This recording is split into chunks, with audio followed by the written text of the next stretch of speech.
your heart, whose love is true. Deep down, there's only one companion who's there for you when you need him to be.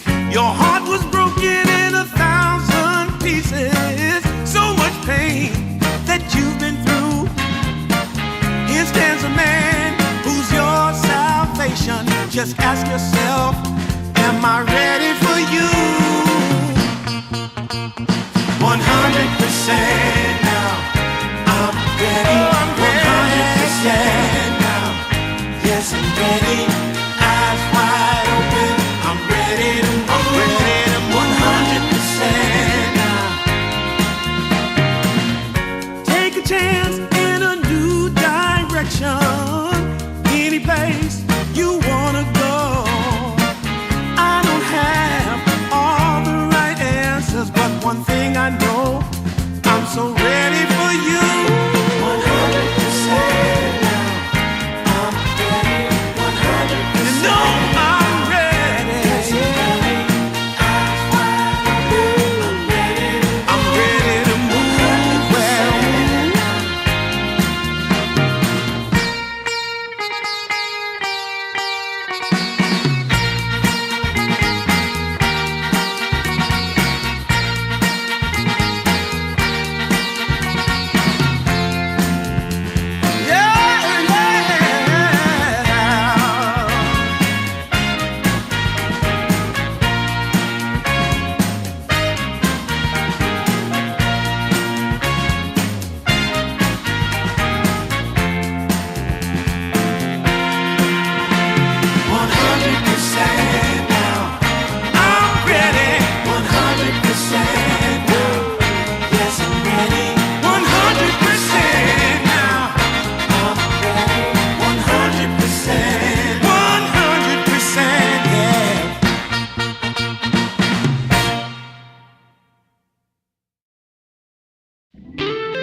Hello and welcome back to DreamLeague Division 2. We are in our fourth iteration here for DreamLeague for Division number 2 and I'm super excited for it. I'm your boy Casey and I'm joined by the wonderful Kips. How are you doing today, Kips? Pretty good. I just had a great little weekend at the lake house. Finland is wonderful that way. So I've been out touching grass, seeing the birds. No bees yet. It is also Finland, so we're still barely out of winter. But now I'm back indoors, ready to get cracking with the video games once again. Love to hear that. I did the opposite. Well, kind of. I had a barbecue, so that's kind of maybe nature things related yesterday.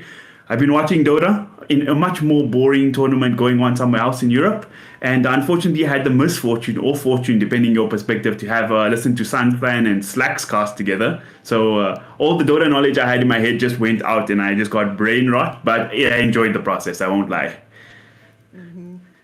That's how that goes. I mean, sometimes I wish I had a little more brain rot so that I could come up with the kind of stuff they do. But on the other hand, maybe it's better for everyone that there's some people here to balance them out, if you know what I mean. Well, if we want our brains to get bigger, Kips, here we got our teams. We got a very interesting lineup of teams here. Obviously, One Win, Ivory, Modus, Namiga, Nigma, Raw, Rune Eaters, and Team Links on the one side of the group. And in Group B, we have the team that beat Nigma Galaxy a few days ago, Alice Venturas, Freaky Cheeky, BTC Gaming, E-Starbucks, Liga Team, Power Rangers, and the South American Rejects and Zero Tenacity. South American Rejects played a very good game just yesterday. I was quite impressed with how they went. But today, we have a very good matchup on our hands. We have Team Modus from Eastern Europe coming up against Team Ivory, who went all the way up to the finals of the qualifier in the for the main season of DreamLeague just a few days ago. Kept last weekend. Yeah, it's a shame for them that they didn't make it. I always like to see upstarts teams make it through, and these are definitely some lesser known names here. Like, to me, this is my introduction to a bunch of these players as well. Like, I know Tihi and Rupido from my time in SCA, but apart from that, Ken has been around as well. But I do not recognize Drick or Kay, so I am very excited to see what these guys have cooking. Yeah, unfortunately, I missed their games because I was on the China stream this time, not Southeast Asia. But we will have a China game coming up in our next series, so at least my knowledge will come through then. But yeah, the C region has been gotten quite competitive now. All the quote-unquote big-name players and teams have been struggling there. Ivory beat OG. They beat 23 Savages team, Team Nemesis. Unfortunately, in the finals, they did come up against Team Raconics, the Indonesian squad, who has just been on fire lately. And well, what can you do? What can you do? There's a 3-0 grand finals. But to start things off here, Kips, we do have a draft. Pretty standard stuff on one side. We're seeing the Batrider, Alki, and Beastmaster taken out. But on the other side, we're seeing a first phase Puck ban, a Tyrant ban, and I guess Slaughter has been a very annoying hero as of late as well. Yeah, I'm not surprised to see any of these bans. And then we go with the Phoenix. Has been mostly offlane these days, I want to say. I am definitely rusty currently, so. Well, Phoenix has made a resurgence. It was one of those, I think, where the facets got integrated into the innate, and he's just been everywhere. This hero's win rate in Immortal is crazy. It just looks so strong every game. I don't know. Phoenix is it's just been amazing. All the games I've seen it's never let me down so far. 5 seconds remaining. Yeah, and being able to run a range presence either on your post 4 or on your offline is always a really big boon. Like the worst thing that can happen to you is everybody knows this is a double melee offline. So no matter what, you're really happy to have a strong hero ready for either of those positions. Now this one is a bit more surprising for me to see. The Storm Spirit first pick. It's quite interesting. Mid-player got to be confident that to see it first pick. But I feel like Storm there's a few counters for him, but for the most part, he should be getting his farming kind of any lane. Do you feel that way? Yeah, absolutely. I mean, mid for me, definitely. And this should be, I hate this when it happens on Dota buffs. Like, oh yeah, this player's name is XD. Remaining. No, I need his esports profile. Thank you. No, also named XD there. Well. Lion. Oh, but it's one of those funny things a Storm where... Spirit specialist at any rate. So very confident with this. And you're right, this is one of the reasons why you can pick a Storm Spirit earlier on. Is almost doesn't lose any lanes at all. Usually very flexible in the lineups that it can run in. Now, I am personally of the opinion that what you want with the Storm Spirit is you want somebody else to at least give vision before he goes in first. But there are certainly players that are confident to go in first on the Storm Spirit itself even. It is possible. So it doesn't demand a lot out of the rest of your lineup either, and it means that you get a pick advantage going into that second phase of the draft to see what the actual lanes are going to be like. There's another hero that's kind of made a big resurgence in the patches, the Rubik as well. Played on both Pulse 4 and Pulse 5. And another one, this hero would just refuse to die, the Ember Spirit. So super quick picks coming out here in succession. And Ember is also one of those with the patch where we thought, oh, he lost Chain Gang, and I can't remember the double slight one, but his Slider Fist does so much damage now anyways, it's kind of, he refuses to die, you know? Yeah, I mean, this is certainly a good lineup to run a Mage Slayer against, so presumably that is what we're going to see out of the Ember Spirit. Although versus the Bristleback, you might want to also have the Urn happen first. Remaining. And then The Rubik, all damage reduction, great in 5 seconds any lane at all. remaining. I'm surprised to see this Bristleback. I thought that only Amar played Bristleback these days. Radiant team back. Bristol I has think it was the also last- made quite a last big man's son. resurgence. Okay. I feel like it's been a lot of offlane players are picking up. It feels a bit better, where it's kind of the case where your mid heroes and your carry heroes are like, you see this Tiny's come back, so he's like a frontline initiation stun hero. So Bristol kind of in a lot of games, his job is just to stand and soak damage, and that's what the hero does best. So I feel like Bristol's kind of come back, he's looking strong. See a Dazzle behind him as well, so extra sustain. And it feels like for the most part, auras. I want to ask you about this because the Mage Slayer has really come back, but kind of Pipe has fallen off. So Mage Slayer has kind of replaced Pipe, but it's just so good for all these, like Ember Spirit, Monkey Kings. So the meta's really got quite exciting at the moment for sure. Radiant team back. Yeah, I do enjoy the tiny pickup here. Going into like normally you will see a blink on a mid tiny, for example. But if this is a carry tiny, I imagine that we're going to see Shadowblade into the Silver Edge here to deal with that Bristleback. Yeah, 100%. This item, Silver's Edge in general, is just like taking the carry scene by storm, and I think Tiny's probably the best one at it. He can both use the break, which is good in all games, and also just that extra maneuverability and his hunting he can do is just crazy. So carry Tiny kind of wreaking havoc at the moment, I feel. Everybody in their pubs will know what we're talking about, yeah. I mean, I'm a big fan of making sure that you have some form of burst damage on your lineup. Not just because it's a very good way to start a fight with, like, you know, you take one of their heroes out, you immediately have an advantage, no matter which one it was that you take out, just because of the numbers. But it's also the only way often that you can come back into a game, just when things start to get hairy. The only kind of damage that will get you back in there is burst damage, unless the opponent's severely misplaced. So I always want to see both lineups secure at least one source, and they do here. We have a Tiny on one end, we have the Lion on the other end. Yeah, we see Grimstroke in making the bans here for Modus, another hero that sort of creeped back into the meta slowly but surely. Always love to see him, but it's also one of the cases where you're always hoping to see the crazy combos with the ultimate from Grimstroke. But for the most part, it's just like what plays well with the ink swell, you know? So not that exciting, but I'm happy to see the Dazzle picked up here from Ivory. That constant sustain with the Bristleback can get quite fishy as the game goes on. It can, yeah. I mean, I miss the days where you would have reliable zoo heroes to play that Dazzle with and really bomb people with the Shadow Wave. But alas, those days are behind us, I think. Still does a decent bit of damage, but it's alright. Kind of. But it's no. Everybody's so Broodmother. sustainable now. Yes, true. Radiant team pick. See a lot of carries getting taken out here by Modus. Both Lifestealer Lasso? and Ursa. I'm kind of surprised that the Doom made it this far through, to be honest. It's a very good point. And in this game against the Bristleback, against the Storm, you would think there'd be a lot of value behind the Doom. And against the Dazzle as well, like almost countering the healing too. Yeah. Made it all the way to the end. Well, Modus might have wanted to grab that here, but instead, Brewmaster is on the menu. Okay. Very good all-round hero. Very insistent on, well, you gotta get things going with it early on is the thing, right? If your first 2 or so 10 ultimates on that seconds Brew remaining. don't really hit, it's very easy for you to fall behind.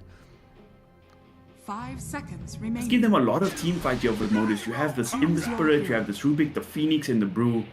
And looks like Ivory answering with some team fight of their own, going back for the Gyrocopter here. What are you feeling about this last pick here, Kipsy? I mean, the Gyrocopter, both of them going really back to just the basics for the last pick here, right? Making sure to run out that draft. The Gyrocopter, if these fights take a long time, and I think that is the key here, long fights looks absolutely like Ivory's stuff to win. Between the Gyrocopter, between that Bristleback and then a Dazzle to sustain it all, it's actually very hard for that burst damage of the Tiny to take either of these two out, just because there's a Dazzle behind. They're always going to have to find him first. So the long fights look very favored for Ivory. But if you manage to gain terrain quickly, if you manage to get the drop on Ivory, and you take some heroes down first before the Dazzle can save them, then Modus's fights look way better to me here. That's a great point you make.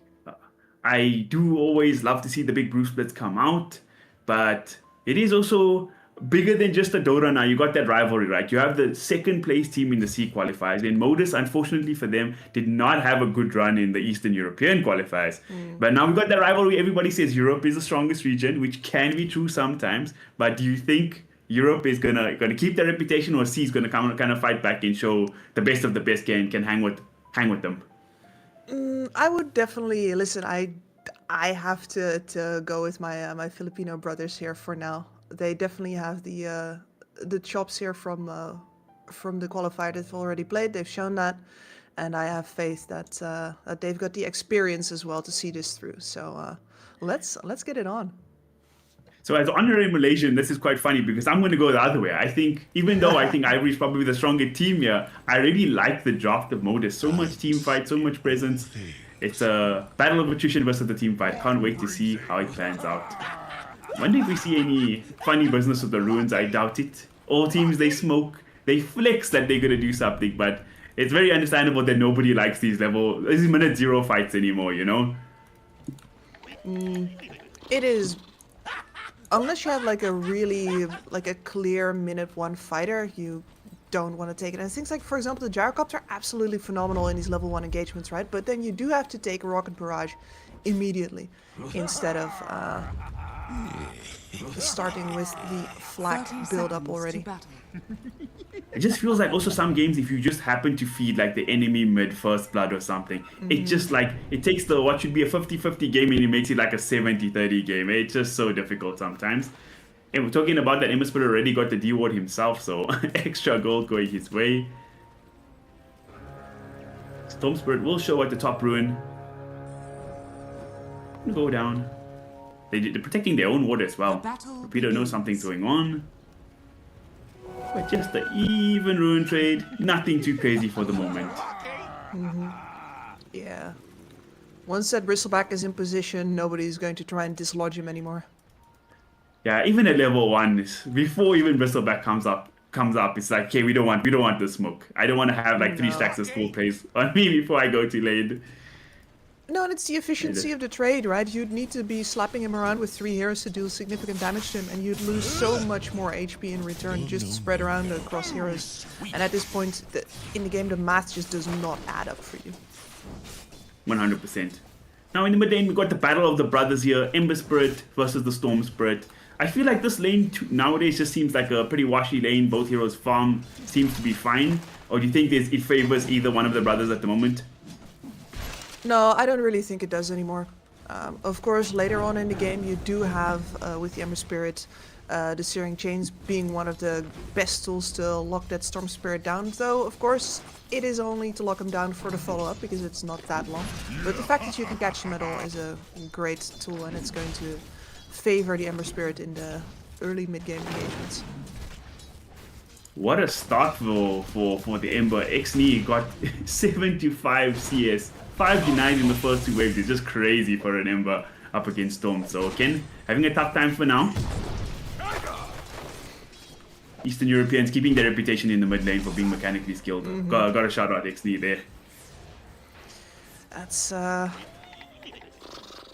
God, they all used to 1v1 each other all the time. I think it's one of the ways that Eastern Europe and SEA definitely have in common as well. Like these mid laners being extremely dedicated and just constantly scheduling and training 1v1s all the bloody time. Never seen Europeans be as dedicated about it, I think, except for like, you know, the Sumails. But they had a reputation for it, where in Eastern Europe it was just standard. Dire's middle tower is under attack. Now we're looking down bottom lane here. It feels like a very hard lane to kill because you've got 2 cores. One is the Bristleback, one's the tiny, 2 very chunky boys. Phoenix not the most aggressive hero as a past 5 in most lanes. If he gets lucky, of course he can get a chance. Lion, while he can set up things, Bristleback in most cases is not the most aggressive hero to punish a hero such as a tiny with some lockdown and such as well. So we're curious to see where the first blood actually comes. If you can be bottom lane or maybe up top with the dazzle and the gyro. I'm not sure. I mean, it is possible for somebody to overextend, and I think both of the safe lanes are in the biggest danger here. a Phoenix with a badly timed dive, for example, or this Dazzle out of position could definitely die to a Rubik Brewmaster. But on both sides as well, there is always a stun coming out from the carry to make sure. Well, I say always. No points in the homing missile for the Gyrocopter just yet. So let's put it on a Dazzle. I'm saying Dazzle dies first. Teehee, I'm sorry, my friend. Okay, there we have it. I'll Let's put make my a money on you. prediction. Of course. Down bottom, Tiny's farming A-OK, so is Rupido. The only core really having a hard time so far is Mr. Brewmaster, but even still, 11 CS 49s in 3 minutes. Nothing really to cry about. And plus, he's one of the few heroes that still buys Hand of Midas, so he can always catch up later. Down bottom, Lion might actually be in trouble. This is going to be our first blood. Man. Bottega on the Tiny picks it up for himself. And you were right at being a support. He just ended up being Lion instead of the Witch Doctor, unfortunately. Yeah. All of these cores are too tanky, man. Too damn tanky. Nice little boost of gold there for the Tiny. Now T is going to make the rotation to the mid lane. Just to secure the Water Rune. Rubik's making the move down there as well. For these Ember heroes, for these Spirit heroes, it's very important that we get them ruined up at all times. Sustain super important. Kind of even out in the mid lane now. Ken's kind of got his lick back. CS more or less even. And his supports just harassing each other. This is funny, they're doing this sort of runway here and harass up to the high ground, but there's no creep wave for once. no waves being dragged. And I think your boy Teehee, he might just get a return kill. Can MRLS deny himself? No, he can't. Some extra money for Mr. Dazzle. Excellent. We love to see it. Dazzle games get so sad when you're behind on EXP. Then again, same for Rubik's, right? For the Rubik, especially that level 6, he's they make it or break it. And he's actually TP rotating to the bot lane right now. Tough kill to get. They throw out the blood grenade. Rapido taking a lot of damage. Very survivable. I don't know if he's gonna live through this though. Another spirit comes out. Surely, Mr. Rapido gonna take down there in the end. So nice rotation here from Rubik. He dies and immediately goes back, gets some more kills, gets some XP back. Like you say, level so important for these supports at the moment. Now Elmo kind of getting chased off the wave here pretty heavily. He did actually level the homing missile in the end of the Gyrocopter. You know these carry players can be quite greedy for it. And now Ken coming through as well. Poor Elmo. Surrounded by so many heroes. Even with the extra movement speed, it's not going to help. Surely Brewmaster is going to perish in the end. I'm quite surprised to see Pop his Fairy Fire there at all. That was never gonna work. Oh man. He tried. Yeah. They're going to steal the stacks here on Radiant. They're going to go. Not the biggest stack ever. But for the Ember Spirit, he's going to be super happy with this. 100%. And they're kind of in position if the rune spawns bottom here at the 6-minute mark. Ember should be able to get that. It's a battle of luck here. Which brother's going to be luckier? It is going to be the Ember Spirit. Of course it is. Arcane. Yeah, and these stolen stacks, right? It's not just like, oh, this is a little extra money in the pocket of the Ember, but it's also money out of the pocket of the Storm, so it counts double. Stealing stacks is always better than farming the same amount of creeps on your own side of the map. You gotta get your farm as much out of the enemy's pocket as possible, and leave whatever you've got. That's fine. They can try and touch it, but they'll have to get past you because you're up in their jungle first. So excellent move. Top Almo gonna be in trouble again. They're making move on to Brewmaster, but this time he's tanking up. Ember Spirit gonna TP through with that Arcane Ruin. Teehee does finally fall clips. Your prediction did come to fruition. Just a little bit later than we expected. Yeah. I mean, it doesn't really count anymore, right? Dazzle is going to die this game. Yeah. And also, in a couple of months, it's going to be winter. Did you know? Oh man. Lion trying to go for the steal on the Wisdom Shrine. Is he going to get it? He should be surrounded by quite a few heroes.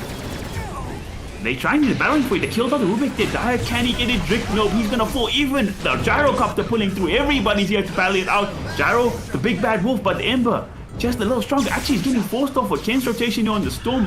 Who's gonna get the rune? To Ember, he's trying his best, but it's costing them so much. 3 heroes dead from the Radiant. Make that number 4, actually. Ember, he's fine, he's okay. He gets out in the end, but man, oh man.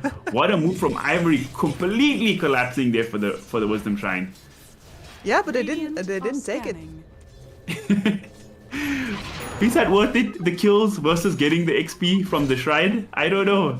I don't know either. I mean, they definitely established dominance there, though. I really enjoyed the fact that we're not seeing a boring flak cannon gyrocopter, but instead 3 points in the rocket barrage, 1 in the homing missile. We're going battle gyro here.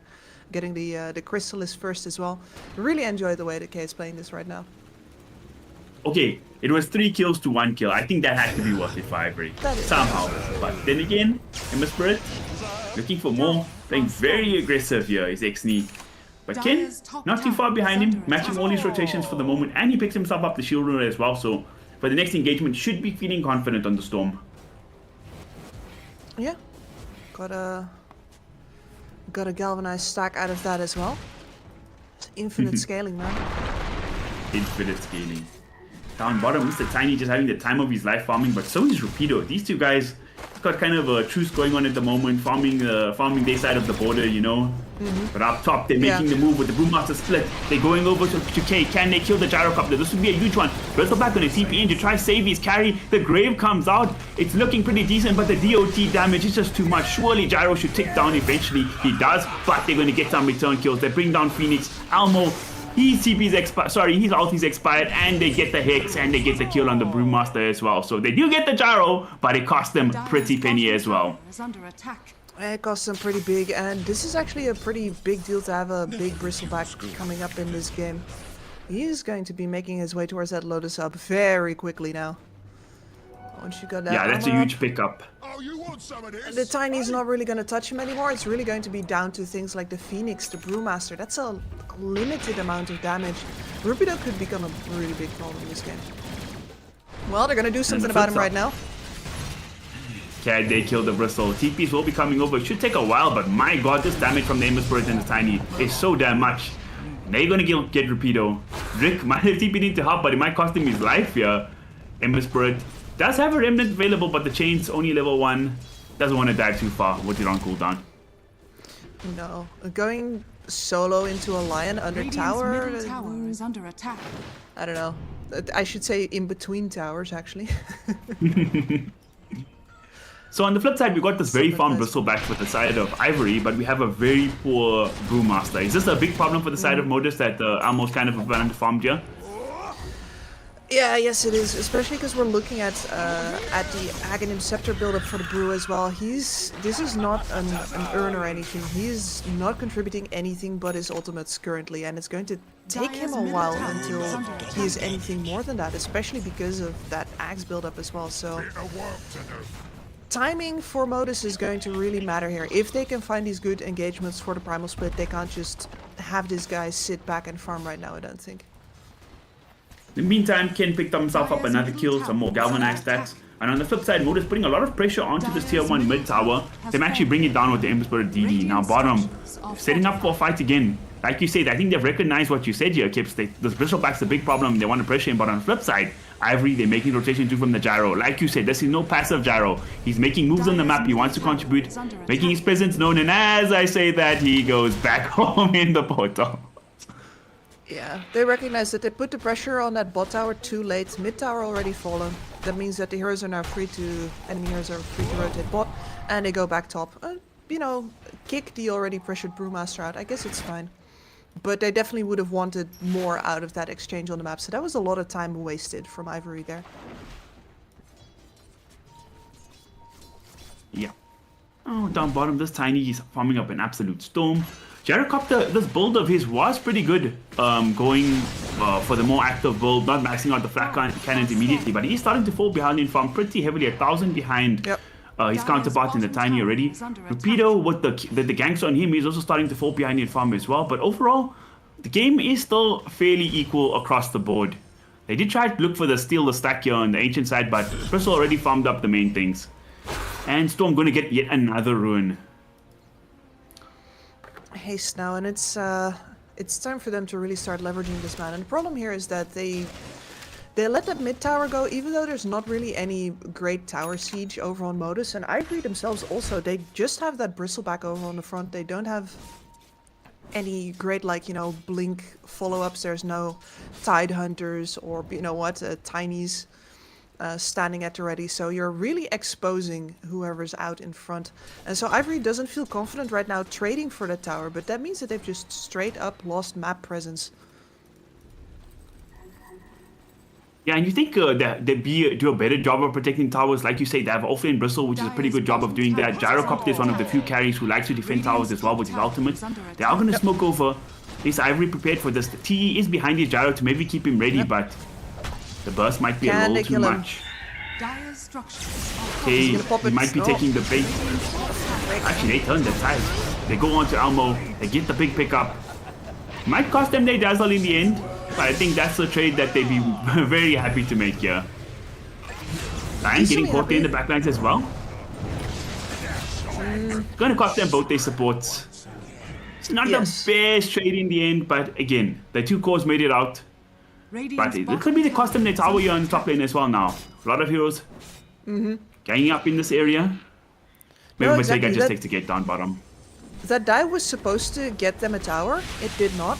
Not top, and thanks to the fact that we have the twin gates, of course, it also does not even get them the bottom tower from that bristle pressure either.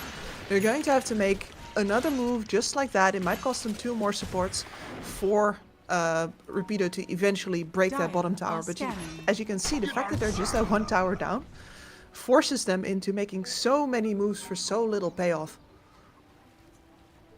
100%. Feels like both teams have made a lot of moves this game, but nobody's really broken the equilibrium. It's very still stable, net worth is stable, the kills is stable. 1 tower advantage to Ivory, but for now, it's a very equal game so far. Across the board, everybody getting their farm slowly but surely. Stupendous. Nobody's really super fallen behind just yet. And the Brewmaster, even though we had a tough lane with the Hand of Midas, he's just 400 gold now behind the enemy Bristleback, so all looks good for the moment. But up top, TPs are coming in. They're going to make the zip through. They want to make the move onto Elmo. He's going to get his boost split off immediately. Looking for the backline now. Should be able to punish this Dazzle. But he doesn't have too many friends around him. And he's only down to 1 panda. He's going to be forced to retreat now. Rubik and Tiny coming in. Look at that burst damage. So much. But Bottega, he might be in trouble. Can they burst on the Tiny? This would be a huge one. Emberspur keeping a lot of pressure here. Storm going to be forced to take it out. The 2-for-1 trade eventually. But they're going to get the Gyro as well. Heroes are falling across the board for the Dire. Ivory, it was looking good for the moment. They got the Tiny, but it's costing them so damn heavily. And now, X-Knee, he's chasing for more. He wants his kill on Rapido. He will have to slight and change here. Can he burst the Bristle? They get him, but they don't want that smoke. Rapido is still a little too tanky. Still does too much damage. So it's over. Yes, they got the Storm Spirit back in here, and they're going to make the move and kill the Brewmaster eventually. So 3v2 trade in the end is not too bad, especially considering you get the enemy carry and the offlane as opposed to 1 carry and 2 support. So kind of another even fight, Gibbs. Yeah, surprisingly so. That go on the Brewmaster felt very desperate to me. The previous time they had the beautiful positioning from the Lion sneaking up from the side, getting the Hex off and making sure that that ult never came out. But instead this time they deliberately baited the ult and then sort of stood around and were like, I guess we fight it now, huh? And then they all walked into the Brewmaster ult, setting themselves up to be rotated in by the Tiny. That was kind of strange. So the fact that the Brewmaster overstays his welcome and gets picked off on the end there is a very welcome surprise for Ivory, who seemed too desperate to take that, really. Like you said, what looked to be a move that was going to get punished turned into their favor in the end with Elmo. A little bit too greedy. Now they're going to break the Storm Spirit here. It's taking a lot of damage. Oh my god, Dazzle couldn't get the Graveyard in time. Ken, he's just dead. That's the most farmed hero for the side of Ivory. Oh my god, and now it might cost them more Teehee. He's going to get chased down. He will have the grave for himself, but his death should be an inevitability at this point. Drake on the far side gets the stun off onto the Rubik. Actually, it's a 2-man stun now. And now, some return kills should come out there. The Rubik's going to fall. But my god, this Ember Spirit raining havoc. That, I understand the theory behind that. You bait the Storm Spirit, there's two supports behind him, but if the Grave doesn't come out in time, there was no stun, there was nothing like that. It just don't think I expected the damage they kept. And now bottom, even the Gyrocopter falls. It's a disaster. This is getting really troublesome. Losing heroes all across the map like that. Yeah, you're right. They were ready for that rotation, and yet it only leads them to losing their Storm and the supports over the top. It feels like the only hero who can show his face right now is Rapido, and he is stuck in that limbo where, you know, I need 1 more item in order to really get on top of this game, so give me the safe farm. But then the guy who could, you know, maybe turn a fight around is actually the one who's always in the most protected areas, and the other heroes keep bearing the brunt of the enemy assaults. It's a rock and a hard place right now for Ivory. Well, And luckily his for the side of Agro Scepter's up Ivory. for the brew. Okay, that is a huge item timing. So does he have his level 2 ulti already as well? He does indeed. The level 12 plus the Axe, that is the big timing for the Brewmaster.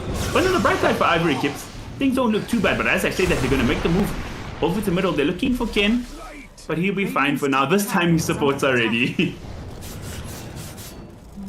This time the enemy follow-up was also not ready. And we're seeing poor man's shields crafted here. It's gonna do good See the work bristle? versus the Sleight of Fist, but it's a bit of a warning sign when several heroes craft the same defensive item at the same time, isn't it? Yeah, I think Poor Man Shield, one of those. We loved it when it was in the game and we had a side shop. Now it's since it's been a neutral item. It's like, nobody really cares about it. You have to be in a real bad place to be taking it, but it's fine. You know, that bristle, that extra survivability goes a long way on the hero, so I don't hate it too much. You're going to go for the Consecrated Wraps as well, so just even more frontline ability for Mr. Bristle. And the Gyrocopter, how's his farm coming along? He should be getting his Axe. I think he just gets it delivered now, so nice timing for him versus the Chinese Shadow Blade and Echo Saber. I still do think the Chinese a bit scarier than the Gyro right now, but again, the Axe is going to help his farm speed as well, so hopefully he should be catching Tiny at some point. Dire's bottom tower is under attack. Well, I mean, the Tiny will be coming to him. I can guarantee it. He does not need to catch the Tiny. The Tiny will be there for him. Tiny versus Gyro is generally a very good matchup for the Tiny. That's my thing about Gyrocopter in general, honestly. I feel like in concept, the hero does so many things, you know, mid-game team fighting carry, you know, farms fast, etc, etc. But I don't think it does any of his, like, perks the best, you know, and other heroes just each, like, beat him on a timing a little bit or scale a bit better, and I feel like that's where Gyrocopter kind of falls a bit flat in some games. It does. I mean, for the Gyrocopter, really, you have that Radiant's early middle tower fighting is under phase that we attack. saw, and if you have a good game, you can extend that all the way and go, Is under attack. you know, farm kills instead of creeps straight into your mid game. But otherwise, the real turning point, you're going to need to go all the way to BKB Satanic. He's got both of them queued up right now. That is where finally we'll see this Gyrocopter be confident that he can take the game on, but that is a long ways away. Let's see how much pressure Modus can put on them before they get to that point, because as it stands, Gyro is just getting the farm. All three cores on the side of Ivory are farming, so although the Tiny is ahead, the rest of the field, I mean, it is quite thumped up, but I don't think Ivory is in a bad position in this game whatsoever. Scanning. No, not yet. And they still have the long fights advantage, right? We can like laugh at them a little bit for the poor man's shields, but on the other hand, they know as well, like, as long as we survive the burst, we are eventually going to come out on top on these fights. We just haven't really seen it happen yet. You think for the side of Modus, once his team fights is full on 5v5 start breaking out, do you think the most important sort of pickup to get is maybe this Dazzle to help the sustain for all these tanky frontliners? Okay. 100%. And that was a little bit of a concern for me earlier on because, well, you gotta find him with the Ember, and then presumably the Tiny's going to have to get on top of him. Because the Ember Spirit, if it's the Ember Spirit dedicated to finding the Dazzle, Dazzle is going to have enough time and ability to grave himself. So you're going to need to dedicate a fair bit of your resources to first finding and then murdering the Dazzle. And there is a Lion on the opposite side as well. That instant hacks can ruin a lot of things for you. So I would not be surprised to see Modus take it easy a little bit longer still until that Tiny has the PKB up. Tormentor give them a nice little boost there. Rubik's, yes, he's shot for a little bit of save action of their own. But the smoke up is here. Ivory, they're going to bait the Bristle for now.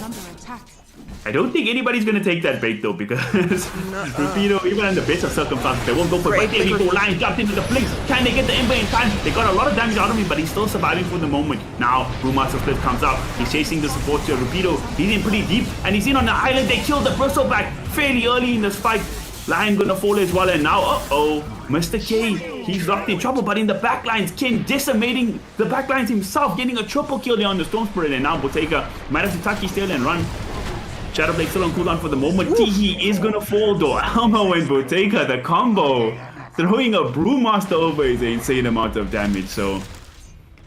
Man, oh man, that looked dicey for both teams at the moment, but Ken kind of brought it back with that zip in the backlines, killing 3 heroes there in the end.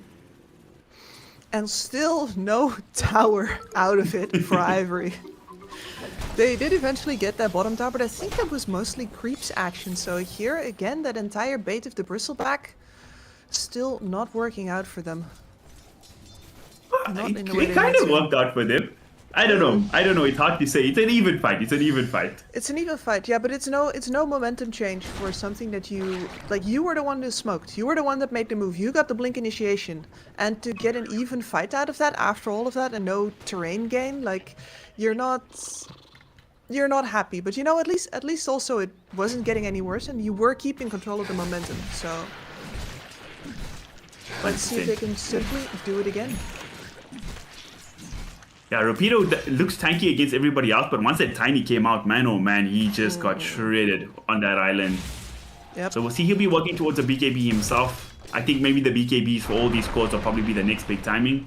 Ken, and also one of the big winners of that fight, getting that triple kill, so he actually went for the Manta style. So you said that Ember Spirit's a problem. He really agreed with you there. He went for the Manta to dispel those chains, maybe the Fire Spirits as well.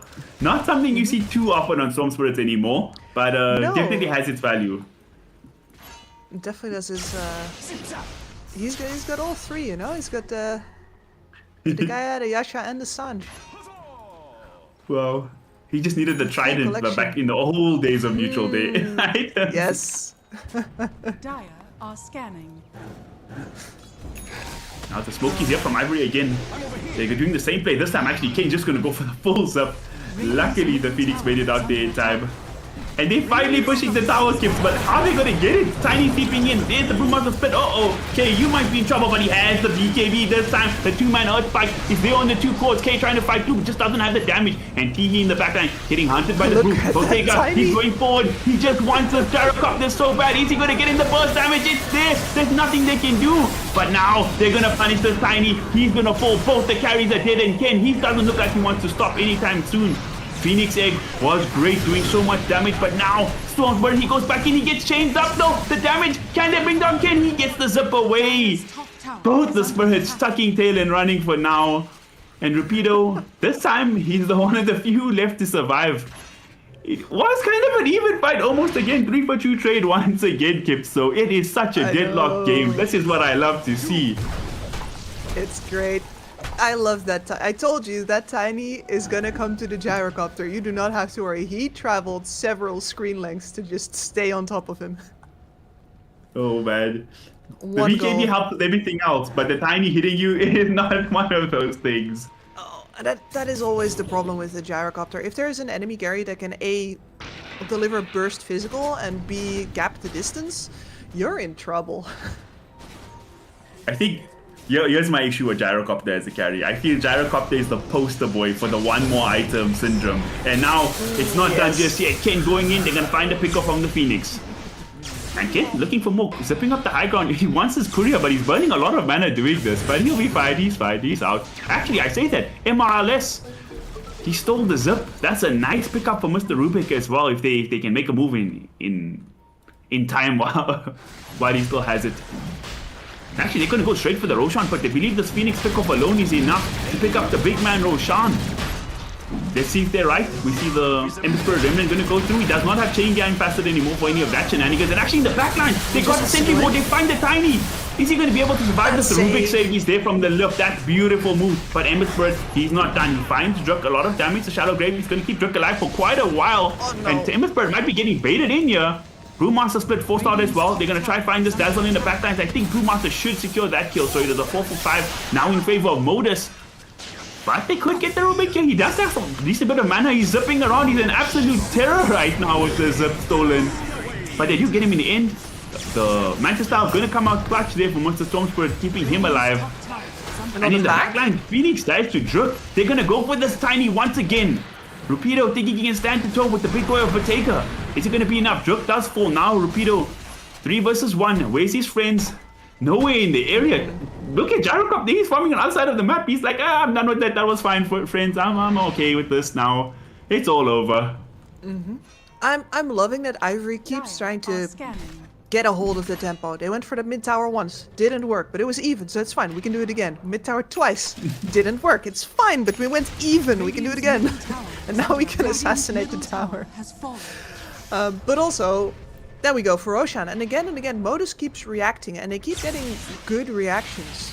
But it is still Ivory that dedicates where are the fights going, who is going in first, and that alone might be what is keeping them in the game here.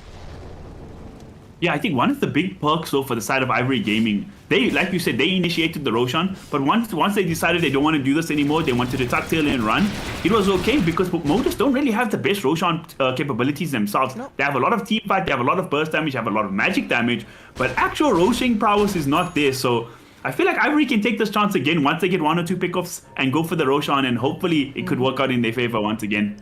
Well, not that it woke up in a favor last time, but they're going to do it once. Like you said, they're pushing the tempo. They got the 5-man smoke. But the way they're going to go with this, I'm going to go up the high ground, or they're going to try for Roshan. Chuck got that blink ready. Oh, Tense moments. Smoke did not take They get all a the big Phoenix. ward there. And in the back line, Botega, he jumps in immediately. Bye-bye, Mr. Lion. You were not wrong for this world. But now, Ken, they're going to zip in. They want to make the move on Botega, but this Rubik shot just so value every time, saving the Tiny. And At Brewmaster, least he the brew pops his was split. spent. Can't find any of the backlines. They're going to kite up the Rupido for a bit, but I feel like this could be a decent bait for the side of Ivory. And there we go. He pops his BKB. Turning and fighting. His team doesn't want to fully commit for the moment, though. Not everybody else has that same survivability as a Bristle, so there's a bit of hesitation. And now, once again, it looks like Modus, they're going to back off from the Roshan pit. A very weird stalemate. Usually a stalemate is when people don't do anything. They're doing stuff and it's still a stalemate. Yeah, no, that was Brewmaster ult for BKB on the Bristleback.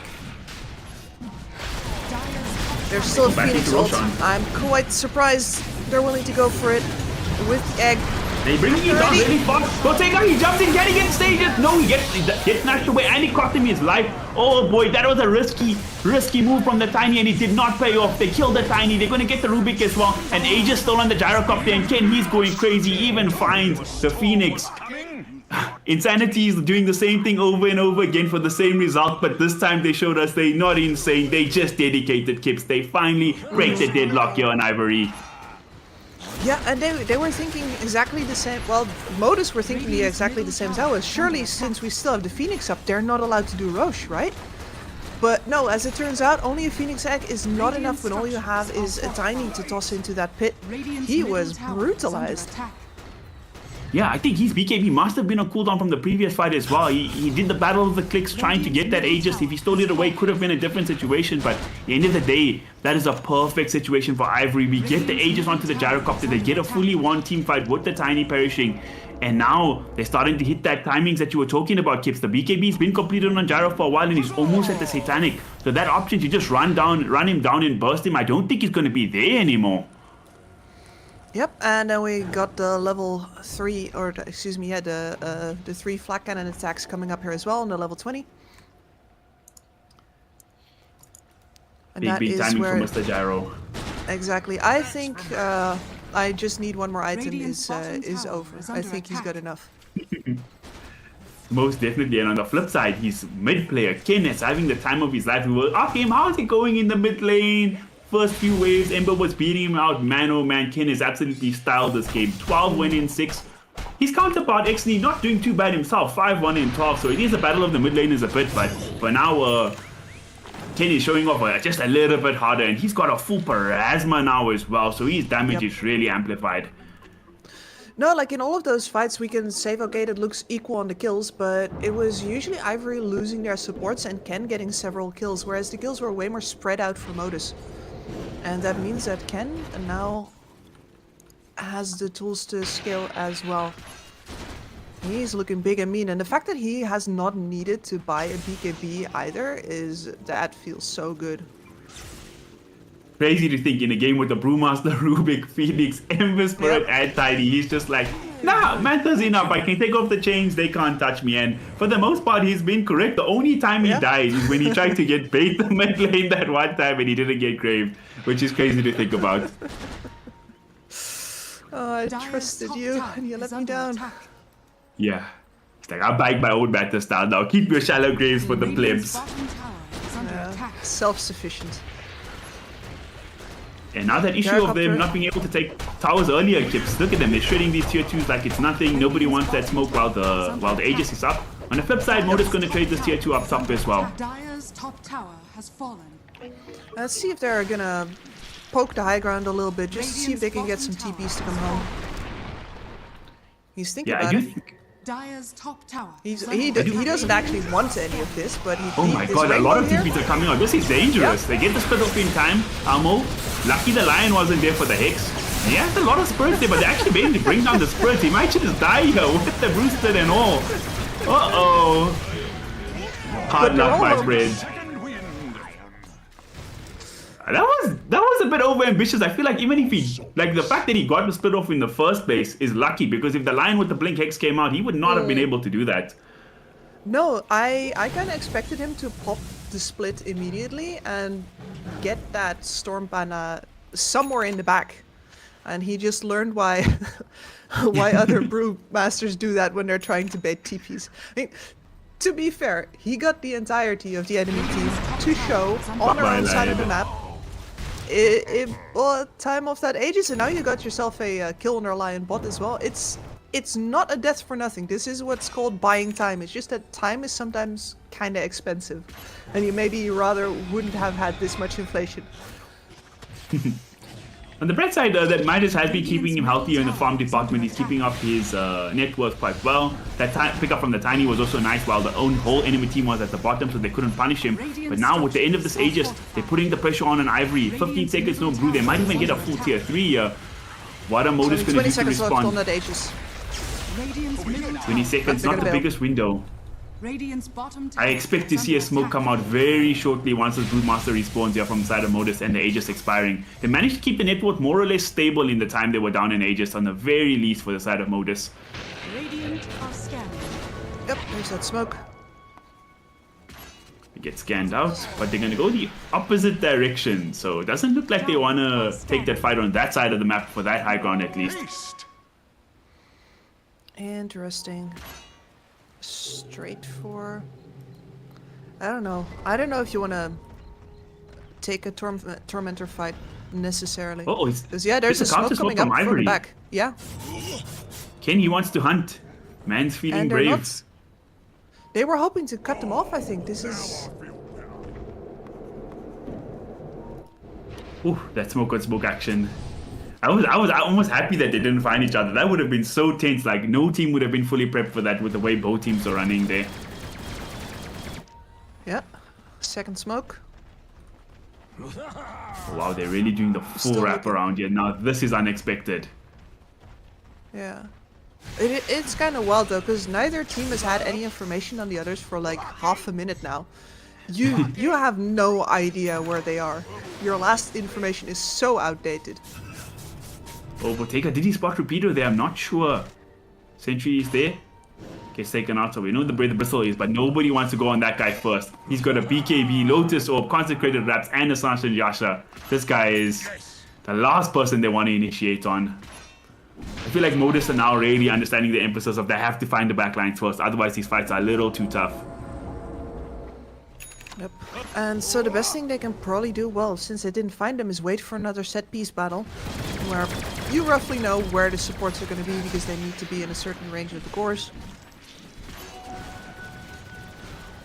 Talking about item timings, Tiny picked up a full Daedalus now, so he's got that added burst damage even for the late game portions. If he finds anybody in the wrong place, they're going to get incinerated in just a few seconds.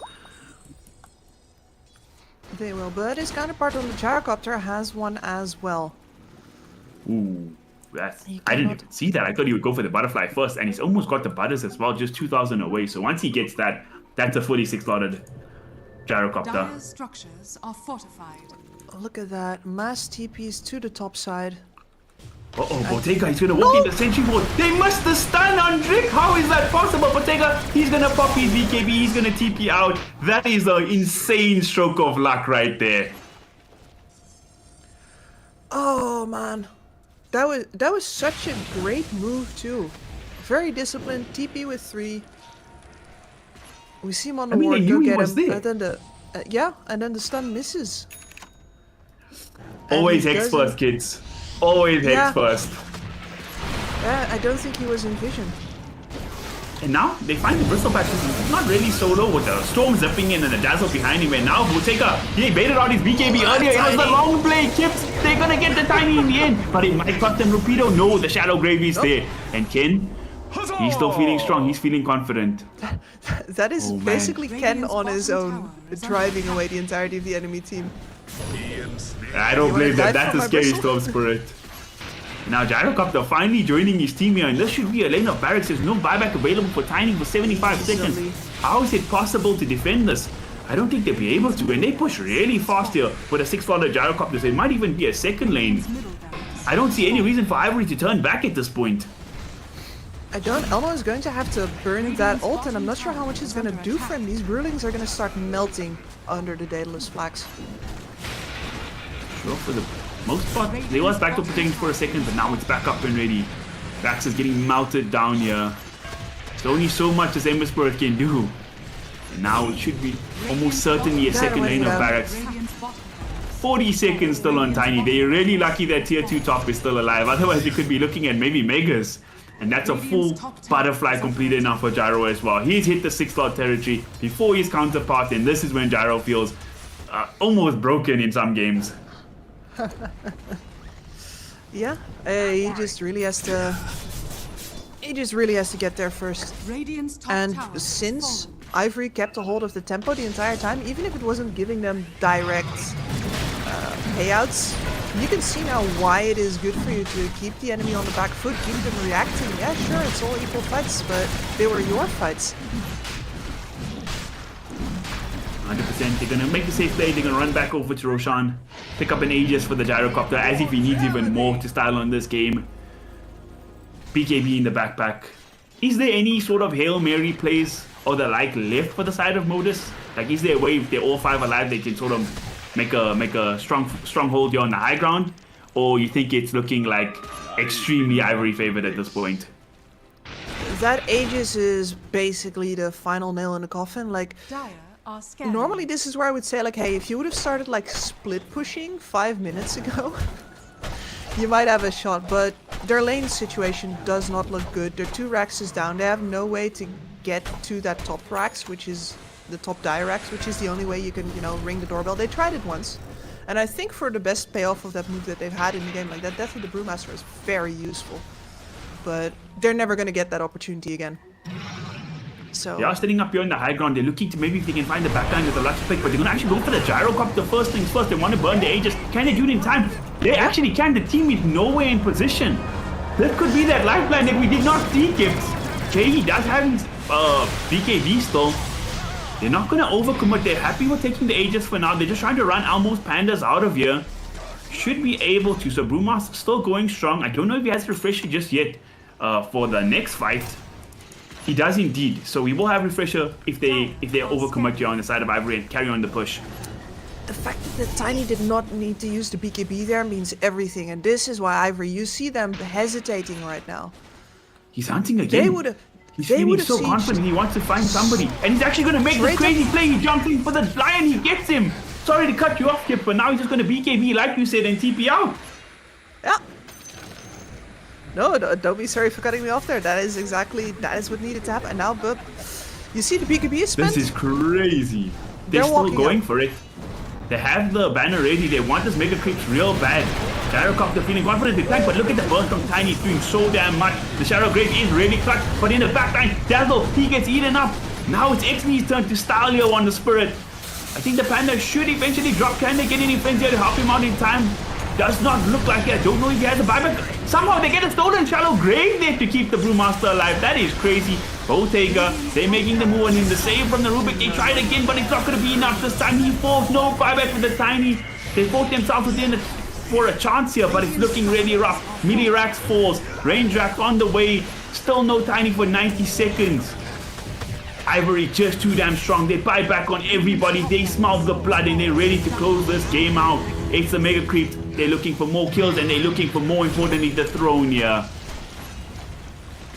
Will we see one last hurrah from the side of Modus? It's a 4v5. Everything stacked against them. I don't think they'll be able to clutch this one out. There's just so much tower damage and Storm. He's running into the base. Phoenix almost iterated, but once again, the stolen grave so damn good. Ember does have a buyback. Oh my god, this is just disrespectful. The fountain dive by Rupido. Oh my god, it's just too much damage. And now, Brewmaster caught there in the low ground. No stolen shallow graves this time. He's dead, and I'm sure the GGs come out insanely quickly after that. What a first game, though. Oh yeah, this is, you know, if you haven't casted a lot of Dota in quite a while, this is a treat to come back to. I really enjoyed that game. And it had everything. It had kills, it had good plays, it had very clear tempo dedication for one of the teams, but it didn't pay off for them immediately, and yet they still held on to it. And eventually it does get Ivory to that win. I was hoping that Tiny would go for the gyrocopter a second time, and instead he switches it up and he spends his BKB for a support. And I think that is ultimately, I think they could have held on longer if they keep the threat of that Tiny alive, but as soon as he spends that BKB, it is over. Like you said, all the little things matter in Dota. Like, we're completely even game through almost the entirety of it. Even when the game was looking almost completely over, Modus found a way to fight themselves back in. But Ivory, they were one of the strong teams in the qualifier, finishing second place in the C qualifier. They had something to prove this first game, and they did it. Getting the 1-0 lead here for the series, but we will be back for game number 2 and maybe a game number 3, who knows. Kips, anything else to say before we go to break? Give me 2 more of these. Let's go. Some more Dota.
hello and welcome back to Division 2 here for Dream League. It is season number 4 and we in game number 2 for Modus versus Ivory.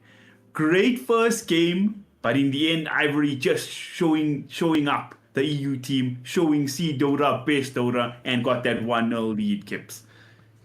Did it, but it was a close one.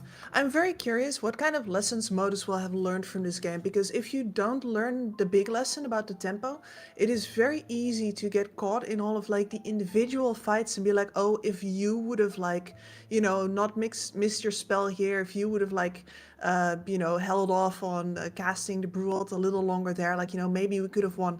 And if you approach it like that, I don't think you're going 10 to get on seconds top of remaining. this series. I don't think that you can boil this one down to 5 individual seconds remaining. mistakes or improvements that you can, you know, do a little better right now and then beat Ivory with. I think you're going to run into the same problem. So for me, the question is, will Modus have seen the big picture, and will they know that they can't just let Ivory decide when and where to fight for 30 minutes until eventually they get run over? I think that's a very good point you're making here, because if you look at the first game, it's not like they played individually badly. It's not like they made any mistakes in the laning phase or anything like that. It's just the overall game plan and who was dictating the pace of the game, as you pointed out throughout the game, was Ivory. They were the one making all the smokes. They were the one making all the moves. A lot of times it didn't pan out, but they took the initiative, and in the end, they, you know, fortune failed with the bolt. So Radiant be team interesting to back. see how Modus approach this one. From my read on, especially with that analysis, Kips, I feel like Almo on the Brewmaster Team pick. didn't have equivalent level of impact like Rapido on the Bristol Pack, right? He didn't feel like, yes, there was many times he popped the split, he was straight in the backline and stuff, but maybe a offlane that can kind of maybe dictate the pace of the game, can control areas. Yep. Might be a bit better, like something like an Underlord or even a Bristle for 10 themselves, you know, put in the front line and let you start the fight. It's funny that you think 5 about that, because I was like, yes, a pick-off threat. And you say something, you go the entirely different way, like just a more high pressure. And it's true. Like if you want something that does the same as the Brewmaster but more high profile, you're right. You go for the Underlord. You go for the Bristleback. If you want Radiant to have a team threat on the board, then you should have gone well. But you know, Batrider is not appearing in this video game. So what else is there these days? The Mars, perhaps? Actually, to be fair, I actually thought the same thing as you. I was like, pick Mars. Then I'm like, nobody wants to play 10 Mars seconds these remaining. days, you know. But Mars would be put that role perfectly. 5 would. seconds remaining. They would. So it's funny you mentioned Batrider as well. From all the heroes that are like, you Team know, back. quote unquote broken in the patch at the moment, shouldn't see picked. Another one being this Alchemist. I think Batrider, honestly, if it's a game where there's no counters, is the most disgusting hero in the patch, right? In professional hands, it is a big problem. It is, but this man definitely identifies as a really big problem as well. Dire team bad. Oh, bad. The Aghanims thing just feels so good. If they pick like something like a Quap or a Leshrac or something, and you just see like a 15-minute Ags on a Quap or Lesh, it's quite disgusting. Alchemist, it seems It is. insanely strong. But we've seen the resurgence of this hero from side of Ivory as 10 well. The seconds Spangolier, remaining. so much damage on the Q again. Team fight control, all the perks of the Pango 5 from before seconds kind of still He's exist. So back. kind of liking the draft. Yeah, Pango is back. Quinn can come out of retirement now, baby. Yes. It's kind of interesting that, you know, I thought we were done with Pango for a while, and I guess Icefrog just said like, nah, that was enough of a break. He can come back. Good 10 luck. seconds remaining. I think Pango is just like one of those heroes like Doom. No matter how Five dead you seconds think the remaining. hero is, he always comes crying back, you know? I think it's more like a puck, actually. I think it has to do with the kit. If a hero's kit is really good, it's very hard for a balancer to give it numbers that make sense. Because if the kit and the numbers are good, the hero is OP. If the kit and the Radiant numbers are team bad, pick. actually the hero is Dire still team playable. pick. The kit needs to be... If the kit's good, then the numbers need to be really ass, like or spirit ass bad. Right. Kind of like this pickup from Modus as well, going for the Hoodwink. I feel like the support duo was quite passive in the last game, the Rubik 10 Phoenix. seconds remaining. Yeah, very Not that they're defensive. completely passive heroes, but they're more not really playmaking, not really seconds looking for remaining. pickoffs and stuff for those type of heroes. Where the carry kind of falls the same thing, like this blink, strength carry, jumping in, doing those moves, and then you have a hero to play with it if we need to as well in the Hoodwink. So they've got a good basis if they want to push for game 3, but I don't know if Ivory's going to let them. Yeah, Hoodwink is still, in my opinion, a follow-up hero. It's just definitely not a defensive follow-up hero. Very aggressive follow-up. Very good at sweeping these side lanes for extra farm. That's too dangerous for other heroes to go and get as well. Very Dire useful team to get that extra CS out of the game. I was wondering. I was consulting my local expert. I have an Radiant immortal player in the team back pick. room. About whether or not we were gonna see Jakiro, and he was like, "Nah, Jakiro was really good, so they nerfed him, and now he's probably not." But here he is. I really enjoy Jakiro as a support. The lane presence, wonderful. Defensive DPS, hell yeah. 10 seconds Tower remaining. taker, you got it. I, for one, 5 keeps am seconds very remaining. glad in your Immortal games and Plus. Not that I'm in Immortal games playing, but just in every Radiant game we team see pick. Warlock, Jakiro support duo, I'm so done with that. Thank God we have a new patch. But the hero's still strong, like you say. Not as great as he was in the glory days of last patch, but still a lot of presence. And there's that hero I was talking about, the Queen of Pain coming Yep. up here. The Alchemist Queen of Pain is a disgusting 10 combination. seconds remaining.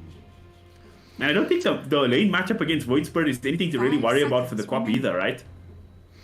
It's not. I mean, you're going to be annoyed that he can dodge the dagger very reliably, of course.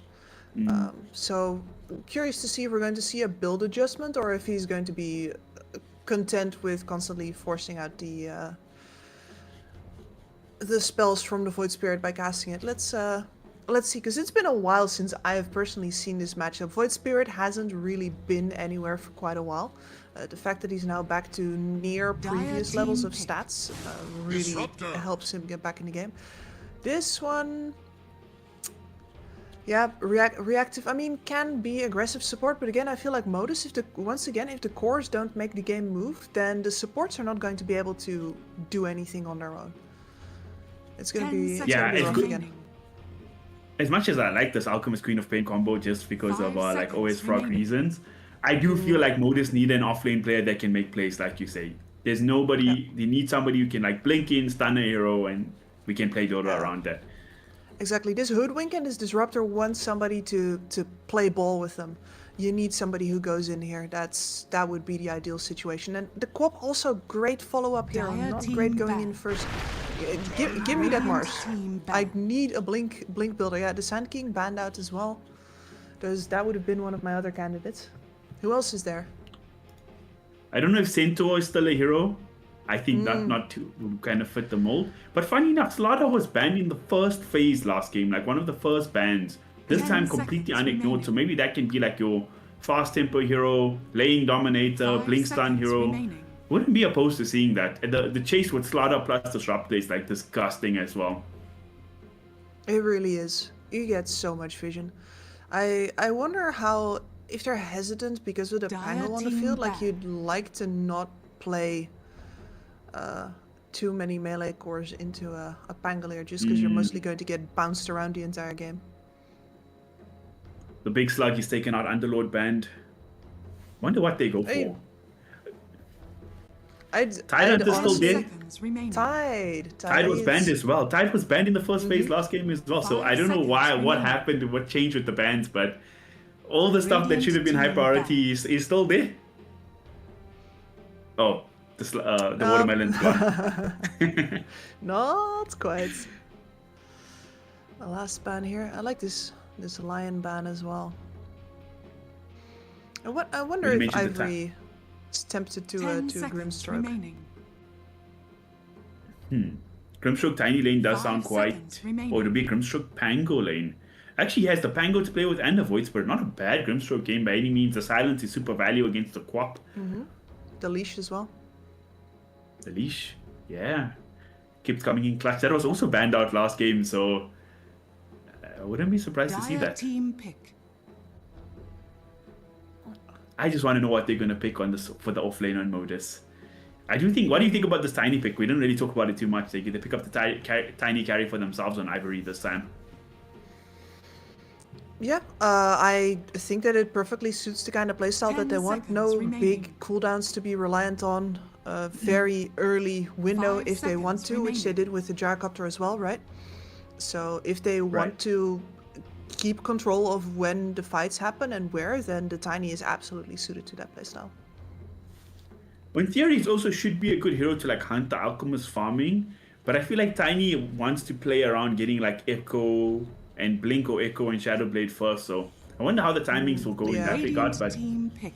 kind of curious to see. And they go for the Well- Skyrath instead.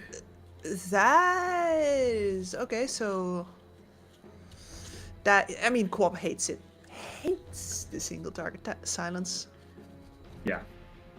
I think the Slaughter is a really good pickup here for Modus, especially after 10 seeing the seconds Skyrath make. remaining. The hero has no Yeah. armor, just food, blink, stun, kill him every 5 single time. seconds remaining. They have a lot of Exactly. reserve time, so you can take their Man time. Yeah. folds like Sorry, a go for it. paper crane.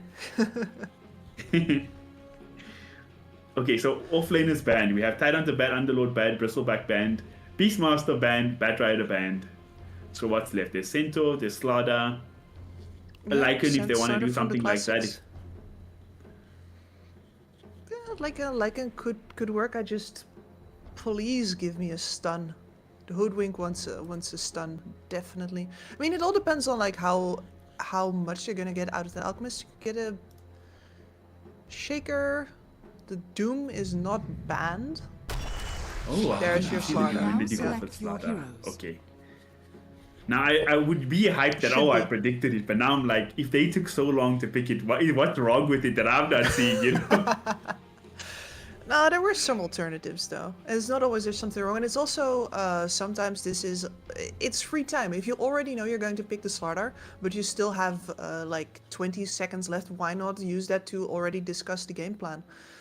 I've always told my teams to do that. Like, just if you already know what you're gonna pick, milk every second out of the 30-second window that you get, and then at the end also of the reserve time, because you're never gonna get any more time after this to discuss how you're going to go into the lanes, what the game plan is, what the itemization is.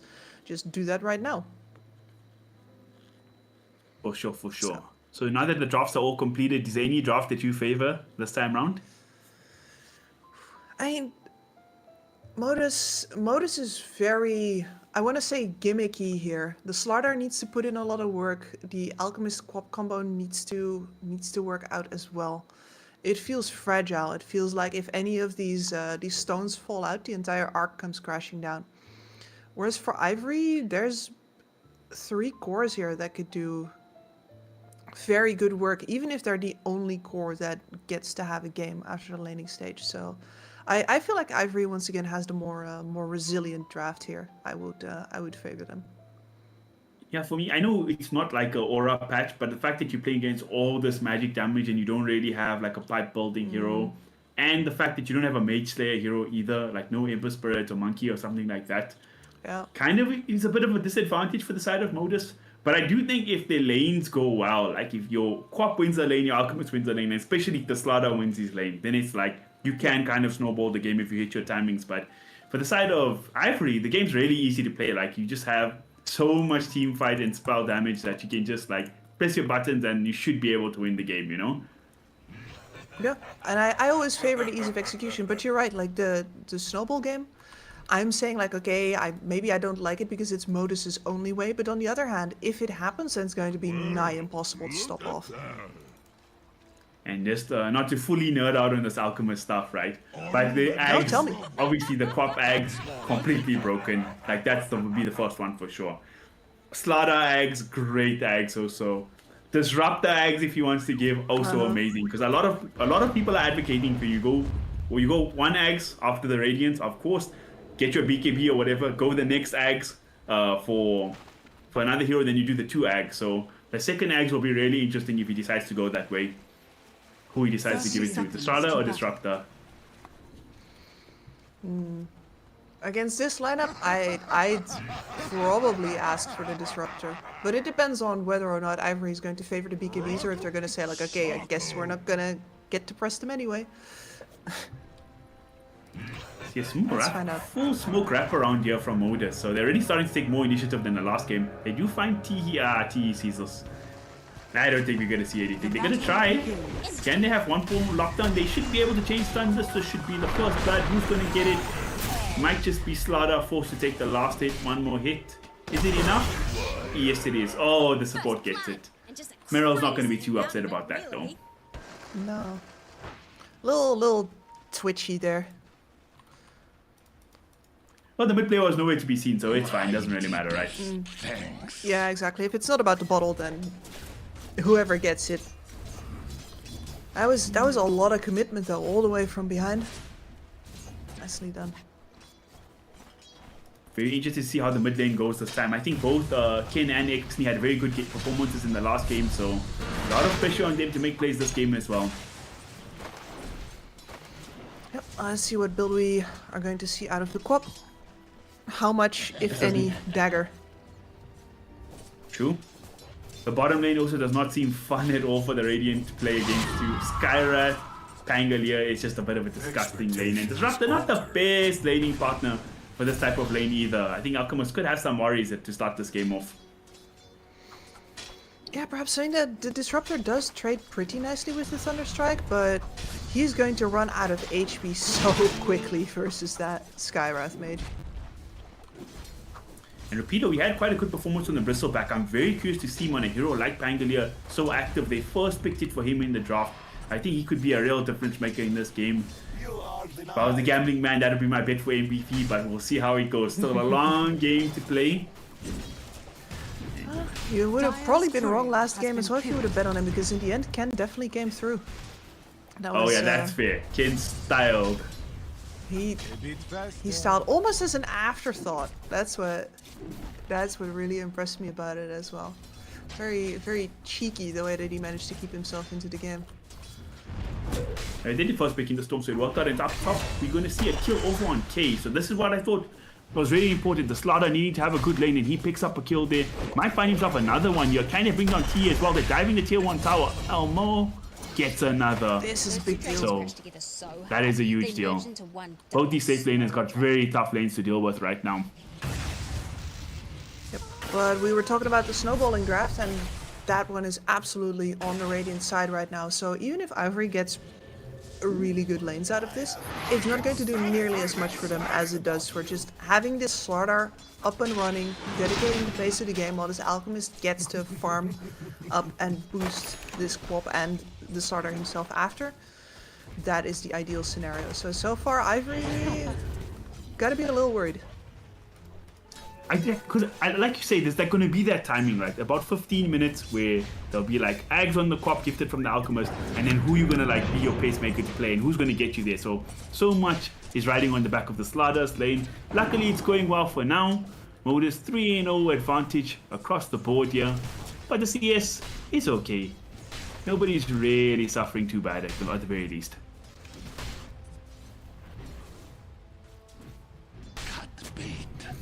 No. Not yet. Quap is eking out a bit of an advantage in the mid lane, but that's kind of expected.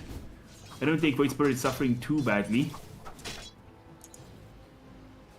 Radiant It's very hard to make the Void Spirit suffer. The big difference from the Quap is going to be with the levels in the Scream here. She's going to farm camps really fast as well. So she's going to pick up that farming pace on her own already to a level that a Void Spirit has some trouble matching. Like you said, she didn't go for any point in the dagger. They know there's too many ways to dispel that, so just maxing out on your blink and the scream. So farming capabilities and even managing the mana is going to be super easy for the Quap. And Ken might actually be in trouble here. You know, Fanes, but the screen still available, blink still available, but a lot of the support helping out. Coming in clutch. She will look for the ruin top. She's going to turn back in, look to fight. Quap gets a ruin at least. So good rotation there from the supports, very important. All the supports in the game making the move to mid lane, so they're kind of understanding the seriousness of the tempo as well. And they can kind of afford to get away with it as well. Look at how well Rapido is doing in the bottom lane. 12 denies against this Alchemist already. 23 CS. He's beasting out here. We have quad melee heroes on the sidelines, and the only one that does not have a stun to defend himself with has a mobility ability. So actually, nothing was going to happen. All of the supports are free to roam as long as they're sure that the other supports are also moving. I would like to see the supports make a move into the mid lane again. It looks like it's starting to get a bit out of hand here with the Queen of Pain of Ixnay. But what are you gonna do? She's got a blink. That's true. That's also true. Now it's out bottom. Can they make this move from Rapido? The stun comes out. They charges the damage very high, and you have the rotation coming from Woodwing. That is a huge kill for the side of Modus, bringing down this very farm Pangolier.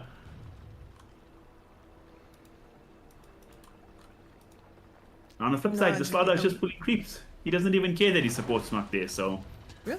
giving his team a good opportunity. Look at him cruising. I love to see the Slardar just absolutely plow through the waves. It's incredible how fast that man moves. As the supports are scrapping a little bit bot still. It's about time for the second round of wards to go down. 6-minute rune as well. Look at the damage from the Hoodwink onto the Skywrath Mage. This hero does a lot of damage, but so damn squishy. And Drake inevitably gonna fall there as well. Didn't even get the chance to deny. The Ruin does spawn top, and Ken picks that up. So something going the way of Ivory, at least finally, with the Ruin into the hands of the Void Spirit. The double damage at that. A very important one to keep out of the hands of the Quap. Yeah, you would really have to leave the lane then if the Quap picks that up. On bottom, Alchemist getting a chance to farm now quite nicely. And the supports are just Kind of hanging stable out game. in mid mostly. Yeah. Let's see if we see any moves for the Wisdom Shrines. I don't think it's like that important anymore where the whole team has to rotate and so game breaking. The XP amount is not as much as it used to be. But down bottom, a lot of heroes collapsing in that area. Let's see who they decide to go on. Can they kill Rapido again? This would be a huge kill. This Pango was absolutely dominating this laning stage, and now he falls yet again to the Alchemist this time as well. That's a big kill for the side of Modus. Ivory is starting to collapse to take this Wisdom Shrine away from Slaughter though.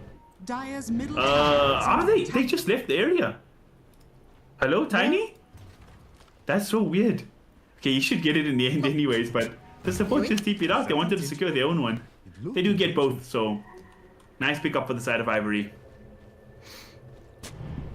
Yeah, and Modus kind of given away that they don't want any of this smoke. Ken's still looking for a good opportunity to spend that amp damage. He's got the raindrops, which is Twice the measure I think a of very power. important insurance to have in your pocket versus the Quap. But you can't find anything. Just gonna farm some jungle camps while yeah, this level 3 Skywrath. Ecstasy of That's crazy. agony. Quap didn't even have to even think about ulting. Just blink, hit him with one spell from the Hoodwink, and that's just a dead Skywrath Mage. Skywrath Mage is always good in theory, but in practice, this happens more times than not. Just dying across the map on 3 hits because you have 0 armor and no HP, you know? No, Skywrath Mage really needs a bully to stand behind. He wants, you know, the Marses, the Slardars, the Centaurs of this world to drag all of the attention towards him before he sticks his head out from behind the trees. And if you're not dedicating tempo, then the Skywrath Mage is a sitting duck. Dire's top tower is under attack. Definitely. Quap picked up the illusion rune top. Looked like she wanted to make the rotation into K on the Tiny, but thinking better of it, going back to her mid lane. Just keeping up the farm and the pressure there. Yeah, Radiant's making bottom sure tower no is under waves attack. come into her tower, and I think it was mostly like, hey, I guess they don't need a stop. And now Radiant they've structures are seen the fortified. tiny bot as well, so the supports will make the rotation through the portal. This is why I love Try to defend Shakira. this. Always pesking at the towers. They do have the ulti on Alchemist though, so it looks like they'll be able to defend for now. He is still sticking around in the area, farming the neutrals. I wonder if they're fully committed. They had to roll on the Pangolier as well. But not looking to overcommit at this point. Back out again towards Dire's their own bottom tower tower push. is And under here's the attack. Shakiro. Pop. Radiant's bottom tower is under attack. It's so devious. It's a single support, depending. And it asks like, hey, engage into me. It's not like, hey, we're coming at your Radiant's tower. bottom It's no, tower I'm is sitting in the under trees attack. next to your tower. Come do something Radiant's about me. bottom tower And especially has this early fallen. on when you barely have any blink heroes or blink daggers available and you just maybe have one blink hero. Dire's top It's very tower hard is to under cross attack. that distance and not come out as at a significant disadvantage. So having siege that early, big boon. And they kind of stabilized the game for themselves as well. I mean, despite all that pressure onto Kay's lane on the Tiny, he's the most farmed hero on the map right now. Ken, although he was losing the mid lane, he's not too far behind. All things considered, things are going smooth. But on the flip side, I think Modus, after the early game pressure they put on at this point of the game, between 10 and 15 minutes, this is what they want to be doing. Farming up the Blink on the Slaughter, farming up the Radiance on the Alchemist, just hoping to get to that like 15 to 20 minute timing where they really can beast mode. Yep. Let's see if they lose too many towers before that or not.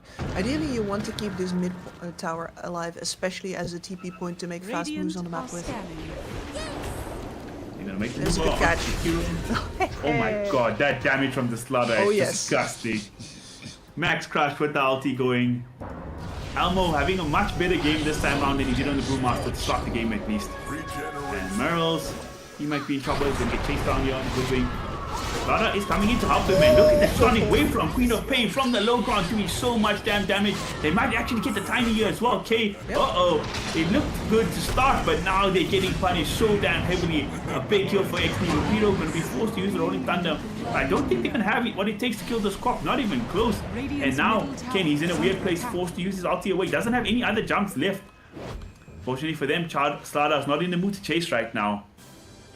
And there I think you can really see the problem that I have always had with the Void Spirit. And this is a hobby horse I'm gonna climb on this horse plenty more times if people keep picking this hero. Void Spirit is always just a little bit short of damage. Always, always, Dire's always. bottom tower He had is to under spend attack. both of his steps on a support and he did not even get half of that hoodwink's HP. And that's a hoodwink. That's just... And then you've overengaged yourself into a situation, where your Skywrath Mage died immediately to the ult of the Queen of Pain, and this time just falls straight up. Slaughter never even had to hit him there. Just using the Corrosive Haze on him was enough to bring him down with the Hoodwink below. That's just crazy. This is going to be a very long game for the Skywrath. Are we going to take... How many deaths do you think he's going to have? 10 deaths? More? Less? What's the over-under? Oh, the over/under. Okay, wait. I gotta DM some guys.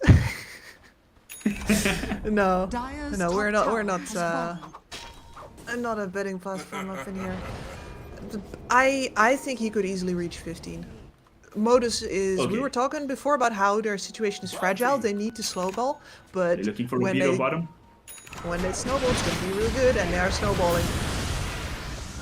And they find the Pango again. This is so sad.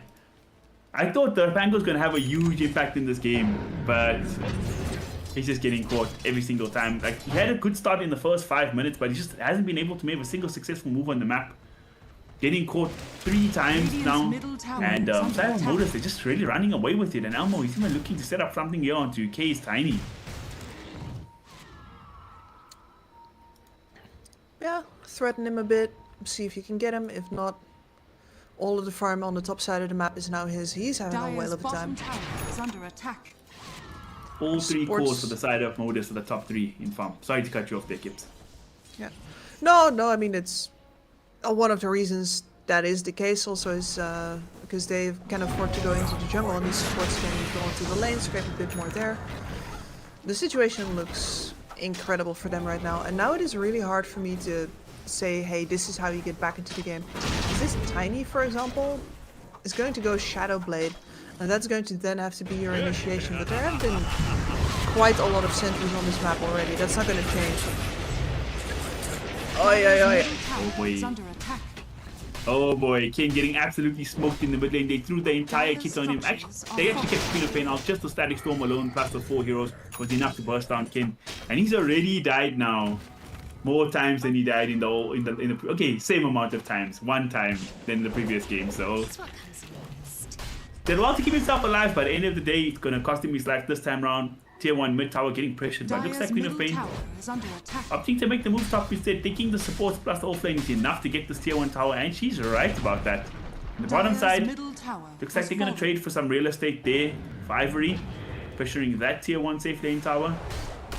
But look at how deep the supports are into the enemy jungle right now. They completely own this side of the map, wards and all. Radiant are scanning. The map position is looking pretty grim for Ivory right now. Uh-oh. Tiny in the wrong side of town. They still have the Sonic Wave available if they need to use it. The glimpse is there so much damage. They don't even need the Sonic Wave. That is just crazy against the enemy carry. Beautiful. Radiant's middle tower is under attack. Are scanning. Elmo delivering everything that's necessary, and Bottega is just hanging out bottom. The other 4 heroes are constantly showing with all 4 at the same time, and Ivory just doesn't seem to have the time to actually go for this Alchemist. I like this play. They're baiting the Alchemist bottom, but they're going to smoke right to his lane to find these stragglers. Can they get Ken? Can get the Yosef off at the last second. Keep himself alive. Cupido gets the ultimate off as well. But they look like they're using all these spells just to run away here, Kims. Beautiful time. Oh, they get the glimpse back on Cupido. Yeah. Run. Follow up is there. And uh-oh, Mr. Pangolier, you're going to go down, my friend. And they're looking for more Queen of Pain, breaking forward. She does have the Sonic Wave available. She can use it, but the silence is super clutch from Drake. But at the end of the day, he gets brought down once again on the Skyrash Mage. Let's see, what are we at? 5 kills. I'm a little worried that this game is not gonna last long enough for him to get to 15. Oh wait, Sada jumping with the kill top. Another burst. Right And in the backline. They kill another one, they kill Ken. And even Kay's gonna go down here. It's a full 5-man wipe. The heroes are respawning so fast, it doesn't even look like it, but everybody's dying across the map. 10k gold lead in 16 minutes, 19-2. This is straight up domination right now from the side of Modus. It is, and we're talking about a lineup where no Ags have been delivered just yet. But this buff has been doing so well already before the Ags. She's 3-0-6. After she gets the Ags, what's gonna happen then? I don't think this game's gonna go on much longer though, if I have to make a prediction here, Gibbs. No, I mean, Radiant are we're scanning. gonna learn something about Ivory in how long it takes for them to GG out, because this is starting to get very Oh, the troublesome. scan? But I like to see teams' coping mechanisms for situations like this. It can tell you a lot. Well, they did try for a smoke out here, looking for a play, but they got scanned out immediately. So great map awareness on the side of Modus. And like you say, building that character on the side of Ivory. Oh, lesser teams would have GG out already, but these guys, they're committing to it. They're sticking it through, waiting for that 1 or 2 fight opportunity, and maybe, just maybe, they can turn the game around. Radiant's middle tower is under attack. The co-op is buying her own Ags. Wow. That is, I swear the Alk was building Ags. Dire's He He is, Let's yeah. see. is under attack. So that's for Elmo then. That'd be hilarious. Oh my god, they're jumping in, they find Mr. Okay. K. And they just keep that Sonic Wave in the pocket. Never necessary. Radiant's bottom Always tower still a is under threat. And attack. I think that is ultimately what has kept Ivory back the most. The fact that they're waiting for that ult to be spent so that they can finally full commit. Because at this point you're going to have to focus fire whoever you go on. You're going to have to group up. And if the co-op shows up and drops an ult on that, you still lose the fight. They're prepping for something here. They're baiting the Alchemist once again, but I already know what's going on. Can they stop it though? In the back lines, Chikiro gets caught. They had wards, but it's not enough. The opponents know you have the wards, they can still play through it, I guess. That way. Yeah, and at some point it simply becomes like, hey, sure, I know that you know, but do something about it. Uh-oh. And Top lane, King gets caught as well. They're just getting picked off across the map. Every single place they go, it just ain't safe, but he gets the jump off Oh, in the very last nicely second. done. Beautiful. Astral Excellent. Spirit there. Oh. But oh my god. Pop coming through. Sonic Yeah. Wave finally gets used. I'm a pain. Oh man, there was a good attempt by Ken. He used his spells perfectly there, but with the crop coming through, just too much damage in the end. And now, Rapido getting caught as well. Sega looking to make the chase. He's going to be forced to use a Rolling Thunder, but actually good timing on the stun to cancel that out. He might be fine. Actually, another stun here from the Hoodwink as well, and Rapido does eventually go down. And I just want to take a young look at this Hoodwink score. 7-1 and 13. Guap Oh is... my god, Quap. Dire's bottom tower He is under guessed attack. wrong. Queendom Kermis. That was close though. Yeah. No, but Very with close. the raindrops in the pocket, yeah, Aghanims has been delivered now. He gifted it over. Dire's bottom tower is Almost under got it. He gifted two. Radiant's middle tower is Wow, under gave it to attack. the Slada. Okay. I mean, you make a good point. The Queen of Fate is so farmed, she almost has her own Aghanim, so why not? Why not? Yeah, especially if you buy it yourself, it means that actually your alchemist gets to either have a game or hand it towards the disruptor, his choice. Don't Okay, they pick up the Tormentor now too. Some boomerang action there for the Hoodwink. Bounty. Much needed coin. damage amp. Solo in Radiant's triangle. courier has They're been looking for, again, I don't think there's a sentry. Double damage on the tiny. This could be a, oh my god, Caster's Curse. Feels bad. Pop with great map awareness there. Now she's gonna jump back forward. Kane might be in He trouble. committed so His damage hard. expired and he is brought down. Oh boy. That was close. So close, but so far. Now Amo finds another one. Damn, the pace of the Slaughter moving around the map in these rivers is just too crazy. It is, and it is so hard to disengage from this team because you said before the chase from the Slardar is crazy. Pop that ult on anybody and then watch the glimpses fly. It is, you're in for a penny, in for a pound if you're Ivory here. And right now they absolutely do not have the damage to come out of these fights in a good way anymore. So it's, I don't see how they 100%. come back. I also struggling to find a way, especially with Roshan getting picked up here. Surely Queen of Pain. Actually, no, Almo picks that up again. They were like, yo man, you had a rough game last time. Show us what you made of. And he's 808. He's got the Aghanims. He's got the Aegis now. They're going to let the Slaughter cook, Kips. They're going to let him cook. And like you say, this Disruptor hero, although, you know, everybody talks about the Ags, you know, big team fight ultimate and whatever, which is great in tough games. But in the games where you are ahead, you just get so much value out of the stimps. Getting extra pick off of the extra pick off. With heroes like Slaughter chasing forward, giving that extra vision. And now they're gonna go, okay, you're gonna be in trouble, my friend. Showing up against the Slaughter. Gonna get tracked already. Now the back should come out on the next hit, and it's just so much damage. Where can his team combo up with him? His team's nowhere to be found. But in the backline, they'll settle for the Skyrad kill. 4 hits. Dire's bottom tower is Wow. under attack. On the flip side, the other series, Nigma already 2-0 Team Raw from China as well. So another quick one there.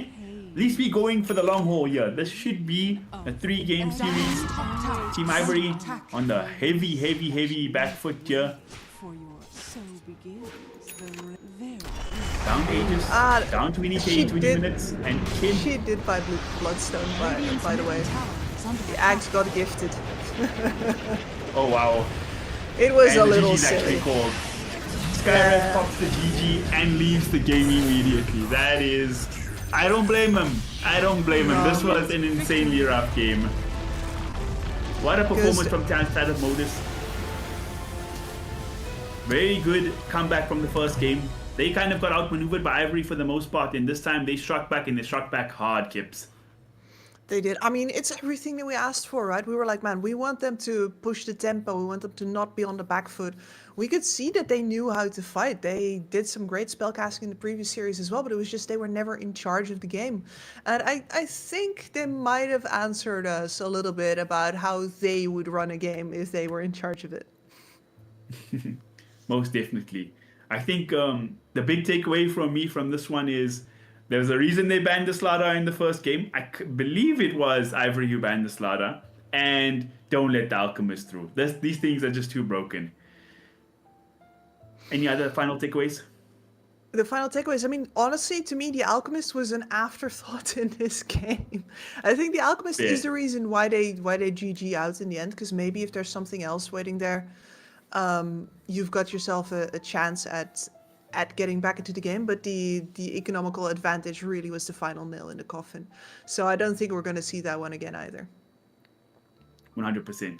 That is it for us for game number 2. Game number 3 will be back in just a short break. So stay tuned and see you guys soon.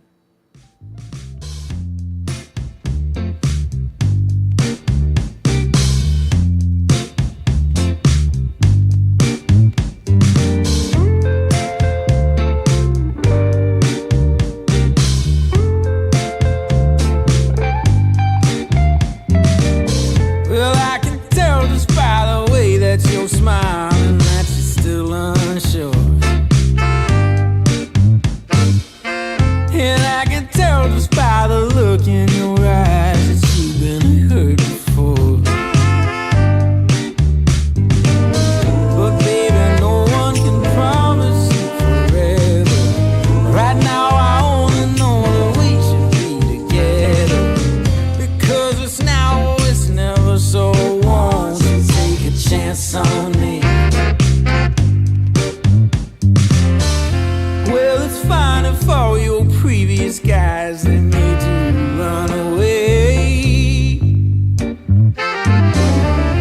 You can bet you'd only have one regret, and that's if you didn't stay. Walk my way. 'Cause baby, no one can promise you tomorrow. But today you take away all of my sorrows. You know I'd beg and I'd borrow for you, so won't you take a chance on me?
gentlemen, we have a game 3 on our hands here. First game, we had a cracker kips.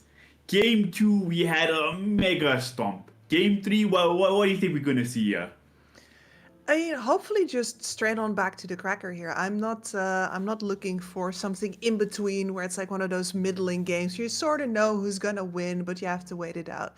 No, that first game, that was delicious.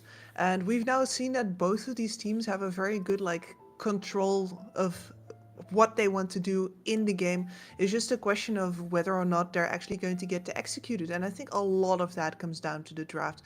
We were talking about the passive supports. We were not sold on the Brewmaster on the draft in game 1 for Modus. That indeed came to pass. And then that Slardar, you were so ready for that Slardar, man. You called it from the beginning.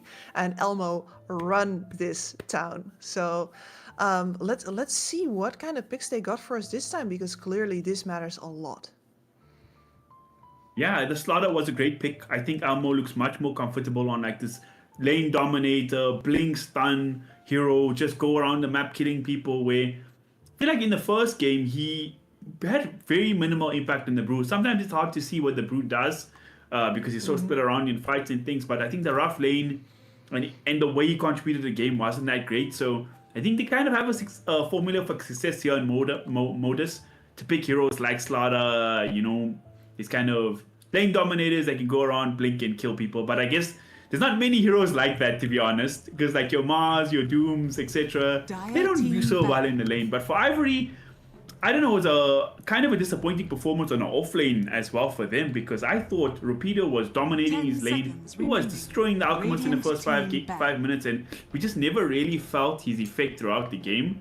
And yeah, I know it's a complete stomp, so it's hard to analyze or whatever and pick on a certain player, but again, your offlane is where you look for your tempo setter, for your team fight, for your initiation. So we're hoping to see a better performance out of him. And he was on a first pick Pangolier, so wasn't really counted. He just didn't play that well. Hoping for a better game. We have to have a better game, otherwise it's going to be a rough game. Game 3 here. No, like I'm gonna point fingers. I'll point at the Skywrath pick. I think the Skywrath is very much what helped him dominate in that early phase of the landing stage. And as soon as the Skywrath started moving, 2 things happened. Rupido started losing his lane, or at least the Alchemist started coming back, and the Skywrath started feeding the Quap, the Slardar, the supports. If you had it was really just a chicken dinner. Okay, so here's my question. Game T is the draft there, right? Do you think it was like the captain, Giga Brain, let's pick Skyrath, or was the player be like, yo, give me Skyrath, give me Skyrath cap, I'm a cook, I'm a cook. I'm trying to remember if Teehee was a Skywrath brain or not, because there's certain players that have like really, isn't it Saxa also who has like a weird, like sometimes he suddenly bursts out the Skywrath? Like there's a couple of players that really have that, so I don't seem to remember Teehee being one of them. So I'm gonna throw it down to player choice. It's usually somebody has a hard on for that bird, and then you pick it. That's fair. Like, man, I can kill anybody. Fair. This time Modus pick up the Pangolier first pick. And Ivory, they see the Storm Brothers taken out. They're like, let's keep Ken on a spirit. We gave him Ember. So now he's played all 3 spirits. If we have a game 4, maybe we see the Earth Spirits as well. So, I think that's just as likely as game 4. Right. R.I.P. Earth Spirit. Bring the boy back. Unless it gets too good. Eats the ban on the Huskar.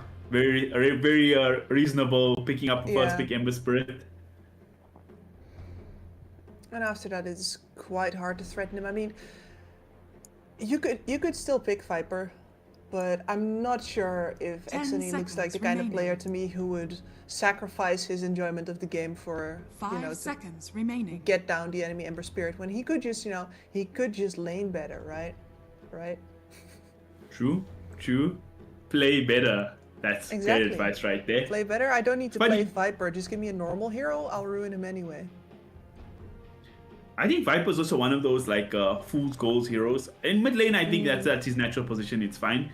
But like you see off lane Viper, he's like, oh yeah, this guy is dominating the lane, whatever. You get one gank, you kill the Viper, he's behind, and then it just does nothing for the whole game. Whereas Ember Spirit, you can get dumpstered, yeah, you can be 2k down into 10 minutes, whatever, but you can still contribute to the game, you know? So both these teams like trading picks here. So in game 2, Ivory had Pangolier, now Modus take it. In game 1, Modus had Ember Spirit in the Rubik, now Ivory take it. And we see another popular hero in the meta right now, the Moita, come out. Could still be a pos for Moita, but I'd probably be a carry Moita. What do you say?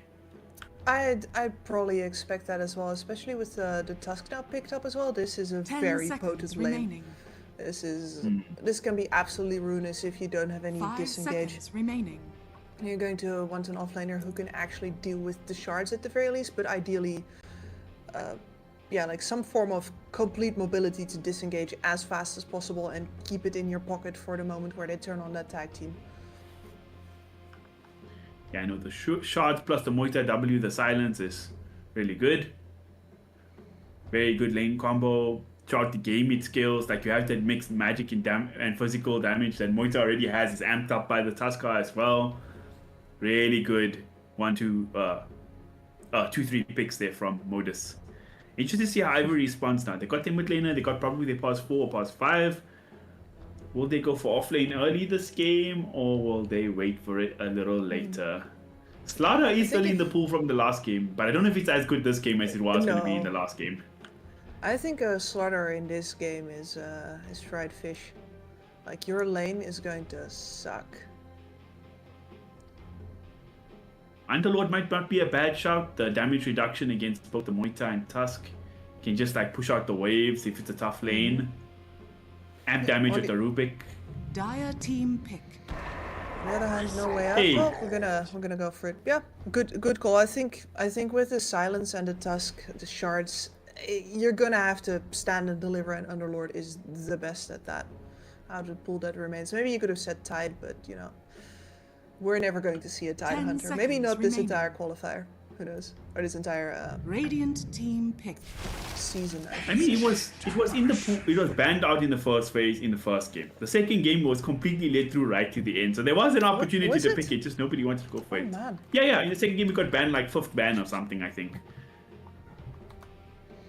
I'm a little surprised at that. Hey, 10 seconds remaining. I'm more surprised by this AA pick. I wonder why they prioritized this pick 5 this game. seconds remaining. No real super healing or anything like that to counter. No, not really. I suppose it's quite good versus the Muerta, who really wants to just stand still and deliver. That's But- fair. But still, yeah, it almost like, and there is a snowball on the field as well. So both the hit of the ult as well as like the shattering effect can be delayed or completely evaded by the snowball. It feels a little off. It feels like they were anticipating something that we couldn't see yet. Like maybe no, the Alk and Huskar are both out. Those are the two scenarios where I'm like, yeah, you're justified in picking an AA here no matter what. You both banned them already. It's not, I mean, AA is not like one of those heroes where it's like completely shocked to see in a game. Like, he Radiant does come team up in back. any meta, right? But it's usually when there's these big healing heroes. And the same, I'm just not seeing the vision. You kind of have a global presence with the Underlord once he gets his Ags, and then the AA Dire ulti. team Not back. bad combo. The Ember Spirit's out of first can set up for it, but I mean, if you're the Slaughter, you're once again licking your lips at the sight of the support. It might not be as low armor as a Skyrat, but not very different on Ancient Apparition either. Basically just as defenseless. And yeah, that's the point that I want to bring up. 10 I like to seconds see Ancient remaining. Apparition usually in combination with, well, Lion is my favorite, because if you have 5 an AA, seconds remaining. the other support is going to have to do all of the disabling. You're mostly a follow-up once again, and unlike a Hoodwink, you have even less to do if your team isn't the one engaging. Hoodwink's great reactive as well. Ancient Apparition, usually if you're not the one that goes, then you're the one that dies. And so there's a lot of weight on the shoulders of this Rubik. Now, to be fair, there's a lot to steal for this Rubik in this game as well. Everything Slaughter has is great. Everything Tusk has is great. Most of what Pango has is great. So he's got some tools, but the support duo feels a little a little weak to Radiant me. team ban. Yeah, I was liking where the draft was going for Ivory, but this Ancient Apparition puts a lot more question marks than it answers. See the tiny band out here from Modus, Shadow Demon band out from Ivory. Interesting. We'll see where we go. We've got a last 10 pick. We have to look seconds for a remaining. carry for the side of Ivory, and Modus need 5 a seconds remaining. carry as well. Yep. So both teams still need to pick up their carries. Not off. Oh no, they had the Moita. What am I saying? They need another support. I mean, it could be a Yeah, support and Moita still. It could be, but yeah, I was just agreeing with you. I was just like, yep, that's. So they banned out support here on Ivory, so they think it's a carry Dire team Moita. ban. Modus TV ban a down. Terrorblade. Terrorblade would have been an interesting pick. Kind of lanes okay against Slaughter with all the high armor. Scales very well into the late game. No way to crack through Moita's ulti though, right? Yeah, it normally Murta 10 is a seconds counter matchup remaining. for the TB, in fact. Because she kind of ignores his armor as well. 5 seconds Yep, Interesting remaining. ban. exactly. Radiant Then again, who wants to play team against the Terrorblade split pushing the map for 40 minutes? Even if you're winning, it's a painful game to play, you know? Dire team pick. He's out. Ooh. A druid. Okay, well, the Muerta to support then, I guess. Interesting no Everybody druid wrong. pick though. And you And then they you go for had the to talk Naga. about split pushing Oh for 40 my minutes. god. Didn't you? Didn't you? Oh man, I cursed this. I'm sorry, Kips. I am really sorry. But to be fair, Kips, we both old people in this Dota scene, right? I mean, True. I've been watching since TI3. You've been coaching at TI from like the old days, right? Compared to Yeah, then, TI Naga Siren sucks. now is like weak. You know, like the game is like, okay, she buys like Orchid second or third item. She still has to play Dota, you know, not like the prime RTZ It's true. endless push, you know. Uh, Very different but there- approaches to the game here. Oh, sorry, go for it Yeah. first. No, there's also definitely something that remains the same about the Naga Siren. She didn't used to be the game ender, and she still is not. In that regard, she hasn't actually changed as much as we like to think. It's just that her presence demands more pace now than just sitting back and taking over the map. You gotta take over the map forward now. But the problem with the Naga is still the same, is that you don't end the game. Somebody else has to end the game for you. So there's quite a bit of pressure on this Underlord and this Ember Spirit actually still to capitalize on the space that the Naga is going to be creating and the pace that she's going to be setting. And the question is, will she be setting a pace when you're up versus a lone druid who is, like, if we're talking about taking control of the map, specifically towers, then that is the man for the job.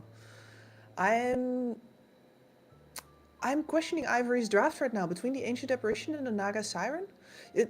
Naga's great setup for the AA to be clear, but I'm worried about a lot of different ways in which this can go wrong.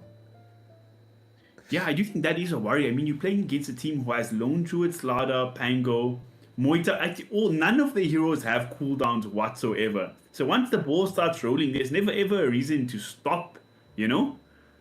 Mm-hmm. So No, they it's can gonna roll. be They've got- Yeah, go for it. No, they got the physical and magical damage mix, whereas I'm a little worried about the burst capabilities. It's funny actually that now I'm like, well, actually I guess we should be happy that they've got the AA, because at least that presents them with an opportunity to burst heroes down on a lineup that is otherwise a little light on the damage. Which is funny how that goes. Very interesting.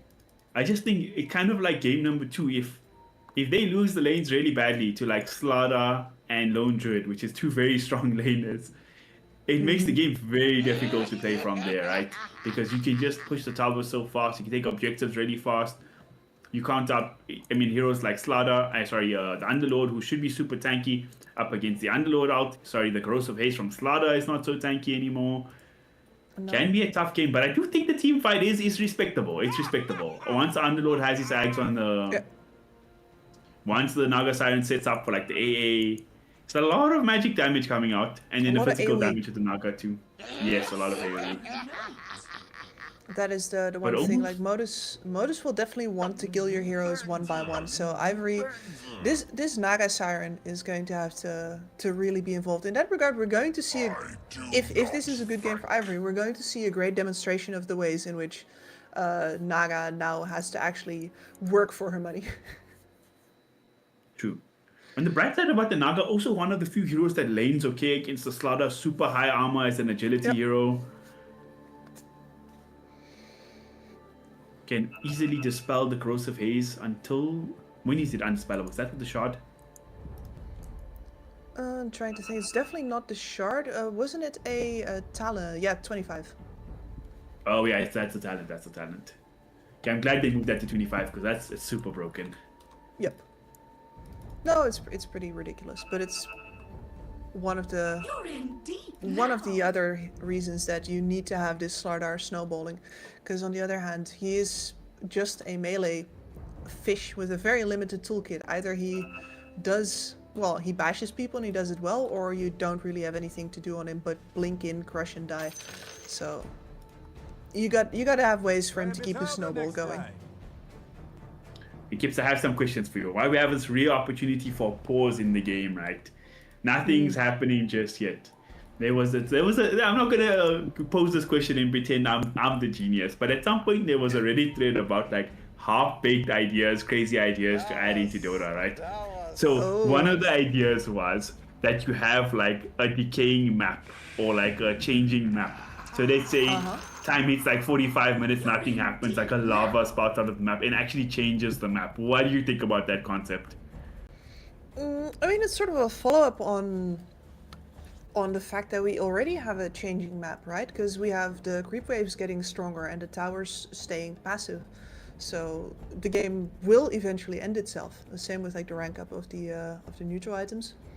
So it is not that far out there as far as I'm concerned. The question is just like, do you want the game to be different at 45 minutes, or do you want it to like actively be moving towards ending? Because I feel like a lot of the ways that they've tried to push games to end or not end have had unforeseen consequences, like the moon wells in the base, repair kit, or otherwise the waiting for the 60-minute neutrals sometimes feels very artificial. I'm curious about the intent of this person. Do they want it to end, or do they just want it to be interesting? Because I can get behind the second. I'm down for the second. Right. That's fair. We think, okay, the map is going to be like a volcano in the map. There's nowhere camps to farm. And they'd be like, nah, we can't fight around that area anymore. Let's just wait for the base. That's a good point you make.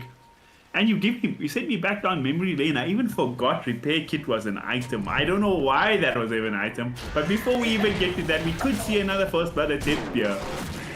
Drake. Oh, beautiful dead shot coming out here to Rubik. Did they have the burst to kill the Rubik?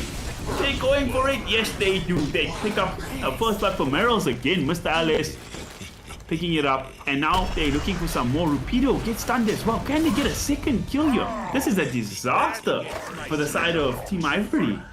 What's going on with all these first blood moves? And then the good luck have fun comes up after 2 kills. That's just BM. What the WTM down to? That's hilarious. Oh boy. Whoops. I'm not even sure that he thought about it. So bad. I'm not even sure, but that no matter if he thought about it or not, yeah, that will be received as an insult. Yeah, no, for sure. I don't think he was trying to trash talk, but the fact that it's we have to read between the lines is what makes it even funnier, you know? But he did. He did. Oh man. Ember's Bird versus Pangolier lane.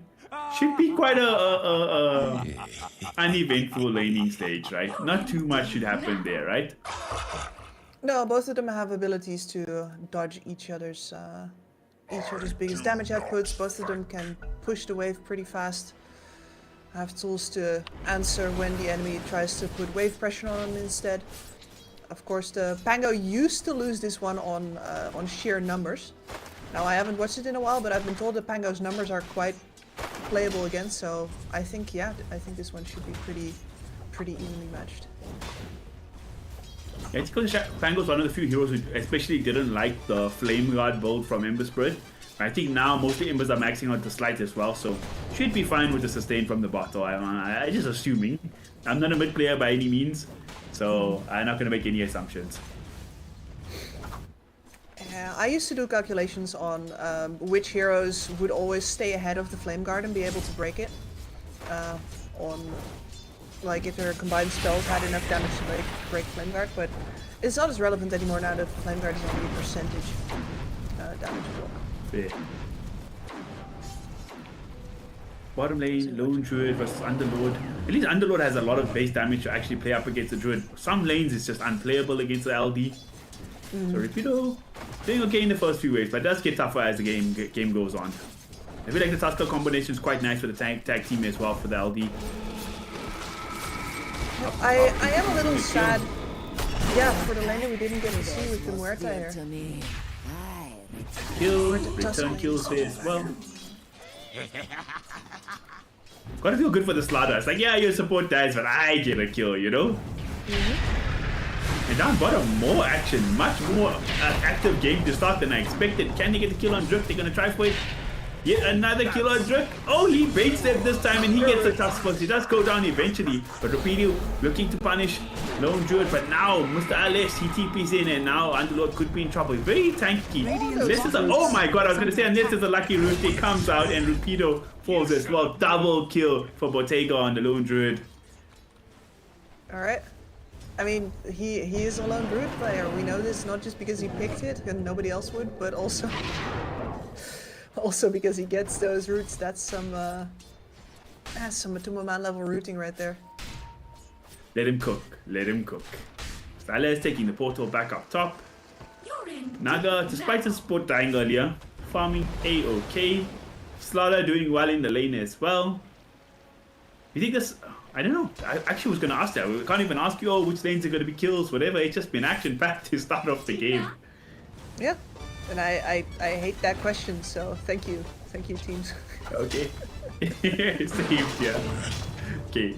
Remember, stream, I gotta ask him who's the first blood going to be every game now. Every game.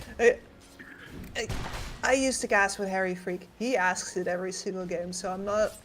Denied. I'm not unprepared. I'm just tired. I get that. It's the Gen Z motto nowadays. You gotta be tired. Yeah. Being alive's tiring. That was a missing stun, and that'll get you slapped around. So tanky on the Slaughter though. Under tower, hit by 3 illusions, a whole creep wave. He's still at half HP, got 2 tango. He's got a double bracer as well, so extra tank for him. That kill make a big difference. Oh, he actually gets dead shotted there, but he got the water rune first. But he still might actually die here. He's in trouble. XT putting under pressure. No remnant or anything like that. He's just level 4. Cooldown is there. It comes off cooldown in time, and bye-bye goes the Ember Spirit. Nice pickup for XT. And I have my answer about the Pango numbers. They are looking good. Oh, it did help to have the Moita come through with the rotation at least. Now, bottom, they're making a move again. Mr. Alfredo the Bear not looking too healthy. But it's fine. Okay, yes, you're right. Definitely.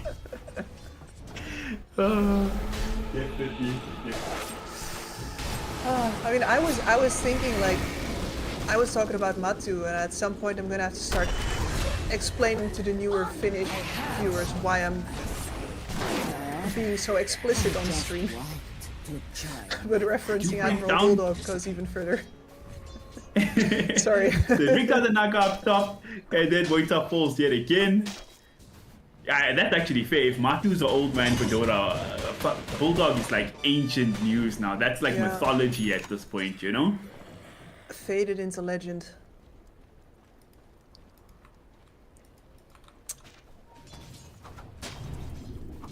So the support's freed to make their rotations now. I do think that that's going to be quite fine for the Underlord here. Yeah, and if the support's gonna back him up, they might even get another bear kill here. Should be a big one.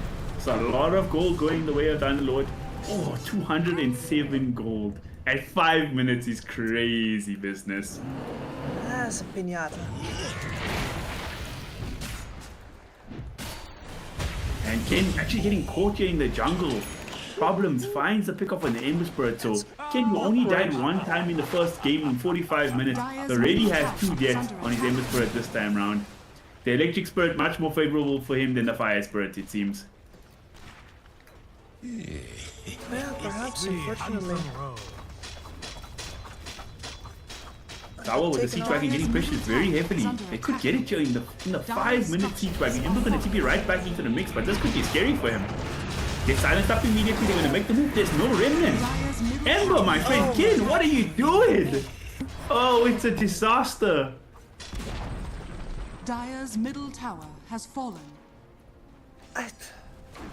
I don't know, you can see me on camera opening and closing my mouth like a fish on dry land. That was inexplicable. It's not even like the situation in game 1 where you have a Dazzle sitting behind you and he's just, you know, picking his nose at the moment or whatever, so he didn't press the Raven time. It's just, you went there on your own. Nah, it might cost him the Wisdom Shrine as well. They lose their own middle Wisdom Shrine. He could get a return kill, but Mr. Alice, he's okay. Actually, they're pressuring. They're pressuring you on the dire side of the map. They're going to be forced to TP out in the Moita. Couple of tower shots tanked here. At the end of the day, losing your Ember Spirit back to back and losing the Wisdom Shrine is disastrous. Underlord struggling to come up to his lane now as well. This is what the heroes picked for. Stand in the tower, press your Q, and if you can't do that, it's really looking rough for the side of Team Ivory. Yeah, exactly. It's practically the entirety of your gameplay, and it's... Well, at least he's not losing the tower to the bear just yet, but it doesn't exactly spell good fortune either. That Milner is gonna come. We're once again in a situation where Modus has all the top 3 net worths in the game, okay? It's very close for the last 2 with the Naga and the Underlord, but 2k net worth lead in 8 minutes doesn't seem like a lot, but it really is at this point of the game. No, and winning 2 lanes and drawing the 3rd is not a way to play the game. You need to at least win the 3rd so you have somebody that can, you know, has leverage, somebody that can move the game for you, somebody who feels confident with their net worth. And right now, the situation that they're in with the money that is on all 3 of these boards, none of them are going to say, oh, I feel good making this game new. Trying to make a move here onto the Moita. Okay, gonna run all the way back on the tower. With Slaughter coming through. Not gonna fully commit that. Put that on Ivory. Oh, God. Bless you. I didn't hit the pause. I had the beauty in time. Now, we see Ivory just TP back to his... Actually, he ran back to his tower. So gonna try to keep his safe lane tower alive. But Elmo, once again on the Slaughter, just putting so much pressure. Yeah, he doesn't have all the kills from the second game, but his presence on the map still felt just as heavily. And Ken, complete opposite side here, dragging waves, stealing 2 bounty ruins. That's a nice little move. But it is definitely also a show of desperation, right? It's good that he's making it, but we can also really read where his mind's at. He's like, I'm going to try to go where they aren't, because on my side of the map, they're all up in our business, and the Naga right now is not ready to just keep the waves out and play forward. She only barely hit level 6 just now. Yeah, and the Ember Spirit build has no points in Syrian changes as of yet, Kip, so he can't even look to make ganks or make plays with his team. He's just very limited on his kit, all out in the farming with the max of the Flame Guard, which is understandable playing from behind, but how can he help? They're making this to try to defend this top tower. The Tuskar should fall here immediately, so they keep the tower alive. Tuskar should go down. Elmo, this fish is a little too fast, so he'll be fine. Radiant Something going the way of Ivory at least. Yeah, very important thing happened during the fight as well. Teehee hit level 6. So that is their fight winner online. You could see them aiming to have him in EXP range as the kill went down. I like how this one feels. Oh, not like this. Up top, we casted Kirsty once again. Both the supports might just die here. One more hit from Stylish should do the trick. And oh my god, Rolling Thunder even committed here. They playing no games. They hate these supports right now. And they're such easy pickings too. It's a very weird support duo. Not to hop on our earlier point, but like... Rubik AA is like a really do nothing support duo, you know? Yeah, sit in your hands and wait until other people are out of Dire's position, top until tower other is under people give attack. you spells. It's very reactive, and that's not to say that it can be bad, and it can be really good to empower if your cores are heroes that are going Dire's top to tower get a move on, but even if they work, They're you making can't the right move, now. they're trying to kill the LD. They had the AA ulti come out, and it is enough. They bring down the Druid. That's- Big pick off from the side of Team Ivory there. Well, if we get to this point of the game, it's not too bad the AA anymore, especially to play up with the Ember Spirit. Got some points in steering chains. And the TP's reaction is just a little too slow from Modus there. Not much you can do really up against that combo. Oh, and that actually they might get a sidestep. pick off here on Ember Spirit. They're gonna punish them for this move. Actually get another from the side of Ivory as well. They bring on the Tusker. AA juking and jiving in the trees now because they used the Rolling Thunder earlier. Oh, actually it's a back out 9 already. Ember Spirit will get the TP away. And Rapido there to save the tower. Already putting the pressure on ya. Xnee on this Pango playing extremely confident right now. Team's not even there to back him up. He's just like zoning the Dire's Underlord bottom one man tower with his is mates under there. attack. Pretty impressive stuff. And they should get another tier 1 tower. Dire's bottom Easily, tower that is has all fallen. tier 1's down now, and sufficient. Like, the Naga Siren hates that this happens. She really wants the waves to be naturally forward as far as possible so that she can lean on that to add to her pressure. And ideally, she wants to, of course, be on one of Dire's the bottom tower is under attack. forward positions of the enemy tier 2. She's never going to get there. This A ult, though, Radiant's middle tower is under attack. not good enough. Coming through. Bird off the mark. Needed to wait for the chains first. Kenny still in Ken? deep at half HP. Yeah, Really feeling okay. it up with this DD, but he's taking a lot of damage. Use his TP already, he should be fine. So let's look at his Naga Siren for a moment. Doesn't even have a Manta yet, so very far away from having that Orchid either to start playing around the map with too. She's not a threat, and she can currently barely even defend herself. No so in the Siren level. Maximum farming, I respect it. Radiant's bottom tower is under attack. Well, in that regard, you He gotta might be in see. trouble. Tower is under attack. Good shot, and oh, with the slaughter coming through. Got his blink completed. No chance for that AA. No, and you gotta see Ken's shenanigans, like zooming across that enemy side of the river with a haste rune as precisely that. He's trying to get attention, buy space by whichever means possible, even if it's literally clownery. Because if you Trying to don't Naga try Siren, to like you said earlier. No Song of the Siren available, and then the Naga's gone too. Down bottom, Ken's trying to make space, dragging waves 14 minutes into the game. Radiant structures Interesting are moves, fortified. looking to punish it, but he's fine, he's an Dire's top Ember. tower is under attack. No, he's getting creative with it, and you have to. There is no You have to. I'm glad he's doing it, but oh man, the fact that he feels like he needs to is oh, this Slardar smoke popped. That might be the saving grace. It might not. Ooh, clutch inverse ruin there for Mr. Ken. Got his Kaya up now as well, so even more damage coming out. Ken is by himself keeping this game going, it feels like at the moment. With all these crazy plays. Yeah, and he's had some really smooth sidesteps because a lot of these spells are point targeted as opposed to, or sorry, excuse me, AoE as opposed to point targeted, and he's been dodging a lot of Mango swipes already. This one though, Huge amount of damage. They're coming out to Ember. He's trying to man fight up into Tusk. He does get him, but it cost him his life. Rubik gonna fall as well. Almo, they're looking to hunt for more.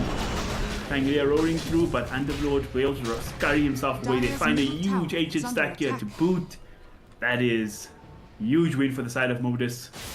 Feeling themselves here after a tightly contested game 1 that they fell through. It's been all them in games both 2 and 3 now. Radiant's Yes. top tower is under it attack. has been. They've been really quite impressive to me because I felt sort of like, yeah, you see, the sure it's a little close, but the more experienced team here clearly has got the upper hand, and it has not felt that way ever since game 1.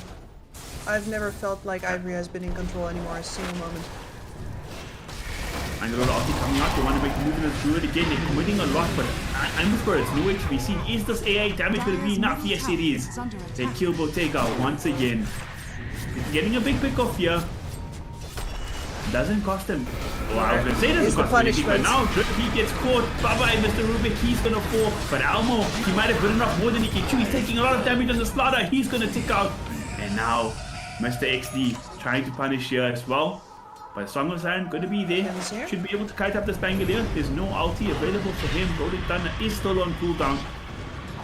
So his escapades has to end, and Ken finally joining the fray. Gonna bring down this Moita here. Actually, missed the slide of first. That's a very weird thing. How do you miss this? But he does get him in the end. Top tower is under attack. That was awkward. But they get the kill in the end. Just giving us more to talk about, Kip. Just giving us more to talk about. Yep. I mean, to be fair, I feel like I'm almost caster cursing it again, but that was finally. We were talking about how Modus has the 1x1, and they want to be the ones initiating Radiant's and then middle taking your tower heroes is under down attack. one after another. And then Dire are here scanning. they went in second, and instead they were the ones Radiant's that top tower filtered is in, under but not attack. at the same time. For sure, Lone Druid not even joining. But that was a pretty big miscalculation. Don't look done just yet. TP 2 heroes down bottom. Given. Not too sure if they wanna what they wanna start pressuring here. Maybe just some backup to keep this Underlord going. Tusker and XD in the area. Pango feeling confident. And full Mjolnir completed now for the Lone Druid as well. Pango, despite being the most powerful hero on the map, Kips, is still far away from his own blink as well. Well, he's going to be following up on the Tusk, so I think that is fine for now. Especially if he's also following up on his Slaughter. Uh-oh. Both the supports getting caught out here. So, moral of the story, any team we praise, our curse is just too strong right now. And with the Slaughter, they can look at Thread and Roshan. Okay, Lone Druid doesn't look too interested in that. Slaughter running to the other side of the map. But at any point, if they want to, with the Slaughter plus this Lone Druid with the full Mjolnir now, is very, very dangerous for Mr. Roche. He'll fall very quickly. I mean, Caster Curse is just a return to baseline, right? You praise a player if they're overperforming, but it's much more likely that they're not gonna stay overperforming. Dire's That's middle why it tower happens so is often. under attack. Interesting way to look at it. Yeah, it's a base rate fallacy. Anyway. Oh, King gets caught in the mid lane. Oh, it's a Right, disaster. this base. The Moita finished up her Rod of Atos. He's got no way to dispel that just yet. Going towards the Lotus Orb up next, it seems. Oh, it's Shiva's garden. My mistake. And now with that, Yeah, they're feeling no. very confident to just walk up into Roshan. What a clutch pickup from the Moita. Radiant's bottom tower is under Yeah, attack. I mean, he could still shift into the Lotus, and maybe he'll think about that. On the other hand, there's so much physical on the enemy team. I do also get why you'd want the Shivas in this game, no matter what. And it's not going to be the Underlord Billion, because he already has the Crimson Guard, which is also going to do a lot of work here. The Slaughter wasn't even there to corrosive haze Roshan, but just with the DD on the Pango plus the Lone Druid, they still killed the Rosh so Dire's middle fast. tower is That's a under very attack. scary sign. Yeah, it's a good But demonstration. they're going to of, go hunting. Are they going to find themselves a slug? They are indeed. The can of doom is out. They're going to spray this big ugly worm down. Bye-bye, Rupido. Not a chance out of that. Absolutely not. Alright. I'm looking at this for Naga the- Siren. Radiant's middle She's tower got is the under Orchid attack. coming up. This is... And she's also moved right into the enemy triangle now. This is the moment where the game could potentially turn, where she can actually start to contribute. Or she has to contribute, I should say. Starting to feel like do or die for the moment. Naga trying to contribute here in the mid lane, but she's getting rolled on. Song of Siren, can he come out in time? No, she's just dead. Oh my god, that is not the way you wanted your timings to go. The first time she shows on the map, she dies just 10 seconds later. It's an absolute disaster for Ivory at this point of the game. That hurts so much. I mean, she's being so overeager makes you predictable. They were waiting for her there, basically. Like, the TPs were all at the ready. If she came in without enough support behind her, they were always going to do that to her. But she feels the need to take that risk. Because, you know, you can't take that tower as long as they're not ready for you there. As long as they're too busy, you know, we're owning this game. We're too busy buying rapiers or whatever. You know, that kind of attitude.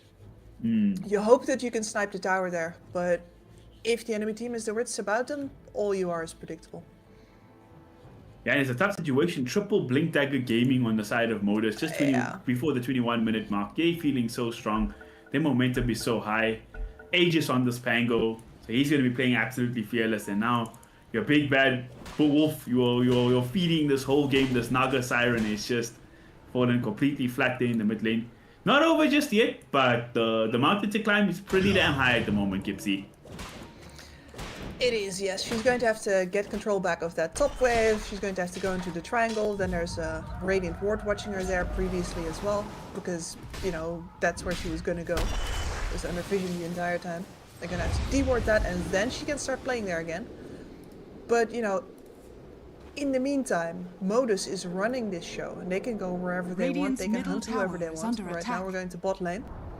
Radiant's middle tower has fallen. He's up pushing in, doing Naga Siren things, but up top. Ken though. Ken looking to make a move. Can he kill problems here on the Tusker? This would be a nice pickup if he can find it. Slider Fist comes out. More than enough damage to kill off the Tusker.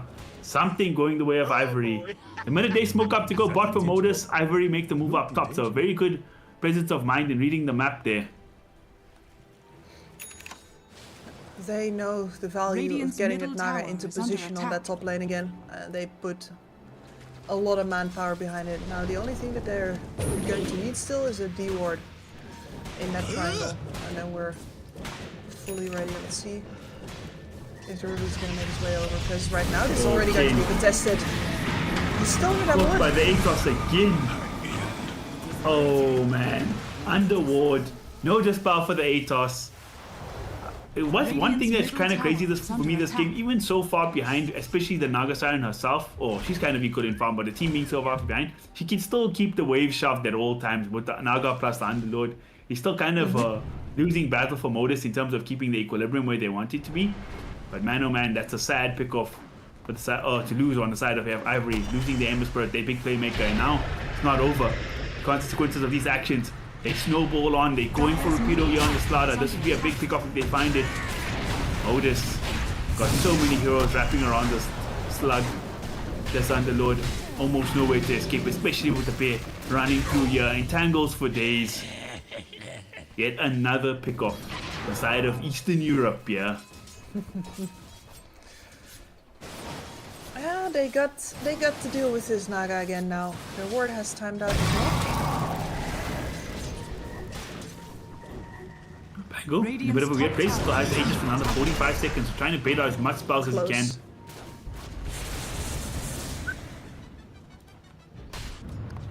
Let's see, did the Ember Spirit decide to change up the build now yet? Still going for the Shiva's Guard straight up. Yeah. Quite surprised, I feel like Moita is doing a lot of damage, a lot of work with this Atos. She is, but he seems to be And of for the the- opinion that he just has to get good. Dire's bottom That's tower fair. is under And attack. for the Slaughter Cross of Haze, I would think he would think about it, but it's fine. Slaughter, talking about Slaughter.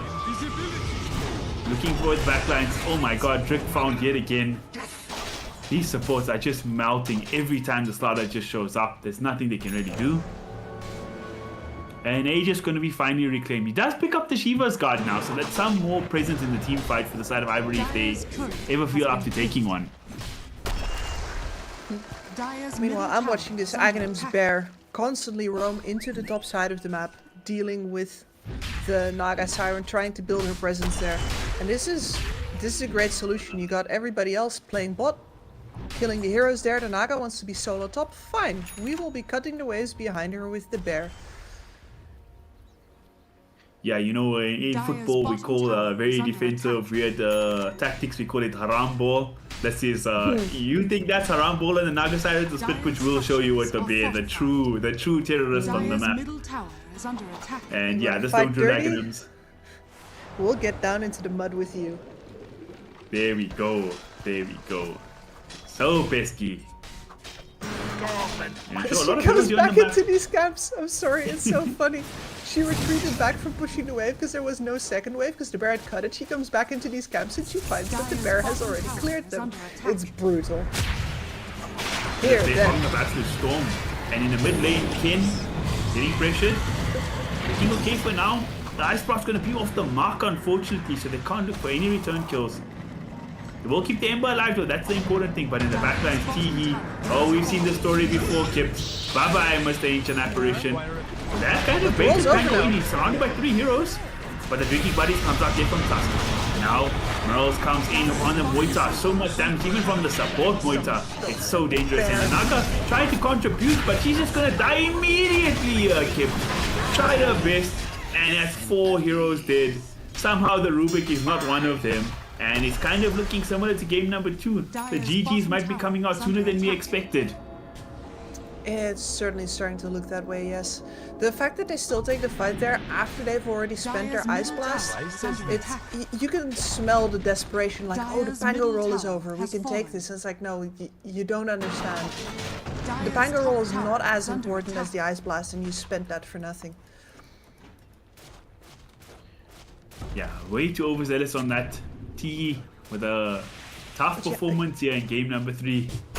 Not that Rick is having any better time on Rubik either. They're diving him in his own base as well. We'll make it out with his life this time though. And Slaughter actually went for the Lotus Orb himself this game, so he doesn't want to deal with any pesky things. No Naga nets, no Ember Spirit chains, no roots from the Underlord for a little bit at least. Silences. There we go. Dyer's courier. Great itemization. Not just helping himself, helping his team as well. And the bear, they're gonna try and make the move for this pesky panda. If they have the damage to kill it, 4 heroes wrapping out Ice Blast, and the bear still might be fine here. I think eventually they'll get it. 311 gold going the way of Ken there. He'll be happy with that, but at what cost? Slaughter jumps in, he gets to 2 in the back and immediately tripped. Gonna get busted along with Teehee here. Even Ken going down, and I think we might just see the GGs here, Kips.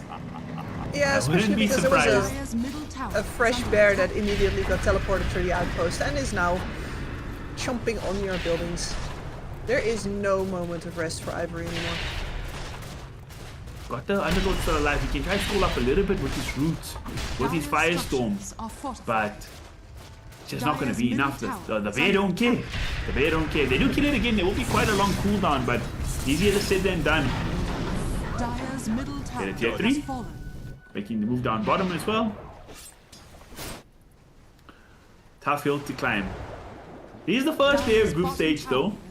It's a bit of a disappointing performance from Ivory, but hopefully, you know, they can take some lessons they can learn from this and put up a better fight as we go along. Right now, just got a whole disperser delivered. I love watching this. Like, there's just a druid farming in the woods over on the Radiant side, and he's basically insta-carting items to his bear who's actually playing the game. Oh bad. Don't druid Aghanims. What a concept, guys. What a concept. They're gonna try again for the bear. Bye bye. This time the panda falls. What's the cooldown on the bear? It'll be back up in... Radiant's right now. tower is under attack. Alright, so he knows what he's doing. You took too long saying cooldown and I did not have it. It was not even a 2 or 1. I could only say 1. Oh man. Radiant's top tower Yeah. is under attack. No rest for the wicked. No rest for the wicked. For Naga Siren, she does have a full butterfly completed now as well, so she should be a bit more tanky in these team fights. They're gonna smoke up. Elmo would be a nice fish to find. Will they get him? Ken's gonna spot him out. The Shiva's got there. They got the change off. The Pit of Malice comes out. There we go. The Ice Box follow up. Hits 2 heroes. It's a good one. This is not a bad start to the fight on the side of Ivory. But then again, on the backside, Ken taking so much damage here from Moita. He'll be fine for now. K though, he's dropping though. He gets busted on the Naga. They do pick up the 2 supports, but cost them their Naga Siren. Not done just yet. They find Teehee on the AA, a story we've seen many times this game. And now, Objective Gaming Modus runs straight for the Raxus here as well. Do they have a creep wave? Still on its way. Don't was think the bear has the brutal. damage backdoor just yet. They missed the Slardar with the Ice Blast. And from that point on, the fact that he gets the BKB off after that, Dire's before middle the song barracks comes has on, fallen. there was no way for them to make it out alive any longer. Dire's top tower is under attack. It was close. It was a great attempt. If that Ice Blast hit on the Slardar, it could have been a different story we'd be saying right now. But as it stands, this bear absolutely relentless at the base right now. Armor melts away.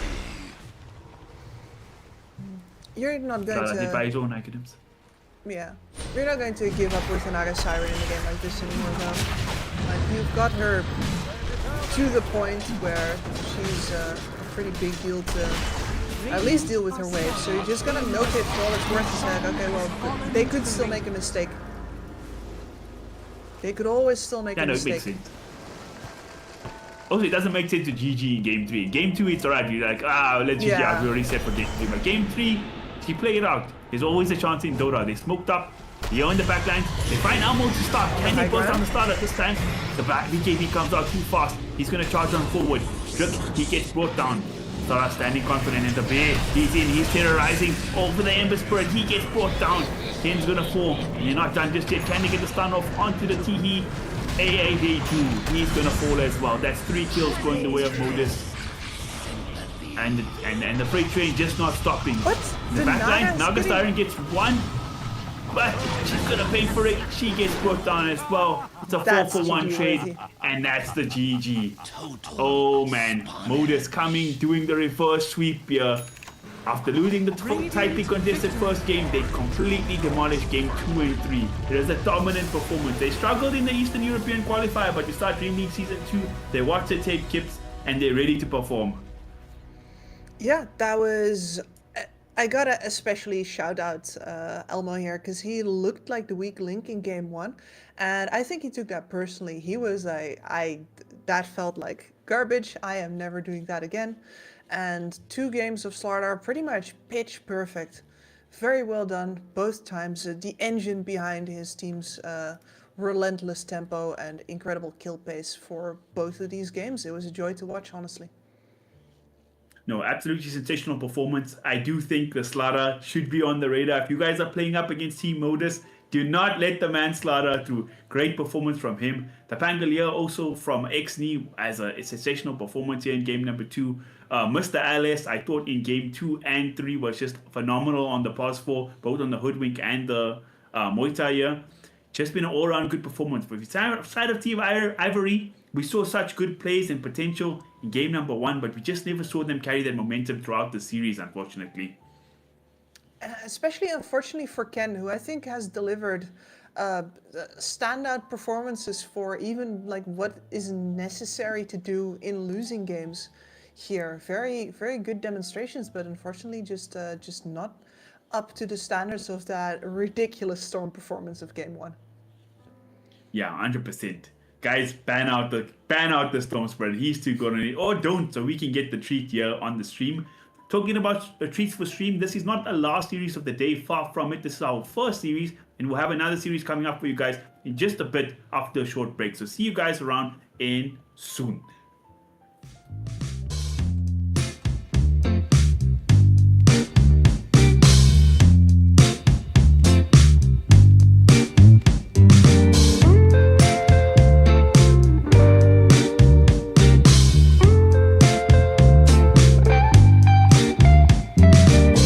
Well, I can tell just by the way that you're smiling that you're still unsure.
my camels and jack. Go ahead and take them all, I don't want them back. Those nasty things mean really nothing to me, 'cause lately it's so plain to see. All I want is you, honey, is so true. Give it to me, baby, all I need is you. Yeah, yeah, yeah. Come on, you can take away my mint Cadillac, take my Harley too, I don't need them back. I got an engine, Lord, it runs so right. As long as I get your loving each night, all I want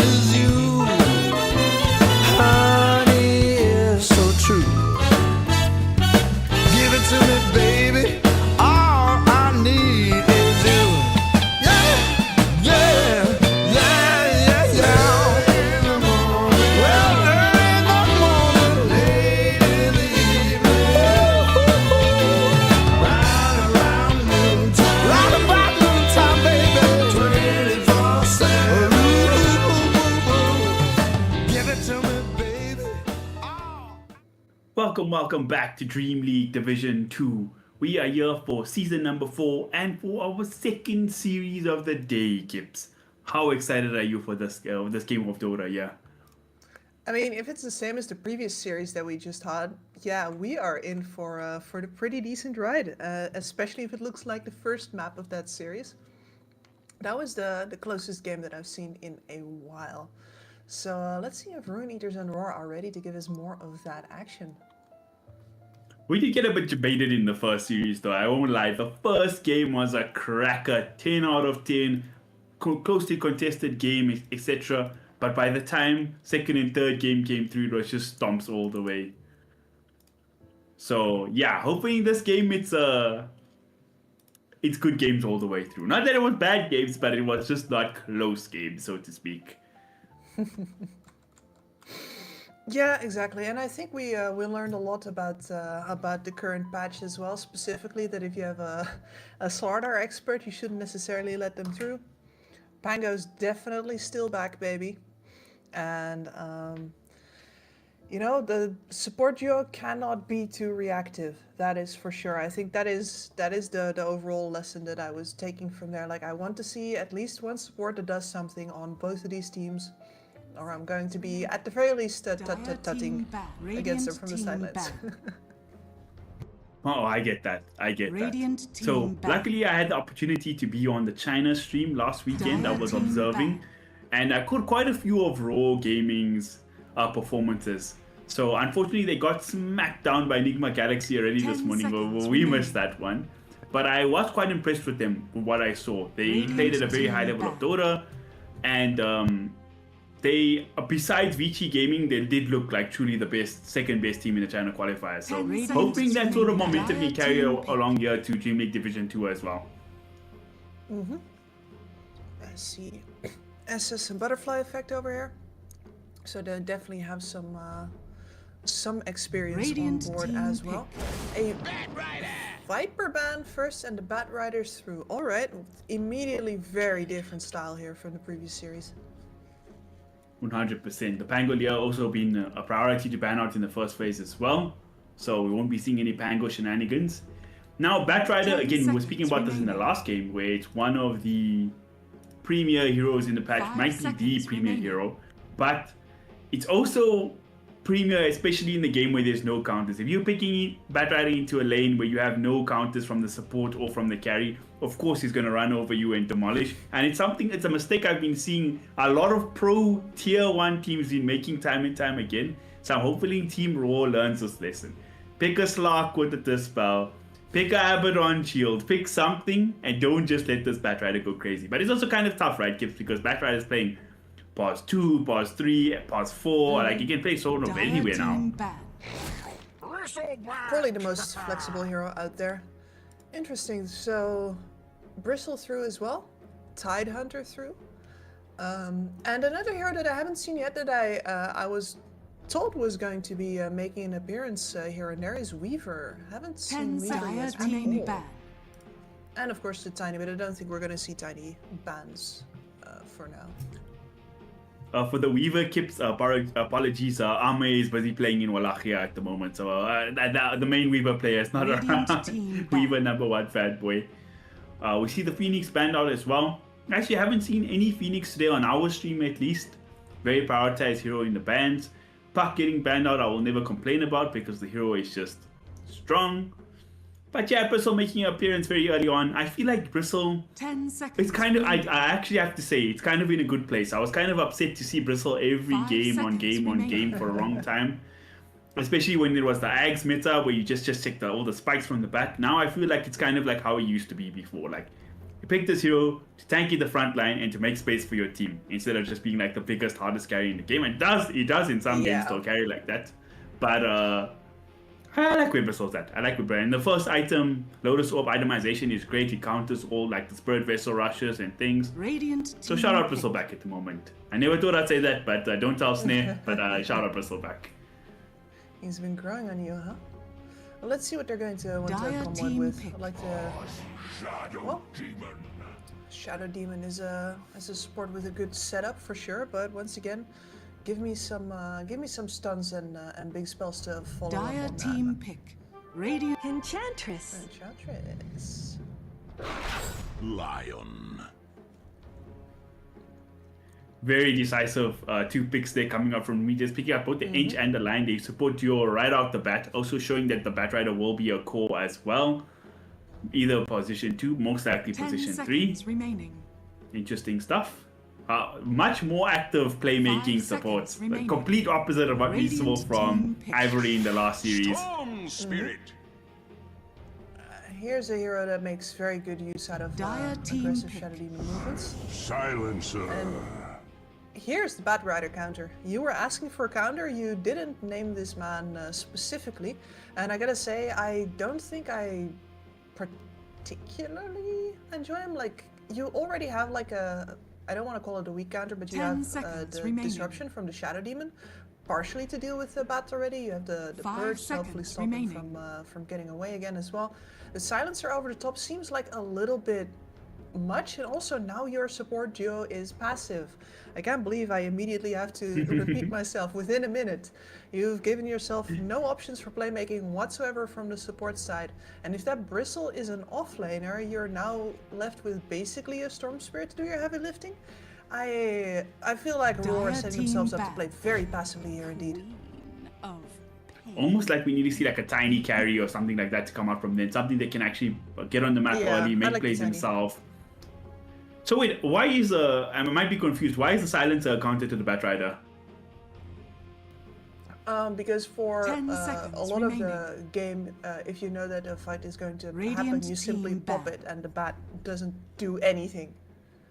Just not at all. True. But you have to be Dire team anticipatory bat. with it. So it's not a counter in the traditional, you know, they make the move first thing. It's more like, hey, if we pick a fight, you're not going to get any use out of your Batrider.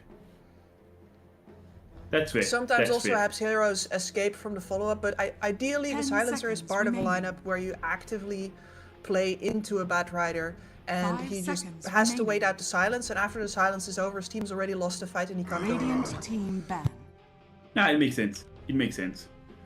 I do think I worry about the lane. I mean, maybe the silence was also quite good against Batrider in the lane because of his curse as well. The Q is Yeah. very effective against Batrider. You can't just spam the whole time. So let's see how it pans out. 10 seconds remaining. We don't wanna have a game where Batrider is completely running havoc. 5 But Rune does have a seconds very nice remaining. draft here. They have this aggressive Batrider. They got a playmaking Dire support duo in team. Ancient Lion.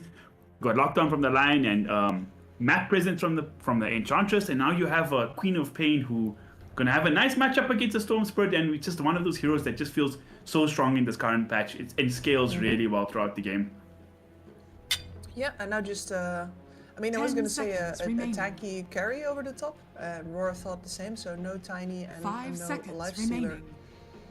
For us, a Lifestealer would have, of course, also comboed very well with both the Bat as well as the Cop. Great vessels for him to hitch a ride onto.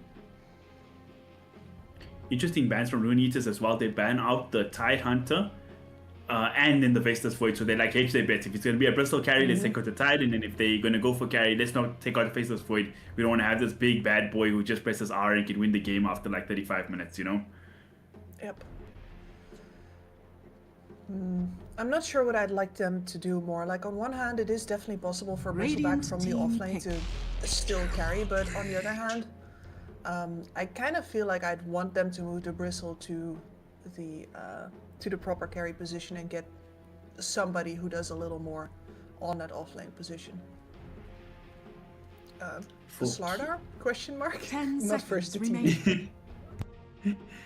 Oh yeah, TV is a bit of a tougher 5 matchup for seconds Slardar. I mean, we remaining. did see Slardar do well against Naga Siren lane, which is kind of similar concept.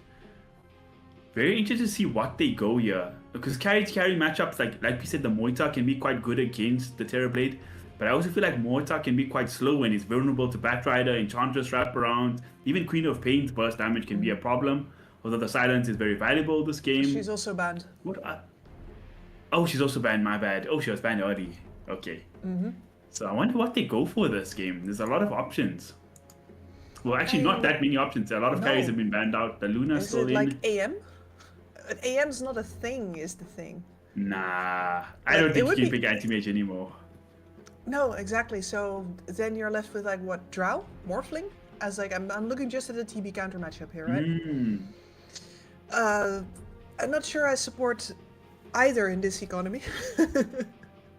Right. I mean, Luna is a popular carry in the patch at the moment, but you really want to play Luna. Luna into TB. Like, it's a frontlining carry. Your aura gets sent back with the reflection. Yeah, Luna is no.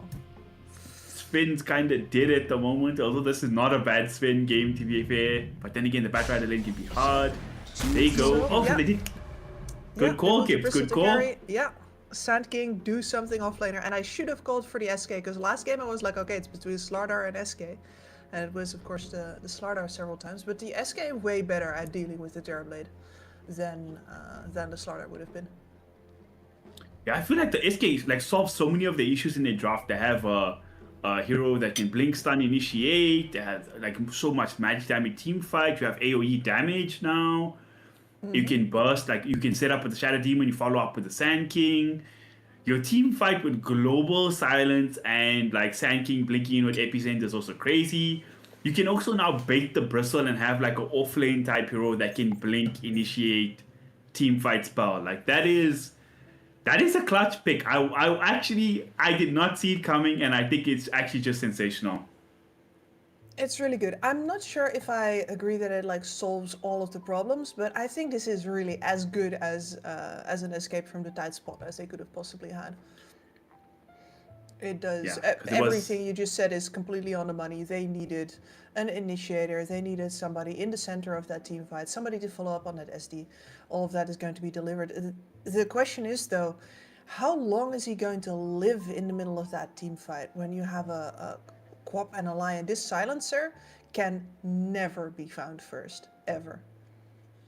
That's fair. I feel like the item build maybe needs to be like Blinky to BKB. Don't play around with tags or anything like that. Yeah. Like the BKB is just so damn important this game. 100%. And then yeah, that silencer, better play from the fountain from time to time if you have to, because I think the alternative is worse. They don't need you that So much. bad. They just need your R. Fountain heroes have been popular. We saw AA in the last game and Yeah. a silencer in this game. Nobody wants to leave their base skip. Support players these days are just that lazy, you know what I'm saying? I know, nobody wants to work anymore. I tell you. Damn Gen Zs. There's some... I'm just joking. No, this is a game for millennials, man. This is definitely... True. We don't have new Definitely. players in Dota.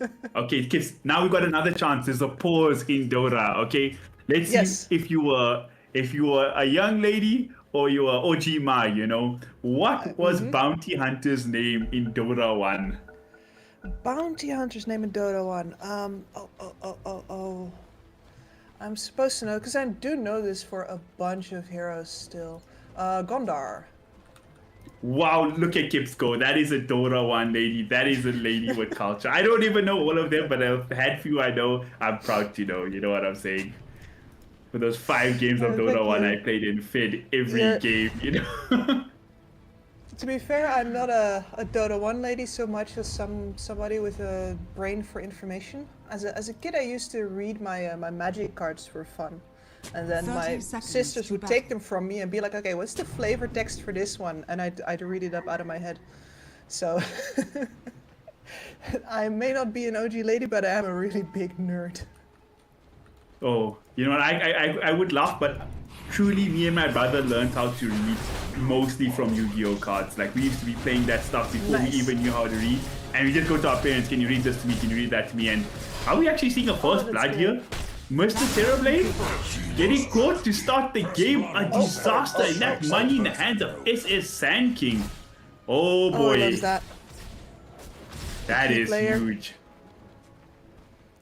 On the key hero. And I don't know if you've been seeing the skips. Look at this. Every game, or in China, it was a big thing where they go and they cut the wave to start every game. They just go and kill the range people. They managed to do it, and then they try to pull the wave onto your own range creep, and then it pushes back. So they kind of fix the issue Yep. with the off lane now. No, very smart and very hard to give counterplay, especially when your Terrorblade is dead. Tried to block a little bit there, but no. Nothing to do about it.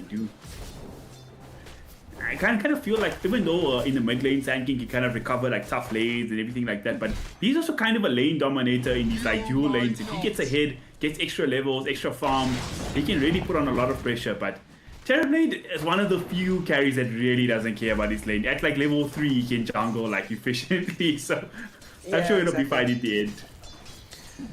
No, and the Stinger, and the Stinger is physical as well. It is all fairly manageable for a TB. Not so manageable, might be perhaps, for trouble. the Enchantress. Blood Grenade's out. Is the damage enough? Oh, Blood Grenade tick. Oh, that's crazy. Final tick on the Blood Grenade. I mean, she already went down to like 3 HP in the process there. I was like, we can't start this early with the illegal Enchantress escapes. This is not, level 2 is not the moment. Oh man. H is just an unfair hero, I'm telling you. Meanwhile, on the bot side, I'm expecting, I mean, this silencer to die. But otherwise, fairly calm situation here. There's nothing Bristleback can do. The silencer overextends. There's a bunch of disables and a bunch of chase on the opposing side. It's really, Lloyd has to be pretty careful here to not feed the enemy Batrider. Bristleback versus Batrider lane is like hilarious. It's like kind of karma lane. The same things, like you stack up things the whole time and you kill people. They do it to each other, you know. So finally they met each other's match here. Yeah, they deserve each other. 100%. It's a relationship where both of them are toxic, you know. Yep. Yeah, that's exactly what I was thinking as well. And I was like, you know, somebody should write that fanfic, and I'm like, wait, actually, please don't. Okay, that's too base of a joke to make right now, so I'm gonna leave it for right now. Oh man, butterfly effect versus ethereal. Mid lane, both people are farming. No stresses there. Everybody getting theirs. Yep. You know, losing the HP battle though quite heavily.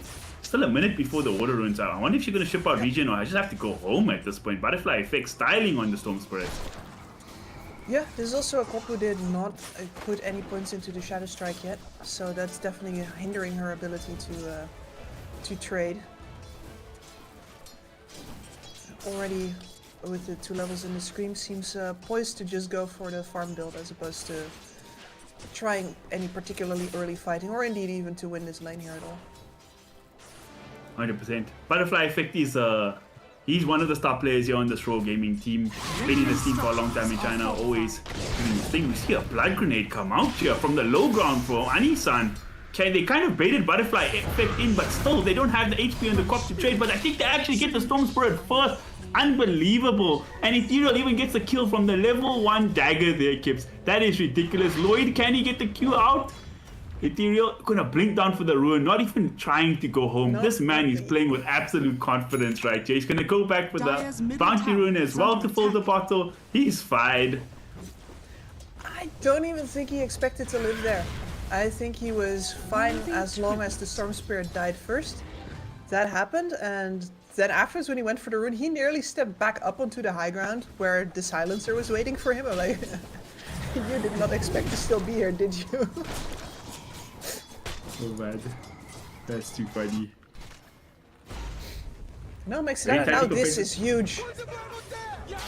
Oh, Butterfly effect, he just TP'd back in, Kip. Is he gonna walk off with his spam? Ethereal dropping low, but Butterfly effect, he drops first. Both the supports here. After the ruin spawned and everything, this is really unexpected moves and it's working out. Now Clove, he tried to come in. But look at that arcade source of 3 heroes. Is it gonna be a triple kill for Lloyd? No ways. Oh man, Kitaro. He just left on a slither of HP. That would have been crazy. That already was way too much utility out of a single arcane curse. That was incredible. Love the move from the supports there. Both Lion and Enchantress are like rotating back to the Corpse lane to kill the Storm after he already used his TP. I mean, you don't expect it. There's no ruins. It's a random time in the game. And they just made it work. But the counter rotation was also good from from Silence and Shadow Demon at least. Good enough, but the fact that the co-op had a TP and the Storm Spirit did not, very inconvenient. And now she's going to pop level 6 pretty much right here. Yep. It's basically a trialing with Quap. But yet, since 4 minutes they've been here, and now the Quap ulti comes out. Butterfly effect. Oh no, my friend. Not again. That is a disaster for the side of Team Roll. They mid laner dies for the 3rd time. And now they might be looking for Warrior and Ethereal Clove, getting zoned out by the Enchantress. They've secured the Ruin bot as well. So Ethereal's going to be able to fill his bottle and have a Power Ruin to boot. This is disaster town for the side of Raw Gaming. How are they going to recover this mid lane? The Siege Wagon is up. The Enchantress is here. So they're going to try to push the tower as well. And Ethereal's just going to go straight back in, trying to burst on the Silencer. I think it's an Arcane Ruin active on the Quap. Arcane Curse going to push them back for the moment. But man, oh man, what a decisive span of 2-3 minutes for the side of Rune Eaters, yeah. Yeah, props to the Lion there. Like, the fact that he stays around the 2nd time and the Storm's like, what? You're still here? The 3rd time, you're still bloody here? Radiant's middle Yeah. tower is under attack. No, you were still not level 6. I thought he was going to get level 6 in the jungle or like get to within a single creep wave of level 6 before he stepped out into the wave. But he didn't. And Anisan on that Lion was already in waiting. Oh man, that's a tough one. Butterfly fix still not level 6. Quap will be hitting level 7 soon. Trying to keep his tower alive as desperately as he can. He just gets that level 6 now. And those kind of plays don't look so attractive anymore. But man, oh man, he's net worth 700 gold behind the Quap at 7 minutes is a monstrous difference. On the bright side, his team is keeping the game going pretty well. Bristleback is farming decently. Sam King not too far behind, actually beating the Batrider in farm, which is kind of expected. So game's still kind of even, but Butterfly effect, man, your supports. If this was a pub game, this Storm is going to be so tilted, dropping his items mid and running back. But luckily, you know, I'm sure Clove's like, don't worry, bro, I'm going to stack for you. It's going to be fine, and we'll bring the game back. We'll bring the game back. Yeah, a ward for you. We've got sentries to cover you behind the tower. They won't catch us off guard there anymore. I mean, it's kind of sad that they dropped both of those sentries when the assault to the tower was straight up from now on. It's an Enchantress. You're going to have a creep to tank all those tower shots with. The flanks is not necessary any longer. No flanks needed. In the bot lane, these two toxic heroes, when toxic meets toxic, I guess you just have to behave. There's been no shenanigans from Bristle and Batrider lane, which is like crazy to think about. Everybody's just farming the A-OK. So Kismet farming much faster than the Batrider for now, so big advantage for him. But now they're making the move, Gipsy. Can they burst on Bristle? Global Silence comes out in defense here, and Cloves right behind him. But now Ethereal comes through, Sonic Wave comes up, but Bristle, he took no damage from that. How is that possible? That's just Bristleback things. And now Anku, he's gooed up, he's cursed up, so much DOT damage, and he's gonna fall on the Batrider. So nice counter play. SS here looking for more. So Enchantress, even without the level 6, tough fish to fry, but they're throwing everybody at Kidaro, and that kid, he was just sent to the principal office. Yeah, he's gonna do a lot of time to think about what he's done. Ethereal, the decision to throw the Sonic Wave there really felt more like a performance than anything else. Like, yeah, okay, I showed up, I ulted the Bristleback, but really he was already half a screen away with his back turned. I don't think he really expected to get the kill there. Performative male, performative Quap, new meta, let's go. Yeah, the thing is, you have to get Bristle facing the right way. And now, oh my god, SS, he came back to this lane, might be in a bit of trouble. Actually, he's tanking up. The Phase Boots armor, is it enough? He actually fine, that is shocking. I thought he was dead to rights on the tanking. Yeah, that is usually the kind of thing that kills you on SK. You only really have the Burst Strike to get out, but did the trick that time. I'm very happy about that. That said, he's not exactly stopped the Terrorblade from farming much, if at all. This man's sitting pretty at the top of the network. Radiant structures are fortified. That was going to be my next question to you. We haven't spoken about Terrorblade for a while. I look back up top. He's the top network guy. He's pushing the towers. This is the Terrorblade gaming. He might not be the most popular hero in the meta, but every time you see him, This hero never changes. They've nerfed him and nerfed him and nerfed him for like 200 patches in a row, and it's still picked. Fine. Yeah. Really, really high armor plus a way to recover if they accidentally do take their HP. And then the illusions for farm. He's really quite versatile in that way. I'm not exactly sure how you... I feel like I'm like a broken record, but the kit is good. The kit is good. You're gonna have to make the damage really ass. I was waiting for you to go for this full speech. This is a new series. What if guys missed that speech earlier? It's a good one. It's a good one. Down bottom, make the move over onto Mr. Bristle. And Mr. Bristle, Kismet, he just gets blown the hell up. More than enough damage there with the lion to boot. Actually, he didn't have to use the finger. Just the bristle, the Bat Rider alone was just so annoying. So much damn damage. Where's the party? Butterfly effect. And yeah, I feel like this is a bit of a problem. Sorry to cut you off there. I actually asked you a question, Gibbs. Like, don't they have to be setting the pace a lot more on the side of Raw Gaming with this Bristleback carry than the side of Rooney is with the Terrorblade? Like, he can just sit and farm for the next 20 minutes, it's fine. But Bristle can't be affording these deaths and not having a presence on the map, right? Yes. No, the entirety of that is correct. The onus is absolutely on them to move. Like the hero, the Bristleback will scale nicely. You do also have the Storms. You are absolutely running a dual core lineup. But the same goes for your opponents, and the TB absolutely scales deeper than your Bristle will. And that's just a problem that you have no way of solving in this game. You have a little bit of respite, I guess, out of the fact that you have a Shadow Demon, so the Disruption and the Copy Delusion will be doing some work for you. But that is also just a stopgap, and it's not actually going to take you through this game. So yeah, I would say that you are the one that needs to put the base, but you have a passive support duo. You have a Storm Spirit that does not feel confident about what just happened in the lane. So it is literally just your Sand King that needs to do things. That's a lot of... oh, don't tell me. Oh man, what a rotation. They smoked up on the Lion and the Queen of Pain. They recognize the exact same thing you're saying. This Bristle has to do so much this game, has to set the tempo, and they're just zoning in on him. They rotate all 5 heroes to come in and burst down this Bristleback. They take the tower now. Oh, this game is flowing out of control really fast for the side of Raw Gaming. They're going to need to do something and going to need to do something soon, I believe. Dire's middle tower is under attack. The fact that they have not traded any towers is the biggest problem for me. Like, sure, maybe you can't stop the opponent from taking your towers, but then you should be laying into their towers on the other side of the room. Because you can see them, they're under your tower. Ooh, in the mid lane, they're going to try Great something here. silence. They're going for the Queen of Pain. The Global Silence is great. Comboed up with the epicenter that they burst on Ethereal. That's a big pick-off. Getting some establishment and presence back on this map. They're going to find Kidaro here as well. He does have his level 6 now. So very annoying to deal with. But the stuns, the damage, surely it should be enough. Or is it? Kidaro's still running away here, taking some burst damage from the Shadow Demon, and finally he ticks out to Lloyd's Arcane Curse. Oh, sorry, last word. But man, oh man, that was needed. We positively cast this curse, then we flamed them for them to do well. No, I'm just going to say that it doesn't matter, because no towers were taken off of that. Radiant's TV top wasn't tower stopped with Kick farming. them. That was... yeah, this is all gonna be water under the bridge in a couple of Dire's minutes. bottom tower No is real under impact. attack. Like the Quap is gonna be annoyed. That's delay on his BKB, for example. But ultimately, it doesn't really move the needle for this game. They need to take a tower somehow, and the problem is that they're going to do that Worthy into a Bat Rider with a Blink Dagger, if they don't do it pretty much right now.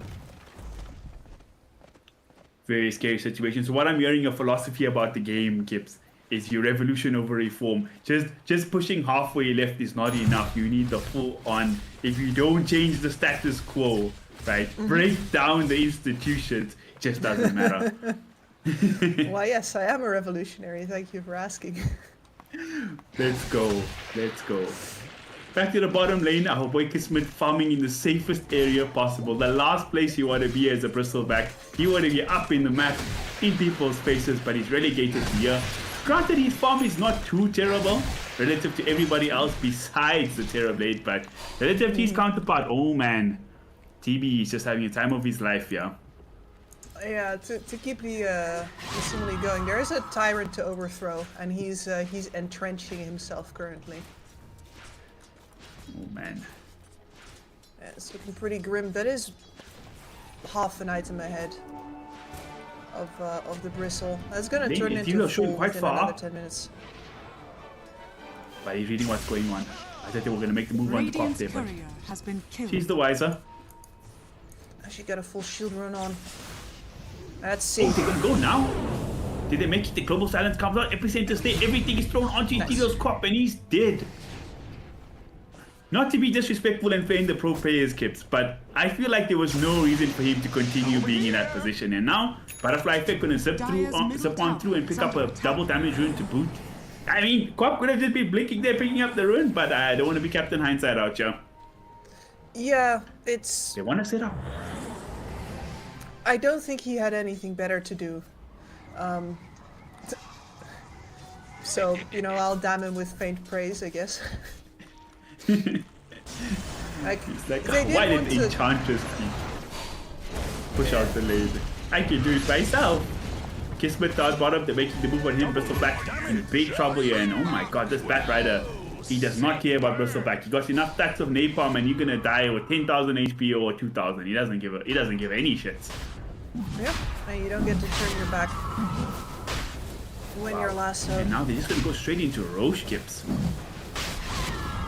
We're gonna take that one quite easily. The Ench Roche tank is always so funny. Man, Man's wading through completely molasses. normal past 5 things. Roshan has fallen to the dire. And Isn't now that balance? The with past 5 they can just sit there and tank Roshan at full HP to kill the entire Roche. I mean, I don't know. Oh, And Anku. Oh my take your god. eyes off of him for 1 second. Radiant's bottom tower. This is under why, attack. guys, you want to know why Bat Rider's banned every game? This is exactly why he's banned every game. This hero just takes over the whole map. He still has lasso. Oh no, he used his lasso already, but Kismet's lucky No, for no, that because 5 his team's not seconds. far behind. 3. 5 seconds for a new lasso. Oh, he blinked to the Please, pre-wave. Kismet. He's got the Shadow Demon behind him, but yeah, we've seen the quote-unquote baits for supports backfire in the past. Now, The very smoke recent upstairs. past. Dire are Yeah, scanning. the last series, if you will. They're gonna Dire's smoke top up, Queen of Pain gonna tower pick up the is rune, under they're gonna make the move attack. over to Sanking. This will be a big pick up if they find him. He's the most Radiant's farmed middle hero tower on the is side of the under Radiant attack. right now, Kips. He's running to the safest place, usually, but I feel like they kind of snuffed it out. Are they gonna be able to go down there? They misread it. Well done, SS. Top tier map presence, awareness, sorry. Yep, reads it very well. And now they... Well, the Ench wants to keep the triangle high ground. But here, this one's just as juicy. Oh, bad. Did you get a little salvage out? They didn't have any follow-up for the lasso, so Storm's still okay. And now Anku, he's in a weird place. Kismet finally joining his team, but he just gets one Earth Spike and there's nothing left for him to do here. And he get kited up a bit by the cop as well. Don't think anything should evolve from that. No tower to take care in the mid lane. They're going to maybe look to capture the Radiance triangle area. He's the ward here scouting everything out. Surprised that's going to stay there. So much information being given to Royal Gaming. They warded the high ground themselves for the side of the Dire, but I'm pretty sure that would have been scouted. Yep, the sentry missed by quite a margin. Well, Radiant's top tower it's the is under attack. Scotty waiting room right now. We've got about 3 more minutes before he has Radiant his structures Scotty up on are the Terrorblade, fortified. and that's where the Bristles game is sort of, I don't want to say over, but his window is certainly closing right now, and we've barely even seen him Radiant's top tower step up yet. In mid lane, they find a pick off on Lion, but while you're doing that, you're losing your tier 2 to the TV with 0 contest. Tier 2's gone already. My mistake, Ken. High ground area. This ward might end up being clutch. Like, if they can get one smoke and one lucky pick off, it would be huge for the side of Radiant with such a big ward. Timing out though. Radiant's They'd have top to do it tower right Gotta about work in, gotta now. work fast. TB's keeping out. Nope. If you let him go. Oh no. Oh Nope. man. No spot, no cigar. TV gone, ward gone. I mean, you can Worthy replace it, but they'll see you do it now, unless you knew about the ward yourself. No, the wards and sentries are on the silencer, and he's not even making his way over yet. So yeah, I don't think we're going to see this Aegis used. I think with the Lion in the middle, they were hoping for something to do while that global silence was down. They would have loved to actually make a play with the Quap while the silencer had nothing to add, but now that that's over, it's Scotty in 1.5 minutes. Less. Dire's middle tower is under attack. I'll make it. This TB is really out of control right now. I mean, the cores from the side of Radiant are not too bad. They've passed both the Quap and the Backrider, who's got a lot of kills this game, but this TV is just so far ahead. Most of the network just sits on the TV. Mid lane, Quap gonna show, has a BKB in a minute left in the Aegis. Maybe she can bait here for a team, but the team busy taking a tormentor, getting the Lion here at Ag shot. Yeah, they do say tier 1 tower, but it's 22 minutes in the game. They're not too fast, and they're already going to set up for this bottom tier 2.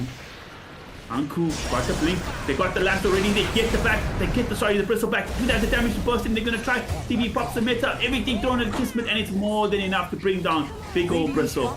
Now it'll be a 4v5. They're tier 2 mounting in just half a second here as well. It says smoked up here in the back lines. But Roger Bristle, do you really want the smoke? I don't think so, Gibbs. I don't think so. I saw him pump his ult once or twice, but sort of half-heartedly, like, yeah, I'd like to be going here, but nah. And that's gonna be your last tower. It's gonna be the TV over at level 15 now as well. Minus 10 seconds on the Metamorphosis cooldown. It's like, we're talking as if it is endgame while we're at 22 minutes, but this TV has endgame money. TV doesn't need a long time to end the game, TV. It keeps 3 items, a few heroes dead, and Metamorphosis on the high ground, and your racks will be dropping in milliseconds. Yeah, he's 1.5 items ahead over the, well, actually, if he flies in this ultimate orb, please and thank you. Yeah, 1.5 items ahead of the nearest competitor, which is butterfly effect. This is also one of my hobby horses that you're going to hear a lot during the coming weeks, is actually gold advantages matter, item advantages matter. If they don't have it on their hero, it doesn't count and you don't get to talk about it. I see. There's a reason when Alchemist gives the Ag, he loses that next worth, right? Because if it's not in your inventory anymore, it doesn't matter. And sometimes It's it like looks a like, crypto you know, speculation. yeah, it's like there's some mid-game situation like, oh, they're 5k ahead, and I'm like, no, they're not. That's all sitting in their pockets. They're not ahead at all. The smoke up is here. SS and Clove trying to look for somebody straggling around for setup or pick off or something of such, but there's going to be no stragglers. It's been a very clean game from the side of Maroon Eaters. I mean, the kill score is only 9-9, but the macro movements around the map has just been so much better. And the quality of the kills for the side of Rune Eaters has just been that much better. You know, killing cores, shutting down Kismet, taking over the map, getting all the objectives. It's been a clean game from Rune Eaters so far. Yeah, I mean, there's been 1 or 2 slip-ups from Ethereal, perhaps. But also, you're a cop in a silencer game. You're gonna die more than you want to before you have the BKB up. Now that you do have it, though, happy tidings. Terrorblade now 7,000 ahead of the Bristleback. This is just monstrous level farm. You see a smoke up here from the side of the Dire. Terrorblade Soul One not joined in the smoke just yet, but it's not far from his team. Don't know if they feel confident enough, even with this league, to go up with the enemy's high ground by triangle section. That is just a disaster zone, as Star Wars Episode 3 taught us, but maybe they're feeling confident. Ethereal, Anku, they're actually going to go for it. Butterfly Fix sees them from the high ground. He gets the kite up onto the Queen of Pain, but Queen of Pain is so damn tanky at this point. They have no damage, no lockdown to even stress her a little bit. She still has a BKB in tow. And on the flip side, Kismet's down bottom. He gets found in your way, just melts him down. That's Bristle out for 50 seconds right by the base. Creep wave in tow. This could be dangerous, Kips. Are they going to feel confident enough to go up high ground? There's no Aegis available.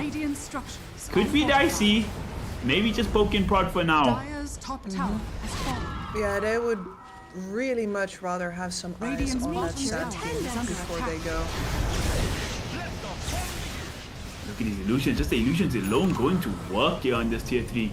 Luckily, that's enough to put from the prime days of Terrorblade, but it's still always a threat. And now we get one of the classic TV counters, which is the Shadow Demon. Yoink, these are mine now. Thank you for building so many stats.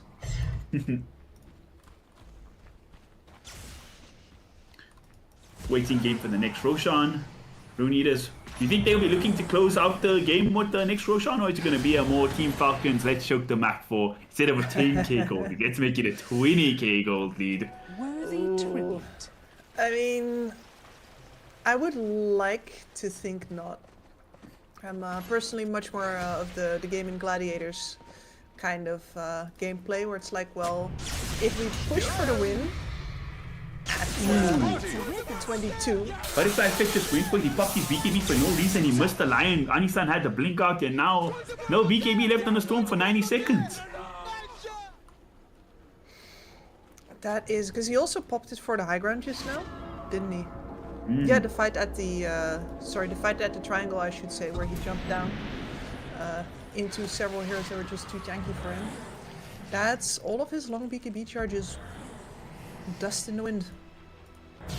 Well, one of the bright sides of the refresher nerf, at least they put the minimum BKB time to 7, a respectable 7 seconds, so. And the Roshan timer is still like, by the time his BKB is back up, that's when Rosh will come up anyway, so I don't think he's too upset about that. That's true. I mean, the only thing that's upsetting about the entire situation is that the Terrorblade will basically have his Silver Edge finished. Kismet just hasn't had a game. By the time the Batrider was done bullying him, the Terrorblade showed up. Oh man. That's a good point. I feel like we haven't seen Kismet really do anything this game. The one time he tried to show up mid, they just ran away from him, and that's kind of the sad thing about carry Whistleback, because that's just one of the weaknesses of the hero, you know? No lockdown whatsoever. If your team can't keep people in place, there's not much you can do. No lockdown, no mobility. And as an offlaner, you're often happy to just keep on running in and be like, well, if I die, it's no big deal. I've created an engagement for the guys who actually matter. But here, you are the guy that matters. You can't just go dive their tier 2 just for the sake of giving your team an opportunity. That's not how position 1 works. Unfortunately not in this meta especially. He just farm as a carry. Dire are scanning. Let Ame cook. Now, top lane, actually, how did they find the Storm Spirit here? This is crazy business though. They couldn't change the stance well enough. Butterfly effects, couldn't get the TP off. They're gonna actually jump through with the Queen of Pain, but not even nowhere near enough damage. Stop Storm at that point of the TP.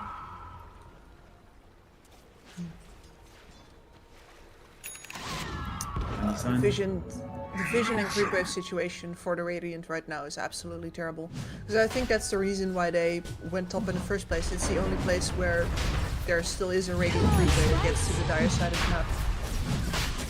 And just had to deal with that, pop it up, and now you're back in time to make sure that Roche goes uncontested. It's not like the Radiant can get out of their base right now anyway.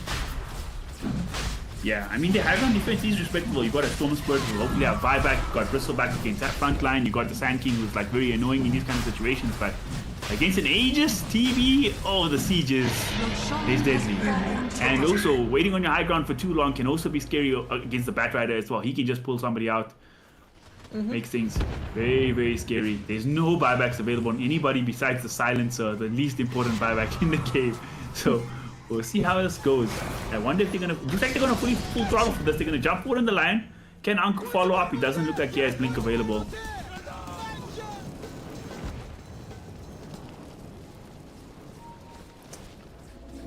So we're gonna secure all of the areas. Radiant's bottom tower. Okay, I That can't believe I'm going to is- say this, Skip. Incredible. It What does just happened? not, in fact, see the ward over on the corner, but only like by millimeters. You see this ward That is over here? crazy. Yeah, I can see it. Good drawing. Oh man, that is... Okay, that's a new ward spot. I need to remember that for my games. Yeah, and then Oh. over on the other side, they've got some trees to keep the other one down as well. That one is within sentry range. Oh no, it's their own sentry. Excuse me. It's been a long 30 minutes. Okay, so Kips, this is... Okay, they are smoked up. They're going to do something, so let me not get negative just yet. And there's a full smoke from both teams. Radiant wants to get out of the base. They want to do something. Terrorblade is playing by himself here bottom. They have a ward there as well. They're going to find the Lion to start. Not a bad person to find. Anisan though, and here pretty decent. And here's the lasso coming out onto the Storm Spirit. Anisan will fall. The Radiant does get the first kill so far, but they backline getting absolutely shredded. Kismet in the middle of everything, but look at the Scotty go to work this Pistol Black. Nowhere tanky. Nowhere near as tanky as he needs to be. But he is surviving for now. They can't really lock anybody down. SS though, no, not the Sand King. He's dead, no buyback. One of the biggest threats for the high ground is eliminated immediately. They pop the mirror, though it's ticking away pretty fast. I don't know if they're going to get to high ground fast enough here. Okay, I guess the wave's Maybe pushing not, in mid, maybe. so it should be fine. Storm Spirit has something to say about that. Nice. The wagon wave, though, unfortunate for the side of Radiant. I think it was just about long enough. Okay. Oh, Kismet. That Silver Sage doing so much work. Gonna survive, though. Metamorphosis runs out. They do drop the banner. I dropped it. Okay, perfect base. And now they're gonna make the move on Yowie. He still does have the Aegis. Doesn't have a Metamorphosis anymore. So they might be forced to back out here. Let's see. Another How lasso. hard they're gonna push it. They get the lasso. Beautiful save from Clover and the Shadow Demon. But Kismet, he's still in the middle of nowhere. Gonna pop the Lotus Orb, keeping himself alive. Getting to run away. We haven't actually seen a Sunder out of Terrorblade the whole game, which is kind of crazy to think about now. He's Now just they're gonna smoke up. They never wanna been make a low move. enough. The Ward and the High Ground gonna make this a bit tough. Once they get spotted, they're gonna jump forward. Butterfly effect. Can he kill Anku? Anku pretty tanky on the back with the concentrated Lux. Gonna TP out here. Bat Rider gonna get found. Something going the way of the side of Raw Gaming. They've kept all their real estate. They've kind of wasted most of the Aegis timer. And they've got now a pickup. Not too shabby, Kips. Yeah, that entire fight on the bottom side, that was mostly the Terrorblade slowly walking after different Radiant people, bought them scanning. so much time. I was gonna actually hate on Yoi's targeting there a little bit, because he went full on for the Silencer, who wasn't really in his reach, when there was a lassoed Storm Spirit right under his nose. That upset me a little bit. But I also can't say that he would have actually brought the Storm Spirit down. They simply, after the line gets found there, they just don't have enough lockdown to actually secure a fast, decisive end to that fight.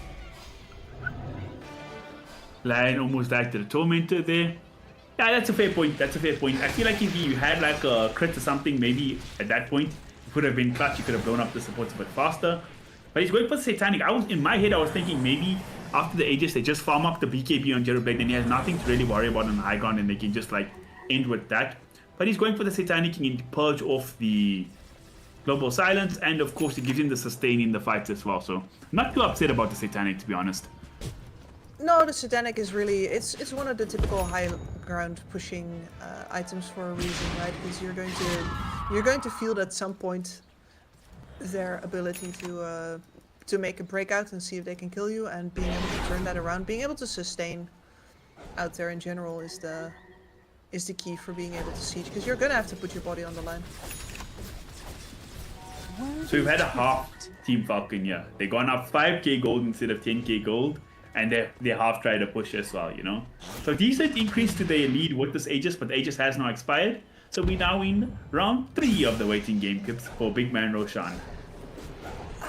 I'm not sure if it's going to be as much of a waiting game though. Like, maybe if the Radiant does not make any mistakes whatsoever, does not offer up any kills whatsoever, but if anybody sticks so much as a finger into the vision of the Dire, they're gonna get it. That's fair. Look at this Terrorblade hunting. Silver Age Terrorblade, almost 6 slaughtered. Nobody wants to be a victim to that. Take back the outpost. Pain without consequence. Has some buybacks on the Dire as well. Also with this outpost for the high ground fights. Could be clutch. They're going to smoke up on Radiant, like you say. But look at the wards. I mean, bottom side jungle's warded up. Triangle's Radiant's completely warded middle up. tower is So under yeah, you attack. can smoke, but where are you confident to go, right, Kips? You're not at all, but at least you have some wards on you to hopefully at least get some vision Radiant's middle out there tower for next is time. under It's just a attack. shame that they're once again on the Silencer, and he is, well, very far back. Hiding in the base. The Don't blame him though. His job is, he has one job. Press R at the right time. Yep. Now, the right time is Pop finish. hard to judge. I don't envy him. It's a lot of pressure on something that's actually quite... I mean, sometimes it's really easy to do, but there's a couple of those times where you actually need to be very precise about it, and if you fuck those up, you're gonna hear about it for years. All you had to do was press R. Quap finished up her Bloodstone now as well, so her survivability and like her magic damage satanic basically is done. Extra damage as well. They're gonna jump off. She has a shot as well. Just playing with butterfly effect there for the moment. Very good position for the side of Rune Eaters, but again, they're respecting the side of Raw Gaming's high ground defense, and I don't think that's the wrong decision here, to be honest. I do like to complain about teams not closing out fast enough because I think they waffle too much, but games are won and lost on the high ground, and throws There. most likely to happen there. And you have pretty decent siege with this Terrorblade, but you can see that they'd really rather... They want one pick off. Just give them one hero and they'll go, I promise. But right now, as long as they don't get that pick off, what they do is they stay right here in that half circle around the base and they wait until it shows up, all the while choking economically. I think somebody was, I think Otomo was telling me about, he had a conversation with 33, and he was like, his thing is, if we bored sitting around farming the map doing nothing, they are way more bored sitting in their base doing nothing. So let them, we winning the game by farming the map, they have to come out eventually, and then you can punish them. So we'll see if that works out in this game. That's usually the case in Dota 2. Not in my pubs, though. The sniper literally will just stay in base wherever, and then I'll throw up the high ground. But we'll see how it goes. We'll see how it goes. in this one. Radiant's courier has been killed. Well, at least the courier dared to stick its nose out of the base and die. Something. It's something. Gold lead growing steadily and steadily, as you would expect in a game where you're locked in your base. It's up to 20k now, 37 minutes.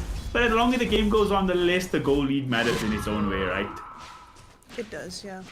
There's also one of the things you gotta do if you're the choking out team here is you should actually not push the waves into them too enthusiastically, because otherwise all you're doing is you're farming 3 waves and they're farming 3 waves. That doesn't grow the gold differential a lot. It's often much more important to actually keep a bunch of people off map and threaten so that they'll leave these waves alone. You farm a bunch of camps and you only shove the waves back once it's, you know, good for the vision situation, as opposed to treating it as necessary farm to get for the choke. I see a lot of teams make that mistake. Okay, so they're gonna go for the third Roshan. Terrorblade should have a full data list completed as well, so he's gonna have Aegis and basically completely 6-started on the TV. If this is not go time after high ground, I'm not sure when will be. To the side of Rune Eaters. On the flip side, they are pushing out, getting some map presence. They got that sneaky ward there in the triangle again. So maybe, just maybe, there could be some opportunities, but man, down Aegis, down Cheese, down another buffed out banner with the timer going. It's a tough hill to climb for the side of Raw Gaming. But I would like to see them try to do it. One last try. Shadow Demon almost got his Ags as well, so nice big pickup from him. Storm Spirit got his own Ags, so big teamfight control there too. Maybe, just maybe, one last ride on the high ground. One last ride. Shiva's Guard and Ags completed on tanking as well. Yeah, it is the Sand King that I'm looking for in this this last engagement here, specifically with the Ags finished up as well. Maybe he can get himself to the level 20, get the extra epicenter pulses. It's very close right now. Got a refresher shot in the pop. They smoked up chips. Who are they gonna find? Kismet kind of showing he wasted his Lotus Orb. Maybe they go right after it and they do that, just exactly that. Can they bust on the bristle? They're throwing out a lot of damage. Is it gonna be enough? He's gonna survive for the moment. Butterfly effect in the background, trying to get Anisan, and he does. Lions did. Kismet's gonna fall in. Where's the Sand King? Nowhere to be found. He's dead. He's got no buyback. It's a disaster right now. 3 heroes wiped out with no buyback, and the GG's called instantly. Man, oh man, the guy we were looking to save the world, he vanished. Avatar Aang style 100 years ago. Great stuff from Rune Eaters. It was a 40-minute game, but it didn't feel close by any stretch of the mean. It was basically fully in control of Rune Eaters, and Raw Gaming they got to show up a better performance in game number 2 for me. Yeah, this really all seemed to be broken on the mid lane with not one, not two, but 3 kills on that Storm Spirit while he was grasping his way towards the level 6. And, you know, fool me twice, you can't get fooled again. Well, apparently not. Apparently you can get fooled again. And that broke Butterfly Effect's confidence, it seemed, for the entirety of this game. Didn't get anything out of him anymore. SS had some tries, but ultimately this was all Runators ruling the tempo, ruling whatever happened on the map, and Yomai being uncontested to the point that, yeah, I don't think we saw a single Sunder. Never necessary. No, 100%. So lessons for game number 2. Don't let your mid laner die 3 times back to back to back, and hopefully you have a good game. Yell at him. Especially yell at him. Otherwise, you never know. 2 games in a row, you might be dropping his items and disconnecting from the server, guys. We've seen worse in Dota. We've seen worse. But yeah, looking forward to game number 2. Butterfly Effect, like you say, is a very important player for this team. He needs the momentum. He needs the backing. So play around him mid lane a bit more, and we could see a better game in game number 2. We'll be back shortly.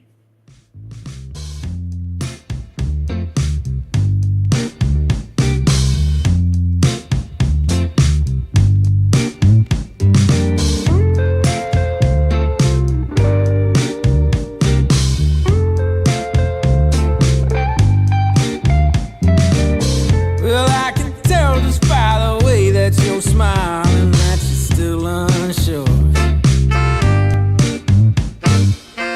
And I can tell just by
warm welcome back to Dream League Division 2 with our fourth iteration here, season number 4 Kips, and we're going into game number 2 for our second series of the day. A lot of numbers there, but also a lot of Dota being played. And the last game was some really good Dota out of Rune Eaters, and some questionable, I won't say questionable Dota, actually some questionable Dota out of Raw Gaming at times. Well, what are we saying for game number 2, Kipsy?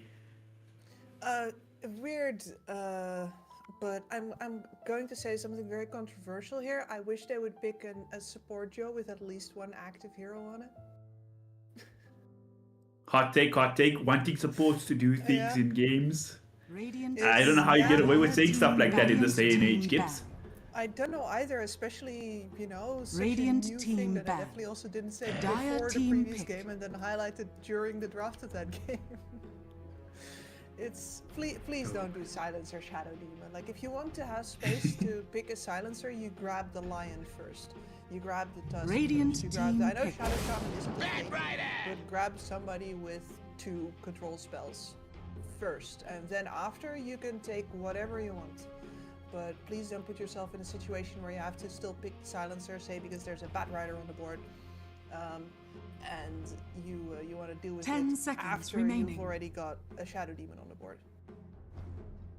5 Okay, now this seconds is a remaining. massive shock to me. How do they let the Bat Rider through again? I know. And in fact, this looks Dire is team this ban. picture for picture the Tide exact Hunter. same bans. No, it's not, because the Tide Hunter wasn't banned. Who got through this time that wasn't last time? Dire team ban. I don't remember. Like the Tide Hunter coming out, actually a decent hero against the Bat Rider can purge all that stuff just naturally with the Kraken Shell. I'm But always also surprised at how first much big that Tide purges. Hunter. Yeah. First big Tide Hunter, you 10 open yourself up seconds to remaining. Monkey Kings, you open yourself up to Ursas. 5 seconds It's very remaining. scary right now. Open yourself up to breaks. Radiant team How's a ban. Slark lane versus Tide Hunter nowadays? I'm not even sure. I feel like Slark's come back now quite a bit, right?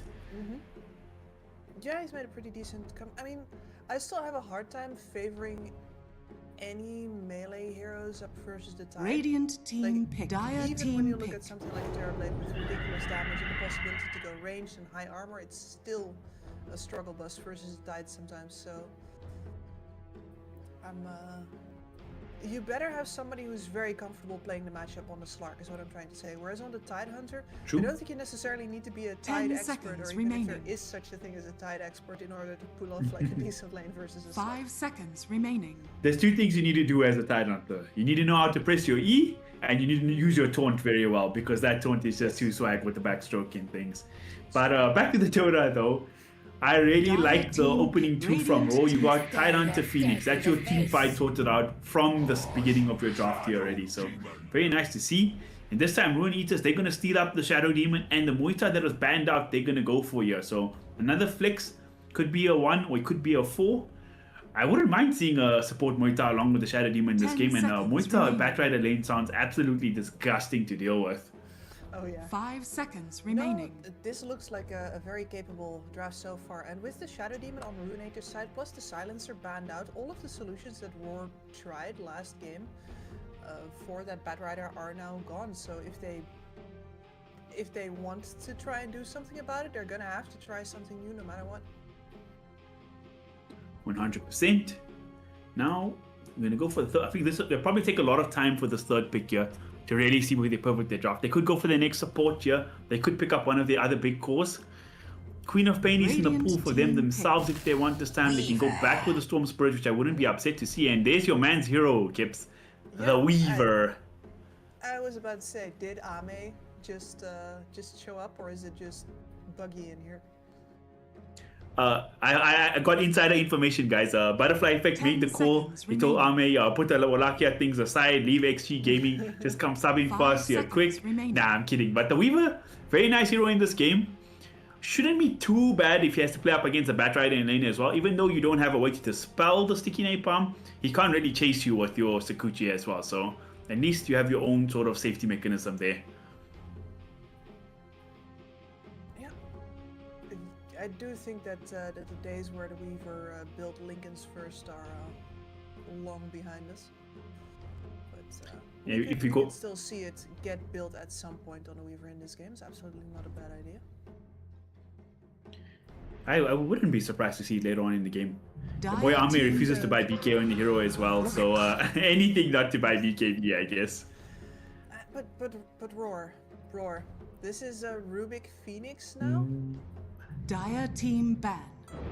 Ember Spirit. Didn't we just watch a team Radiant lose with team Rubik back. Phoenix, a support duo, like 1 or 2 games ago? Yeah. It we did see that. Now, of course, that team isn't this team, but nonetheless, they were so reliant on Butterfly Effect to do things the last game without offering him enough support to do 10 that. seconds remaining.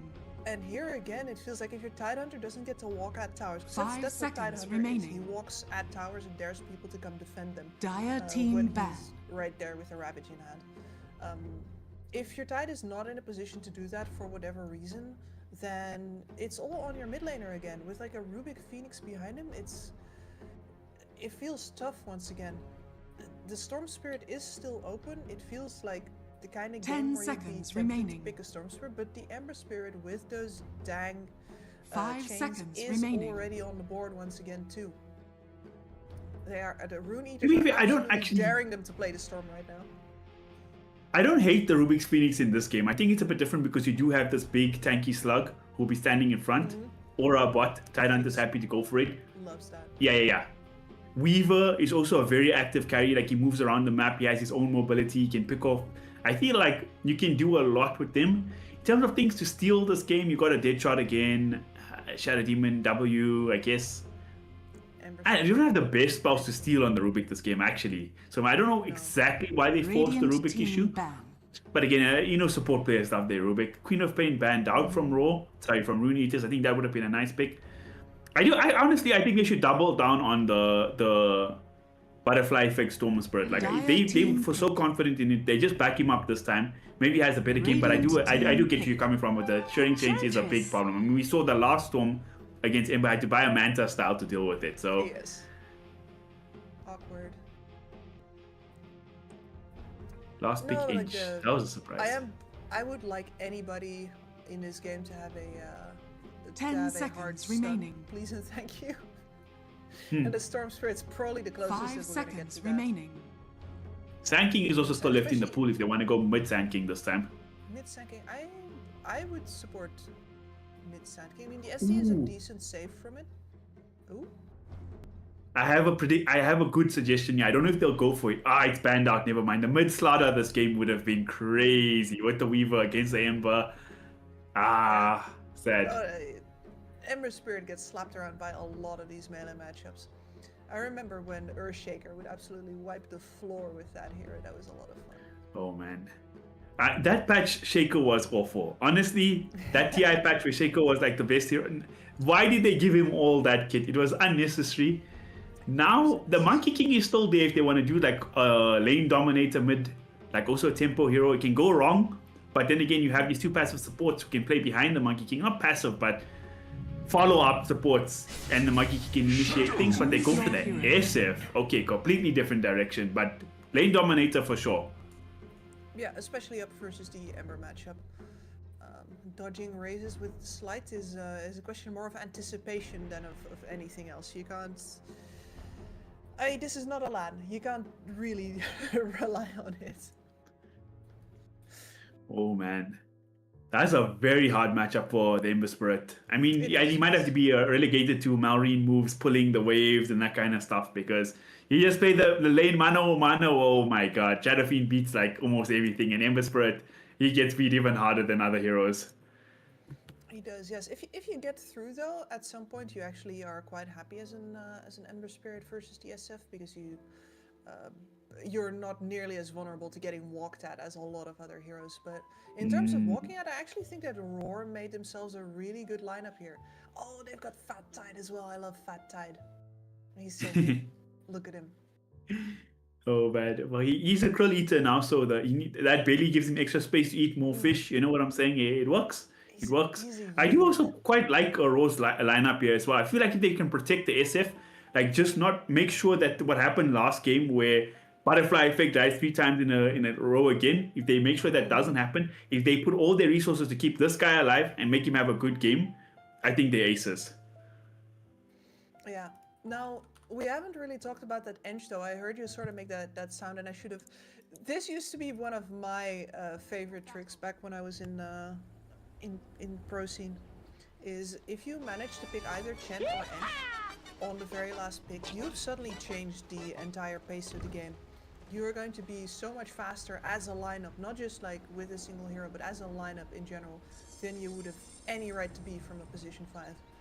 It's one of the biggest change-ups that you can make on what seems to be a very insignificant pick, like, oh, they're last picking their position 5, right? Whatever. No, not whatever. And this could very well be the catalyst for another dramatic episode on the mid lane, depending on how ready Butterfly Effect is to have an Ench run at him again. That's a very good point you make. Do you think that's still the ethos of the series still holds true with a slower carry like Moita? I mean, I'd say that it's up on the Moita mostly to join there regardless, but you're still right. First blood? First blood! Bye-bye, Mr. Rubik. Okay, so your boy Kidaro making that effect immediately. They kept picking up the first blood, killing off the Rubik, helping his team secure the runes here. Kismet gonna battle for this one bottom. He's taking a lot of damage to start the game. I don't know if he's happy with this. Hey, he's fine.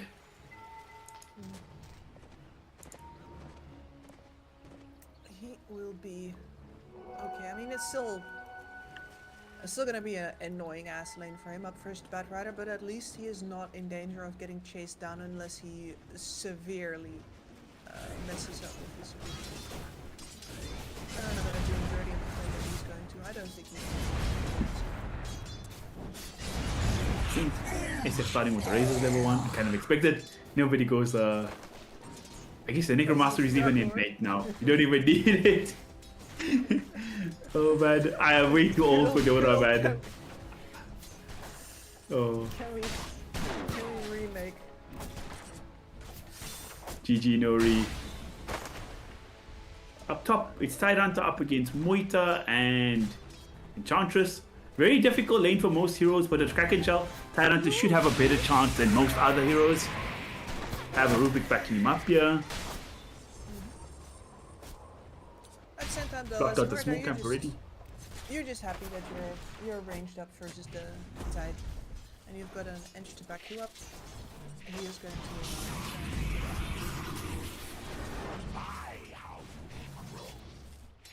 Yeah, Moita, all you want to do is farm. Lane, I guess lane farm is also very important for Moita as well. That's not the fastest jungler from early on in the game, so you want to have a strong lane presence, be able to win the lanes. Makes a very big difference. Both these carries kind of, they don't really want to be hitting jungle very early on. No, they do. The Weaver. So especially not. I don't know. My eyes are pretty glued to this mid lane here, where really anything that Ethereal manages to scrape out is going to be super Massive important victory. Yeah. Got his bot already on Butterfly Effect as expected. Ethereal should pick up the water rune bot. Actually, going to send the Phoenix there to maybe try to steal it away. Nope, not possible. But I kind of like the intention though from Roll Gaming. Make sure to keep this Ember Spirits game as hard as possible. Denied. I'm very curious to see what's going to happen once the support migration towards mid starts again, because I think most of these side lanes are very independent once again. I guess the Muerta is going to not be super happy about the Ench leaving. It would be tempting to keep the Rubik here if the Ench leaves and see if you can kill Yoai instead. Because he cannot have as uncontested of a game as he got last. Yeah, 100%. But I do agree, most of these heroes can all play. If it's just 1v1 matchups, they'll never complain. Always happy to do it. Then a fight down bottom for the Lotus pool here. Actually, the Bugs got hit on both. I thought he missed Anku, and this could be a double kill here for Kismet. Big misstep here from the side of Rune Eaters. And actually, Anku Gonna survive on Dire's slither of bottom HP. Kismet still tower is under chasing. attack. Is it gonna be enough? One more hit should do the trick. Oh, beautiful fairy fire. And now Weaver having to chase so damn far, but the Threads of Fate helping out with the vision, but he still gets kited up. Oh no! And now Weaver, he's in a bit of an awkward position. Can they kill him? No, my God, Anku, too greedy. I mean, I'm not sure if that's greedy or if he's like optimizing too hard there. Like he you know, he overclocked his PC a little too enthusiastically. If you want to be able to make plays, you gotta find out where the limits are. And that was a man forgetting that he was in a pro match, testing the limits like you do if you want to get good. And he learned something. Where are you going? In the words of Lacoste, that play was calculated. He was just really bad at math. Yep. I like the cost. Well, at least there's some fun action down in the bottom. And not the worst thing to die is about, right? You come back with full mana, full HP, you can just do the shenanigans again, you know?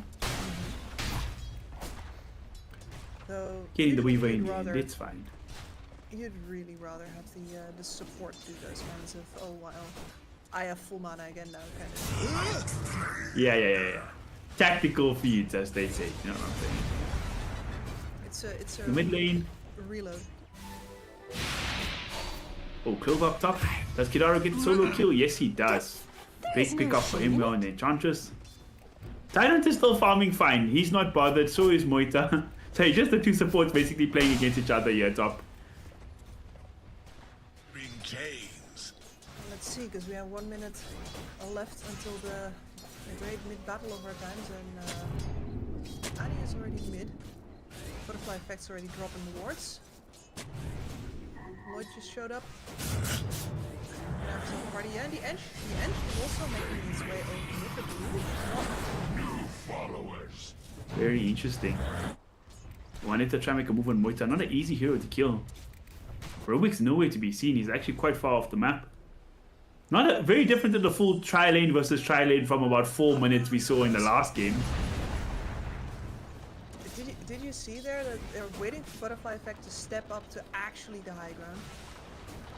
But Darrow blinked. He didn't trust himself to do it because the Butterfly Effect was just not quite there. He didn't make the move, he stopped the center off, and now he's giving the game away. And they're not going to get the move on the SF. Rubik does rotate now. Where's the rune gonna fall? My sprites are with us. It's gonna fall, yeah. Ember Spirit will pick up the rune, but it might cost them a kill here. Butterfly Effect doing so much damage with the razors. Forcing Kidaru actually is gonna kind of on a wild goose chase, and now Interior, one more slide should be enough to bring down Cloves. That's a big pickup for a guy suffering in the laning phase so heavily. To get a solo kill like that feels real good, Kips.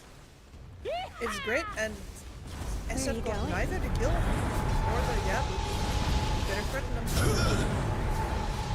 Making a move on SF. So many heroes collapsing, even the Batriders here. Forcing Butterfly Effect back, and Phoenix died somewhere as well somehow. I'm not sure if I missed it. Oh, that makes it.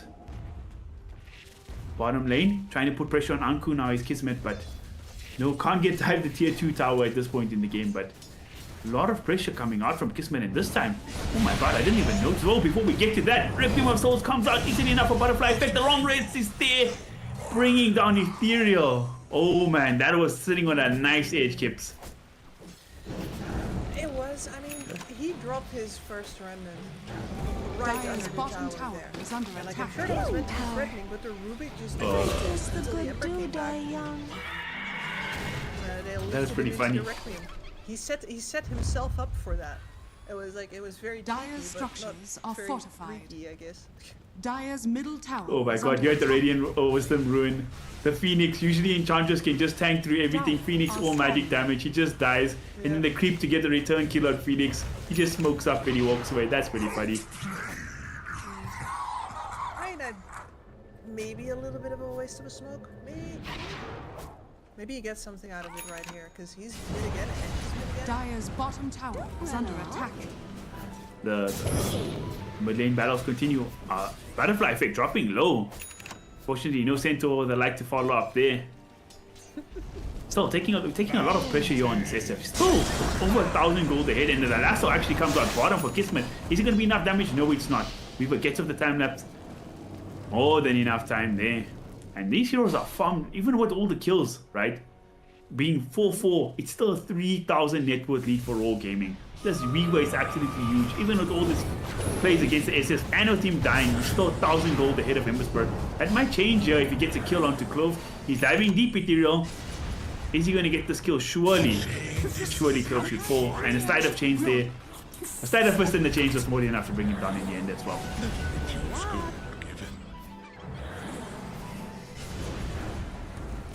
Zaro putting on a decent harass onto Butterfly Effect, and now Lloyd getting caught. This Emberspur getting a double kill out of nowhere. Mr. Phoenix really stepped out of bounds, and now Shadow Phoenix all by himself, no friends in the area, but actually pops the Requiem fully. Just to disengage. Top tower is under attack. Really good pressure coming up from the side of Rune Eaters here. Yeah, no, and that is really dangerous for him to do. That is his one defensive tool, that Requiem of Souls, and now any remnant thrown his way is just gonna make him flinch. And I'm quite surprised we're not seeing any rotation from the Weaver or the Tidehunter. Okay, Tidehunter got no mana, but you'd think you could get some punish here with the Weaver coming into these places as well. You could, but I think they're Dire's kind top of tower too is happy under in their attack. lanes. I There's see. so much to gain for both of them to just stay where they are. And like, yeah, sure, maybe my SF isn't running away with the game right now, but I am, and like, we together Dire's are bottom tower is under winning in the attack. configuration that it currently is. Why would we take ourselves out of position to make perhaps things worse? And again, Butterfly Wow. That is ridiculous. Anku just beelining for like 2 Dota kilometers there straight. Gets the lasso and kills him. Where's the counterplay to that? What can you do? No Requiem available. Like you say, his only tool just not available. And now they're going to transfer into the middle tower. I get your point about how the plus 2, plus 1 and 3 are super farming these side lanes. But man, oh man, if it's costing your SF's game so heavily, I don't know if it's worth it, Gibbs. And now he's running away with it here mid. They were Finally, we're gonna see perhaps Tidehunter taking. Yeah. But that is giving up on the top lane. Specifically, you would like the Tide. Oh, the SF shows up again as well. Yeah, you want the Tide now with Ravage in hand. You want him to take a tower. So this is going to have to be Radiant's top tower is under attack. There's catapult here. This should be it. Dire's middle tower is under attack. Yeah. Well, Please look at the Ember trying to get the catapult killed. this is the problem when you make the move reactively, right? Now, SF's not even there, he has to go find souls, but Tidehunter doesn't really care, he's just hitting the tower Dire's anyways. turret has been killed. Oh, bad. Dire's bottom tower is under attack. But yeah, SS is not happy with the way things have to go. Like, sure, he's making a sacrifice. Radiant's middle And tower he's is going to under attack. this tower, but yeah. Killed you with a Problem bad of Bad Rider being Bad Rider does not go away, unfortunately. Massive stacks there in the Ancients as well for the side of the Dire. But I think SF just farmed up a huge stack in the Radiance as well. He's really dropped almost full mana, full HP. Let's scout out the stacks here. I don't think there's anything Weaver can do about it at this point. Putting a lot of pressure on Anku. And Anku, did he go for the Boots of Bearing build? This game makes sense. Actually, he's not going to go for the Bearing straight up. He's going to get the Blink first. And they get the lasso onto the Weaver. Bye-bye, Kismet. No ulti of it. Actually, I feel like there was a slither of time there for get it off, but he did in the end. Man, oh man, this Bat Rider 2 games in a row is an absolute terrorist on the map. He's a menace. It's ridiculous. And the Tidehunter just lost his tower on mid without actually getting the trade. So the gambit of just throw everybody mid to pressure out Butterfly Effect worked again. Not as successfully as it did last time, but the lane state is breaking up now. You kind of thinking out what's happening. This tower has fallen now. And Ember Spirit's, I don't want to say in great shape, but he's fine, relatively speaking, to how this could have been. Oh, that's a great dash. deceptive rune of invisibility. In this world, another tier 2 here. Oh my god, he's taking so much He got damage. lifted in. See, he does have a remnant because he's playing super confident here still. And another good dead shot, Gibbs. But Ethereal surely should be fine. Dire's Though, putting on bottom the tower pressure. is under attack. And Butterfly Effect is... Come on, Oh my god, the damage onto Kidaro. The Weaver got a full Desolator already, so now that he does show up, or people are coming to him, we're seeing his prowess, but How he's going to help the team is still to be seen. You spoke about the steering chains being a threat to the Storm spread. Look at Shadowfiend. A mid Shadowfiend is going for Manchester first. Dire's top tower. What's gonna happen with that Ember Spirit matchup? Again, a lot of the matchups that Ember Spirit uses really hard to in the lane are matchups that the chains actually enables him to feel quite confident. My searing gaze. Zero, and put on some more pressure. Gonna be forced away eventually. 14-minute rune, back up in 10 seconds. Are they gonna be able to protect us for Ember? Be a nice pickup for him to keep up the ball. Now they're finally going to gather up together with this Tyrant and try push. They shot off the mark this time from Clove. Dire's middle tower. Hero taking so much damage. Anku coming in. He gets the lasso onto Clove. He's dead. But surely, is he going to stop the tower push as well here on the Batrider? I think he might just. Butterfly effect is long gone. He's at less than half HP. He's like, I'm back to the farming now. I don't care about this. Radiant's top tower is under attack. I was a little worried that SS was going to back off as if he can't just keep on pushing here. If a Batrider can't touch him, Dire's middle tower is under attack. can't touch him. Look, I feel like he's going to get this tower inevitably, right? But I feel like if the Weaver just rotated one time, they could have got this tower like 6 minutes ago, you know? But Weaver is farming really well. He's farming really well. So let's see if it pays off with yet. They are got a 4k gold lead. Even though we're talking like Radiant is struggling. Like, economics game, they are absolutely knocking out of the park right now. Yep. Yeah, and that was the question they needed to answer, right? Are we going to give up our Dire's economics middle game in tower order is to under attack. spread the wealth out evenly to keep the advantage on SF? They said no. Sprites are with us. They're 3k ahead, but their SF is all over. Mr. Observer, I would actually like to see the win percentage right now. What's more favorite, the kills or the net worth advantage? That should be a very interesting story to tell. If we get the opportunity. Now, Ethereal is really, I think he's played really well on the Ember Spirit this game. Even falling behind, like he's managed to have so much impact. And now, I hear a lasso somewhere, and oh no, that is a disaster. With the Weaver just dying Big deal. nowhere on the map. That was almost, you were talking about the win probability, that was almost a 5% drop. It was 60-40 for Radiant, and we're down But they're coming through, gets up a big Requiem. Dire's top tower. Get one on the Shadow Demon, but again, he lost. Oh, Anku, much back to the right place. And now, Butterfly Effect trying to come through, and he's just dead. Ember Spirit trying for the chase. Can he bring down Clove yet again in this game? Every single time he sees this Rubik, it's just food for him. One more side of first after this, he should do the trick with the Spirit Vessel. Oh my god, another great dead shot from Clove.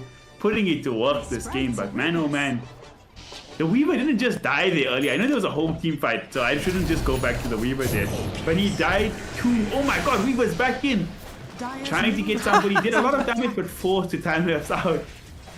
Oh my god. Ridiculous hero. He died to Yoe's Muay Thai as well, so he just, all that network advantage he had just flipped over to the Muay Thai in just a span of one pickoff, which is kind of crazy to see. It is kind of crazy. It's his team's still quite a bit ahead though, just because the Ember Spirit is so disadvantaged. But yeah, you were. Oh, that's wild. The gold graph briefly, or the win probability briefly dipped to 50-50 in the middle of that, and now we're back at 60-40 for the Radiant. Like nothing happened. Yeah. Well, they've got 2 pickoffs now. Kismet is still alive and allowed to farm again. Butterfly Effect dropping to the Ancient. I will say 8,000 net worth for the SF is very low for this point of the game. But again, they didn't really put too much emphasis to help him, so he's supposed to do his own thing. Anku looking for the chase, trying to find Clove. They've been beelining it for this poor Rubik this game. And this time, even with the good dead shot, it's not going to be enough because Ember Spirit has a friend for this chase.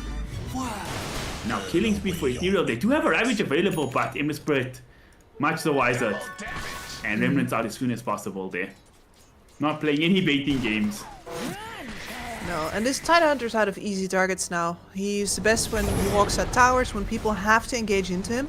And now he's more or less a bristleback. Oh, that was such a long range on the grab. Oh my god. Dire's middle tower This is a under problem. attack.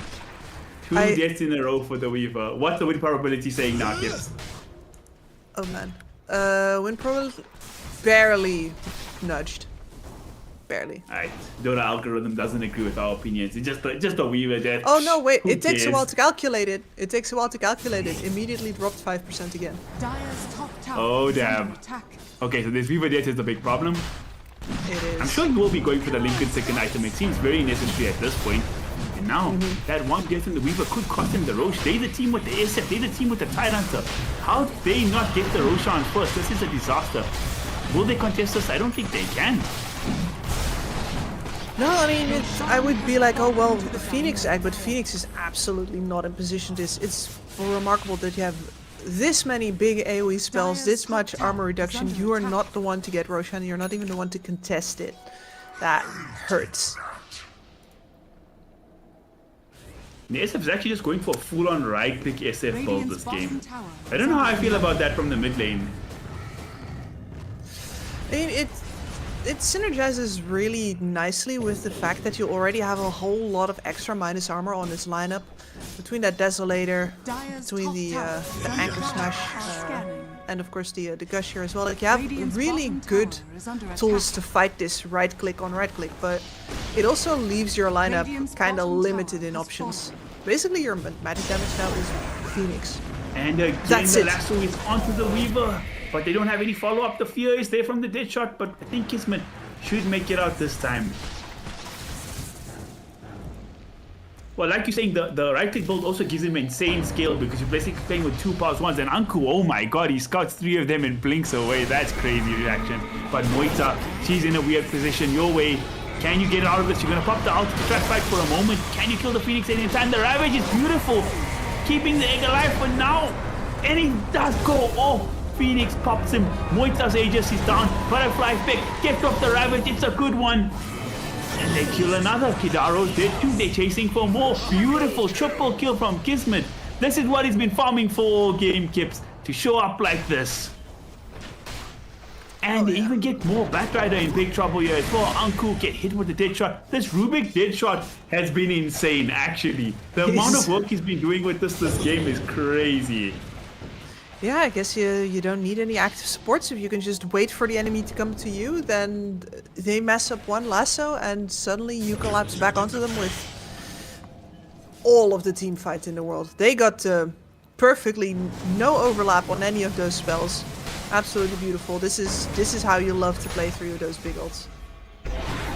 100% Raw Gaming showing their prowess of what this team is capable of. I've seen them in the China qualifier, how good this team is when they're clicking in on song. That's game number 2. They're showing why they're here and showing that they want that game 3 real damn bad. I mean, Moita is a great, super hard late game carry, but against a Weaver and a right click SF, easier said than done, especially so far behind at this point in the game. Yeah, we were briefly in a location where I thought that Yoai would have the exact same time again. Like, okay, he's sitting in a triangle, he's sitting at the top of the network. I can see him starting to take off, but Smoke up is there, butterfly effect on low ground. Can they catch him with Anku? No lasso off. Okay, they actually get the lasso off, and he is surviving for a moment with the Manta style. Actually fighting really well here, keeping himself alive. No Requiem, unfortunately. I thought he might have been able to get himself out of that. But he does fall in the end. That's a big pick off for the side of Dire. Now Mr. Phoenix caught as well. Oh! Is that we are gonna follow him all the way to the side of the map? That would be crazy, right? yep, Oh my god! It did. from downtown. That's hilarious. That From is downtown, hilarious. one town over. Dire's top tower is under So attack. let me get this straight, Valve. If I attack somebody up a high ground, okay, before we get to that, Anku, big trouble here. No shot up yet for the Tidehunter, but they don't even need it. The damage here from this Weaver is more than enough. They get the banish off onto Tidehunter, but who the hell wants to go on him? In the background, they do find the Weaver, but look at the Ravage covering his carry perfectly there. They do get Kismet. That's a big pick up, and now they can maybe look for Tidehunter. Do they have a stop for the TPS? They do. The change is perfect from Ember, and it's a double kill for Ethereal. That is some big time plays coming up from the side of Rune Eaters. Some big time overextension from 2 cores who thought they were immortal. I was just chuckling at myself that, yeah, the Lincolns is in the works, but he did stop over for a Chrysalis again first. Oh my god. Radiant's top tower is under attack. Carry This man players, is Kip, that's also- all I have to yeah. say. I mean, it's the same as the Radiant Ember Spirit last structures game, are right? But fortified. what if I just get good? Radiant's top tower is under attack. What if I just press R perfectly every single time and they don't get me? And I bought a Lincoln's for nothing. Well, that's not the timeline we live in, sadly. Radiant's Unfortunately, top tower that- has fallen. And it's not like they played, like, skill-wise, they casted their spells really well. That Ravage was, like, picture perfect, catching 3 heroes, which was the Ember Spirit at the end as well. But at the end, the Spirit Vessel, they actually didn't even wait to take off the Spirit Vessel. So, yeah, poor Weaver, gonna suffer there quite heavily. Now it's only a 5k net worth lead in 25 minutes. What should have been a very, very favorable game. One misplay cost him a lot. And Ethereal, this man's been feeling himself. He's really impressed me on the Ember Spirit so far this game. Are scanning. Him and Anku Yeah, very active on the map. And neither, I mean, I got a pretty okay laning stage, better than the Ember at least, but neither of them had the kind of laning stage where you'd be like, oh man, I'm taking this one Radiant's over, I can bottom feel it in my tower is bones. under They really had to work for it. For sure. And But I feel like a Ember reminder, Spirit they're players, they're still used not to there. that. They're still not there. Yeah. It's a very close game still. Still 6k network deficit, but your way, putting in some work on this tier 2 Radiant's bottom tower, has fallen. picking up the first tier 2 for his team, and they smoked up again. Anku's looking for somebody. Butterfly Effect is on the high ground, but his smoke is broken already. I don't think he can go up there. And he's gonna go for Clove. Tideout is there to back him up. There is a Ravage available now. How long is it gonna take him to kill this? Rubik is taking a while, but Ember Spirit Tideout more than enough to clean that up. Tideout is a dangerous hero to chase. There should be a Requiem from the high ground, and look at the damage actually coming out of the time. He's just melting away, and Butterfly Effect gets off the Requiem, but he might be in too trouble. late. They're gonna carry on chasing. Do they have a remnant on the Ember Spirit? They do not, so he can't chase forward. But they're just gonna this run. They're doing bats. this the old-fashioned way, Kips. Just running, using their legs, and they chasing it to the tier 3. Butterfly Effect, he does fall in the end, and Phoenix might be there to follow. It's a picture perfect egg. He's gonna try it. He just had the damage to rocket through. This is insane. Weaver trying to come in for the cleanup kills. He does get 2.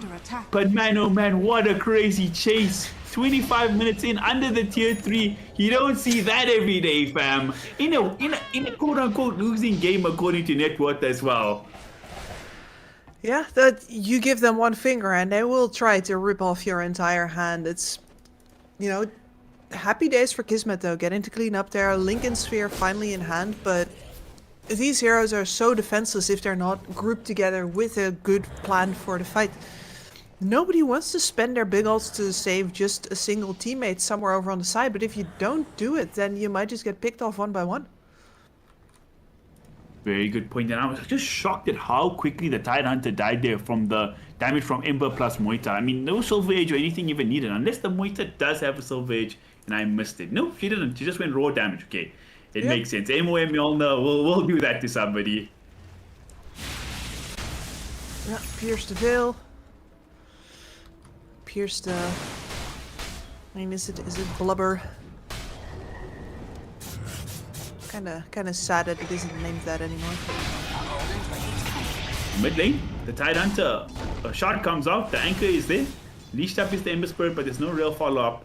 Ethereal still doing his thing. He's got a shield rune as well. Feeling very confident.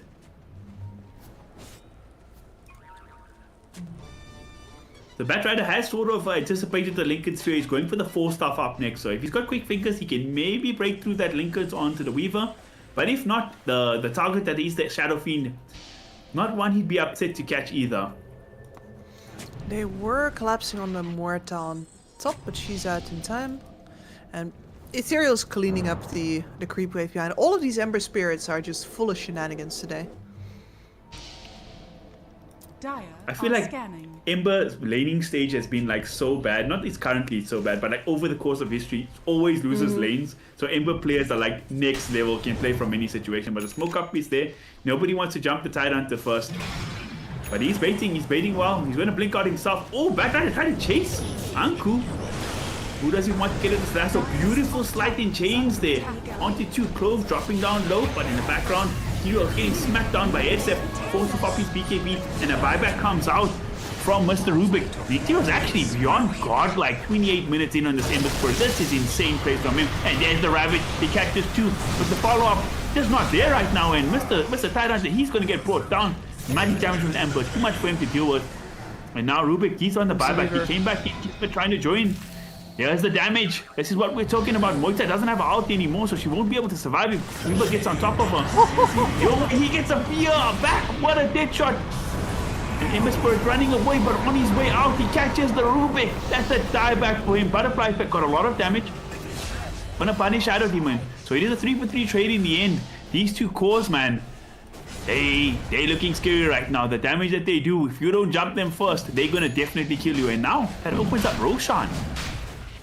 Man, oh man, this is dangerous situations. You got Lincolns on one of the cores, and it could be an Aegis on the other. Kips, who are you gonna lasso now? Well, the one without either the Aegis or the Lincolns, I guess. Butterfly Effect is... it's not about him this game. I mean, he's fought himself back into it very well, though. But he's had to do that mostly by himself. And the problem right now for the Dire side seems to be that Johan might have the damage, but he can't actually afford to stand still and deliver it. There's nobody to tank for him, there's nobody to draw attention for him. Sure, the Ember Holy, has that shenanigans. is crazy. He just crit Gibbs. He literally just crit, and the Embers did 11 streak down the drain like that. They're gonna try for something bottom. Yeah, they kill the Phoenix. But without Ethereal on the map, what can they do? Without anybody to... How much gold did that give? That was 1350. Yeah. Madness. Straight up. No, if you don't get a lasso on the Weaver, which is extremely hard by now, and it's not even going to be the end of him, then you're not going to have a fight. You're not. Yoa is the only one who can stand at the moment because of the Pierce the Veil. I think we might need to simply buy a whole lot of ethereal scepters in the near future. Dire's middle tower Definitely, and moral of the story, don't question Kismet while he's farming. Don't ask him why he's not in mid lane. Don't ask him why he hasn't TP'd in. At this point, he showed. You let me farm, I will carry. Yep, for sure. That's right, these guys are the pros, and the pros are knocking on the high ground. Butterfly Effect and the boys. Oh my god, they do the lasso. He does pull up the Aegis. Can he get off the time lapse? Yes, he does. Doesn't even burn through the Aegis. Kismet absolutely styling right now, and they're going to jump in on the Tyrant there as well. Putting some pressure in the backlines. The Ravage is beautiful. Kismet does finally drop his Aegis. There's still a Can they punish him though? Calling is there. It's beautiful. The fear is there. Can you have the chain stun enough and the damage? No, they don't. Kismet will have to run away, but he is very low now. Air comes out. Not to be good enough. So many heroes so low for the side of Radiant, but they do make it out with just dropping the Phoenix alone. An Aegis and a Phoenix for a tier 3 tower? Worth it or not? Worth it for the lesson, I think. That you don't simply go high ground against a Bat Rider that casually. Every single time it's a Bat Rider, you better just double that gold lead first before you try to go up again. Deadly hero up in high ground, and he's going for the Aghanim Scepter up next as well, so he can bypass the Lincolns that way. It does work like that, I'm pretty sure. I hope it does. And just gets deadly up on high ground. It's the way I try to remember it is that it's the targeting action that like the human specifically targeting action that pops the Lincolns. So if you lasso somebody next to him, the second one should get him. That's cool. It should get him, yeah. I'm pretty sure. Now, of course, you are here with his strategy coach, not with a... Yeah, now they're gonna smoke up, they're gonna jump forward, they're gonna try burst down Clove, but again, he's eating his Moita spells, man, but he is gonna fall eventually. Phoenix also in trouble, he drops it, they get the 2 support to start things off, and the Tyrant surrounded by 5. The cores are nowhere to be seen, they get 3 heroes just like that. Nobody expected the smoke.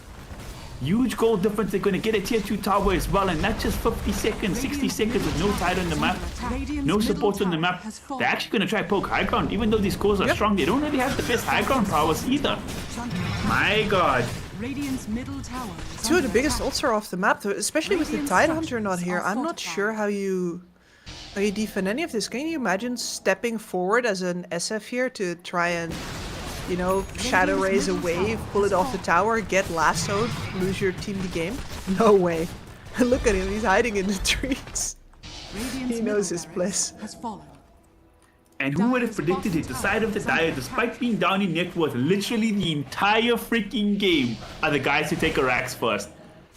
Down in ages, down in net worth, and they're just like, one, don't for no ravage, we go. Divide, they get it. And they're gonna get another tier 2, so 2 tier 2s and a barracks. That is one of the most value smokes I've ever seen. Sometimes people cast games as if the teams can see the goal difference. Like, oh, they know they're behind, oh, they know they're ahead. Well, yes, they do, but not for the same reasons that we do. And these people see that they have the tools to make the play currently. They don't know that they've been behind 6k the entire game. They just know that they've been looking up at 3 really big teamfight ults most of the game, and they haven't been able to get a fight unless they got the Weaver first. But here they had some kill advantage to snowball. Here they had a Tidehunter that offered himself up. And without a Ravage, now we get to go high again. And without a Ravage... They're gonna go for him. Can they do it again, Gibbs? They get the lasso. Oh, The yeah. Bebop's not gonna be there in time, but Get there's the the rights. silence as well. They're gonna burst him. There's no counterplay. And the same situation we had before is here once again. Yep. And you know, sometimes both teams know they're ahead right now. And sometimes people play like they're ahead, like the opponent should be intimidated. That is another thing. You remember the OG team that kept getting ridiculous wins in team fights and kept taking fights in ridiculous situations where they shouldn't have. You know, at a certain level of pubs, people just fight all the time because that's what they do. If you see an enemy hero, you attack him. At some point, you'll learn in a pub that you can't, now you can't fight, now you can. It's conditional. And then at some point in pro games, you have the same kind of effect, but it's a little different. At some point, you'll learn that when you're ahead enough, they're not gonna play into you anymore. They know that they can't go anymore, so they won't. Even if they're not technically that far behind, even if they technically could do something to you, if they could force you to make a mistake. And that OG team was brilliant at going for throats in the moments where the enemy teams expected them to have rolled over and basically mentally given up, or at least shifted to we are behind, this is a comeback now. And they would fight in those situations, and they would catch so many people off guard because they were not behaving like they were supposed to. They were supposed to be intimidated and sit back. You know, these dire upstarts were supposed to not be on the dire half of the map anymore because this Weaver is the king, right? Right? 100%. And that 100% Tidehunter Gipsy. is dead. Now they're feeling confident. No Tidehunter for 38 seconds. He doesn't have a buyback. They're gonna siege up this tower. Not fully confident, but confident enough. Now they're gonna go for more. Will they bite off more than they can chew here? Shadow Fiend is invis. Gonna try defend his base for the moment. The fear from the Rubik again with the stolen dead shot, putting in a lot of work, but your way, he's feeling confident. But on the flip side, Weaver, he's playing some rack Dota. He takes a rack of himself. They're trying to catch him here. Very good. Lasso just doesn't have the range. He's so But it close. does. Uncle, he does catch the Weaver. Emberspurt yet to follow up. Kismet, he's dead. On the flip side of the map, they can't punish your way. He's still here. It's another hero, no buyback. Could this just be the game? 90 seconds, no Weaver. Can Emberspurt get back in time? Can he buy a TP boots? Does he have a remnant? I don't even know. There is the outpost to TP to. He doesn't want to spend the money. He wants to have buyback. He's saving for Shivas. He has the bare boots. He has them at the ready to buy travels with, but he's not going to do it right now. He's not going to force anything. TP still is on cooldown for another 10 seconds. So I guess it doesn't make too big of a difference, but I don't think it's going to matter. They should be able to get a second lane of racks without him. Still 60 seconds. Emberspurt running his way back in. Can they get the mega? It's 50 seconds. They're in a good position. Roshan still won't know he's spawned for another 40 seconds. That means they lost the Aegis quite fast into the last pickup from the side of Radiant. So on the bright side it helped because Dire can't get it for quite a while. But this game just turned on its head in a matter of moments. One smoke play completely turned this game, Kips. I did, and then, I mean, it is technically the correct play to go for that split, you know, kick their door in, hope they want to be home right now, instead of having you go through all their drawers, but no. No, just with the lasso, you can't go high ground. You can't even split push against this Bat Rider. He is such a beast. That is his home ground. And the sad thing about the the Weaver with the split push, he didn't even get the melee racks, he got the rage racks. Because he was like, I don't want to fully commit to this. But he did almost get it. Now, even though it's two barracks and the gold needs kind of stabilized, which is still hilarious in favor of Radiant, it is still a Roshan gaming, right? This is Dota 2 at the top level in these teamfight games. It will come all down to Rosh. But it doesn't look like side of Rune Eaters on to waste any time. They're going to smoke up immediately, go to the gates. I don't know if side of Radiant's expecting this. Butterfly effect, he's still chilling in the jungle, so is the Tidehunter. They're going to run forward. Don't know if they have vision anywhere. Can they punish? They're under their own vision on Radiant. They're going to go in here on the MS, but they get the Phoenix with the lasso. The Tidehunter Ravage is pretty good, but he doesn't save the Phoenix in time now. Butterfly effect pops his Requiem of Souls. Trying to keep his heroes alive, but they're isolating this Tidehunter. He's in a man against the world. They got the break on him. Do they have the damage to kill Tide? He's just going to try to TP out without the Ravage. He gets burst down. He's dead. Still no buyback for him. Weaver, he might be in trouble. Can they kill Kismet, the big bad bug? He's going to get brought down. 100 seconds out of the break. This should be the game. Butterfly effect 2. That's it. They all dead. There's no buybacks. They even find the Rubik just to put some salt in the wound, and the GG is called. From the worst set of circumstances, Rune Eaters find a way to clinch this game. It's a 2-0 victory. What did Loader say, Kips? Buybacks don't matter. Towers don't matter. The only thing that matters is the throne, and that's what they take first. GG, well played, Rune Eaters. Oh man, I am very, very impressed with how they kept playing for their outs in that game. Even in the moment where that Weaver is by now well and good taken over, and like, he did suffer a couple of needless deaths in between. They did make it hard for their SF to have like a dominant game from the start on. They really put most of their eggs in that Weaver basket. But then to have that Bat Rider threat always at the ready. Anku play, I mean, I want to give the MVP to Ethereal, I really do, because he did so much work in that mid game. But ultimately it is Anku, I think, here that is the deciding factor. The amount of lassos that he got in spite of that Linken's,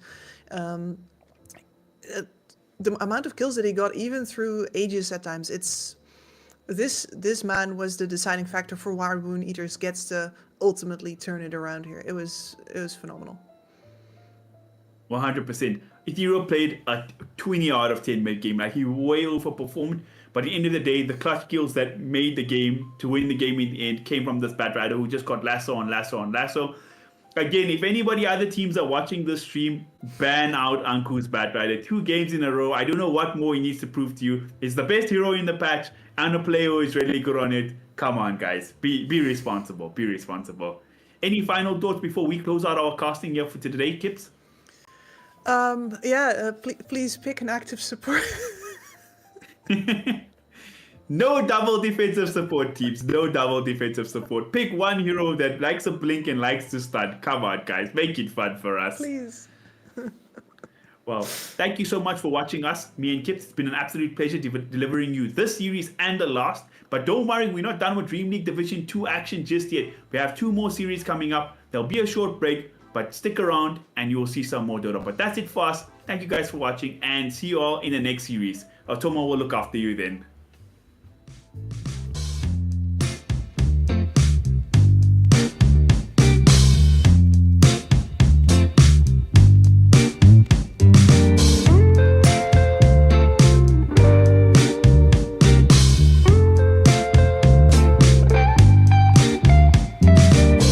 Well, I can tell just by the way that you're smiling that you're still unsure.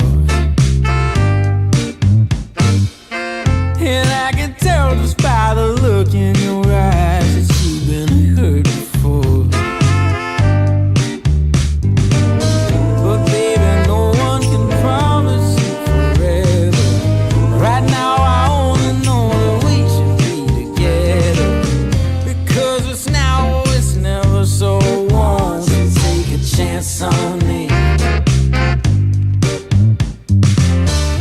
Well, it's fine if all your previous guys, they made you run away. You can bet you'd only have one regret, and that's if you didn't stay. Walk my way. 'Cause baby, no one can promise you tomorrow, but today you take away all of my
my bag of bud, my camels and jack.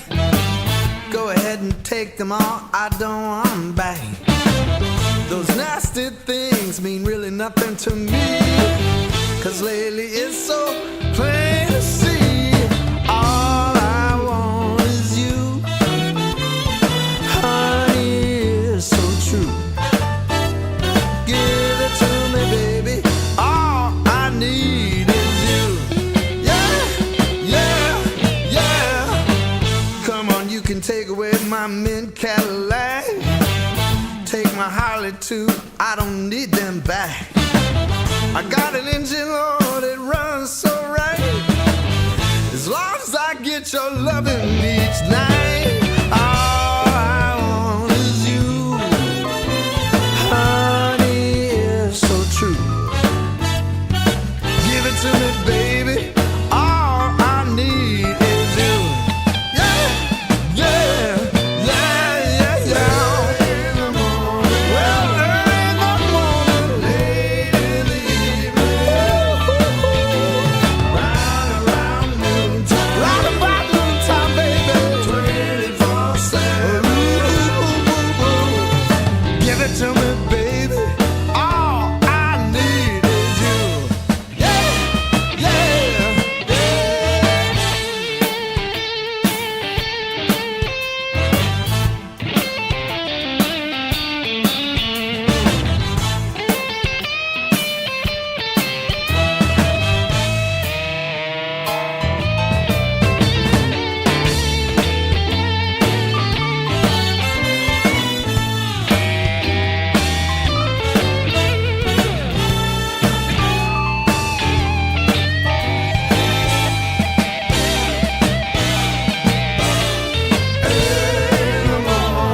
It's early in the morning, late in the evening, baby, late in the evening, round around noontime, round about noontime, 24/7. I believe it's 24/7, baby.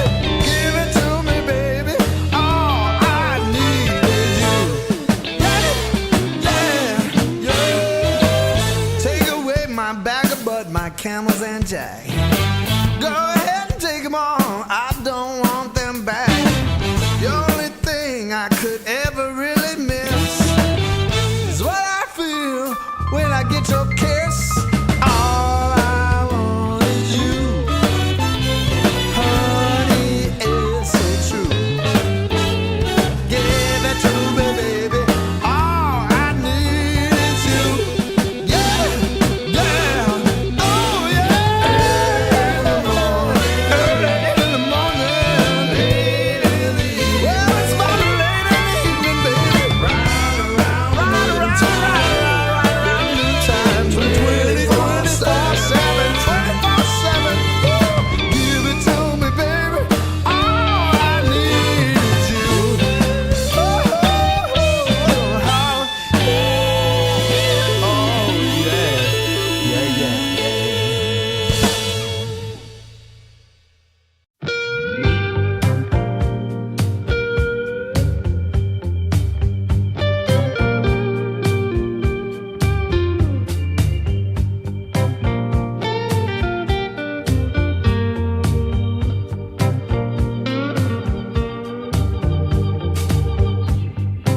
Now I got worries pounding in my chest. It's so hard to sleep, baby. I can't get no rest. All sorrow and sadness. Tell me what I'm gonna do. 'Cause baby, without you, I'm all wrapped up in blue.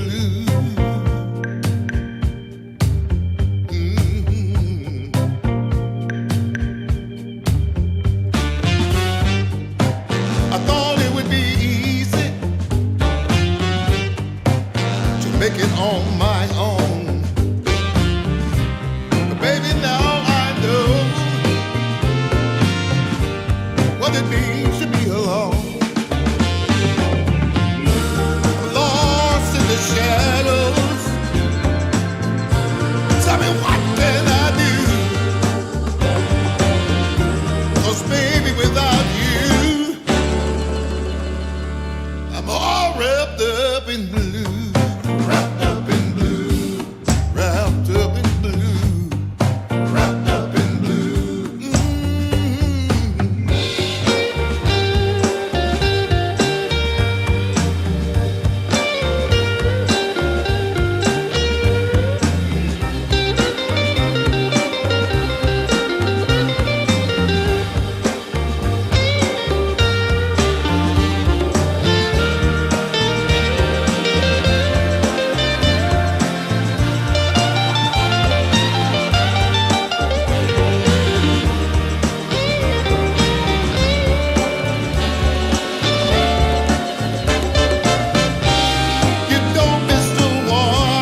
Just ask yourself, am I ready for you? 100% now. I'm ready. 100% now. Yes, I'm ready. Eyes wide open. I'm ready to move. 100% now. Take a chance in a new direction. Any place you wanna go. I don't have all the right answers, but one thing I know, I'm so ready for you. 100% now. I'm ready. 100%. You know I'm ready. Yes, I'm ready. Eyes wide open. I'm ready. I'm ready to move. Well.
longing for a glance from you. Yeah.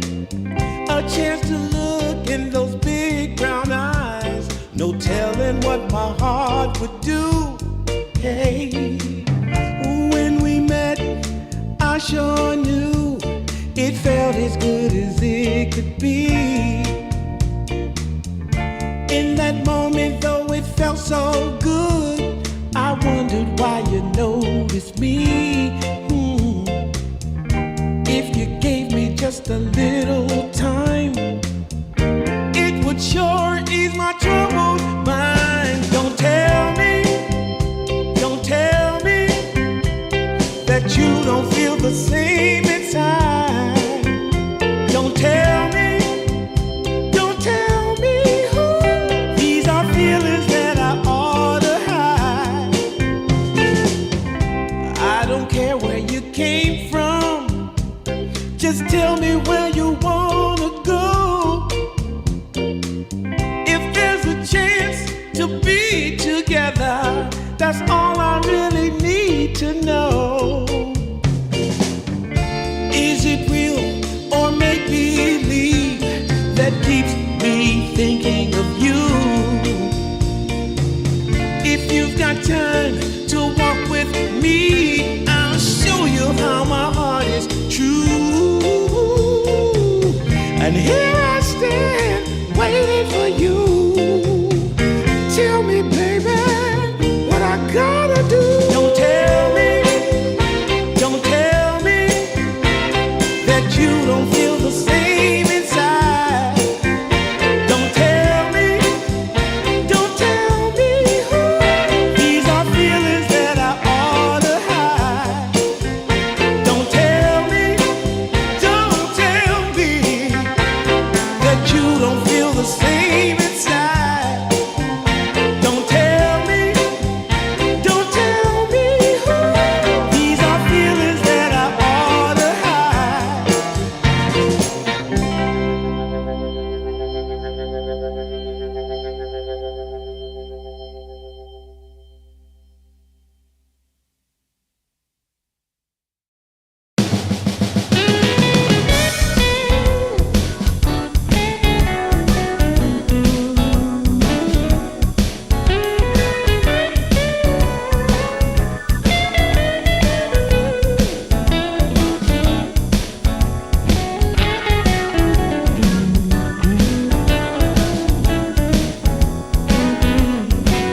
I got the prettiest little girl. She's as pretty as can be. Yeah, yeah. I got the prettiest little girl. She's as pretty as can be. But what I don't understand is what she sees in me. Ooh, I've been drinking too much, staying out all night. I can't remember my left from my right. I'm kinda blurry from my head to my toes. It might seem like nothing, but there's one thing I know. I got the prettiest little girl. She's as pretty as can be. But what I don't understand is what she sees in me. Oh yeah, yeah.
like cherry pie and cream. There are stories we need to tell and laughter we need to share. There's joy and love all around, good vibrations everywhere. Nothing can stop me now. There's nothing at all that can make me fall. Nothing can stop me now. I'm standing strong while I'm singing the song. We're living the day as it comes. Might be tough for a while. Still rolling with the punches, and we do it with a smile. Five, five, five, five, five, five, five, five, five, five, five.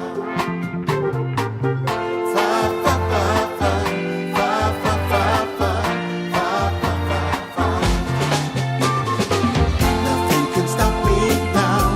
There's nothing at all that can make me fall. Nothing can stop me now. I'm standing strong while I'm singing this song.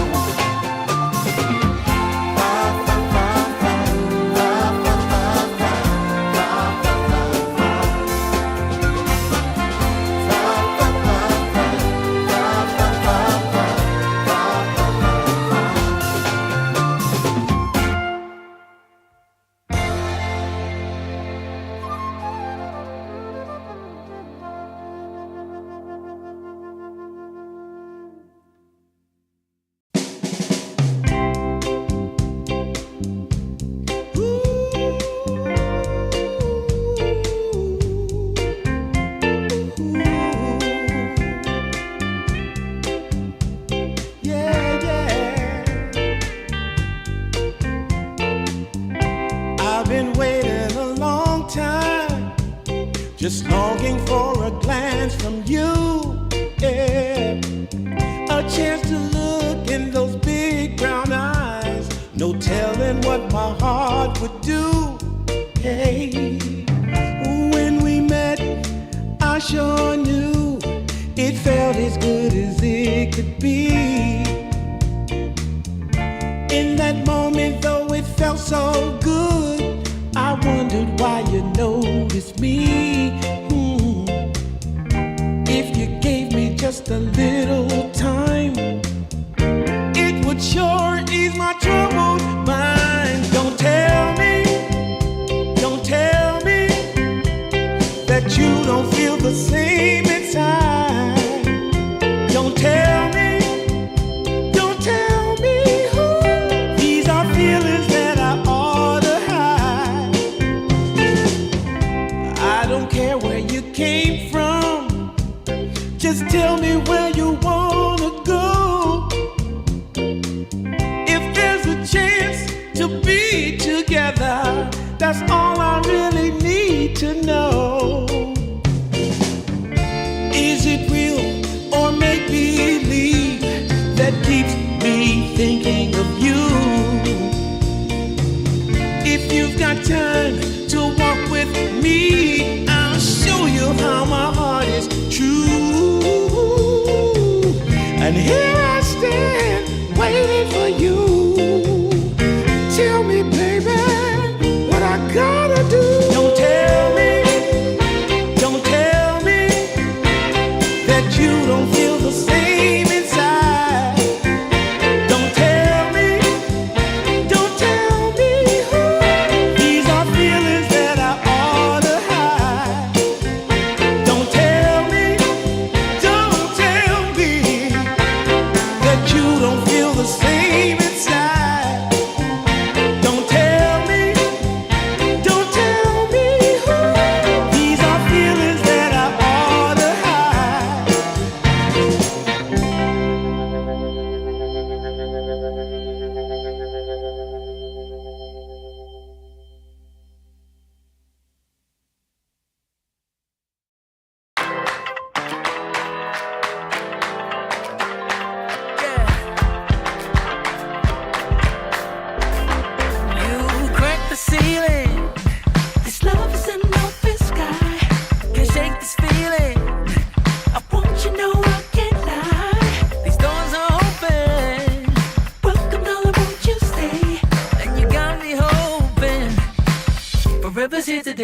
stay.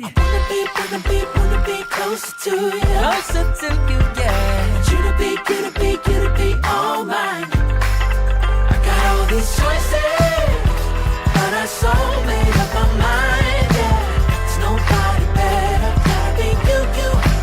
A thousand voices, 'cause it's so good to be alive, yeah. There's nobody better, so it's gotta be you. These myths are busted. The grass is greener on my side. It's done and dusted. I'm never getting off this ride. Life with you is golden. So how can I go back to silver love? I'll be holding. Oh, I'll be holding on, can't get enough. Wanna be closer to you. Closer to you, yeah. You to be all mine. Oh, yeah. Got all these choices, yeah. But I so made up my mind. There's nobody better. Gotta be you. Thousand voices, yeah. 'Cause it's so good to be alive, yeah. There's nobody better, so it's gotta be you. Yeah. It's gotta be you. Gotta be you. Gotta be you. Gotta be you. Yeah. Gotta be you. Oh. It's gotta be you. Yeah. All these choices, but I so made up my mind. Nobody better. Gotta be you. Thousand voices, 'cause it's so good to be alive, yeah. There's nobody better, so it's gotta be you. Hey. Nobody else, no. It's gotta be you.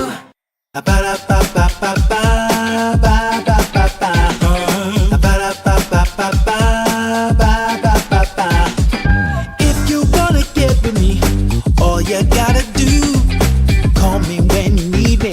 I'll be waiting for you. I know exactly what you want. I'll satisfy your need.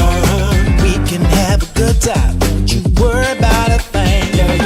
If you want it here, or if you want it there, you got it. Have yourself a good time. You got it. Act like you don't care. You got it. Get that motivation. You got it. I got just what you need. You got it. I got just what you need. You got it. I got just what you need.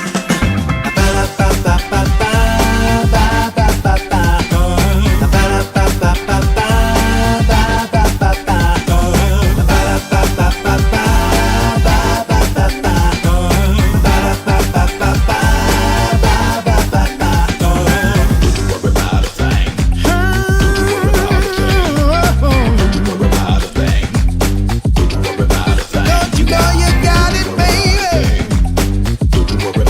Don't you know you got it, baby? If you want it here, or if you want it there, you got it. Have yourself a good time. Act like you don't care. You got it. Get that motivation. You got it. I got just what you need. You got it. I got just what you need. You got it. I got just what you need.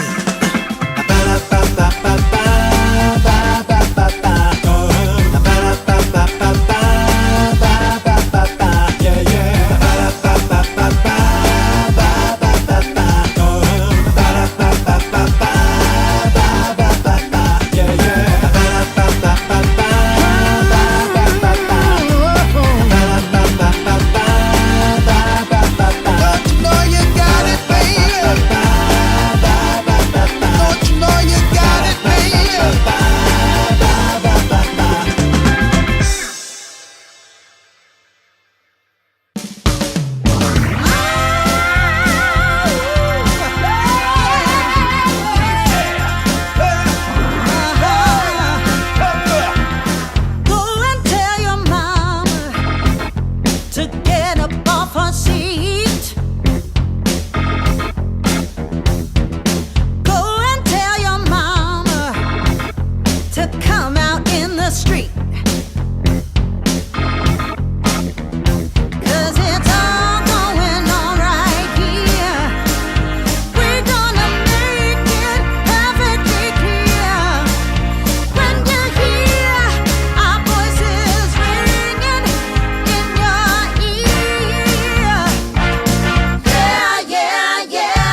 the sun comes up.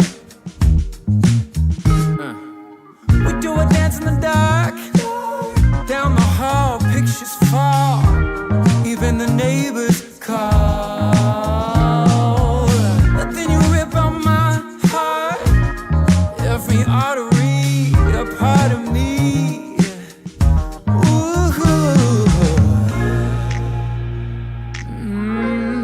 It's obvious to me that you love to watch me bleed.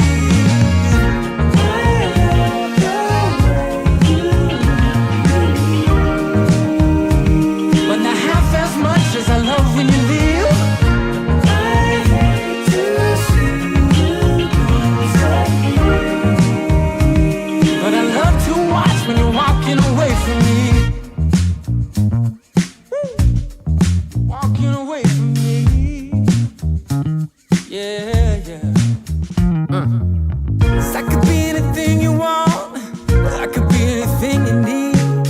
Baby, tell me it's something real, and I'll give you everything. Every now and then wicked smile. You know I can't help myself. They play around with me for a while. Keep tearing me up until there's nothing left. Ooh, it's obvious to me. Yeah, you love to watch me bleed.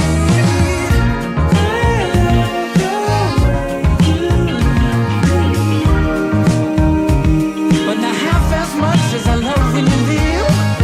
I hate to see you disappear. But I love to watch when you're walking away from me. Yeah, yeah.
We're gonna shake it all night. We're going down.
ago, heard someone shout from a crowd of fed up people getting told they should calm down.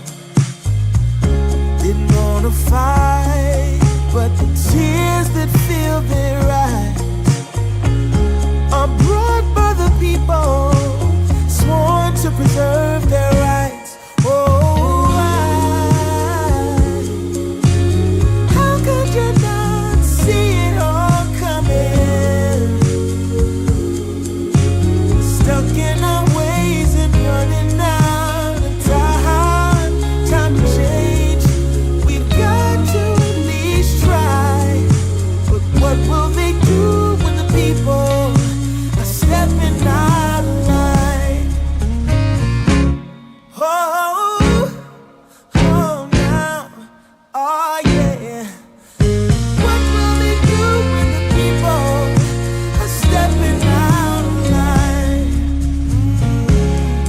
By the ocean where we hit the ground. Right now? Okay. Hello. We're up. We're up. Yeah, we're live. Oh, we are. I see. All right. Okay, just straight in there. All right, Yeah. ladies and gentlemen, boys and girls, welcome to the Dream League Division 2, Season 4. And I'm Jeeves, joined by, is it Zippo? Zippo, yeah, one? just Zippo's okay. Yeah, yeah. Zippo's fine. Zippo's fine. We're going to be taking you through the Zero Tenacity versus Esterbach's best of 3, and I'm pretty hyped to be here, Zippo. Like, I mean, just looking at off the back of these, are you favoring Esterbach's automatically, or do you feel like maybe Zero Tenacity are just gonna be fine here? I mean, I believe Zero has Moose as a position 5. So, and I've always been a huge fan of Moose because he's a really hardworking guy. I know him personally. I know him since he just started playing Dota. He started as a position 4, now transitioned into 5. He's become more mature, and I like that. Starbucks has also a couple of players I know, and I mean, obviously. There's upper ribbon in each team, so I'm happy for just good Dota, and that's it. Either way, Peru will win here for sure. Esterbach's, so we've got Yado, Michi, Slatums, BSK, Knight, and Peik. And then it's Moose, Warwick, Dream, Desire, who's their 5th player? Moose, right? Like Dream, Warwick, Nefret, Desire, and Moose. Nefret. Yeah, I mean, like you say, pretty regional team. A little bit of a mix in there, and I mean, it's the first day of the season, though. We've already had a couple of games get played through already, and now it's time for these guys to kind of step up to the plate.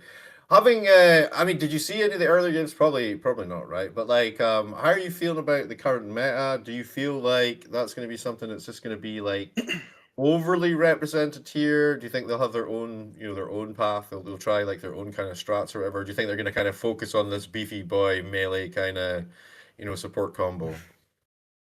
I mean, I believe that the fact that they took out the facets is like great because each hero sometimes they had like either 2 really good facets or one facet that was basically useless and one facet that was the only way to play a hero. So the versatility they were going for was actually not there 100% of the cases.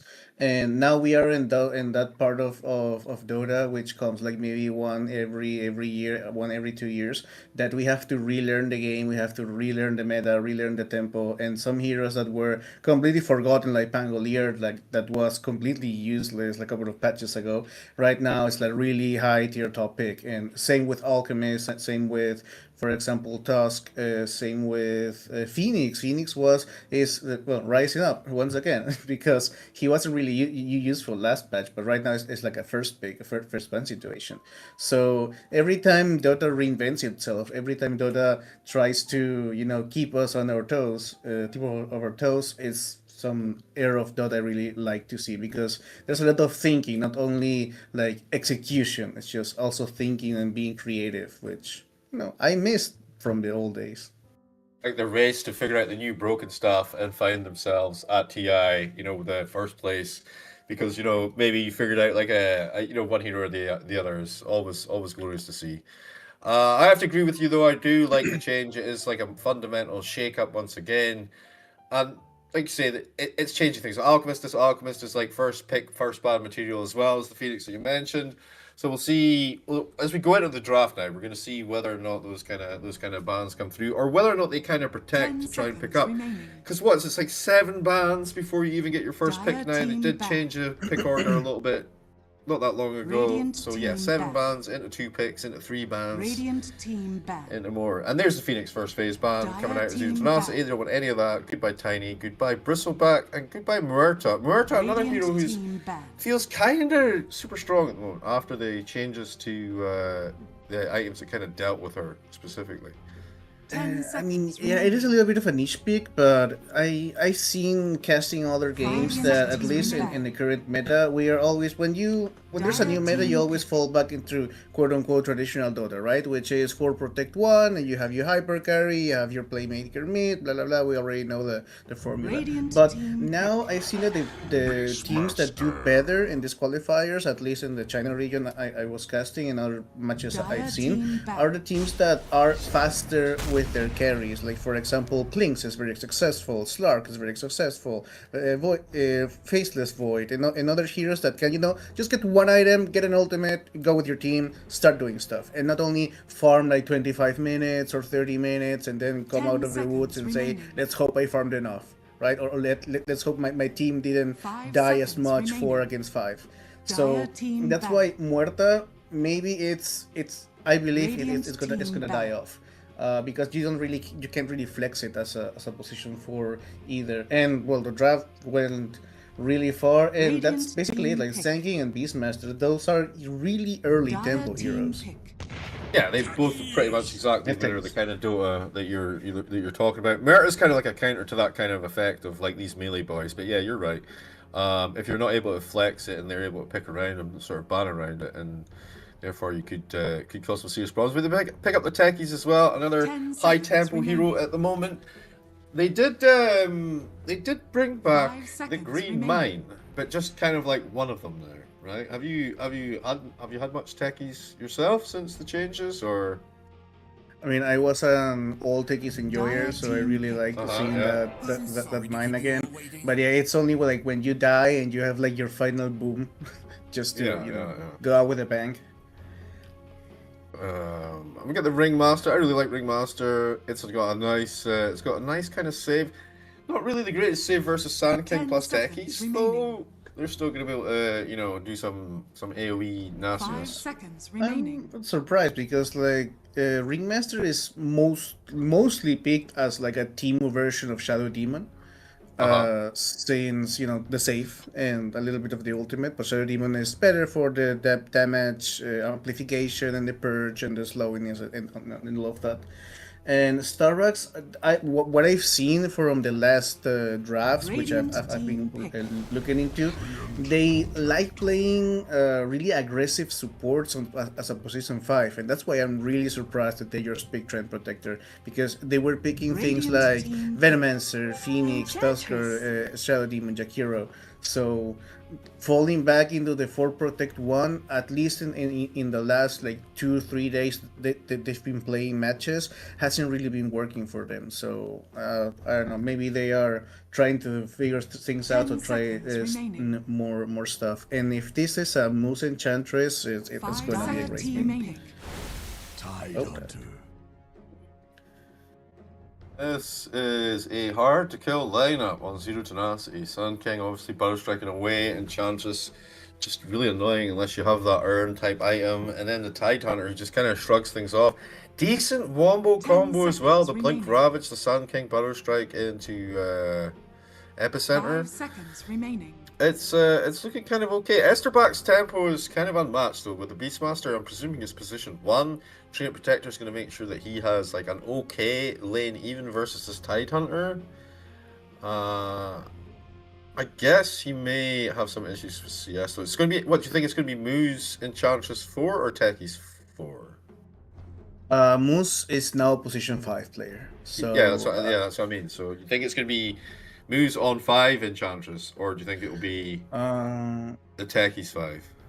I mean, I think they're going to pick like a carry that can be by himself, starting like level 4, level 5, Like and then rotate Enchantress.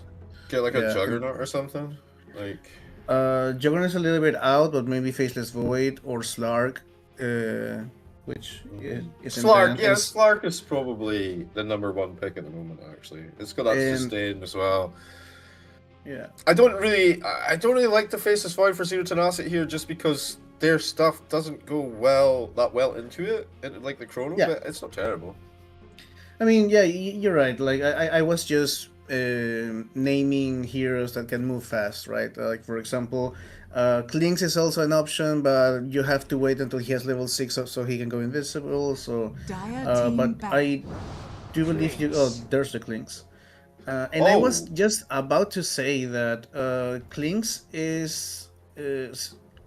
Klinks or Slark would be great for Starbucks because Zero Tenacity has like a really beefy lineup, as you mentioned. But Klinks goes Desolator first item and starts melting people, right? And Slark can obviously deal with the stacks of the Tide Hunter and survive the sinking. So is this a safe lane Klinks or the mid? Do you think safe lane? Yeah, That Beastmaster mid or off? That's a pike. That's a pike hero, and Slatten's plays Beastmaster. Yeah. Yeah, I mean that makes sense. It can also be a offlane Beastmaster. Actually, they can really flex it. Like those players, all of them play Beastmaster. 5 seconds So it depends on. I think everyone plays Beastmaster at the moment. Hero feels pretty good. They get rid of the Uberlord. They get rid of no Weaver, so making sure they don't get kind of like, you know, backdoored or, you know, kind of annoyed in the fight. The bugs are really annoying to deal with as well. Gives a lot of information, really good roach potential. Something that Zero Tenacity don't necessarily have locked in just yet. I mean, they got the Gush, right? It's just going to be a pretty decent amplifier. Get rid of the Luna. Do you think they're going to go for the Slark on Zero Tenacity? Do you think it's still good? Yeah, I believe so. Slark would be great here, I think, because you can go in and out of fights. You don't really need to be babysat. Your team can just initiate. You just go for the back line. I mean, it's really goes really well with them. And actually, I was thinking about here that's maybe not much in the meta, but Ursa for Zero Tenacity looks great because you can survive the Klinks, you can survive the Beastmaster. You have, you know, you are into the beefy heroes, and once you get maybe a couple of items and hit the timing, then there's no way of bursting you. Like if you burst the techies doesn't matter, if you burst Enchantress doesn't really matter, your damage output is there. And also Zero Tenacity is really beefy, but they do no damage. Like basically if you get a pipe, they don't really do much. They need a tower hitter, they need a Roshan hitter, they need a physical damage dealer.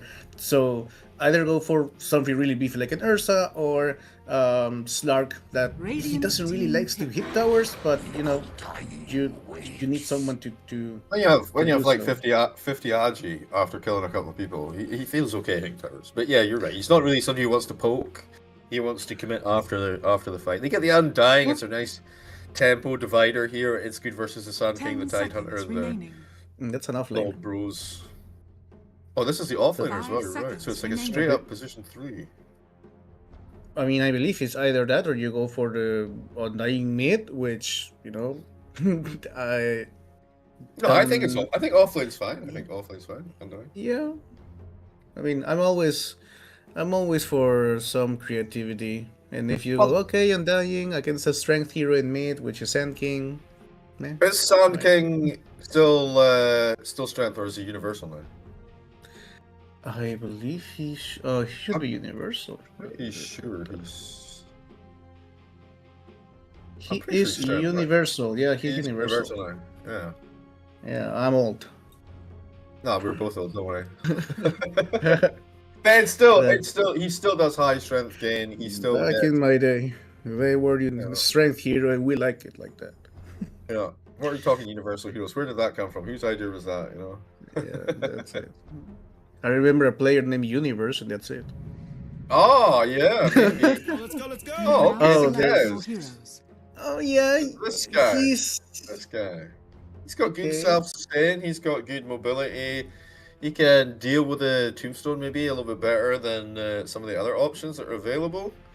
And it will be as we expected for Zero Tenacity. It'll be Warwick on the Sand King. It's gonna be Moose Enchantress, so that's Warwick Sand King mid, Nefrit on the offlane Tidehunter, safe lane Dream on the Kez, and then Desire on the 4-position techies. For Esterbacks, we're gonna have Slateham's mid Beastmaster, Knight on the Ringmaster 4, Yado Michi on the Treant Protector 5, Pake on the safe lane Clinks, and then BSK gonna take the Undying to the off lane. So first thoughts on seeing the full draft now. Any kind of thoughts on the best way for them to execute this? Who might have the upper hand? I do believe Zero Density has the easier draft to execute because you just need to sit on your lanes for a little bit and do a little bit of a little bit of chaos with Enchantress once the minute 6 or minute 8 comes by, and you just move the Ringmaster into wherever you want him to be and leave Kess against Beastmaster, which is going to be preferable for the Kess. So yeah, I mean, I think it's easier to execute. On the other side, Starbucks, like I mentioned, at least the last like 10-15 games I saw of them, when they try to go for the 4 Protect 1 and the babysitting position 5, they don't really, I mean, they played well, obviously they are good players, but it's not their forte. Like they play better with a Jakiro, with a Shadow Demon, or someone that is more aggressive and can rotate early. But well, we have a game 1. Let's go, go, go. You almost had it too.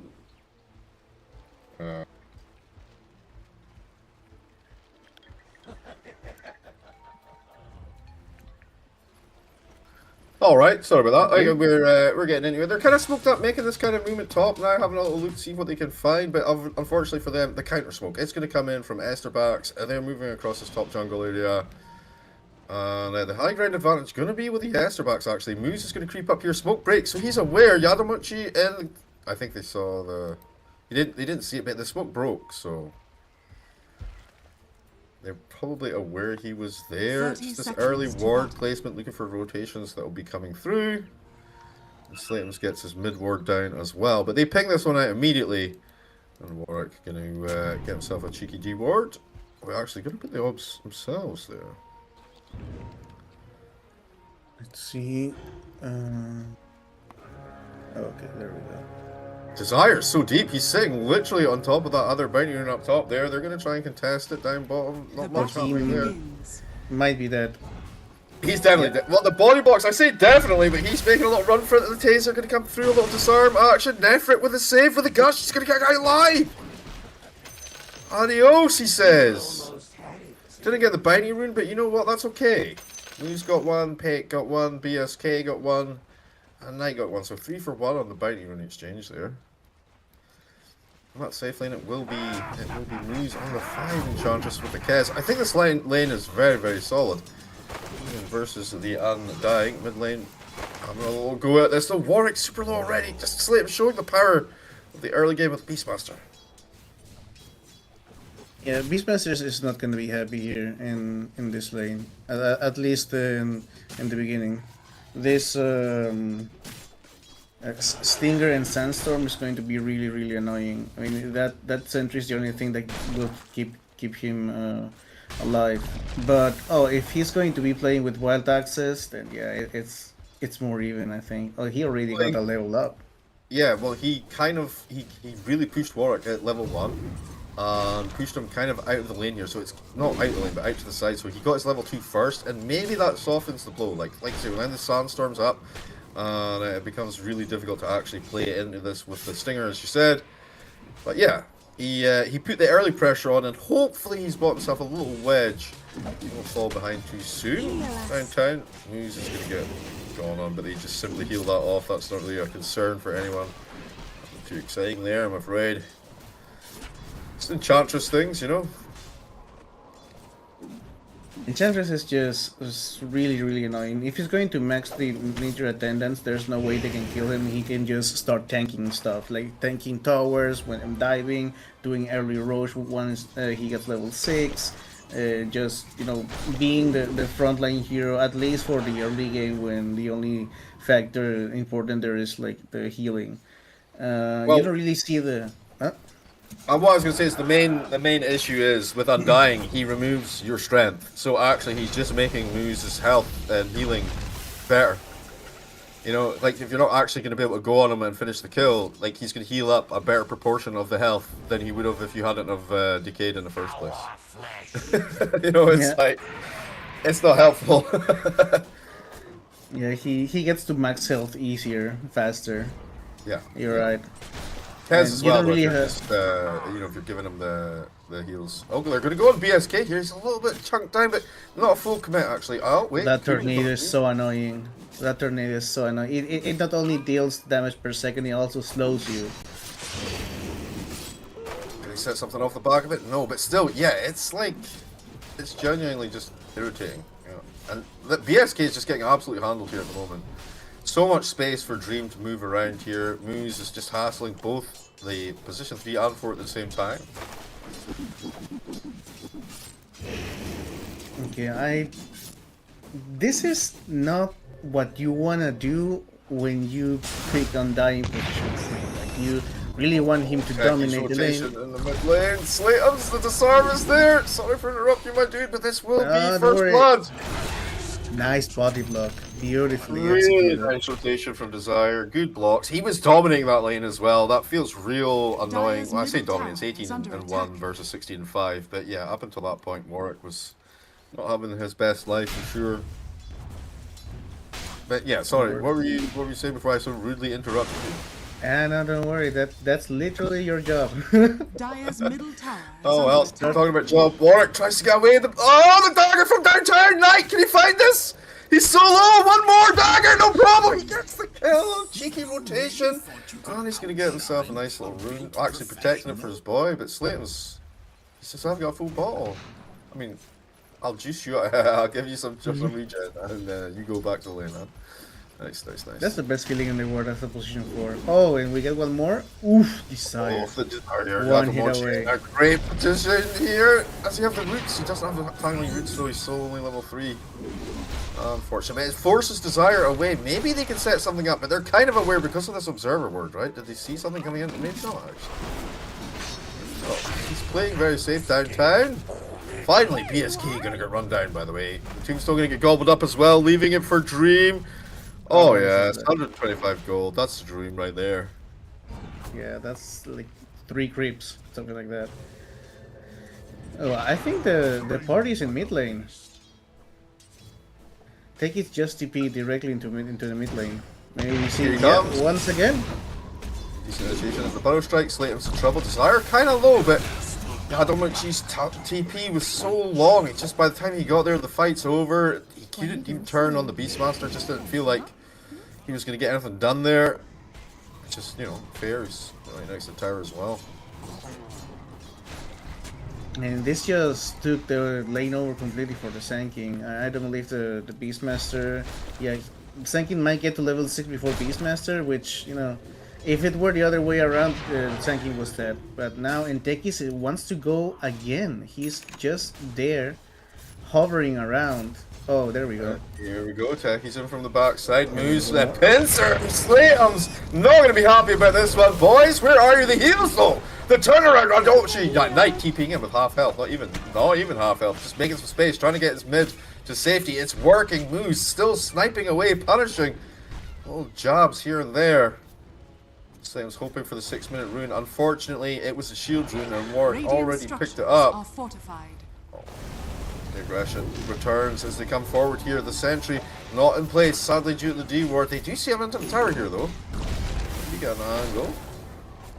Slayton's healing up. He's almost ready to get back into the fight here. He's on Dire's 5, almost structures got are that level fortified. 6. And meanwhile, by the way, this leaves Pake and the Tidehunter alone top, and it leaves the BSK Undying and Kez down bottom. It looks like Dream's about to get himself a cheeky extra 125 gold here as he kills another tombstone. Keep This is feeding exactly. me, This is exactly what Starbucks, I mean, Zero Tenacity wanted. They wanted to give the 1v1 situation to their cores. And Kez is just doing whatever he wants with the Undying. Oh, and this is They're bad. both here behind the tower, BSK. Trying to get in on top of that. One more decay for your boy. He's got no mana. He's got you at 1 second. The enchanted magnet doesn't matter. He's already dead. Turns it around. Looks for the next Not one. healing either. Who's actually in a situation where he can die. Despite what you might think, he will fall. And that's going to even the score. It's a double kill for Knight, and it'll bring it to 3-3. Ooh, the ravage wasted right there. That has to feel bad. Well, at least it was like one shrine per team. They didn't do the. They couldn't steal it. Yeah, the full swap is pretty brutal. Yeah, I think this.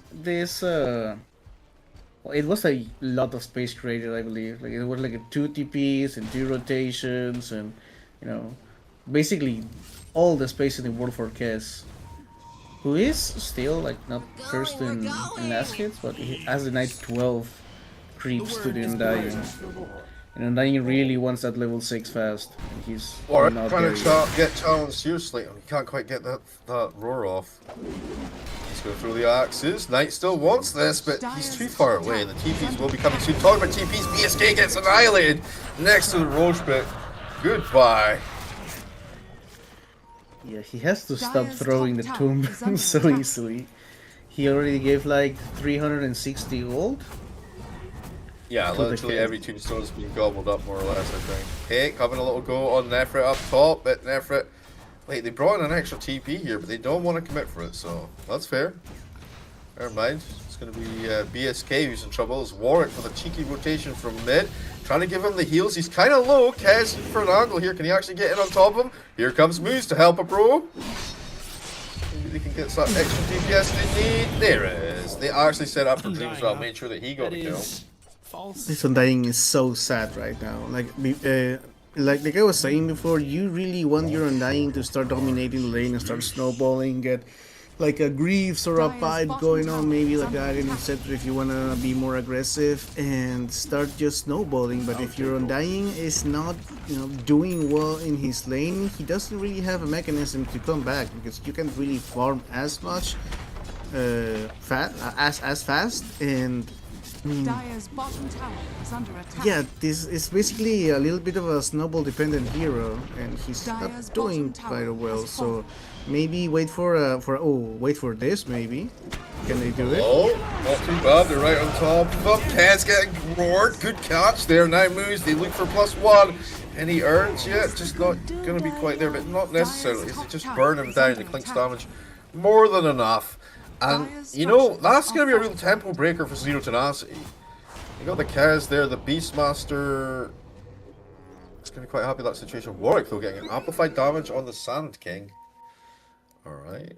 Downtown, it's Desire versus Peik. And they do have a sentry for Peik. Where is the rest of the team? BSK further away. Does have Tombstone available. Knight is close by. And the Escape Act is also up. Can they bring anyone in to try and murder this guy? Yadomichi is cutting the creep wave here. Yeah, and well, I don't think they can really kill the techies. He has, for some reason, he's maxing Taser, which is new. Yeah, he's out. Radiant's bottom tower is under attack. They're going to stick the tower. They've backed up. That's good. They just Wait, gonna they're take the bringing tower. a TP. Moose is coming here for the deny. No, actually, they're going to try and contest. It's going so slow, they think they can maybe fight something here. Oh, wow. Alright, let's go.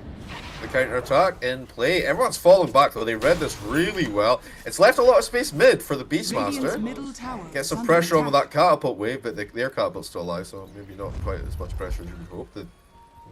Okay, secondary follow-up smoke. Here we go hunting once Radiant's more. middle tower is under attack. He's Radiant still are poking down scanning. here. Dire are scanning.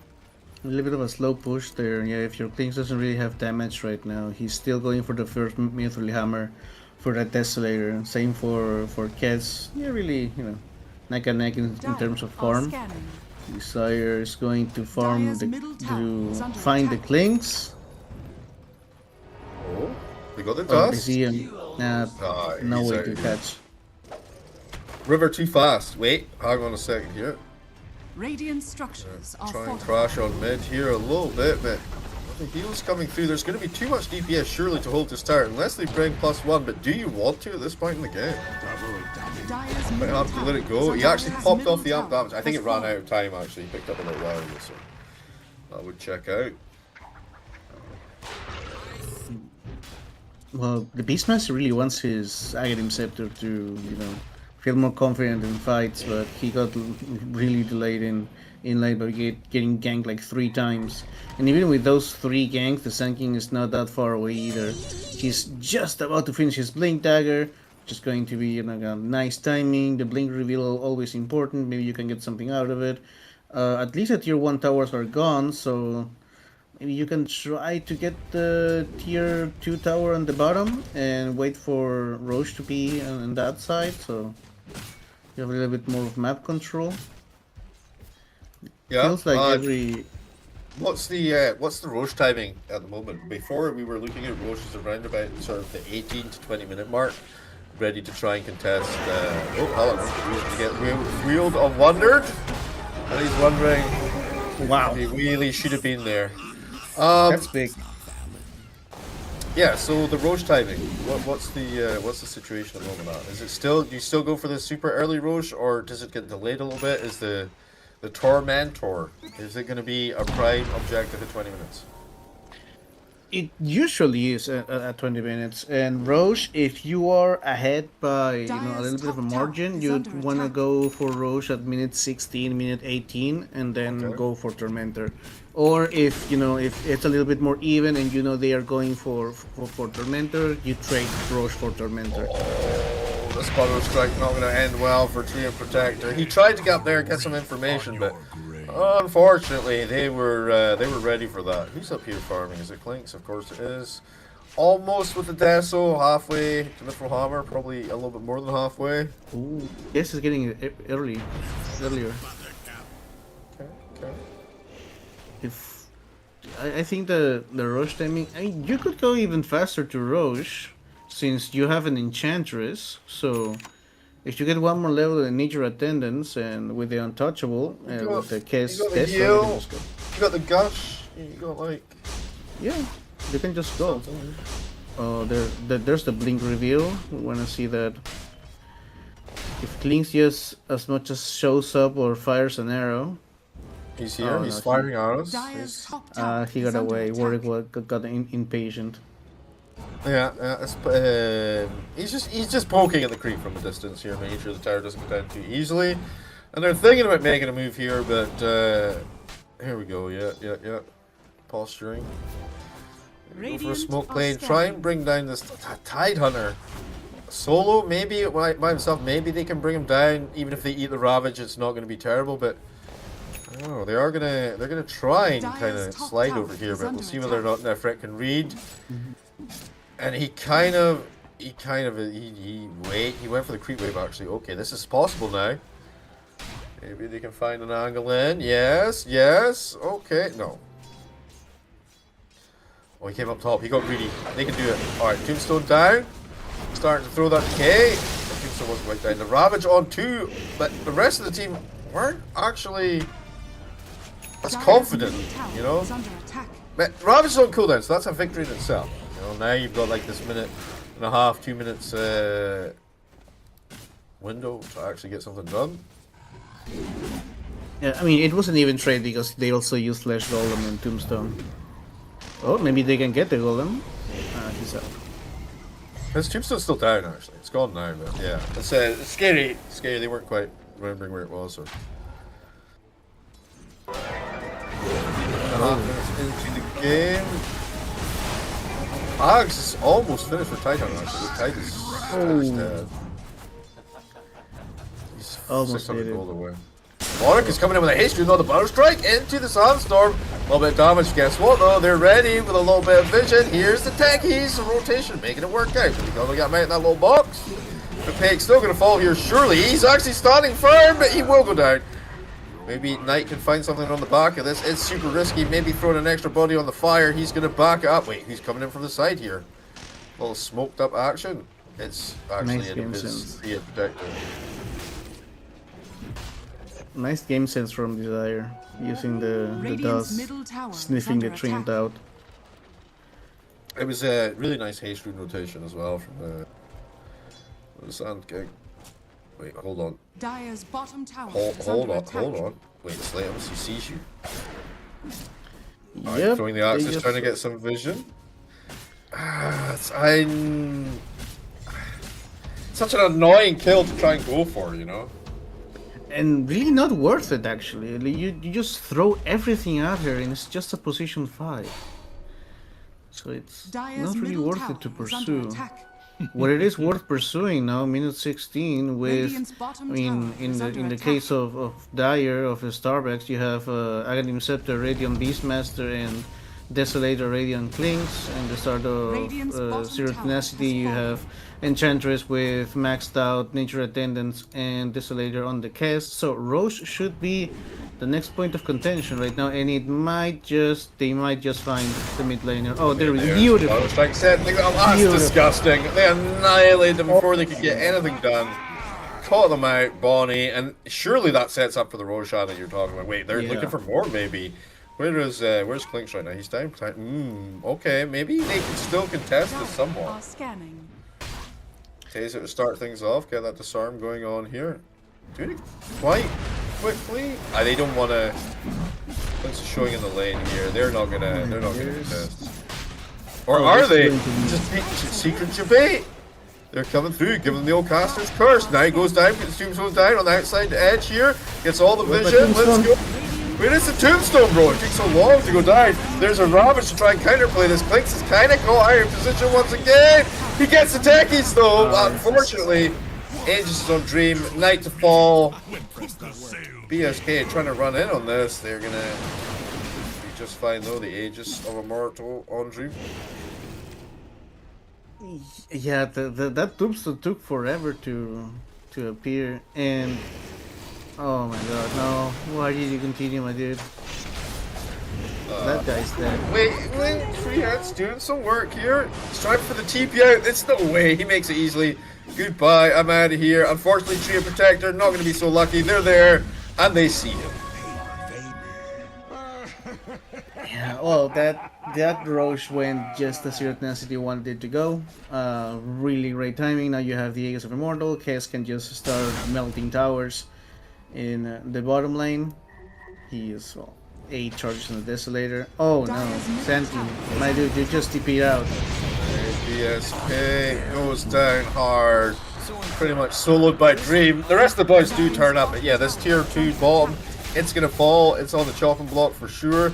Peck trying to put some counter pressure on that top lane. Maybe get that first tier 1 up top that they're still waiting to claim. He should be able to push it in here with creep, I imagine.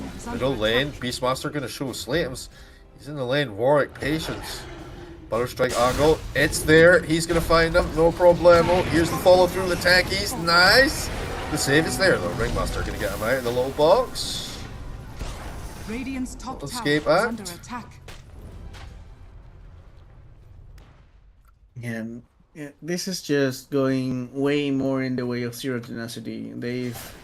They've shown that, you know, they knew what they wanted to do. They played as they wanted to play. They set the tempo of the game so far. They started ganking mid, so the other supports were rotating mid as well. They basically made it, you know, six heroes in mid, and the 1v1 situations were favorable for them, so they went ahead in items.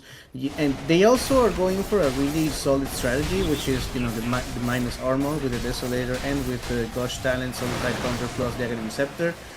It's Tormy done, but Tree of Protector making things a little bit difficult. But Dream doesn't care, obviously, as the Aegis, so even if he does die here, they'll make sure to get it. And it goes to Desire, actually. He gets Shard, which is the, that's when you can use the bomb.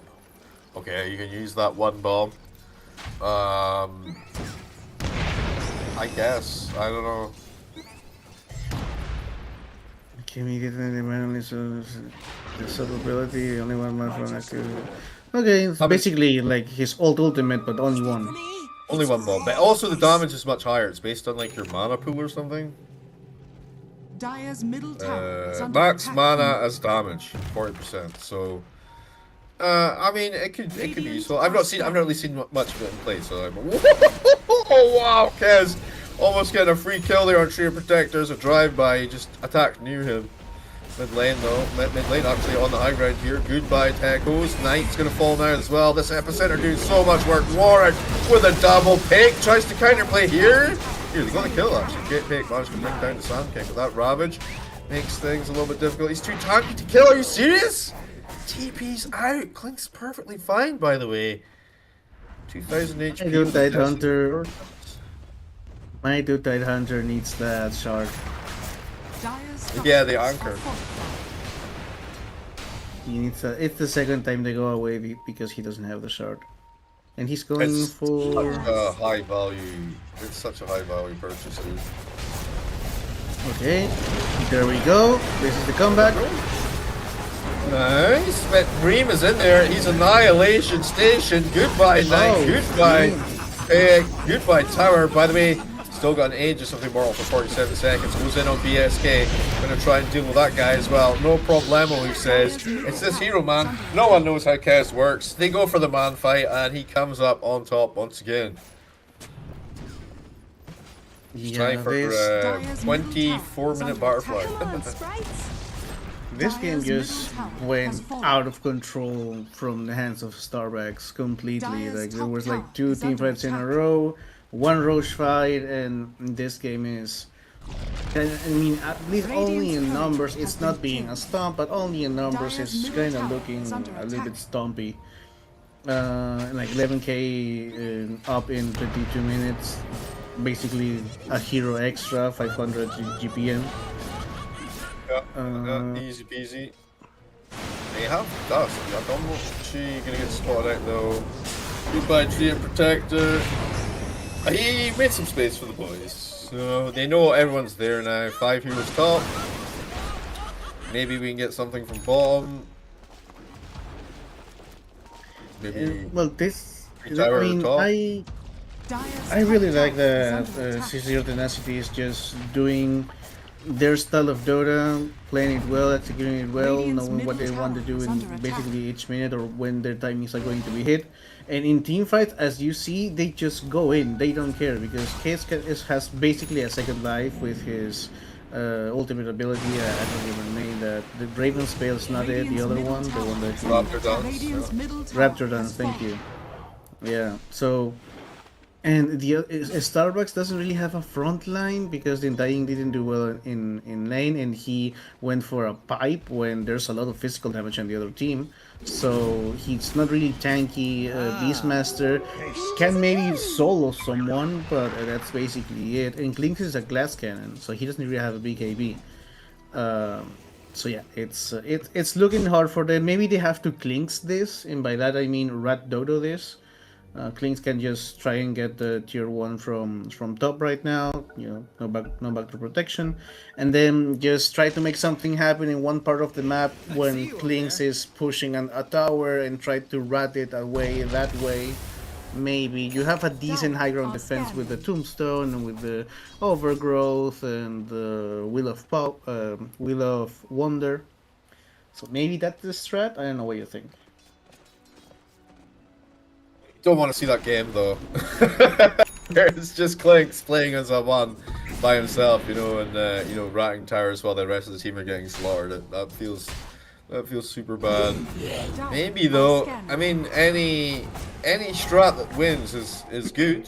You know, it's maybe their only hope, as you say. BKB for Beastmaster almost finished. Maybe that helps him out a little bit here. Another 800 gold away for that one, and Roshan potentially going to spawn in 46 seconds, so that's going to be something people are going to have to play around, timing and vision-wise.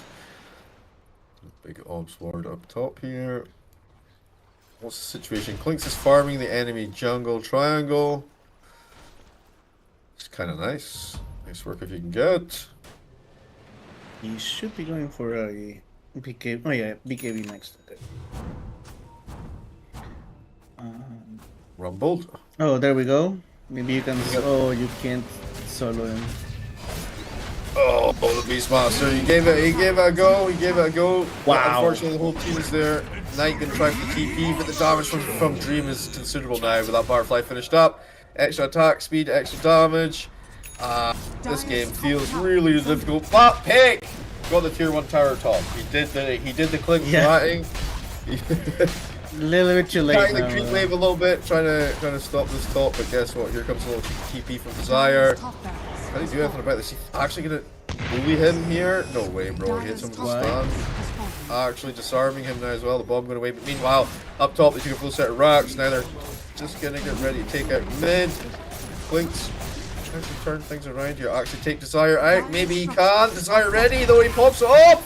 Oh my, almost. No, he Got got it. him. Got him. Oh wow. No, but the tips and I mean, when your pause 4 kills your pause 1, that's no yeah, bad. just drop the G's, man. Just drop them.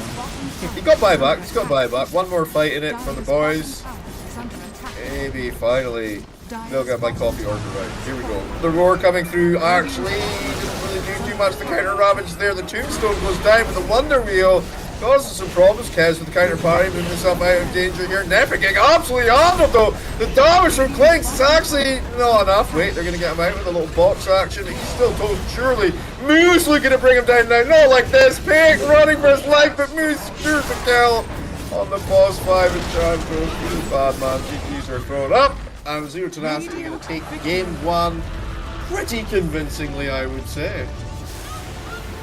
They just hit their timings. They played the game as they wanted it to play. They drafted accordingly. I really like this. This is also a strategy we saw a variation of when I was casting the Chinese scene, which is minus armor. Basically, they had a Slaughter. Now they have a Die Hunter with Gush talents and the Aghanim Scepter. And they got a Desolator on Kez. So yeah, this worked really well. I think Zero Tenacity is more organized and plays a little bit more of a macro game, where Starbucks are, at least in the draft, it felt a little bit of vibe coding, like vibe drafting, and in execution as well. I do believe if they go back to the aggressive position 5, because this Trend Protector, he was only reacting and not doing something against the enemy team. If they go back to playing the aggressive early tempo and maybe the offlaner that has a little bit more of a lane, I do see the 1-1. But otherwise, Zero Tenacity, great victory. I think they took it really cleanly. I kind of pretty much agree with everything I have to say. I think Dream played an absolute blinder, but I think he was also kind of, because of the Warwick mid lane, right, where it was feeling like Slatem's had him dominated in the first minute or so, the multiple rotations that the supports were able to pull off, specifically Desire, but then Moose came over and helped out a little bit later. It got Warwick back in a position where he was able to make that early rotation bottom, which again was really just like, putting the boot in on the Undying lane, even though he's under a bad lane or whatever else. But I feel like as well, there was an itemization maybe issue with Undying as well. He kind of, like you say, he went for the pipe first. I think he went for that before he got the Vanguard even. And as we kind of discussed, they were a really kind of physical based damage, like with the armor, but the minus armor strat specifically, as you went into the detail of. Yeah, that's gonna you kind of want some armor to kind of deal with that. The Crimson Guard coming on early could maybe have done something. I see why they did it though. The Burrow Strike, the techies, both gonna throw a lot of magic damage on you and maybe kind of makes you tanky enough and so forth. But yeah, I mean, I think they played pretty well. I feel Esterbacks are going to have to pull it right out of the bag, though, if they want to kind of try and turn this one around now. I feel like it's difficult to go into game 2 after getting drubbed like that. And if you get a draft advantage, yeah, sure, maybe they can bring it back. Maybe they can go for like a 2-1 in the series. But, I've got the copium out for Esterbacks. That's all I'm saying.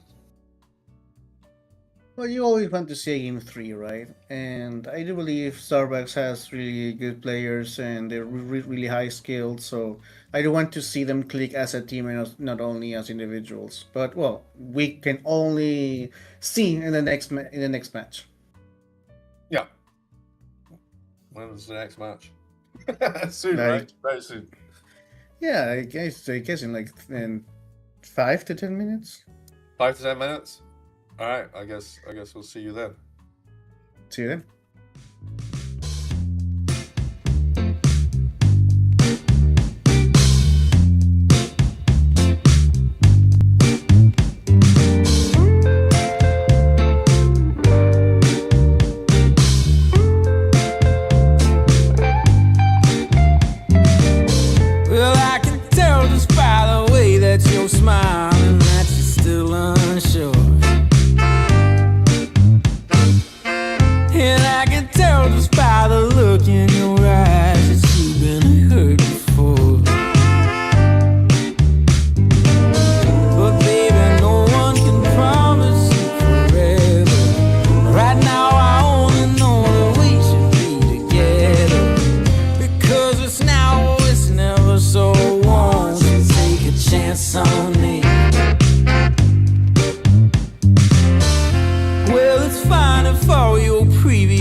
Okay, yeah, we're right.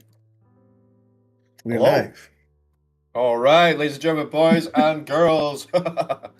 Welcome back to the Dream League season 24, I want to say, Division 2. It's season 4 of Division 2, and it's Zero Tenacity versus Esther Backs. Game 2, best of 3. I am Jeeves, joined again by the wonderful Zippo, and we're just about to get into the draft here. What kind of changes do you want to see coming through from Esther Backs here? Is there anything specifically you want to see banned out, or do you think they just have to kind of like maybe try and just get the slight drafting edge and play it out as they see it? I do believe they just need to go back to what it's been working for them, which is the more aggressive position 5, the more aggressive position 4, the offlaner that builds a little bit of auras and is a frontliner, and they actually play normally, at least in the games they've won in the last 10 matches, really bulky, aggressive offlaners like Bristleback, Doom, Underlord, and they have played the Undying, but I believe that Undying was a little bit more successful than the one we just saw. So maybe just go back to that, to what's been working for you. Don't pick the babysitting position 5, the reactive position 5. You have to be proactive, at least if you want to win against a team that actually knows how they want to play the game.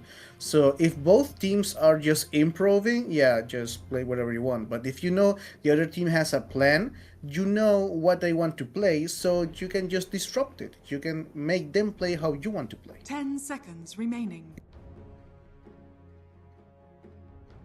5 seconds remaining. And well, draft is already undergo, and the draft is basically by Slaughter, no Monkey King, no Phoenix, Bristleback, Sun King, or Muerta, which does leave the Beastmaster again as the first pick, Bad Rider, Alchemist, and there's the Beastmaster.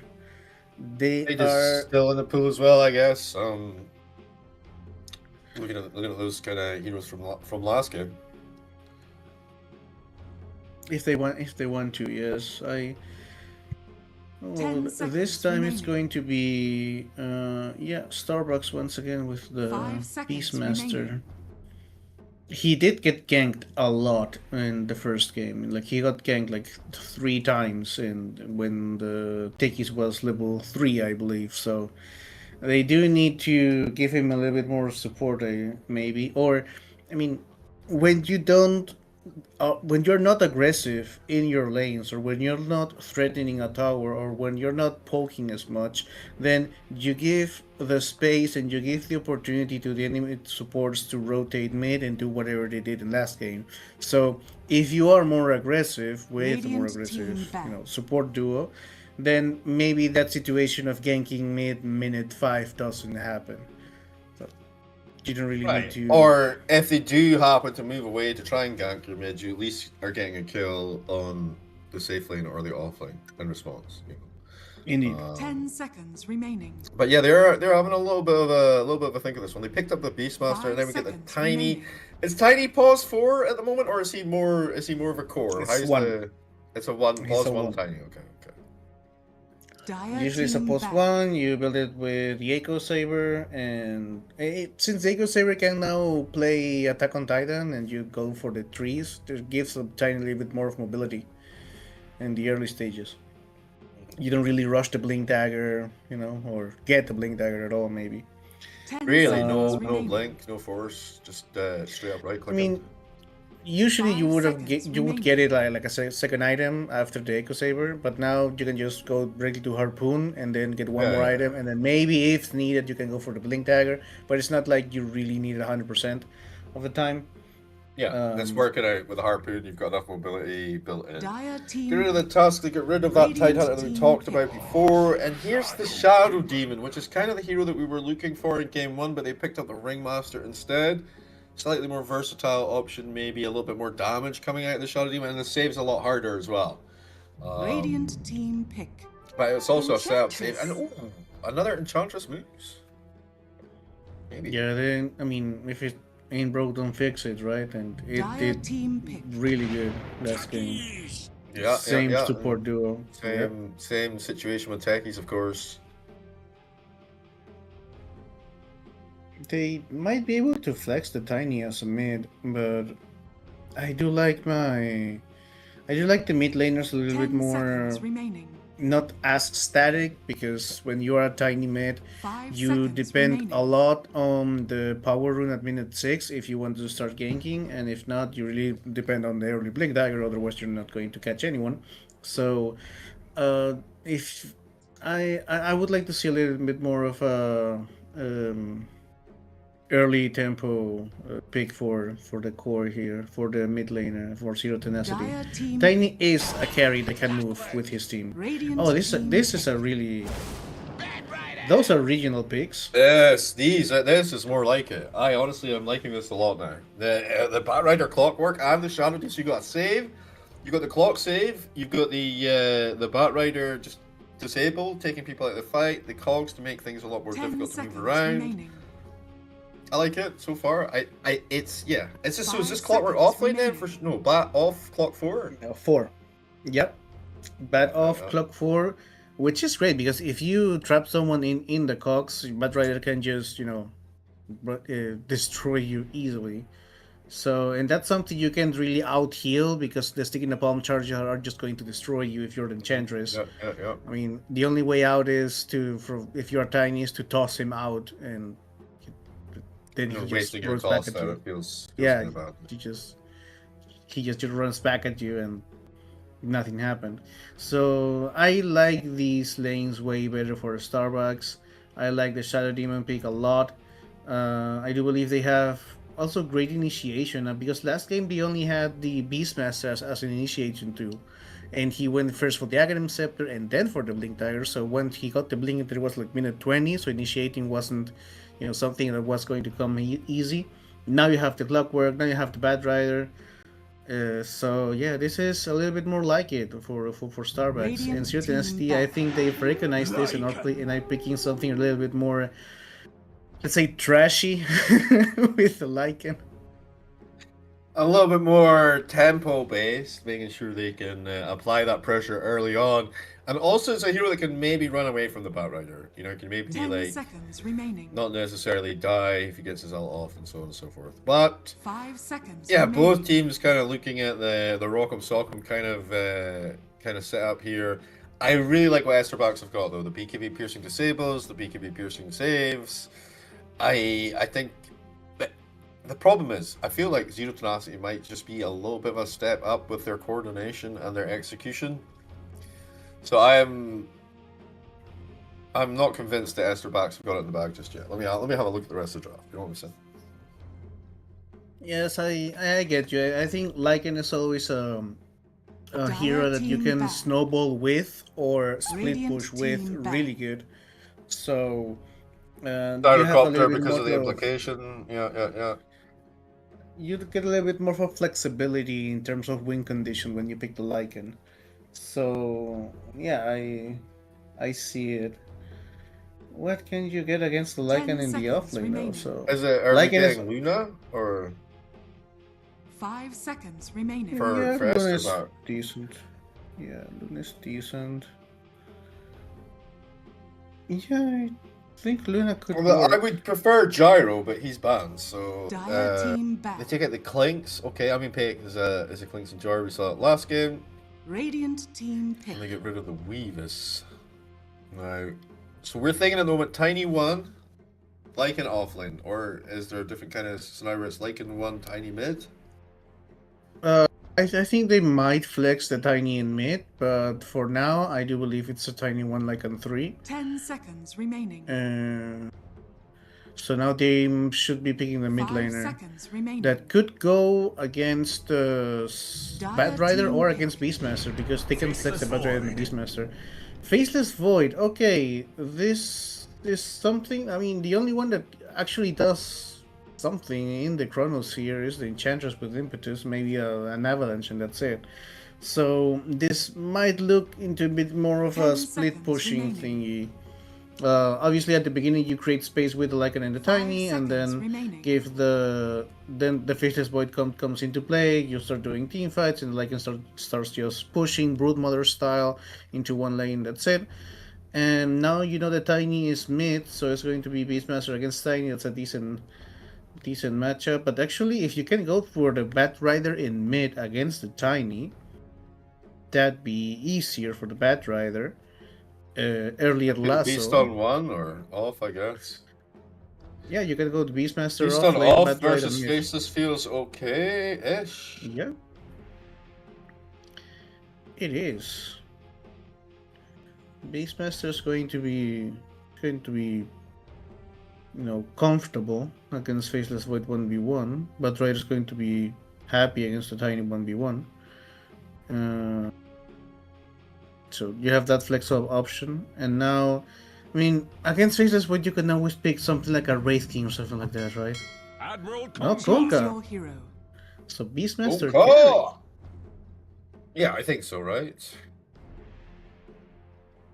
Should be. Yeah. Okay, yeah, it's a Conka mid and a Beastmaster carry. Interesting. So it's an early tempo hero in the safe lane, like we were wishing. And Conka, yeah, he does tend to extend team fights, which is what Faceless Void doesn't really want, or Tiny doesn't really want, or Techies doesn't really want. So I like the pick. It is pretty smart. Gives a good catch potential for the Lycan as well. You can actually X and bring him back into the fight. Maybe set up for that Bat Rider Lasso. Shadow Demon as well. We didn't really talk about it, but the catch potential is pretty huge. Like obviously setting up on them before you even get things going. This Faceless Void though could end up being a huge problem for Esterbacks. Like if they're able to get if the game goes a little bit later, then obviously Zero Tenacity you're gonna have like an absolute edge there. Kunkat as well. With the splash, he actually kind of can deal with the wolves plus whatever Enchantress is bringing to the fight. So they kind of have covered a lot of their bases on Esterbacks. I feel like the draft for Esterbacks is stronger. But yeah, whether or not Zero Tenacity can execute themselves out of this though and get themselves into an area where the Faceless Void is king of the board, we'll have to see. But it's game 2. Esterbacks, they kind of have to pull this one back. Otherwise, they're looking at like that 2-0 sadness. But no, I believe we can get to a game 3 for sure. Yeah, I also believe so. I think it's easier to execute for Starbucks now. The Lycan pick, I mean, I haven't really seen them play and haven't seen a lot of Lycan action as well, so I don't know if this is the traditional Lycan that is a little bit more brute mothery, that just stays in the lane and starts pushing and starts, ratting the map and being annoying, basically playing solo. So I don't know if it's that kind of Lycan or it's another type of Lycan which we've seen like a lot of years in the past, which is get a Vladimir's offering, get Helm of the Dominator, start pushing early tempo with his team. So I'm just curious and a little bit unsure about Lycan, but obviously there's a reason why they play and we talk. So let's just give them time to cook and see if the Lycan is maybe it's an earlier tempo hero and they finish the game earlier. I don't know.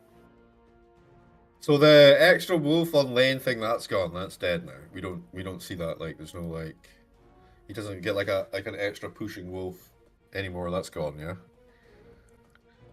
I don't see it as an ability for him anymore. I don't see it now.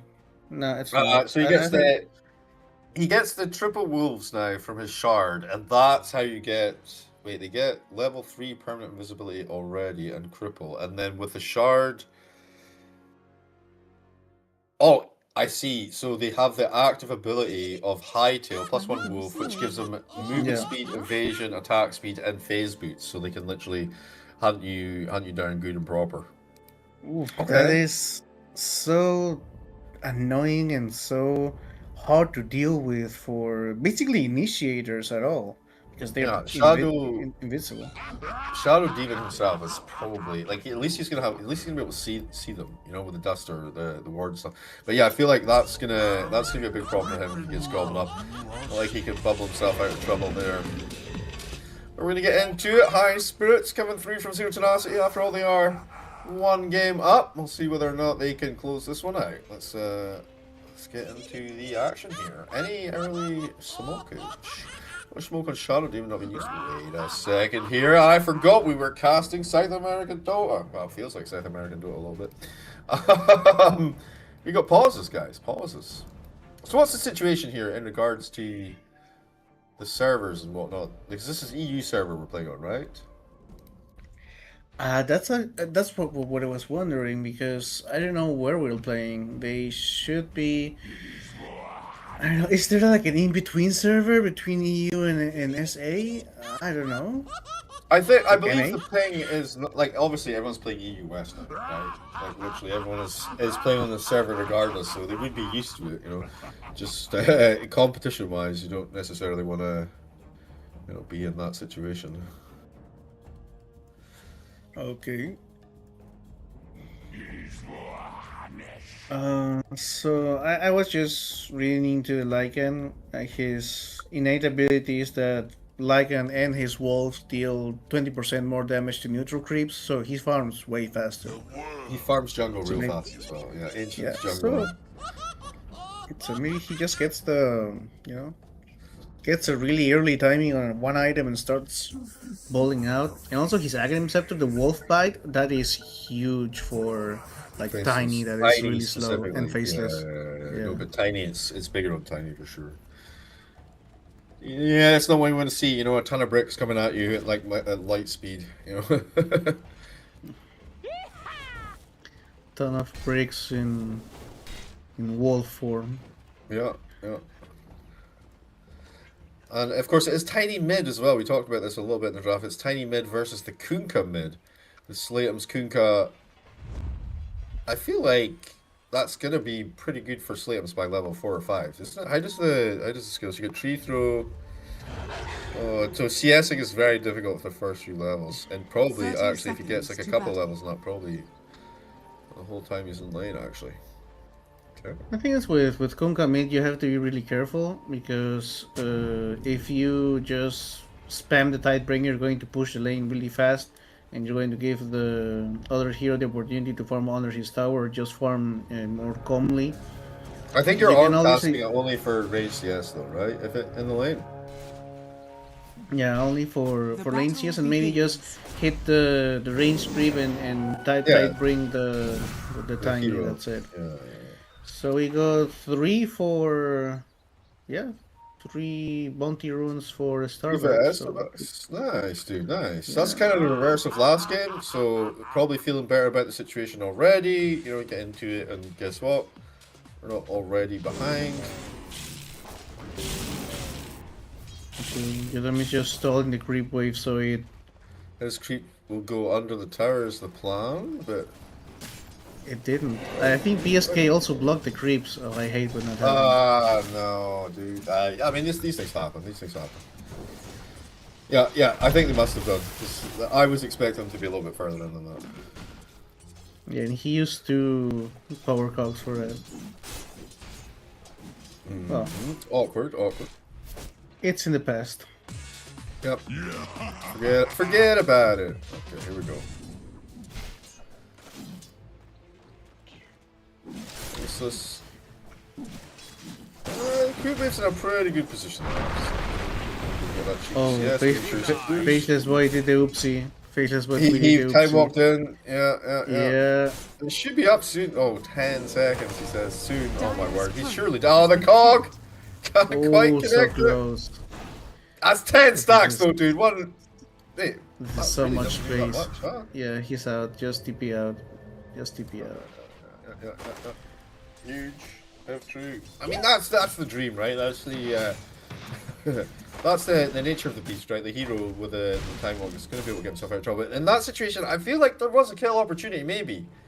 You just weren't able to quite find the to find it, to close it out. If they were level 2, it was a kill, 100%. Yeah. But it was early enough so that he didn't get punished as much. I think he might have missed like a half a creep wave, which is huge, but still, not as bad. But BSK followed him, so basically they're in the same boat, you know. Oh, Desire! Free from Desire! He's away from there! Oh my word! Well, techies it could. And under the tower he goes. That's that nice juicy regen. Will eat himself a tango. Slay him. Trying to go Warwick mid here. But don't want to push the tower too much. Feels okay, man. The thing is though, with the tree, it kind of is even Stevens in regards to the pressure they apply to their own ways, you know? Trying to find the best angle to not cleave is the situation. I mean, it's only like 10 more damage, right? It's not as much. The Tidebringer is more damage. It hurts way more. It pushes faster as well. So when you want to go for runes, you just push the lane really fast, go for the runes easily, and just control the... Wait, it only does the 10 as a splash damage, just do the whole attack as a splash damage. Yeah. Was that right? It does the whole attack as splash damage. Dire's turret Sure. has been killed. Yeah, I mean 70% of his damage is splash damage, but the bonus base damage is like 10, 20, 30. Yeah, and that's just gonna help you a little bit with your early CS, like just trying to get that over the threshold for the CS. Yeah, but the damage bonus on Tidebringer is like 35 at level 1, so. Oh, I see what you mean. Yeah. So he's still gonna push it faster, is what you're saying, yeah. Like, yeah, you can just push the lane really fast and get the rune for you and get control of the lane like that. Who's this setting up for a cheeky gank here? It gets. Wait, he came in here. He's leaving the creep just to deny the water rune, and Warwick could have bottled the other one. So Slatum's left without anything. But you know what? He still has a bottle. He still has a charge from last time, so he's not overly concerned. He feels a lot more comfortable in this lane than last time around. It's 25 and 6 versus 18 and 4. Oh, hello.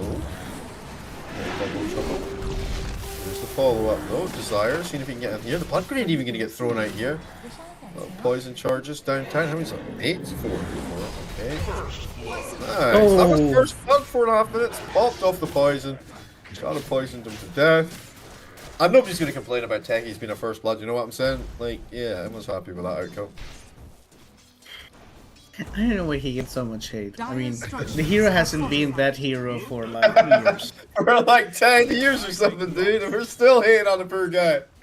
I mean, I understand the Podge hate, but not the Techie's hate.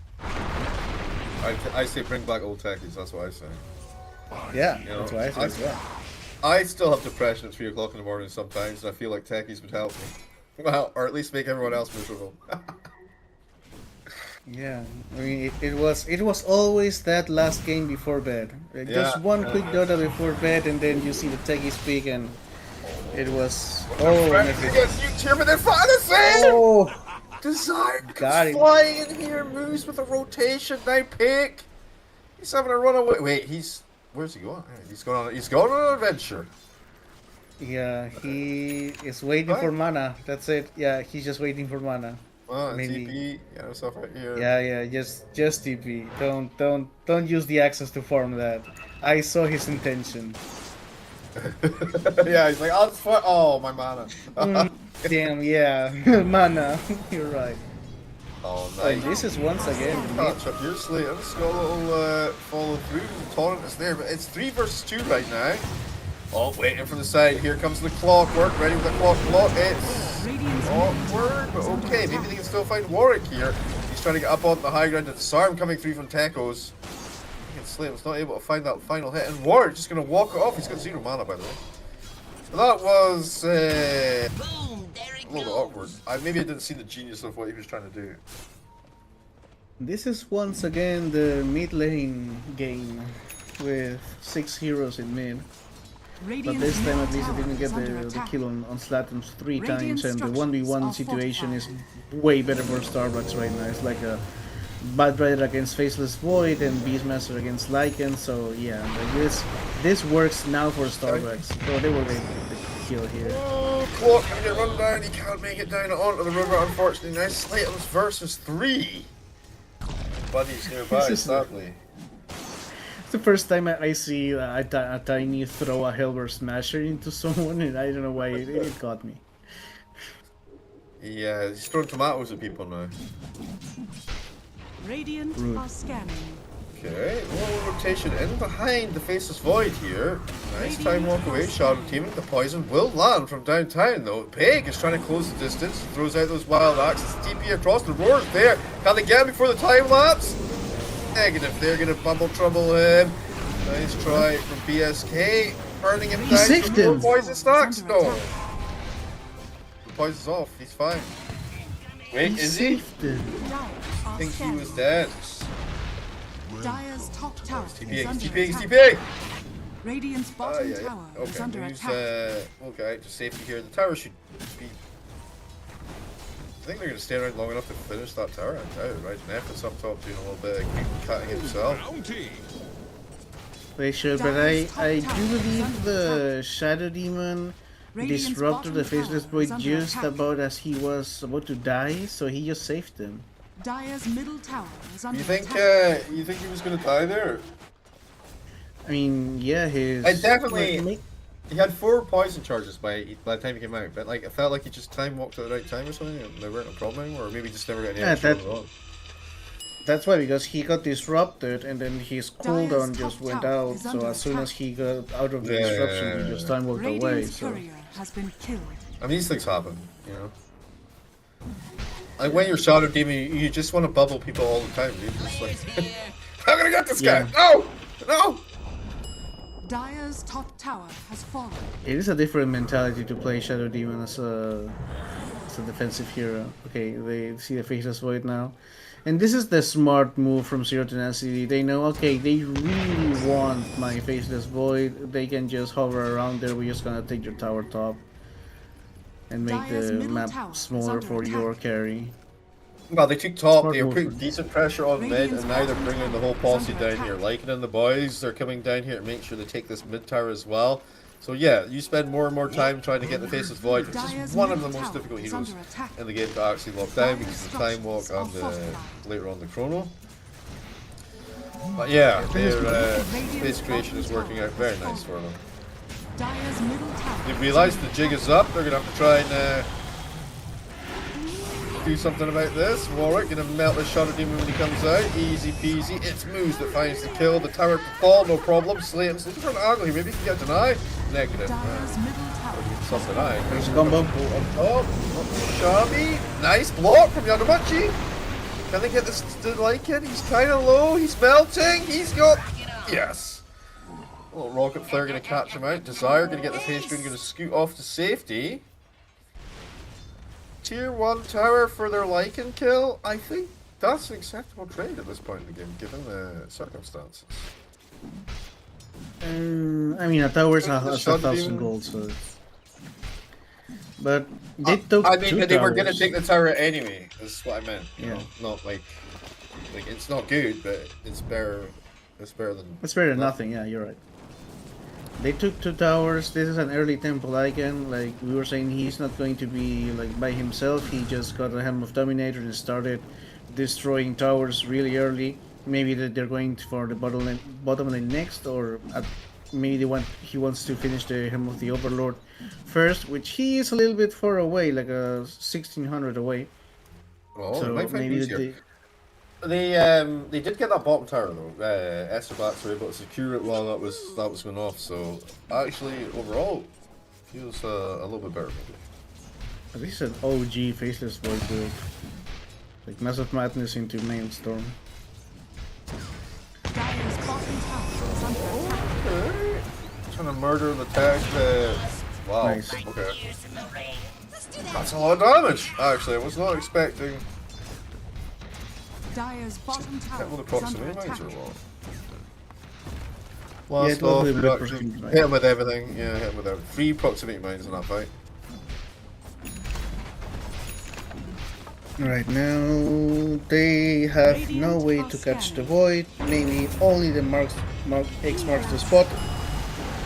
Well, they're going to give Moose a go here. A lot of damage burst on top, and we did talk about how they could burn him down with the Bat Rider, and that's exactly what they've done. It's a pretty big commitment from one little doe, but they got it done. They got it done.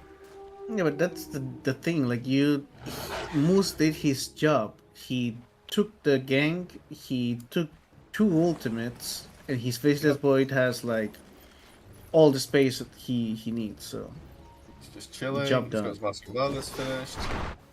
Actually, could he? There's no way, right? Oh. Give I go the chrono to start things off. That Mask of Madness we're talking about. The right not clicking. enough damage, my dear. He's slowed by the boar. Here's the follow through. Oh, beautiful. Yes, 5 mana though. 5 seconds to back up. Don't worry. Here's Shadow Demon saving the boy as well. Wait. Effort. They get forced away by these. And Pig gonna survive. Huge W. Wait, hang on. Beautiful. They're still all up! The wolves, bro!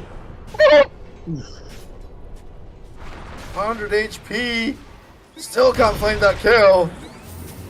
Okay, they're looking for tacos. X marks the spot, gonna pull them back in. There's some little bombs downtown. Maybe they can get something. Nice cog play, but Moose is here with the heals. Now don't mind, he's too far forward now. Here come those wolves again, biting his heels. Oh, nip, nip, nip, nip, nip. Oh, trying to get himself to safety, getting chased by this big Helm Dom crap. Can't up to the high ground he goes, but meanwhile, Pig! He's gonna get burst down by Warwick here, the tiny, but maybe he's too far forward. As they try, go the X marks the spot, hit the ball on top. Warwick, he is toast. ESK domination.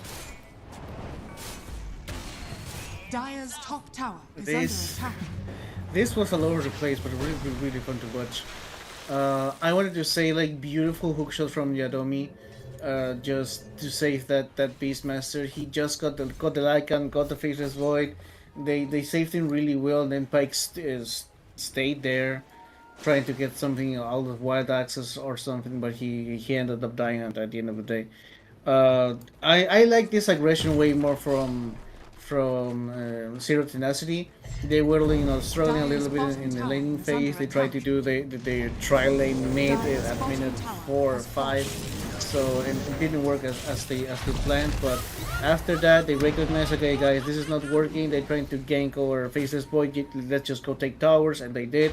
So this team feels more organized, more let's make the call and commit to it. And it is working really well now. Dire Yeah, they've are got a lot scanning. more. They've got a lot more initiative this time around. They're more in control of what they can do in the game. And we're going to see how that plays out. Who's going to get caught with the X marks the spot? In the torrent, follow through here. Bad Rider trying to come to end, but a nice use of the Wild Wing Ripper to push himself to safety. Slatem's now getting chased by a pack, a horde. And away he goes to safety. They're kind of poking on the top side here though. Nefrit, see if he can close the distance on Knight. Doesn't want to get too close, he'll send in the big creep. Wait, hang on, Peg with the roar on to Tiny. The damage for the avalanche. Oh my god! Last second save by Knight. They bubble trouble him up. Nefrit trying to close the distance, trying to get on top of the torrent to stop him. Peg is creeping away here, somehow still alive. Nefrit's gonna fall. Unlucky. Well played Warwick with a double throw back. Can't quite stick on top of them. Slane's gonna chase him down. Warwick, run, little man. He's a turtle in the water, but guess what? He's still toast. Can he get Desire? Oh no. Do they see him? Oh, there comes Dream. There's no one to go with him though. There's still a disruption available, so yeah, maybe don't go. Yeah, just farm it. He kind of must know, right? He sees the Enchantress creep. He actually gets that binding ring, scoops it up, makes sure it does not get denied. Moves, by the way, full drums, finished up Brown Boots, walking them out there. He got himself the Ash Legion shield as well, which is insane if you have any kind of creep buddies at all. Obviously, you just hang out with the boys, you pot it up, you got nice little shields, can protect you a little bit from the wolves. It's like a baby Crimson Guard, you know? Yeah, it's it is, I think, a new. 160 damage. Yeah, it is one of those items that is specifically for this type of hero. Like,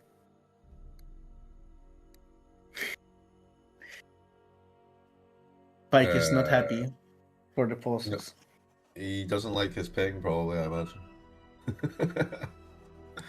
We are playing on EU West, by the way, as far as I can tell. Because my ping is 33, which is a little bit high for me, but I imagine that's definitely not the States. I don't think so. I wanted to point out Yadomi is spot on with the positioning of his power cogs. he's being so annoying when they try to go for the Beastmaster and Lycan is going in, Tiny is going in, Tekis wants to blast off, and he just positioned out those power cocks perfectly so that they can't do anything. Like, they just got the kill on Pike because Tiny tossed someone because Lycan was giving vision. That's the only reason why. Because Lycan was trying to get the last hit on that on Pike, but the power cocks, the Shadow Demon disruption, they are playing really, really well defensively in these team fights. Like, the execution, at least for this Clockwork, is excellent. The only one that I'm missing, like quote unquote missing, because I don't believe he's doing as much damage or as much disruption in team fight as he should, is the Conka. We're back into. Yeah. Can we get one more?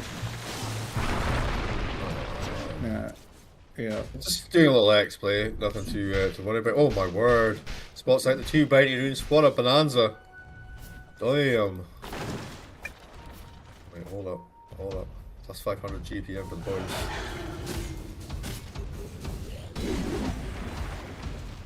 Radiant are Oh scanning. yeah. What's the next move? Oh, they're going to find the dummy. Can they close it? I mean, the Wolves are just giving them all this information right now. The Ava toss combo. He's got no tank at all. This man has no HP. He's basically paper. 1.2k HP. Feels bad, man. That's even with the urn, by the way. Even with he the has diadem as well. Yeah. I mean, he'll beef up. He'll tank up. Yeah, well, we're reaching that minute 18, so yeah, Roche is the next move. Straight into the road, but they're quite happy. No clock. Clock being one of the best heroes you could actually take out. You're not going to have any vision with the rocket flare. They kind of have to be knowing that this is happening, but not much they're able to do against it. They're going to try TPC bodies in here, maybe try and get away. You see Desire. Actually, just that TP is enough to make them zone for the fake back into smoke. See if they can. Wait, they see Slatums. Okay. Smoke is breaking. Smoke only broke, but face is falling. Big creep. In the way here. Nice. Ava toss combo. Oh, we're down tired. Easy peasy. Star's ready to explode on top of Slatums though. I feel like he threw the boat. He did throw the boat. Just trying to save Knight. I told you these wolves, man. They're just going to be so oppressive with poor Shadow Demon. Wait till there's 3 of them, Yeah, this is so annoying. He can get them though. He has the money. Yeah. And now with no boat. Yeah, they go back. They get the Aegis. And also, they're kind of taking control of this game. You've got this situation where you have a Faceless Void now with Aegis, Chrono, Maelstrom's finished up, Basket Madness, Old School build, like we said, Mjolnir on the way. Batman is in here, GSK. Can they find him? Yep, the Chrono's there. Easy peasy kill on the Batrider. Turn around, but look for themselves on the pig. Beastmeister, he's toast. Now, 1+1. Oh no, this poor Clockwork's so paper thin, they should bring him down pretty quickly. Actually, bring up more of a escape attempt than the other guys. Right? There we go, double kill for Dream. And now, Creep Wave coming in nicely. You got 3 heroes down. Tier 2. Yeah, this is once again going out of the hands of Starbucks, Zero Tenacity, maybe with not as big of a economic lead as the last game, but they are just taking over the game. That they get a free Roche, they get a fake back, get a kill out of it, and a big ultimate out of it as well. Then now they get 3 kills, maybe a tier 2. It's a little bit early, I think, in terms of damage. The only one that is going to do damage to the buildings is the Tiny with the tree. That's it. Faceless Void is still a little bit, just starting his build. Not against towers, at least. He's sticking around. He's sticking around. I don't know about this. Maybe time. Well, he's making space, right? They brought 2 heroes over here just to kind of babysit that tower. 2 heroes sitting mid. Regen Rune gonna get spawed out here. And this is and this is just almost scripted. Like, go for Roche at minute 17, force the enemy team into it, fake back, get a kill, go back to Roche, finish it, go to Tormentor. Like, it's they they know their meta. They know their macro game script. It's Like, all according to plan so far. yeah. Mjolnir also just about finished for Faces Void, literally 150 gold away. He's gonna get it off the back of this wave, maybe next wave. Hoofing it. And wait, here's Pig actually. Maybe they try and make a play here.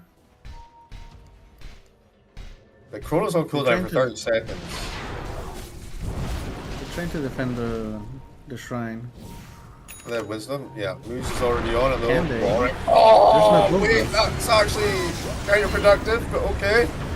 Warwick went in there, the toss thrown them away. They do get the roar off as well. Faces Void, that first life is gone, so they're still fighting over this rune on the far side there because of the toss. Now Faceless, he's completely stun locked, forced up to the high ground, actually going to get killed off in the process though. Ah, it was really Dude, badly played yeah, by dummy. Warwick there. Yadomi is the goat. Nice clean up.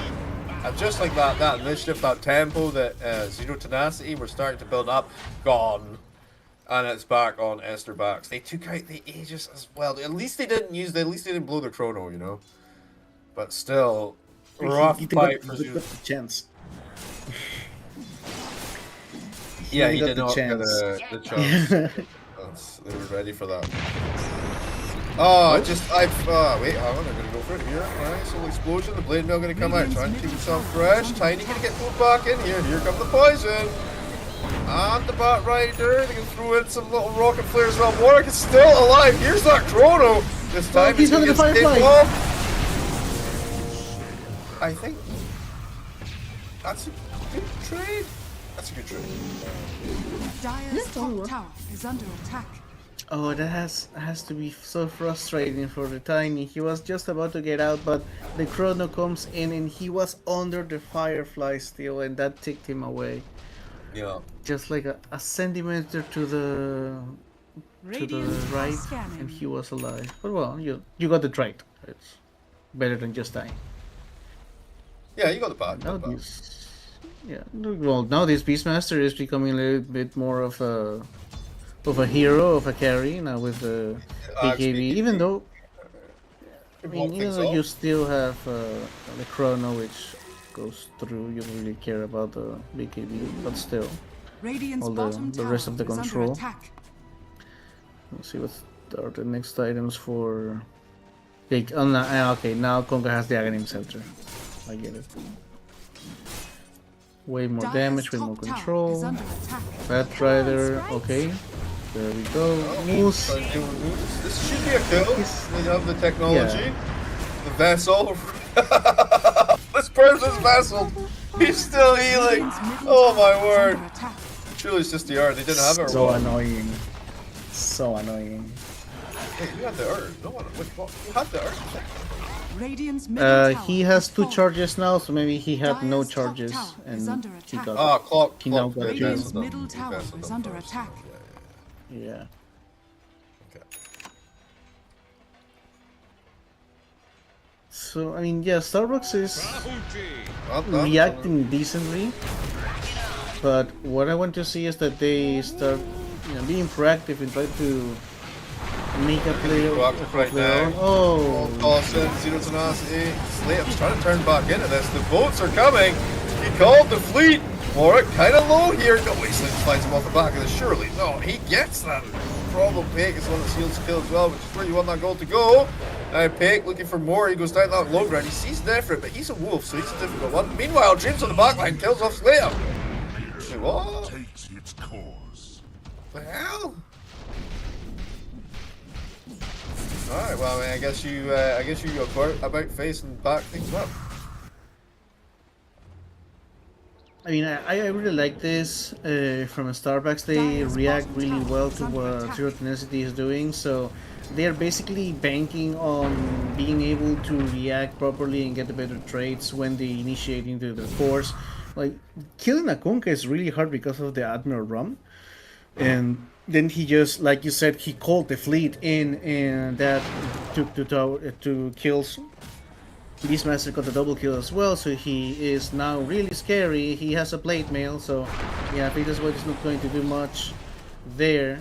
And the drums of Slom makes him also really tanky, really durable. So Yeah, he is like, I think becoming a he- little bit of a... If he starts to get Yep. some beat down in the fight, he will be difficult to deal with. Yes.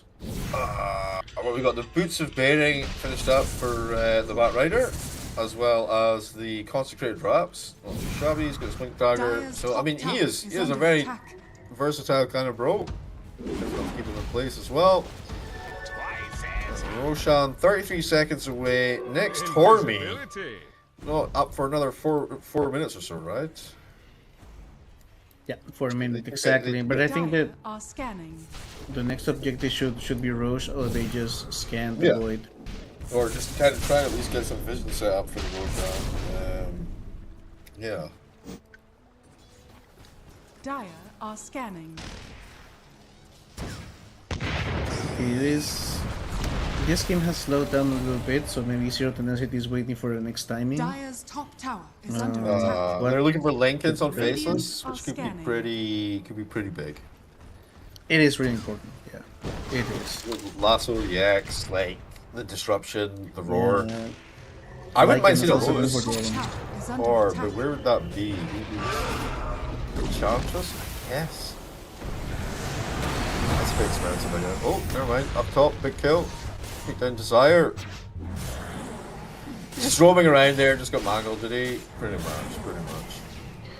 Pretty much, yeah. And I believe now the timing is Aghanim Scepter on Lycan, so you have a faceless wolf. And Yeah. like you mentioned, the Lincoln Sphere on the Faceless Wolf is also extremely important. You don't know what the reward. Sure. Oh, there we go. Good. Net.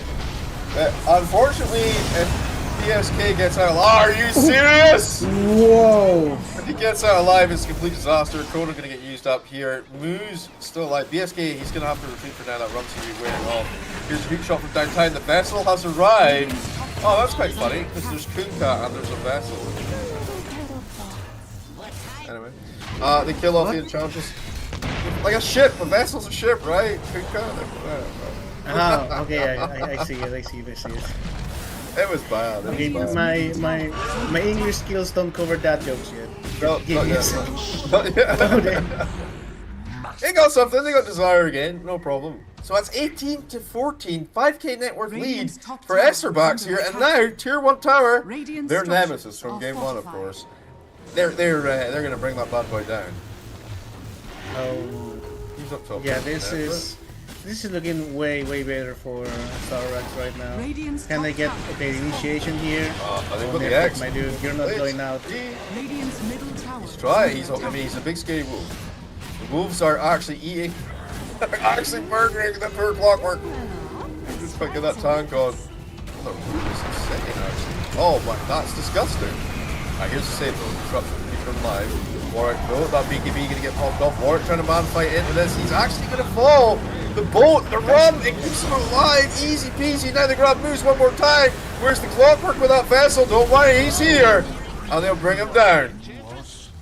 Easy peasy. Now the mid tower gonna get threatened, and I say threatened, but that is a mini army chunking it down real quick. Is under attack. And Roshan, by the way, he's alive, he's bombed. Do they want to go for this Roche play right now? Try and push this tier 1 top, this tier 2 top. Can they? Yeah, I think they actually can. Oh, he's going for dispersion now for Beastmaster. That's going to be so hard to deal with.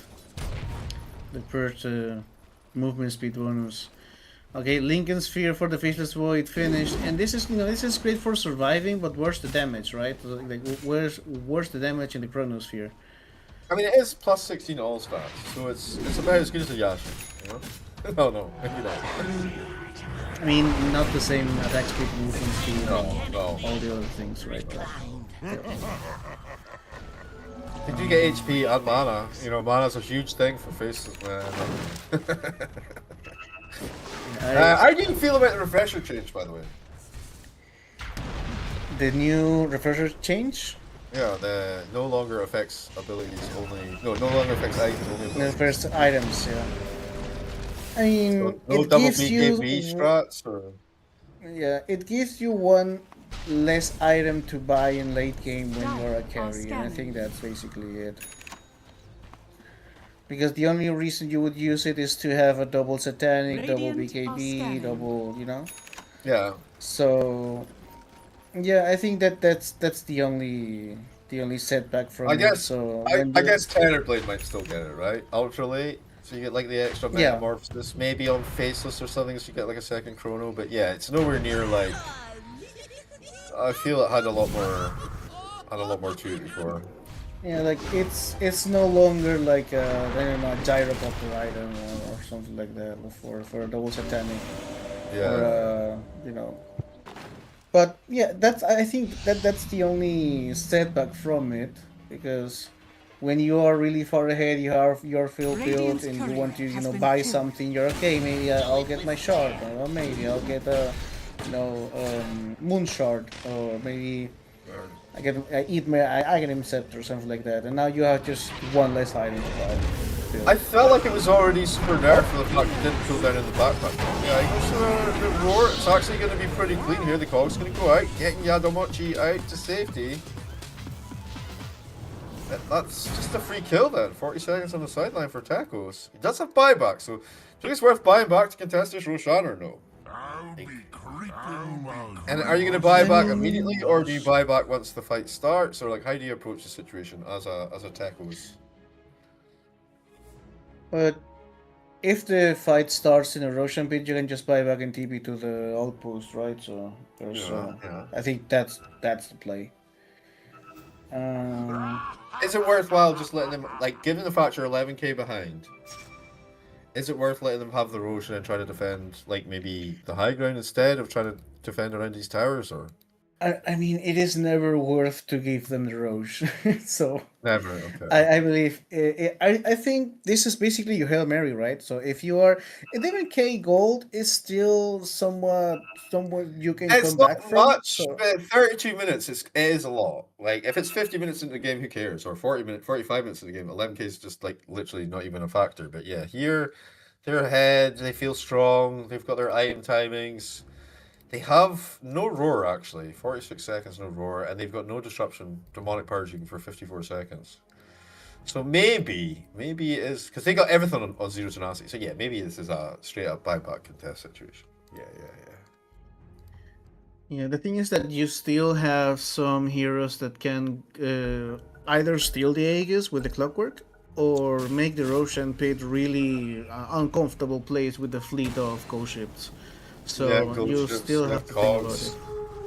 There we go. They're gonna poke they are in going here. for Roche. Yeah. If they get this Roche for free, they might. It's gonna. It's not gonna. Rex.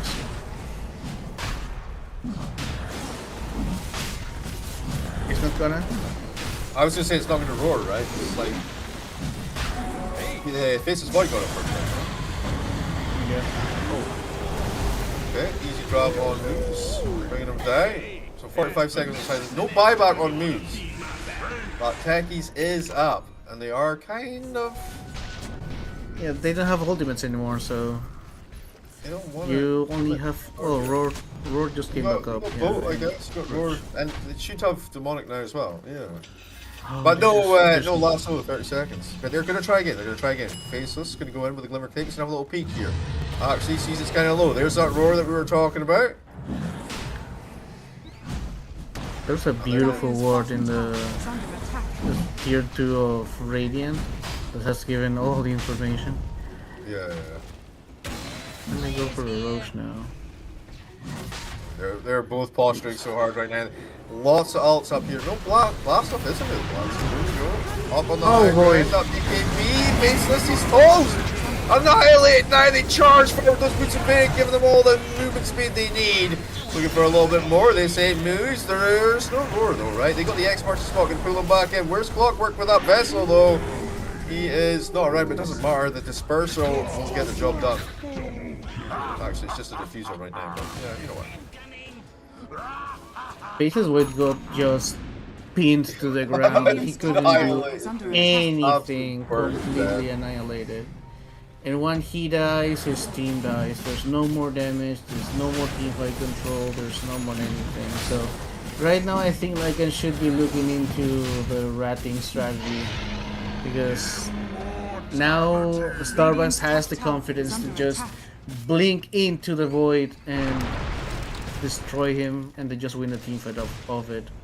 And with this Aegis of Immortal, I do believe this is Rax, like at least one set of Rax, 100%. I think it's really difficult to try and Radiant's stop top this. They tower still have is under chrono in attack. 15 seconds. But that's about the only silver lining they have right Radiant are now. scanning. And as you say, yeah, Beastmaster, if he can Radiant's connect top onto the tower Faceless has Void, fallen. even if you kill him, he's going to get back up. He's going to continue the drums of slow. He's up top here. Clockwork looking for an angle potentially. It shows on the lane. It's just dead.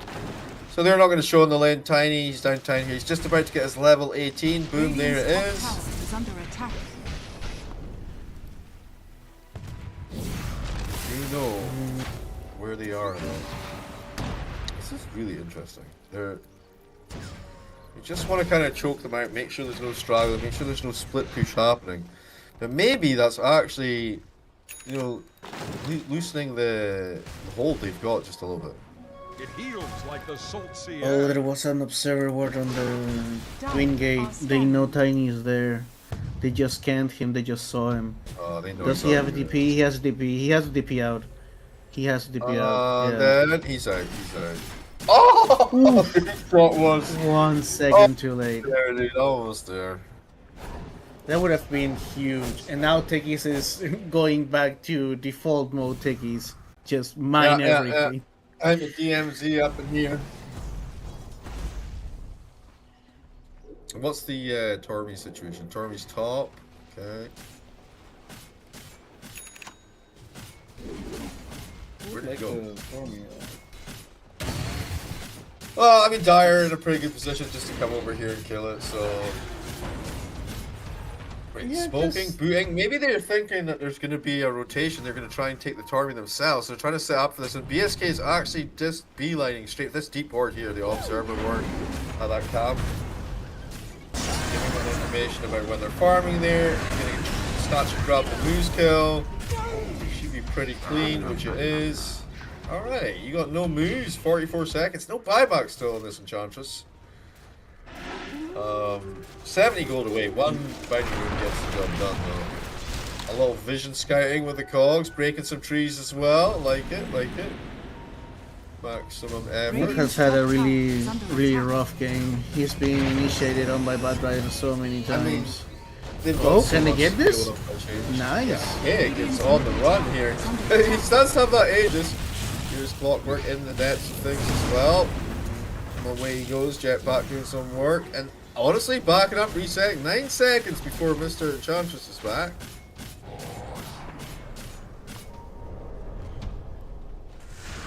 There's...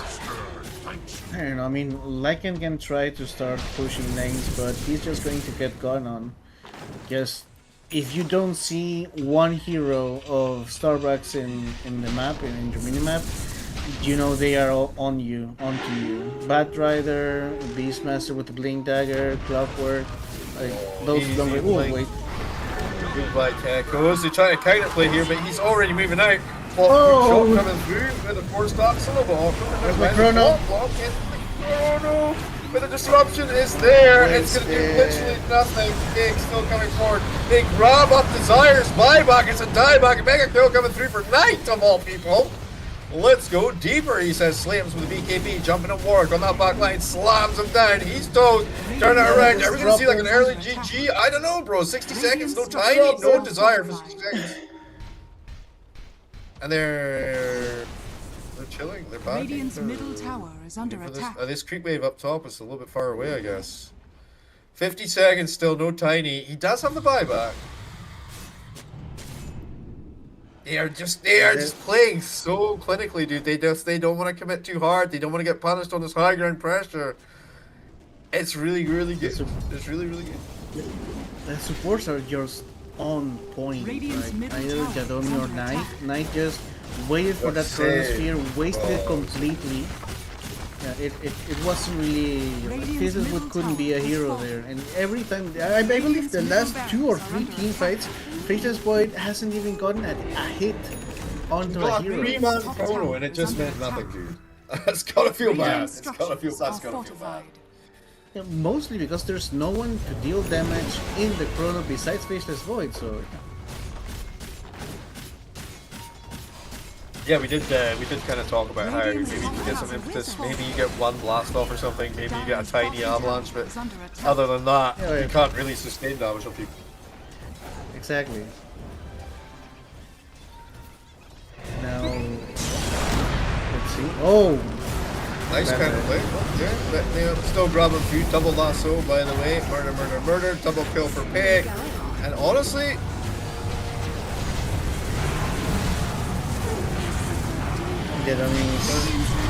Slate's trying to man fight free with this blade mill, tossing him into the fight, pops that BKB off, can he get out to safety?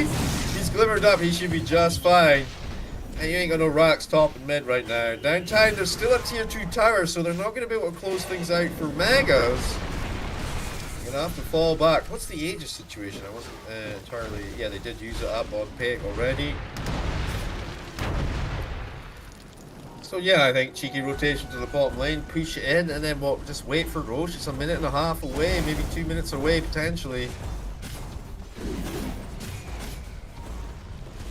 I mean, they can obviously wait for Roche, make this a little bit more cleaner, make this a little bit more safer, but they could also just A-click the fountain and... Well, maybe not the fountain, but A-click the ancient and just destroy it. It's... Yeah, this is... They are way too far ahead in terms of resources. Like, Bat Rider has 3k onto the Void. Void can't really do anything when he uses his skirmishes because of the enemy supports.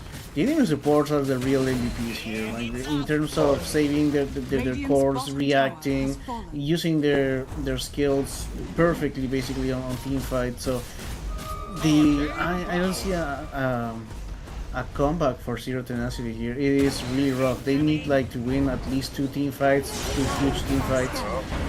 And it's not happening. Down to the base. He's still alive for a few more seconds though. Damn, that's a tanky hero. He shot from down tank and he can't take Warwick. He tried to go deeper. Wasn't gonna happen though. In from the side, maybe Dream the Wolf can find something here. Tries to get on top of him. He's got that Mjolnir running. Doesn't actually find. There we go. The Chrono looking for that back line. The Bat Rider, his main target. Finally, can't even burst him before the end. He cannot, bro. Gets him after the Chrono ends, but is it too little, too late? I don't know. Turns it around, looks for Pig. Maybe he can bring him down. Then beat the drums, dude. The time walk keeps him alive for a few more seconds. Here, that's it. He's the only guy left alive, surely. GG, I don't know, bro. It's so scary. It's him versus the world, and it's not enough. Yeah, no, the world is too strong. It was so far ahead. Radiant's bottom tower. Oh, it's spicy. Okay, they're gonna force the Faceless Void buyback. Well, I mean, what's he gonna do? Stay for next game? Why not? Why not? Alright. GG.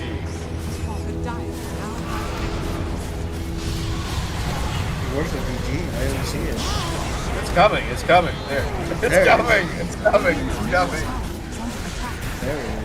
Oh, Faceless Void is mad. He sees fast. That's Didn't say GG though. Yeah, I know.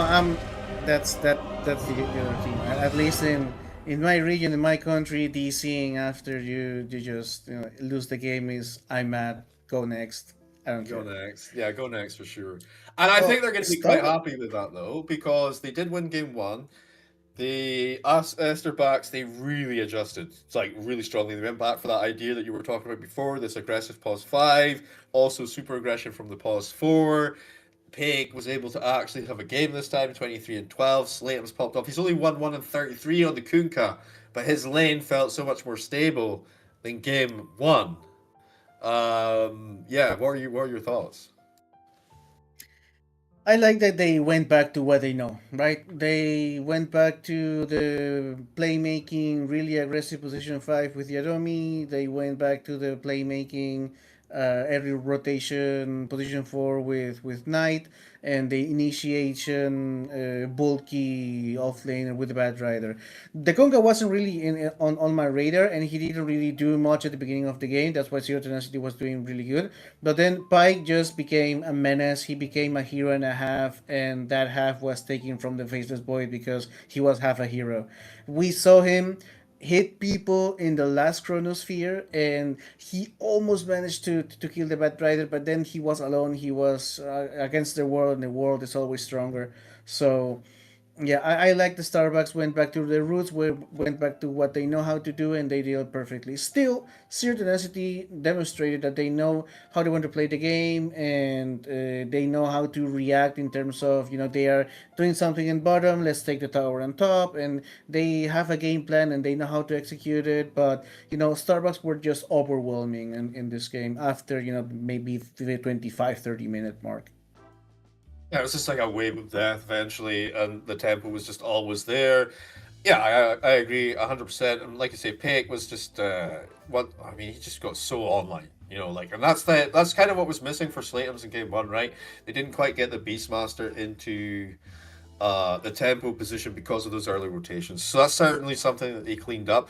But that is something as well that Zero Tenacity can maybe address in game three, maybe make sure that they get a better mid matchup, or maybe they make better rotations to mid in the first instance. And obviously you have to punish Peck in the games. If he starts to get a space or edge, then you're gonna have a problem. But yeah, by no means. Like, if Dream has, +1 extra item, if he gets, the Daedalus or something online, if he's item equivalent or item ahead in this situation, maybe those big chronos at the end, maybe they actually would achieve something. But there still was always going to be, a Knight, waiting, right, with a disruption. A few times he just caught him out with that, and it just totally ruined their whole tempo of the fight, so... Esterback's very, very nice execution, very, very nice draft. We are going to game 3. It's all to play for. We'll see you guys in about 5 or 10 minutes.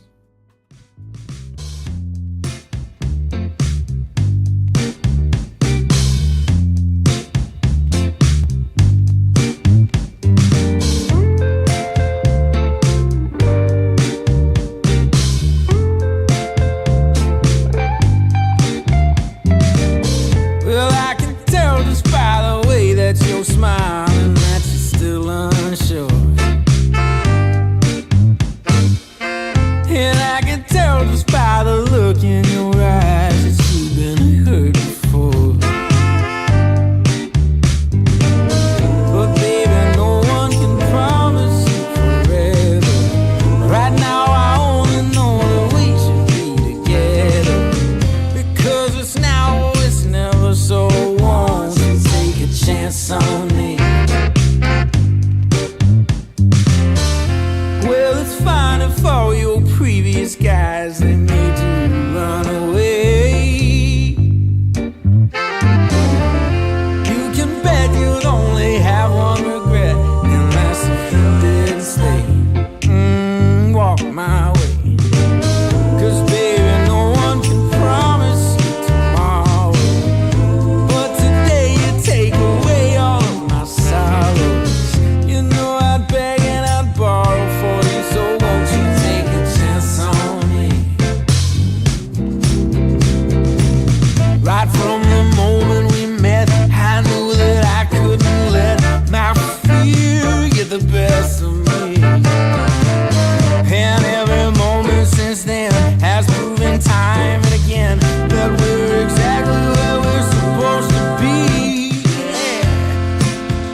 We blindly chase, but lose the natural way. Oh, please set me free. Take me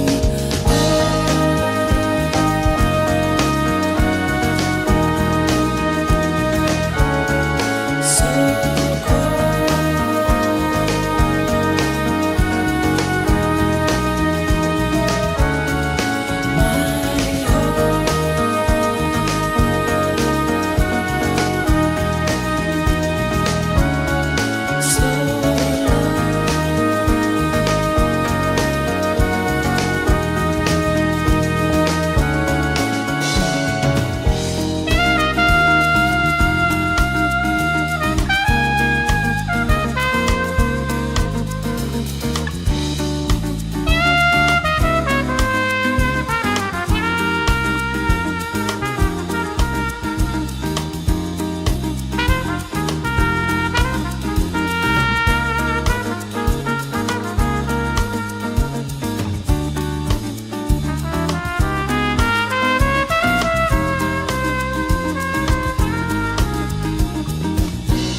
All right, ladies and gentlemen, boys and girls, welcome back to the Dream League Division 2 Season 4. I am Jeeves, joined by Zippo. We are going into Game 3 of Zero Tenacity versus Esterbax. Are you hyped? Are you ready for this? I mean, Peru is going to win. We know this. But which team do you think will be able to take this one? You know, it is hard because Zero Tenacity has shown us that they know what they want to play. They have a plan. They execute. They drive through it, and so and such and such. But then Starbucks just showed us last game that even just with vibe playing, they can do well. They can do better. Maybe at the beginning they struggle a little bit to find their footing, but after that, just out of pure, I don't know, just playing together, just synergy, just chemistry. They are able to come back. They're able to be as dominant as they were in the second match. And I just wanted to say that in terms of damage, and this is how much they controlled that Faceless Void. Faceless Void did less damage than basically all the other cores on his team, and he did almost the same damage as Yadomi with the Clockwork. So he couldn't get a hit on, or he couldn't hit anyone. So he was controlled every single team fight, and that's the type of dominance like Starbucks can do if they get the opportunity. So I really don't favor anyone in this third match because we've seen that talent is able to overcome preparation. Yeah, it's really going to depend on the draft, basically, and then how they execute that draft. I think the Esterbach's draft there was just really quite kind of nice how they did it, but it was kind of weird that they still went for the Faceless Void into that situation because they already kind of saw the rest of the heroes. But I mean, Faceless Void is always going to be a hero that you can maybe win the game off the back of, but he has to catch the Shadow Demon or the Bat Rider. He's going to have to catch them both in the Chrono, and that's a big ask. He did get 3 or 4 man Chronos, but not the right 3 or 4 men, unfortunately. We're going to go into this draft right now. Let's see whether or not anything kind of changes up with their first phase banning here. We were seeing like the Beastmaster, not the Beastmaster, the Bristleback being banned out, the Muertas being banned out, beefy boys. Let's see whether or not there's any kind of... No, never mind. Phoenix was also banned out. Let's see if they Radiant team back. go for that. Okay, Monkey King now. This is the first time I think they are banning No, that. he was banned last game as well, I think. Okay, Esterbach- Slardar is also... Radiant I think so. Slardar was first phase. It was the first game Phoenix. ban. There's the Phoenix gone. Okay. There's the Dire Phoenix. team We back. still need to... Okay, goodbye to Tiny. Radiant team ban. Okay, Queen of Pain. But this is interesting because now there's the possibility that we see 10 a seconds Slardar, that we remaining. see Pango. Pango is still in the pool. 5 Pango. seconds I would like to This see some is- Pango. I would like to see some Pango. We can see some Pango. They do have 2 bans now, but there's a first pick for Starbucks, so you have to really be careful and think about what you are going to give them. Because they're going to first pick it. Maybe they banned Beastmaster because, Pike just showed us that give him time and space and he will take over the game. Maybe they're thinking about the Pango and the Beastmaster. Radiant team ban. Nope, Doom. Very, very similar What ban is- profile from last time. Get rid of the 10 Doom seconds again. remaining. Bat Rider as well was really hard to deal with. 5 So seconds remaining. Is he worth a first you phase give- ban? I think he probably is. I mean, he is. Dire team He is normally is. Okay, yeah, the Beastmaster was the correct ban here. You Radiant already team saw what pick. Pike can do, so just give them the Sand King. Dire Interesting. team You don't back. go for the Bat Rider. You don't go for the. Okay, there's the Pango. Exactly. we get the Sun King, we get the Instantly picked. Pango. And so where is Instantly Pango now? picked. Is it still a mid hero or is he maybe Offlane. elsewhere? Or what's the situation with the Pango now? 10 He goes Offlane both is ways. remaining. Like, yeah, the off lane or the mid lane can flex it. 5 seconds remaining. Dire So team Pango back. against Sand King is decent enough for the Pango. He can always trade better with a shield crash. Also burst the lane to get the runes. If not in the off lane, he still has a way to get out 10 of seconds trouble with remaining. the swashbuckle. Depends on the hero he's paired with. He 5 can also be really seconds remaining. aggressive. So let's see what they're thinking of. And maybe Starbucks takes note from Zero to Destiny's first game. Radiant They go for the team really back. beefy, tanky heroes. Huh? With I just could Someone reverse the can- draft and just take whatever and then draft first game. But Get ourselves a Tide Hunter. take the and, type. Wait, yeah. Tide Hunter was 2, right? When was Tide Hunter? Was the first game, right? Yeah, first game. 10 And seconds I'm remaining. surprised they haven't banned the techie, so they don't think that 5 he is seconds remaining.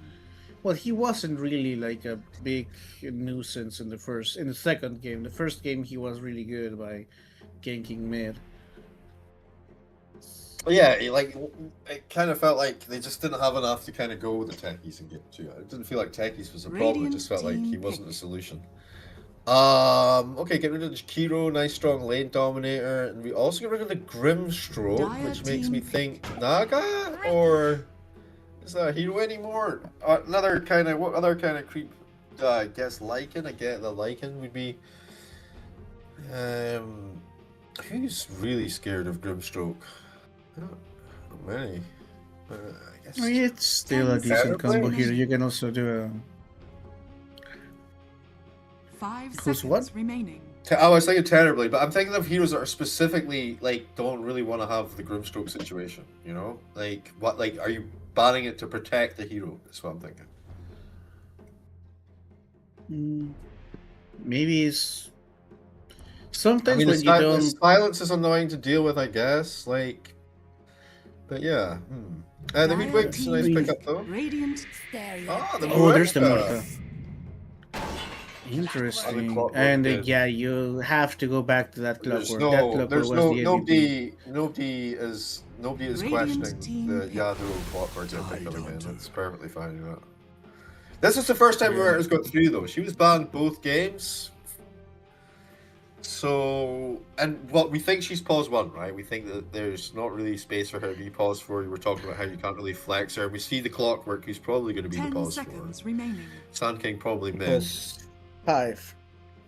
5 Pause 5 seconds clock. remaining. Clockwork Okay. was plus 5. Yeah, Oh, okay. plus 5 clock was last game with Yadomi. Oh yeah. I don't know. Knight Was is the pause 4. position. Yeah, you're right. Knight was the Shadow Demon. Yeah. Yeah, interesting. Picking the Hoodwink.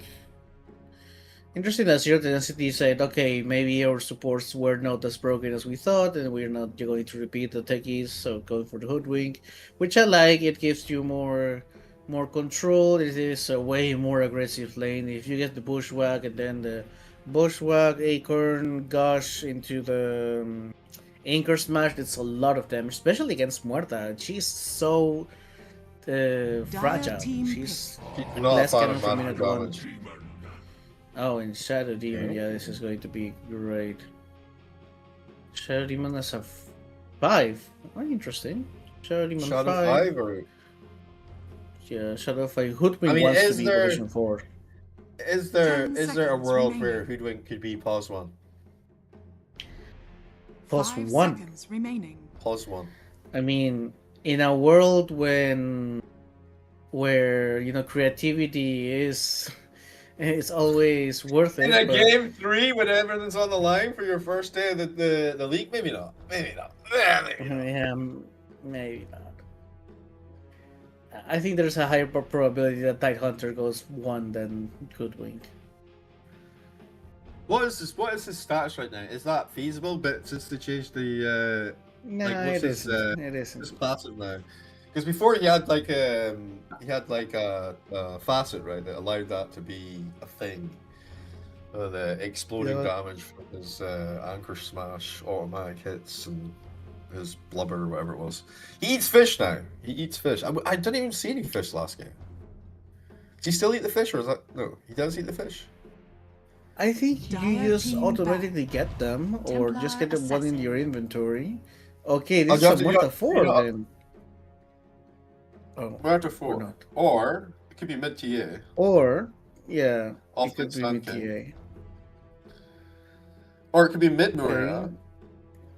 10 seconds remaining. Because you see the Shadow Yeah, Demon mid- and the Hoodwink and the Tidehunter, and they're like, you know 5 what? I don't want to seconds lane into that. remaining. I'll go versus the Pango.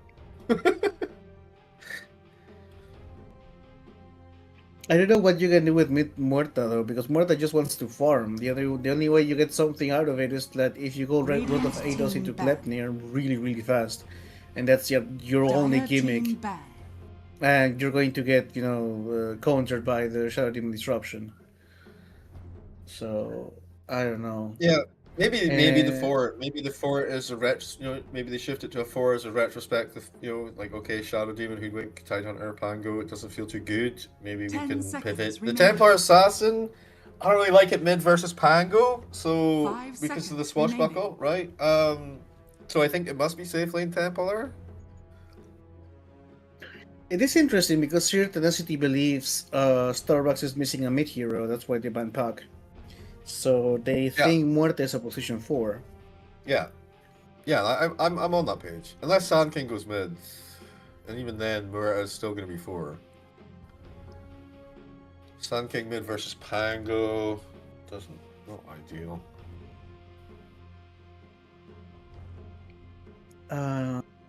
You It know does what give- would be really great? Oh, it's banned. I Radiant was about to team say banned. Alchemist, but he's banned. Oh, yeah. Okay, First, yes. first phase, end of the road or whatever. Second phase. Yes, what do you go against? What I mean, do they you both go have for basic against? Roche 10 potential seconds pretty remaining. early. Well, the Titan and the Templar Assassin. They got 5 nice save on seconds zero remaining. tenacity. Dire Pango's team difficult to pick. hold down. They banned. That's really interesting. They banned the Pack and the Underlord because they're worried about the potential for the flex. Well, the Underlord is Radiant Are they team playing it mid win. it's now? gonna Centaur, yeah. So this is a mortal position 4. She does have like a nice synergy with the clockwork because I believe your dead shots can bounce out of the cogs. So 10 seconds you know, remaining. Okay. maybe that's a little bit of a synergy they want to go when 5 and it's seconds remaining. I mean, I see it. I see it. Okay, Muerta can just rotate mid or rotate and move with the clockwork. Central Warrunner can solo a lane decently. You can always deadshot into the hoof stomp, so that's also pretty nice. Going for the Shadow Demon, you have to go on the Shadow Demon and bait his disruption pretty early every single time. Then this is basically Starbucks is trying to counter the style of Zero Tenacity, which we saw in Game 1 that works perfectly. Game 2 didn't work as much because they just read them and they have the number now, which is we starting at level 3 for our supports at level 4, we start rotating mid and do the 6 heroes mid situation and leave You the now side select lanes your as heroes. 1v1s. So right now Starbucks are drafting really solid 1v1s heroes on the side lanes, so when that happens in mid, they have the advantage. That's why Templar Assassin really good 1v1, Centaur One Run really good 1v1. So yeah, I believe Starbucks they have read Zero Tenacity, and yeah, I like it. Yeah, I like what they've got in the draft, I have to say. Esterbax is looking okay. We're going to have the pick, safe lane Templar Assassin. It's going to be the offlane Centaur Warrunner, and that, of course, leaves the Sand King mid to face off versus the Pangolier, which you talked about. And then the Tide Hunter setup here, the Shadow Demon Hoodwink situation. It's going to be Shadow Demon pause 5. It's going to be Hoodwink 4. Hoodwink plus Tide is going to be pretty rough for Templar Assassin to deal with, but not as terrible if it was Muerta. And they picked up the terribly last pick for Dream. So they were trying to protect it with the ban on the Grimstroke. But this is game 3. Both drafts are up. Who do you think's gonna win? To be honest, I think Zero Tenacity has the easier draft to execute because Muerta is really hit or miss as a position 4, and I believe the Sand King is a little bit slower to come online than the Pangolier because he needs a Blink Dagger. Pangolier just needs to hit level 6. Terrorblade is way faster in tempo because he doesn't really need items. He just needs level 7 and get Metamorphosis in one illusion. And you start just melting towers. So you can push really early with Zero Tenacity, and then you basically become a death ball because Tide Hunter is unkillable. It's really hard to deal with. Terrorblade, Pangolier is also really hard to deal with. You have the saves as well. So I do believe in Zero Tenacity in this game specifically, out just from the draft. Let's see how the game unfolds. Whether or not Esther Bax is able to counter that strat, or whether or not Zero Tenacity just roll over them. Pretty exciting either way. I don't really know. I don't know who's going to win here. I feel like you're right that if the Muerta can pop off and can show us like the Pause 4 Muerta type situation, it could go really well. But my main concern for Esther Bax is the Shadow Demon and the Pangolier. Both of these heroes don't really care about people who are standing still. In fact, they want people to stand still. So Templar Assassin, to an extent, Sand King, Clockwork, he's got the cogs down. It's a very simple target for these guys to hit. So we'll see how the how it goes. Interesting in the starting situation here. Helm of the Dominator on the Centaur Warrunner. Helm Do of you like the that? Dominators. I mean, they want to not be as slow as a lineup, so I understand it. Where they're coming from, what they want to do.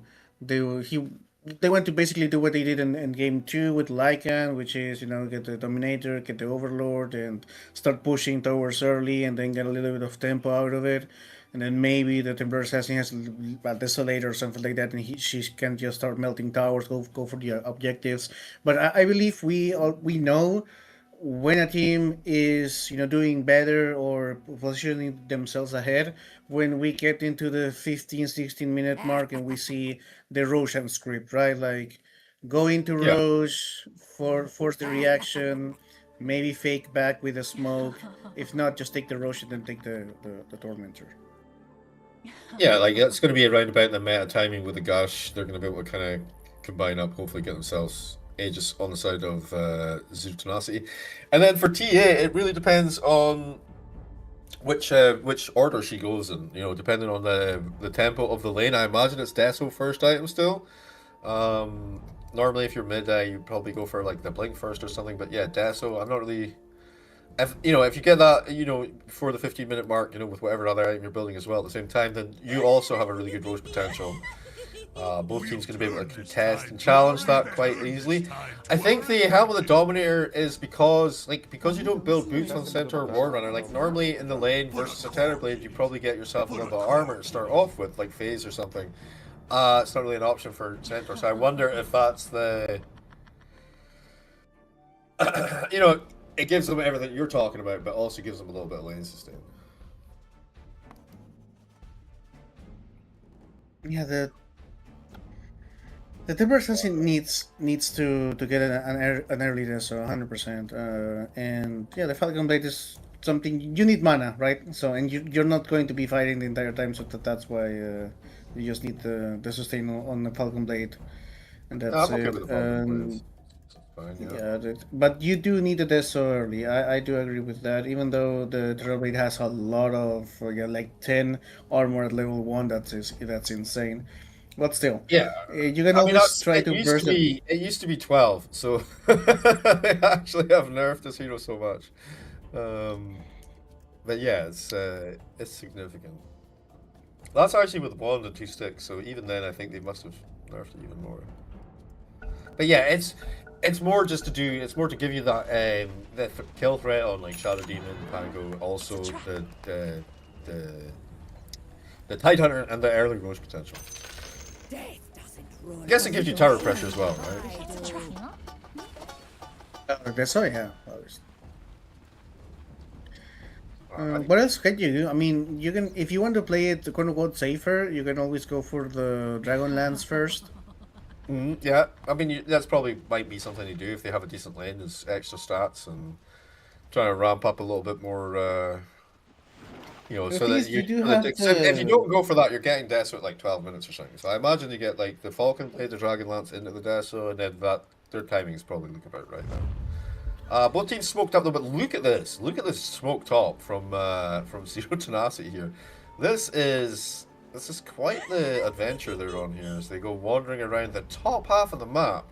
30 seconds. What is the purpose? Are they going for like a deep ward or how do they know, dude? Yeah. Like Pig is like something ain't right. He's maybe just gonna be on his own here. Well, maybe sometimes you prepare and you know the movements of the enemy I heroes. have never seen a rap like this before, dude. This is so I've seen deep. I've seen it. You've seen it? Okay. This is like the 3rd time I see it. And this is only to get the carry because they expect the enemy to smoke their jungle and the carry to just stay there for the room. But because they don't really want to show, if you go directly, they're going to be positioned just where they did all the wraparound. So yeah, it didn't work obviously, no. But let's see, can we get the first blood here? Oh, really? Yadomi? He's fine. He's out of here. Although, no, he's toast. Can't even do nothing to engage with the creep wave either. Creep's already met, so I don't know. I feel like it's a cool strat, but like maybe it's gotta pay off before I'm sold. Talking about paying off though, Dream, big armor, huh? Jeepers. And a third health already with a little bit of aggression coming through from the Esterbacks there. Nice little pinball magic Early up top. Early stages before you get the bundle in Kraken Shell, Tie Hunter is still really susceptible. Oh, if we get a bushwhack here, it's dead. Oh, nice beautiful catch nail. on pick. He's wait, still the blood grenade just gonna tick off, huh? All right then, back to work. Oh, she's level Gosh, 2. No and worries. Shell. Nah, he's fine. He's fine. He's fine. I would be a little bit more scared though. That is it's bravery right there for sure. I mean, I guess he's got full shield up, so like, you know, not actually as vulnerable looking as he seems. Also, look at this Slayton's handling Warwick here. 9-2 versus 7-1 in the mid lane. Warwick just a half a level, quarter of a level behind. But yeah, big aggression coming through from the Sand King. Interesting. Pango didn't get a level on Shield Crash. Just going for a lucky shot and Swashbuckle. I feel like Swashbuckle's the best way to deal with the Sandstorm, though. Like, you know he's in there somewhere, and with Swashbuckle you've got a pretty good chance of hitting him. He has a sentry, so he doesn't do that really. There's the first Metamorphosis getting popped off. Knight trying to get himself to safety. He will make it out of there by the skin of his teeth. BSK gonna have to back things up just a little bit, but he's coming out on top here because Mr. Terrorblade, he got chunked pretty hard, down 175 HP. It's 2.5 minutes in, so a little bit early to be pressuring the lane in to try and get this Lotus. We'll see whether Knight can recover in time to try and put a little bit extra pressure on to make this an easy scoop, but here we go. Up top, they're kind of balancing as well. Kind of going on. Both lanes Really really spike at aggressive. the same time, yeah. That's kind of what we want to see from both of these teams, you know, is this this lane aggression. Now Fred gonna go over there, gets himself, doesn't get the Lotus actually, Yodomi, he's gonna challenge here, but Desire coming across, maybe he pays with his life. I don't know if it was worth that much, bros. If he pops up the Fairy Fire, they're gonna give up on this Desire. Actually, keen to challenge He's him out. or chase him forward. Yeah, he gets out for free, basically. I mean, it costs him a Fairy Fire, but rather than your life. So the Pango is well- normally always mid, or? I've seen him as a position 3, but in mid lane, yeah, it's obviously a different way to play it. If you play it mid lane, you want to, you know, roam a little bit more, go for, because you get level 6 early, so you rotate to a lane and try to get a kill there easily. Because you're only level dependent in order to be useful for your team in the early stages, then, you know, it's really great. Yeah, you don't need you don't really need items around. Like once you roll, you can do some stuff. Yeah. And if you have something like a diffuse a lot, if you have something like a javelin, then great. You do a little bit more of damage, but it's not really needed. But as an offlaner, he does struggle a little bit more, and you can always go for the. River, nice shot, moves down time. He's right next to it, and he'll fall. Knight gonna get that first blood. Taking moves out of the equation one more time. Sorry, dude. Nah, it is literally your job. You have to apologize. I'm so intent on what you're saying, though. The mid lane matchup, it's 28-5 right now to 25-2. So Pango actually not doing too badly given the circumstances. I think he's able to. Wow, that's a lot of damage. Oof. Holy. That's a lot of damage. Bullied him there a little bit. Bullied him there a little bit. And now, well, Sankin is about to hit level 6. Maybe he wants to rotate here. Just stealing the rune. Alright, let's go cheeky party rune. They've got good vision here, though. They have good vision of any potential movement. The ping did come out, though, right? Who pinged him? Knew he was going to rotate bottom, maybe? Maybe he thought he was going to go Moose is rotating. Oh, but he doesn't really have his team with him. There we go. Let's go on Pike. Desire, looking for the angle. He'll get a nice bushwhack. Slap him down. He's still alive. The shield to Mel. The turnaround. He's got no afford. Where's the dust? Dust, he's dead, bro. Desire getting super low. Maybe Knight can get something done. Meanwhile, Yado, He's gonna take out moves on the side here. Can he get anything else? I don't know. One Nice more, super one more, roll. one more. Fire! Desire the goat? Okay! Yado cannot find this angle. Wait, maybe he can. Maybe he can! Oh, I doubted it. I doubted it. That's on me. That's on me, guys. I doubted Yado's clockwork. Never again. Never again, bro. Never again. Holy moly. This guy's the king. This The reminds me king. Oh, you're dead, dude. The epicenter. Follow up. Yeah, epicenter murders him. Even though it's a Tide Hunter. Cast upon the tide. Finish it. Pretty good recovery here. Wait, talking about recovery. Oh god, Dream. He's there. Desire. All up in BSK's face. Oh, the Shadow Demon was waiting on the river.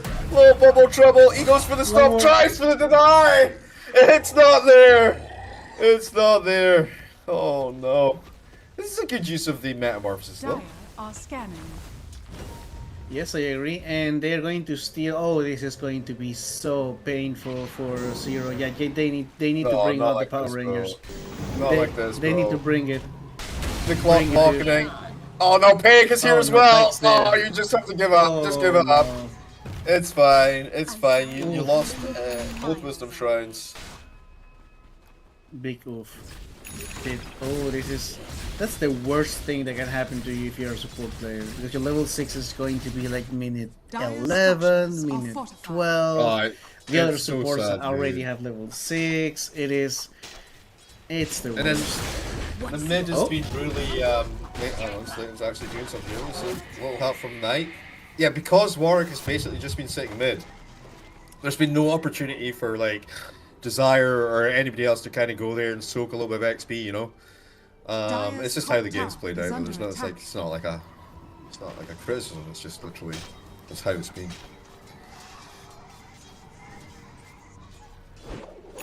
I usually Oh, no vision there by the way for that one. Little Burrow strike in. Nice silence.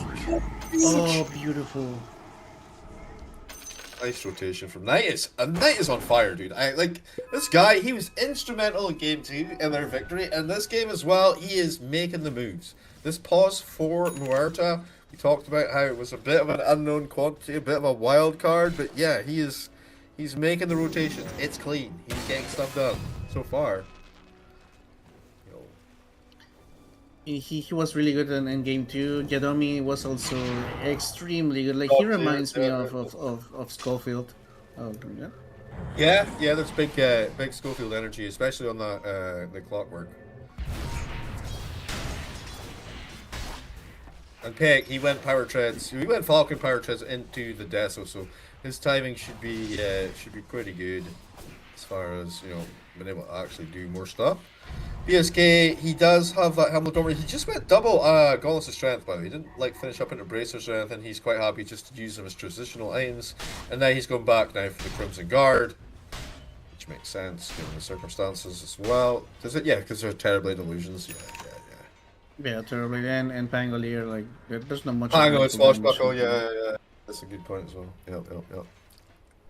Oh, there's juicy stacks, and Yadomi just scouted them.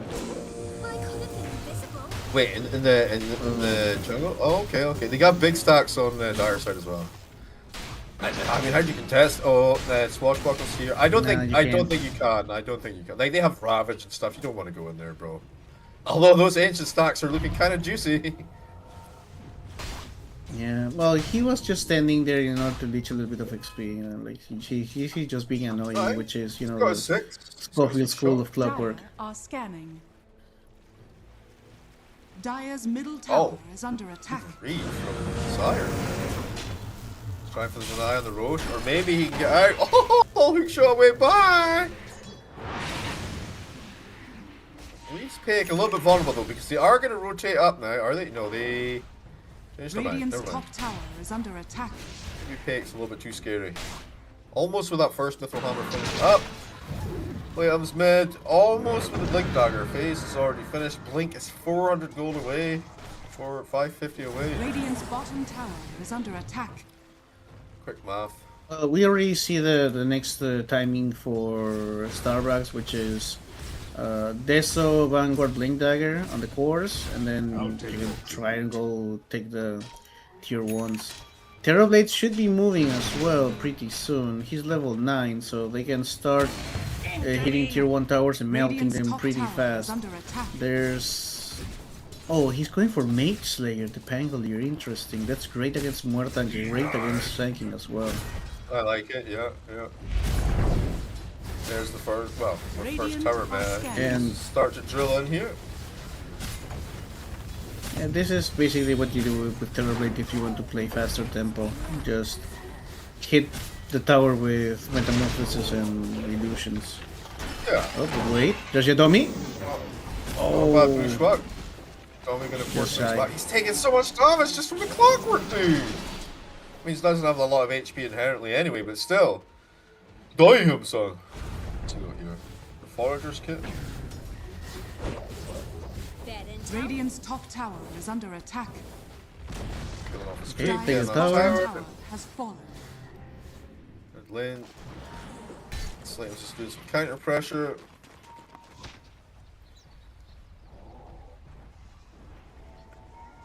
They're looking into mid lane. Illusion rune scooped up. What can he do with Yeah, this but now? I Okay, think they that- go. I'm not Oh, opposed a little to gank the bottom. occasional bounty. I think that was the link they will reveal for the Sanking, so they are going to be more careful. Radiant are scanning. I mean, they Okay, know. this is great. Well, I mean, they This don't is have Blink great. on center yet, so you Radiant's have to just top kind of tower show. is under attack. Oh my word, the center Blink is there though! The butter strike straight into the silence Terrorblade! He is the lead from the game with no chance to reply. And, I mean, that's fine. That's a good rotation. It's good. It's what you expect from your mid. That Blink Dagger reveal. Maybe not quite as, they weren't quite as aware of the danger as they should have been, but they're definitely going to be now. There's no question about that. They're not going to... Radiant fall structures for that are one again. fortified. More than three times. Dire's middle tower is under Here. attack. Dire's structures are fortified. Oh, once again, the stacks. Oh, you're gonna be happy if you have that amount of stacks. Oh, wait, they're looking for Pike here. Oh, we're looking for Pike. Let's have a look. I Pike see. Yep. knows. Yeah, they're gonna find him though. Are they? Oh my god, he's so This is- close, dude! Under attack. Didn't even notice him or what? Oh, they were so close, dude. Oh way. Radiant's no way. middle tower is under Sand attack. King, he did get that entire. All of the Dire's goodies. top It tower finished up has his point fallen. booster. He's working his way towards Aghanim's Scepter, which is the epicenter of the Stinger attack.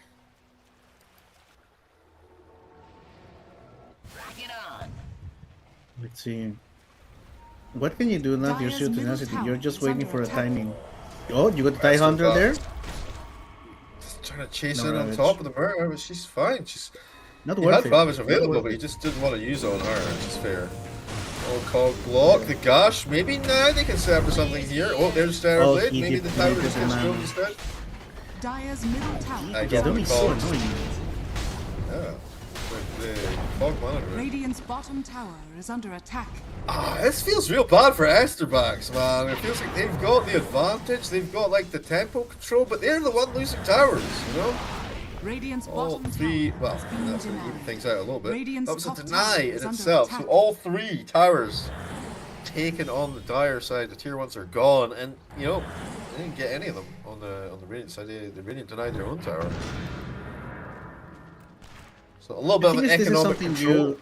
Radiant are scanning. Yeah, but this is something you have to take into consideration when you are facing Terrorblade. You know you're going to lose towers early on because he only needs levels. You know you are going to have a little bit of a disadvantage at the beginning because your Sand King needs a Blink Dagger and the fact that you only needs levels. Same for Center War Runner. So this is something like there's like it is part of the budget. Let's call it that, right? You know you're going to lose a little bit of early tempo, but later on you're just going to destroy once you get your items. And I believe the timing is closing by in which they just start pushing towards themselves and start making rotations, not against the Terrorblade, but you know against just the structures and the towers. With a Temper Assassin once she finishes that Blink Dagger, which is pretty close. Close. 15 minutes. The Death was there. Power Treads, Falcon Blade, full magic wand. Blink Dagger 350 gold away, 400 gold away, something like that. Slayton's, of course, we saw his Blink Dagger. His Ags is almost finished. So yeah, like these are items that are all going to come online about the same kind of time. Gonna fight tight. Solo Tide is just dead, surely. He's going to try and blubber his way out of this. Here's the hook shot from Time Time. Yadomi trying to keep him in place there. He's so beefy, but he will fall in the end. Wait, a little bit of disruption play. Still alive, by the way. Now he's dead. Oh, now you just go straight road. You got your death, so. Ay. 16.5 minute road. Ooh, beautiful. Block from Yadomi. Does the scouting, the tree burning, the clogs. Radiant's middle tower. I mean, I'm just looking for the way in here. Dire's top tower. Like, I can roll in here. Does he snatch have a this blink? Aegis. He doesn't have a blink dagger. He doesn't have a blink dagger. He can't Oh, just shoot. roll in. He can't jump. He Oh, can't he's jump. gonna try. Yeah, but how do you get out then? He's You gonna roll, try. roll through. Like this. Yay. Oh, it's working! Ooh, he's getting it! It worked, bro! It Beautiful. worked! That TA said they're gonna try coming and finish things off. The Aegis died. BSK grabs it. Slams is a deep doo-doo. He's toast. Never mind that. Dream's in here. He's metamorphosed the DP out by Centaur. No way the Disruptor's gonna stop that. No problemo. Easy peasy. Goodbye, Centaur. And just like that, Zero Tenacity ready to push a tier 2 tower and maybe more for free, baby. Let's go. Much left on this. He's still got, what, like 15 seconds? I don't know. 10 seconds. They thought it was enough to deal with the Tidehunter. It wasn't. Wow, it was beautiful execution out of the Pangolier. Like they didn't thought about the Pangolier just joloing in. And he got the Templar Assassin good. That was, That- the fact that that they all was left the pit and they beautiful. left TA on her own and then she just got like run Dire's over. bottom tower is under And then attack. Slater's tried to go in and try and, I guess, help with the Aegis snatch, but again, he was fired as well. They were completely ready for that. Pake versus Warwick though, up top here, and also maybe that Mage Slayer was doing a bit of work there. Up damage on the river. Oh my word! But yeah, they didn't transition that into objective, but that's fine, right? Because you denied the Roche, you denied the Aegis basically by killing the guy straight away. And we are looking for that at this point in time we were looking for that spike from Esterbax with the Deso, and now that's kind of Dire's middle tower is dulled a under little bit. attack. The tempo. Oh, Desire! It's toast. Died on the temple steps. Had you but eyes to see. Yeah, that's exactly what we were looking for, which was the spike as you mentioned from Starbucks, but certainly just got the better team fight out of it. Like I believe that was all Pango. That was a Pango special. Yeah, he got definitely the- made things really difficult for them. Like the fact that TA is so low in the fight as well, the fact that he's able to get the kill, like getting the Aegis would have been something, but like he gets the kill in the TA, and then I guess not Tidehunter, Centaur does get the Aegis, but yeah, by that point you've already taken out the main source of like damage on, you know, which is good. Pick. He's going back for the Dragon Lance now. Wants a little bit more beef. Yo, here's a smoke play though. Maybe they find Peg again. Oh, Oh, they know, right? For sure. They're You gonna see the find vision Nefrit. this is a bait. Nefrit ready with a Ravage. Here comes Oh, his Pangolier. team. Nice block blocking. Nice block blocking though. Gonna keep him away for a little while longer, but they'll still find Pig on the far side of things. Here's Centaur. That. Oh, maybe a little bit late. They don't follow. They get +1, maybe +2. Easy peasy. Now looking for more. It's a good trade so far. Is Dream it is though? just Here hitting comes for Dream. free. No, not like this. Warwick's still alive, and that Dream rotation sealed this fight completely. Ensure that there's going to be no survivors, no turnaround. BSK trying to run away under all of this damage. Can't even get out here. I don't think so. Maybe? No, the body blocks from Warwick to stop. Nice, I'm glad I got the poisons there though. Moose is ready for that. He is ready for that. Holy, 10 to 10, 20 minutes into the game. Less than 1k net worth difference after a 4 to 2. Damn, son. Yeah, that's a beautiful game. That's a beautiful game. They go for Tidehunter. Tidehunter said call an ambulance, but not for me. And then his team just rolls in literally in with the Pangolier, and that Terrorblade had the most free team fight of He his just life. He was literally hitting for free. no one. Yeah. Hey, it's Oh, and now they it's Tidehunter. Surely this can't go wrong. Dire's top tower. He's so Do it tanky. again. He only has Vanguard, by the way, and I guess Cloak. But Radiant like, structures are fortified. damn. Radiant's middle The tower tide? is under attack. Yeah. Yes. Like, he's not like he doesn't Vladimir. have stuff to make him really. That's what I'm saying. He only has Vlad's lads. and the Cloak. He doesn't have anything that really like tank him up too much. I guess Vlad's his armor, but Right. what? Radiant's middle tower Does is have under a attack. Kraken shell. Yeah, Kraken Shell doing all the work. Alright, they did a little hook shot there, got Desire. Pig actually gets a tower, and maybe they can start amping up the tempo here a little Radiant's bit. middle tower is under attack. They're gonna get the Tormy in the meantime. That's the deal that they made. Oh, nice. Rocket Radiant's Flare turret gives them some has information. been Can they get any follow through here? Never, a little bit slow to go through. And Moose is the one who's in. Wait, Radiant where's are Terror? scanning. He's deep, is he? Where is he? Yeah, just defeat me. Just Okay, defeat me. okay.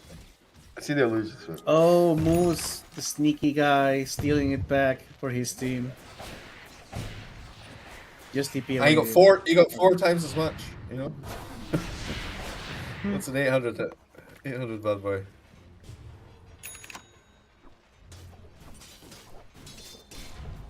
The hidden ones have blessed me. Okay, Centaur is a really tanky boy. Crimson Guard, Gem of Terminator, Blade Mail as well. He's got the He Crimson is now. the front line. Yeah. Crimson is going to be really important against the Terrorblade later on.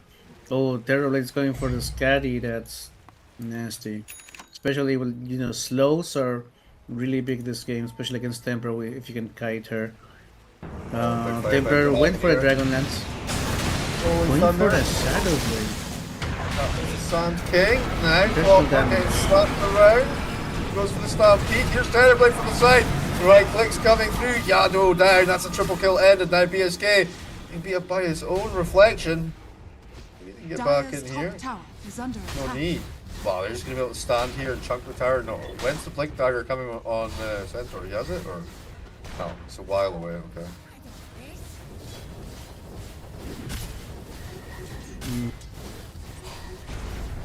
Okay, this is not just another tower for free. Centaur is beefy and tanky, but you No can blink, really so he can't take counter towers. the shit. He can only zone. Radiant's middle tower is under attack. Aye. can Pick, always he's zone. farming downtown. Oh, he might be. No, there's only the hoodwink over there, and I don't believe they. No, they do have vision of her. They just saw her on the observer. No? He's busy with Slayton here. No, there's Pango. Oh, wait. Pango's nearby. Yeah. They are Rory coming expecting in. her to go bottom. There you go. They're not showing. They know she's going. Okay, they just saw her. This might be hoodwink. Yeah, so Demon TPing in. He has a blink Here's there as Walker, well. so- Alright, blinking away. Oh, she blinked away. Yeah, nice demonic purge dodge. Oh, the hook shot downtown. This is spicy though. Okay, the clock coming out. Warwick, he's absolutely melting There's no Yano. Yano relics. at fall versus Q. Maybe they can find something. Slayton's is in here so deep. The epicenter's doing some work. Shadow even so low. One click this time, no problem. Now he looks for Desire. Maybe they can find this guy as well. Not gonna happen. Now Fake is in way too deep. The anchor smash, it just rips him apart there. They turn for the Terrorblade, but it's a solo center Warrunner who's turning, and really he's done. Off to the knocker's yard. Color strike away, but they're not giving up. Warwick, maybe they are giving up. They're giving up. Yeah, this is hard looking. This is so hard right now. Timber Assassin got 2 shot by Terrorblade without Metamorphosis, so that should tell us Terrorblade something. has the Scadi now. Yep. Which is Ooh, going for Demon Seal as chunk of well. damage. And meta's up, by the way. He could just drill through his tier 2 tower if he wants. Yeah, I do believe he needs his team a little bit. And Tidehunter, he likes to be ganked. Because every team fight from now has been, we go to Tidehunter, we don't kill him, pushes Ravage, we die. Yeah, and the Tidehunter has Gem now as well, so there's no like he has to be target number 1 now. There's no like that's really awkward Dire's for them. But bottom like tower is under attack. in one hand they have to take him out to get rid of the Gem, but on the other hand he's got Ravage, and if you go on him you're gonna die. So it's like Dire's catch-22 turret situation. has been killed. Dire's bottom tower is under attack. Yeah, and that gem counters completely the Silver Edge, the Dire's Silver bottom Assassin tower going for. has fallen. Silver Edge.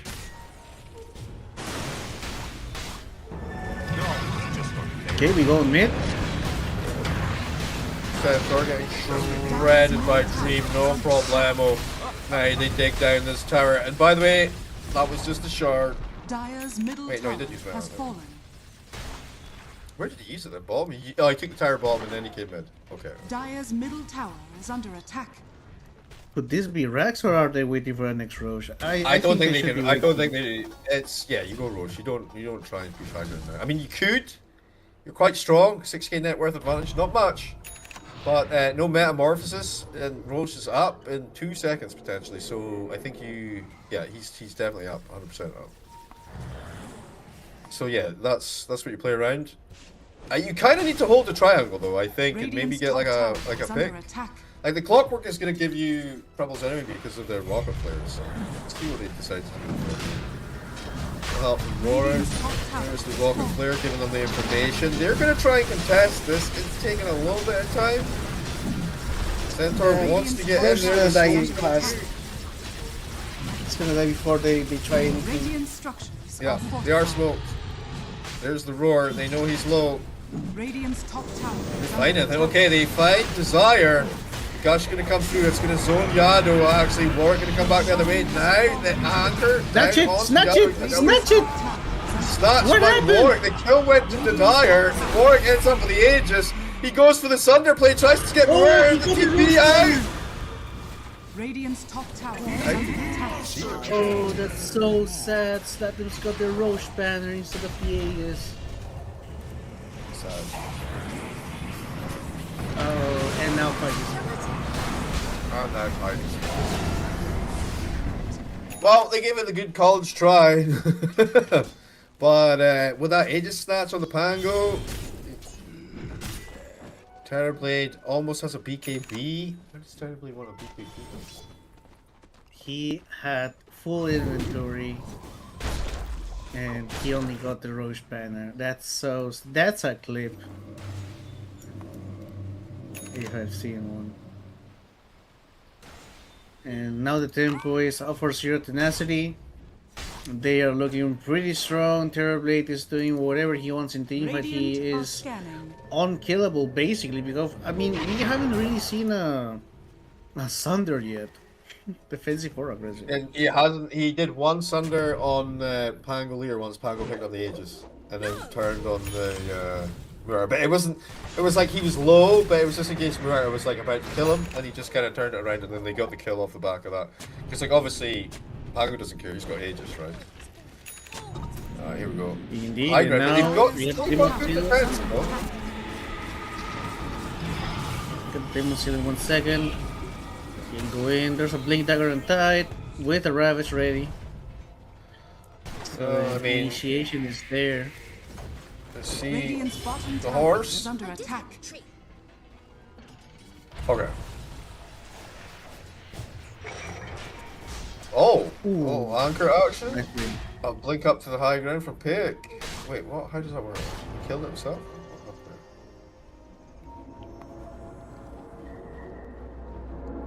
Okay, now there? Well, the they full have to chokehold. get a lane of Rax. Yeah, the full chokehold's in place. Bottom lane's still kind of pressing for Dire, but let's see. Warwick threatening the Rolling Thunder. Wait. Okay. Oh, okay. A little counter smoke play from the supports. Slaves is like, find me a target. Oh, damn, terribly would be a great target. No Aegis, of course. He pops the BKB, and then what do? You die, right? No meta. 27 seconds. Dire They are are going a scanning. long way. They think they are playing more defensive than they are. They're just showing up in front of your tier 3s. Looking for an Dire's opportunity middle here. tower is under attack. All of Dire are in that bottom lane right now, though, more or less. Now they're coming up to the high ground with the Metamorphosis, the double catapult wave, trying to force them off. We're doing some work here, but do anything. The tower's just going to fall. Back lane here. Yado, I guess, is trying to cut the creep wave apart, but Warwick Nature gets there in place. This is really comfortable for the centaur. Okay, there we go. They try counterplay, the Ravage coming through. That BKB getting shown on Slaves, but guess what? He's getting mangled. Right clicking is too much. Yado in the back line with a hook shot through, but it's just doing literally nothing. Airblade does not care. He pops his BKB, but he's just up. Wait, alright. He sundered his Terrorblade. His Tag Hunter. Yeah. Why? To save him, because he knows Ravage on cooldown, who cares? That's the power of friendship, my friend. That is the power of friendship. That's something you see in your Dota games very often. Alright, full set rocks down. The spirit of Dandy. 21 and 12. 32 minutes into the game. 13 kills. Yeah, the spirit of Dandy. He's a ghost, man. No. I mean, he's like always. He's always the president. He's always saving people, Mr. President, even when he's mid. You ever experienced this? Yeah, I followed him for a bit. You've heard of the guy. Yeah, Pig is dead. Yeah, 74 seconds on the sideline. Book smart. And this right here is the reason why. And you have like his signed shirt of 2012 Navi framed. That's kind of poggers. That's kind of poggers. Not in direct sunlight, of course.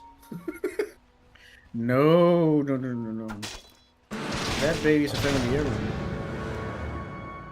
Pass it down to the grandchildren. Okay, we wear it to the end of the lap 27. Okay. What's Dota? Oh, sad. I mean, they're kind of like that already, bro. I don't know. Youngins are like, what? Yeah, you play it on your phone? I'm not.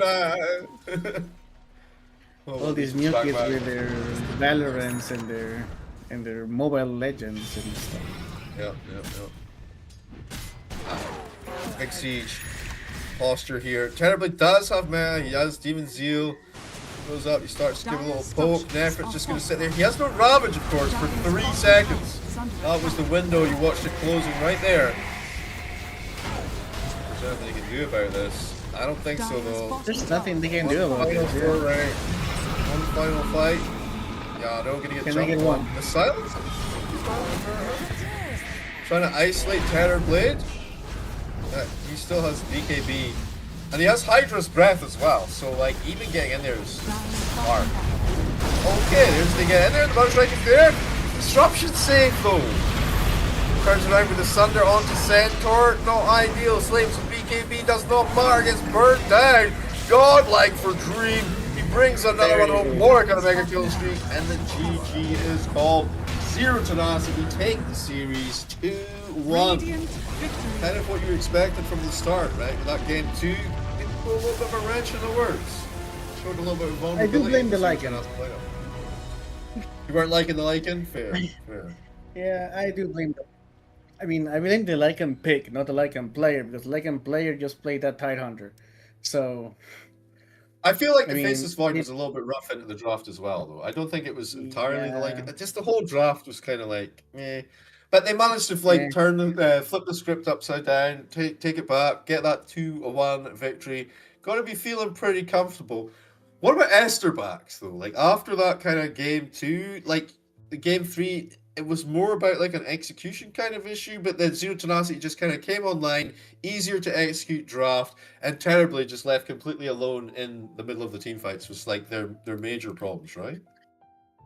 The thing is that I don't really like the Muerta pick as a position 4. Maybe they were forced to flex it once they saw the playing her as a core wasn't an option.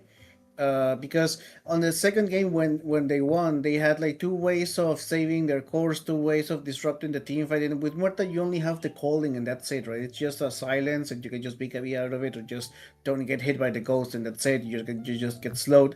But you only had the Clockwork there and he played really good, but he couldn't have as much of an impact.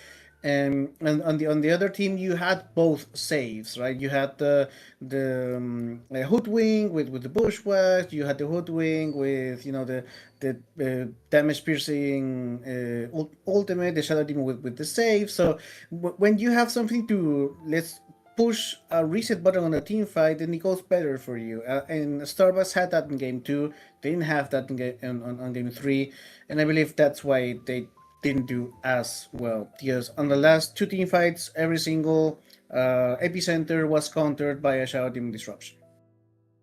And they had no way to deal with the Tidehunter, right? They had to kind of engage this Tidehunter monster, and they just couldn't. They could never really burst him down in time. I mean, he did die 3 times, but yeah, that was just with the Vlads, right? And then once he'd got the pipe and stuff online and the gem, so you could see everything, they just didn't have a solution for it. Pick. He tried to build into the Silver Edge, but that's never going to be quite enough. There's no real big can opener break type hero. Like if they had the Hoodwink instead of the Murata pickup, like I feel Tide is not really playable in that situation.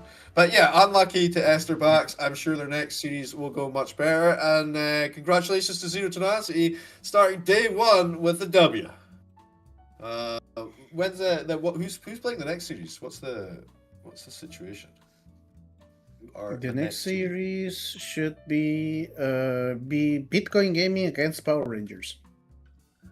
Oh, okay. I'm kind of looking forward to that series. It'll be in not that long of time, right? I'm not sure what the time frame is. I think probably should be 10-15 minutes, right? Because this went to a game 3.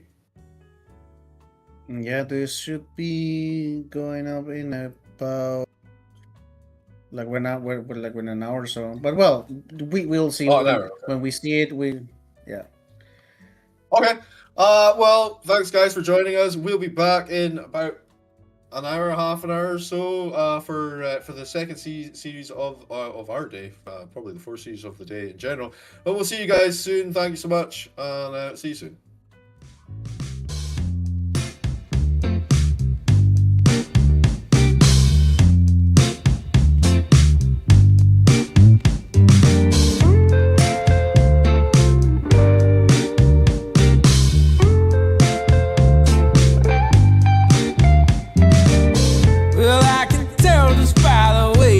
Smiling that you're still unsure, and I can tell just by the look in your eyes that you've been hurt before. But baby, no one can promise you forever. Right now I only know that we should be together, because it's now or it's never. So won't you take a chance on me? Well, it's fine if all your previous guys, they made you run away.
shut from pain.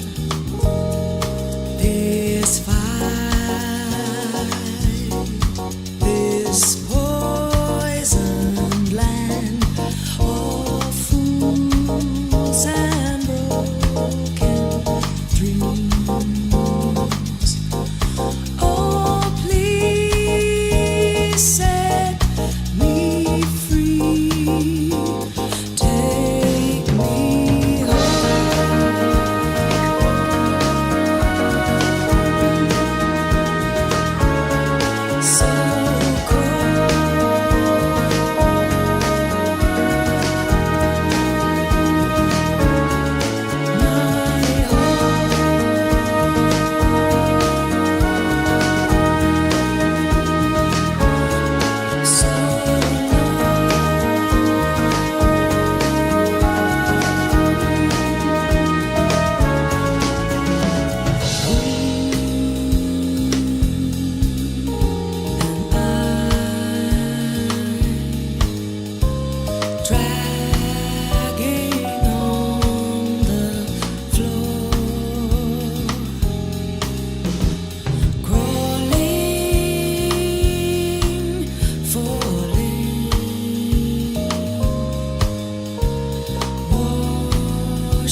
my Bagabud, my Camels and Jack.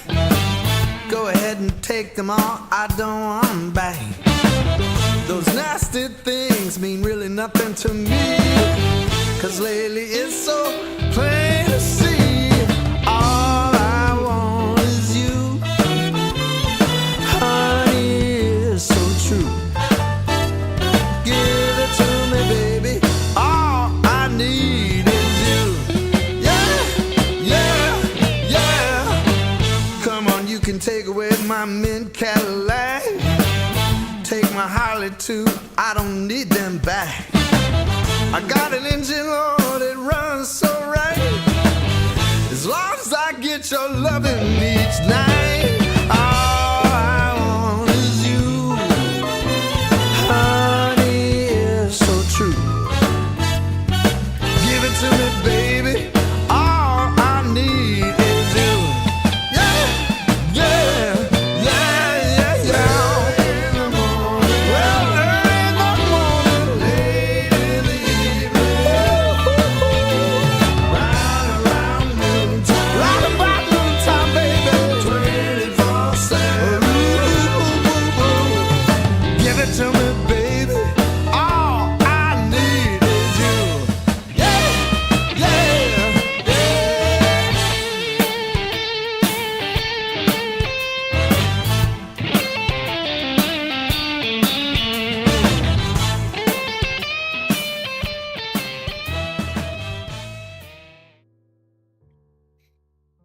All right, ladies and gentlemen, boys and girls, welcome back to Dream League Division 2 Season 4. I am Jeeves, joined by Zippo. Zippo, this is the second series we've got for us today, and it's the Power Rangers versus BTC Gaming. Now, the Power Rangers is the TA2000 stack, and the BTC Gaming is the MJZ Ryu stack. Have you got a particular favorite here? I mean, I gotta go with my boys, right? Like there's no Obviously. questioning that. Yeah, obviously, I know Kotaro since he was 16, dude. I know MJC since he was 13. Like, I know those guys for decades. I have to go with my boys, and this is like, this is a really nice clash because this is the aggression of South America, Peru against the aggression and a little bit more of Radiant's team gameplay back. than from Dire team the back. Russian side of Europe. So I like the potential of this game. This has the potential to be a 10 bloodbath, and seconds those are remaining. the most fun games to cast, in my opinion. 5 Fantastic, seconds fantastic. Well, we're already going into the draft right now. We're going to see the Phoenix ban, Bat Rider gone as well. We did see how devastating he was in Game 2 of the last series. IO ban from BTC Gaming. They take the IO out to get rid of the Shadow Demon, so big support focus here right now on the bans. But wow, IO back in the meta? Yeah, he's been banned a couple of times, especially because the Leshrac is also being picked a little bit. Lesh is picked a little bit, then you have to pair it with the gyrocopter, you pair it with some offlaner a little bit more. If you like Io Tidehunter, Io Sand King, Io Pango, Io Centaur, he becomes Radiant's like team really back. hard to deal with. And you play actually Io as a position 4. Io Bristleback as well is really good. And Immersion, I do remember 10 his Io seconds is like remaining. extremely good. So it's a little bit of 5 column A, a little bit of seconds column remaining. B. Heroes back. Also, they got a specific IO player that's just taken out of the Radiant's pool. We don't have to team deal with a back. headache. Gonna take the Pangolier out. So Dire team I believe TA2000 used to have a pretty good Pango situation. So interesting to see him kick it to the curb. We get rid of the Queen of Pain. So maybe we're actually looking at a TA here potentially. Like Quop and Pango, I guess Bat as well, all really kind of good versus that TA type hero. 10 seconds remaining. Yeah, you can always get into the, well, 5 I know these seconds guys, remaining. so there's the possibility of an Invoker with Laratroni and, well, Phoenix is banned. Who do you pick? Well, you have the Beastmaster, now you have the Alchemist is actually in the pool. Available, yeah. Yeah, what else do we have there? Like Beastmaster and Alchemist Tusk. There's Radiant also team Slardar is there. Tusk, That's Solaris, really that's great. interesting. That's really interesting. Vano And for first the pick as well. And yeah, this is that MJZ, is right? MJZ Vano? yeah. MGC No? plays Vena, Oracle, and seconds remaining. Phoenix. That's his trifecta. Yeah. 5 And seconds we already lost remaining. the Phoenix. So. Yeah, and Oracle is not really in the game right now. Dire team Only back. if you like Husker it, but no. Beastmaster. There's the There you go for Beastmaster. Beastmaster. Yep. Mm, well, Kind of Venomancer does mean a more aggressive support, does mean an earlier tempo in terms 10 of seconds moving remaining. and dissolving lanes. It does mean a hell of a more 5 annoying seconds team fight to remaining. deal with because his ultimate right now is just slows for everyone, damage for everyone. It's just really messy and creates chaos, and that's where we live, dude. That's where Peru When the- lives, in the chaos. When the combos start rocking up for Vano, dude, it's it's so much damage now. It's so irritating to deal with. I would like to see like maybe a hero that could maybe help them out a little bit in that situation. Maybe like Abba or something, but then I don't know if this hero exists in the meta. But something like Abba, you know? I haven't really seen anything like that. I mean, you can always just pipe it, right? Yeah, I Like, guess. So Go for an Straightforward. Underlord. Actually, Underlord is so strong right now with his Academ Scepter. Like, the Pit of Malice becomes like Pit of Malice plus Gleipnir plus Academ Scepter. You don't move. And you have like a global AoE stun. And when Well, you you, can because also of your you can figure of eight it as well. You can just do it like 10 5 feet away and seconds end up with remaining. double pits for like giga size. It's quite disgusting. yes, Radiant it is. team ban. So, and Underlord is a hero that does build pipe. So if you Yeah. can share the Beastmaster in mid lane, doesn't really hurt. It helps with the death ball, really good. 10 Okay, seconds BTC remaining. is protecting the. Well, the thing is that 5 when I see La seconds Latroni, I think of Invoker, I think of Shadow Fiend, and those are heroes I How haven't is- seen really in the meta. How are his spirit heroes? Yeah, Ember Spirit. He plays the Ember. Error in the Void. Ember Ember could be was pretty the good storm, hero. yeah. Beastmaster. Yeah. I mean, I see the pack ban. I'm like, okay, Invoker or one of the Spirit Bros is maybe what they're looking for. You know. But we'll see. It could go a different direction. Pack's been banned quite often as well. The Radiant hero's team obviously pick. feeling pretty. You take out the Huskar. Dire Interesting. team pick. Yeah, that's Keeper Oh, of the I Light. like this very much. The Keeper of the Light is just great right now. If you have a Beastmaster Keeper of the Light off lane, that's really strong. Like you can just spam those axes, kill really just an 10 easy with the overlay. seconds carry, remaining. farm a lot. No? It's just an overlane. seconds It's remaining. like you just have an infinite axe spam throwing at you and infinite pressure. Yeah, feels bad. Well, you can also just go for the Dire Beastmaster team mid, the Tidehunter off lane, and you will Radiant have Anchor Smash for days. But they took it, and they're taking the Rubik as well, and this is more like it. I love Rubik. I love the possibilities he brings. I love the potential he has, especially right now when you can steal Primal Roar, and if you can 10 steal, seconds remaining. if you don't really have to underestimate Chakram. Like the 5 seconds the chakra remaining. magic is just amazing, and I don't know if it actually gets buffed by the Rubik's passive, the Rubik's innate and the passive. I don't believe he should be giving you more mana, right? So, or reducing more the cooldowns. He probably will because it's Rubik. Yeah, I mean, and if it does, that's just a little bit broken. You Illuminate is just also have the good. better for the light. Yeah. So I see this. I see the Rubik. I'm terrified now. I It's can't really aggressive. take anything It's that's really gonna- aggressive. I can't take anything that's gonna have like a big ult or whatever. It's gonna be awkward. Even I like so many stuff. Like even like a short duration, a short cooldown stun or something could be like a nightmare scenario here. But you need Yes. something to deal with the Radiant Tide team Hunter. Is it dropped as a slow? Do you think? Ah, there you go. That hoodwink. That deals with the Tide Hunter nicely. Actually, good. Okay.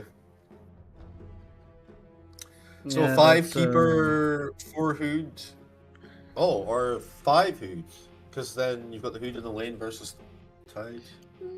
I 10 seconds. I do remaining. believe I don't think it's worth the no. I mean, Keeper could Hoodwink be is mid. only 5 good. seconds remaining. Who? Keeper Keeper? could be mid. Keeper could be mid. I mean, he I've seen that for a could, long time. but I don't yeah. know what's like in this man. I don't see for a long time. But yeah, I believe his build was with Vessel into Dagon, and I don't really know if Tidehunter Dire team cares pick. about Dagon. but what if you get Oh, Phylactery? then Would he oh even be able to do man, anything? now the keeper mid could become like the like. Do you go Winter Wyvern mid or Keeper of the Light mid? I mean, I've seen Winter Wyvern mid, 10 but my seconds pops are remaining. trash, so maybe the Keeper of the I Light mean, it could mid be is a it little could bit... be 5 who'd seconds safe, bro. remaining. It could be who'd safe. This is Eastern European team. Yeah, it's a Beastmaster position Dire 5, man, team 100%. Alchemist. Oh, there's the Alk. There's the Alchemist, dude. BTC Gaming are rolling, dude. They are rolling, You- right? They're rolling deep. Yeah, now I'm going for BTC 100%. You gave Kotaro his Alchemist. This is... Kotaro is like 10 seconds considered remaining. maybe the best farmer in Peruvian history. 5 And seconds remaining. he is going for the Alchemist. Like I see this happening so much, and Radiant the thing is team that he doesn't really have someone to give the Aghanim Scepter to, so you really need a really strong Aghanim Scepter mid laner, because the build now as an Alchemist, one is that you go for the Radiance obviously first, and then you go for the first Aghanim Scepter and give it to the mid laner, and then the mid laner just starts destroying people left and right, and then you get the second Aghanim Scepter if you want, or if not, you just transition into being an actual carry. But Storm or Void, then? What do you think? Armor what? Storm or Void for the Axe, early Axe. Storm or Void Spirit. Void. 10 Yeah, Void seconds Spirit, remaining. 100%. Yeah, like Aghanim Scepter, Storm 5 Spirit seconds is remaining. nice to see, but you already It's have a the- Ravage, right? Yeah, it's the AoE pool, right? Yeah, you already have a Ravage. So Yes. Void Spirit would be way bigger, way It bigger. gives you a Or lot even more an tempo on Void. yeah, and I would like to say Invoker, but there's no really an Invoker lineup here because you don't really have a setup to get Radiant team the Sun back. Strikes Dire there. team pick.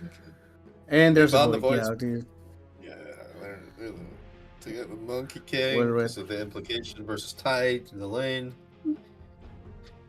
And Joker then. I mean, Invoker's still good. I still like Invoker just in general for the chaos they can throw into the team fight, 10 into the seconds Ravage. remaining. But This needs to be so, 5 no, it seconds needs to be remaining. something different. I don't see the. I mean, maybe What about they the can F? force it, right? What about the SF then? And they go for super early Yeah. Roche Tower. Yeah, you just get your Sanj, your Radiant team Aya and pick. Yasha Blink Dagger.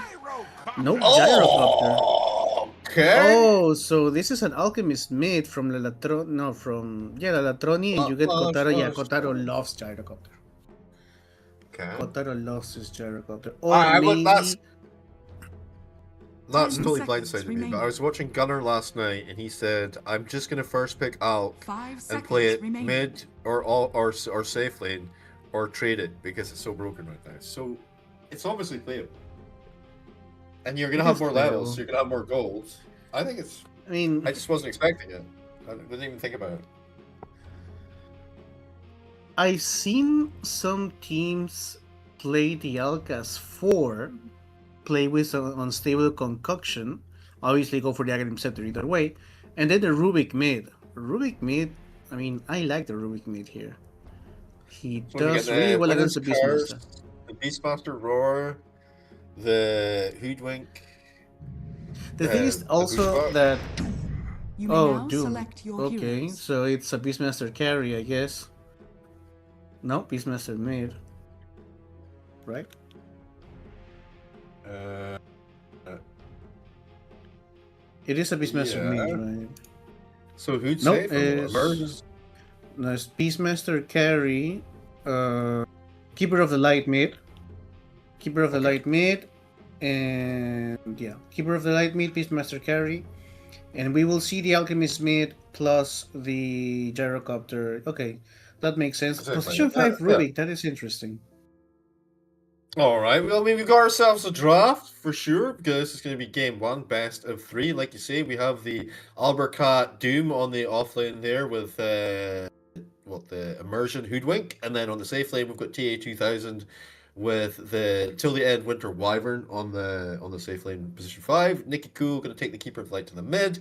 And for BTC Gaming, it will be Ryu plus Brada Venomancer on the offlane with the Tidehunter plus the Venomancer, and then, like you say, safe lane will be Rubik plus Gyrocopter and a mid Alchemist. I'm super hyped to see this out. People have been bigging it up to me. First game I've actually had a chance to watch it and play. Is it going to be enough tempo? Is it going to be enough like juice to take them past Power Rangers, who probably have a bit of a ping advantage? I'm not sure what the boot camping type situation is for these guys.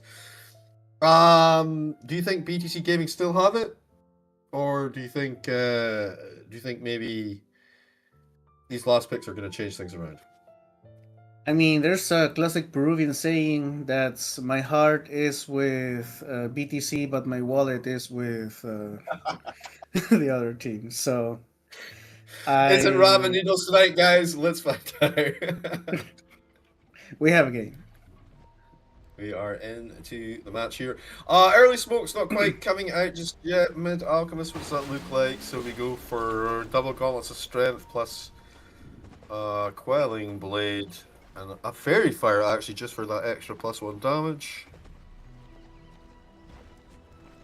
Interesting. Okay. Do you remember when Revel's Greed was like 28 gold extra per creep? Or something like that? It's a long time ago, but those were the days. Oh boy. I remember when Grievous Greed made it so easy to get 1,000 GPM. Yep. Like even I got 1,000 GPM and I play 5. Yeah. Well, you got 1,000 GPM as a 5 arc. It's pretty good. It's pretty good. No, I didn't play carry, but still, like as someone that doesn't really know how to farm, like.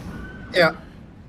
You don't care about farm. You see, oh, so I go and deal with that. You know, this guy's pulling my camp. I'll sort that out. Farming? No. I should never do that. That would be bad. I know. What's an asset? Oh, back in the day when you were lucky to get brown boots and you had to upgrade the courier before you got them. Ah, those were the days. Those were the days. Upgrade the courier. The kids Remember don't know what that means. They don't know what it means, bro. I'm buying the courier because I have got the best looking courier you've ever seen, bro. You've got to check this out. 150 gold down or whatever. 200 gold, I think it was actually. What do you mean by the courier, man? What is that about? What? And you have to upgrade it? What? Does it start to shine? Does it become premium? No, bro, it flies. It flies. Remember that? Damn. Remember the one patch where your courier could use Dagon? Ah, the good old days. All right. We're showing a range. What happened 100%. with the Prada ended up getting 2 Vikings. I see. You guys got one. They got 3 runes on the Alp team. That's fierce. Yep. Ooh, 3 runes on the Alp team.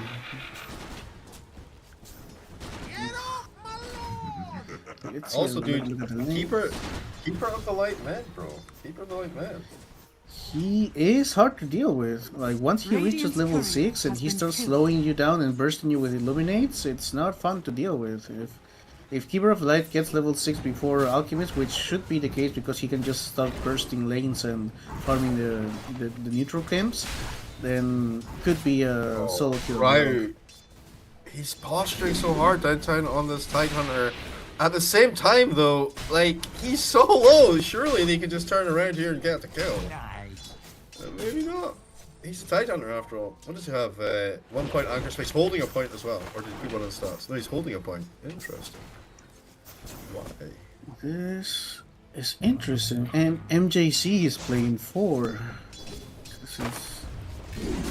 This yeah, is new. by the way, Rubik is on the safe lane. That's something to be aware of. It's probably just a better lane matchup, right? Wait, no. Rubik is on the off lane. Yeah, MGC Rubik's is on the playing offlane. forward. Yeah, that's what I mean. I meant the opposite of what I said. Yeah. Is it just because it feels better having Veno in the lane versus like the Doom? Because like Doom is just having such a tragic time here. He's 7-1 right now. He's just running around on like no HP. I mean, he does have 10-1 charges, but yeah, they're just forcing him away constantly. Awkward. Well, I don't know. Maybe I mean, back in the day, your supports should be able to switch between 4 and 5 because the difference between that position weren't as as hard as they are now, and those guys are from those days. So maybe they still do the okay. I play 4 this game, you play 5 this game, and so on. It may well be that he just lanes here and he still takes the farm priority though. We'll see how it actually goes. How it actually breaks down. He's going for an Urn early on Rubik, which is fine.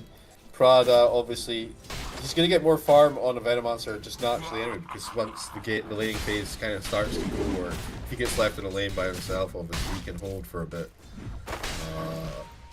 Gyrocopter 21-3, 22-3 right now. Top of the bus for CS. We talked about Kotaro being a legendary Peruvian farmer, and he's holding up for this right now. Till the end, getting choked a little bit, but Riot forced back, and the Axis, maybe TA2000 can find this MGZ kill. Negative, he's backing up, they're being so cagey. We talked about how this game could be a bloodbath, but actually, both teams just kind of trying to poke at each other, trying to fox, trying to figure each other out here a little bit. Maybe see if they can find some weaknesses in each other's lineups, but so far, no dice. Always like that. For the first game, like yeah. Yeah, they always say, okay, are you aggressive enough? Do you overcommit? Can I go and kick for you? Do you? I mean, does the carry help the support when he gets gone on? Do they rotate like they just right now? Oh my gosh, this is real nice. Right, the rotation from Immersion's huge. That's 1 kill, easy peasy. TA2000. Can he bring it home? He can. He's got Axis in 2. Turns around, gives him the Axis, 1 hit, this time 3 kills, but he killed Brad on the side with the board! This is the worst. He got... What a rotation from Immersion, dude. Yeah, I believe Immersion did play in a tier 1 team like 5-6 years ago. I don't remember which though, but he was an extremely good position for. And TA2000, he just got the best like money injection of his life, like a triple kill so early on. For me. Literally couldn't ask for more from a support, like literally. I mean, maybe if they both like killed themselves to neutral, so you got all the XP, but other than that. Okay, now you're showing you're a carry player. Now you're showing you're a carry player. Alright, the mid lane, it's 41-8 to 31-7. Alka's kind of retreated to the jungle a little bit, but actually, that's going to be fine, Ida. It's not really like a big issue. And honestly, Keeper of the Light is going to push out the waves anyway. Oh, that's a little low here. That's a big slow. Prada kind of low. Oh, the Gyrocopter, he turns around, he tries to get the Winter Wyvern, and that's maybe going to cost him the second kill. Here's the first one. Oh, they still get both. Beautiful. And they still get both. They still get both. Beautiful. They still there. Yeah. Yep, perfect. They needed that. They needed that though. After that triple kill downtown, Kotaro getting double kill back on the other side. It probably an equivalent kind of value, I would say. So decent turn of the books. Nicky Cool picking up the Invis rune, but Prada's right on top. Oh my god. Oh. Run, little man! Slither away. Okay, Nicky Cool's coming for him, bro. He's okay. He's okay. He's gonna be just fine. Winter Wyvern came into this mid lane. Immersion's also here. Want to make sure that while Nicky's away, there's no real play for Alchemist to be getting on with. He's over here in the jungle anyway. Don't care. And there are stacks here. He does have. Oh wait, they're coming, Latroni. Oh, he thinks it's just immersion. It's never just immersion, bro. That's the secret. Okay. There's no gonna get used down below. Where's his team? 2000 cutting through. He's just like they're fighting elsewhere. He's trying for the TP. This is risky. There's no way. He got Tower is under attack. unbelievably calculated.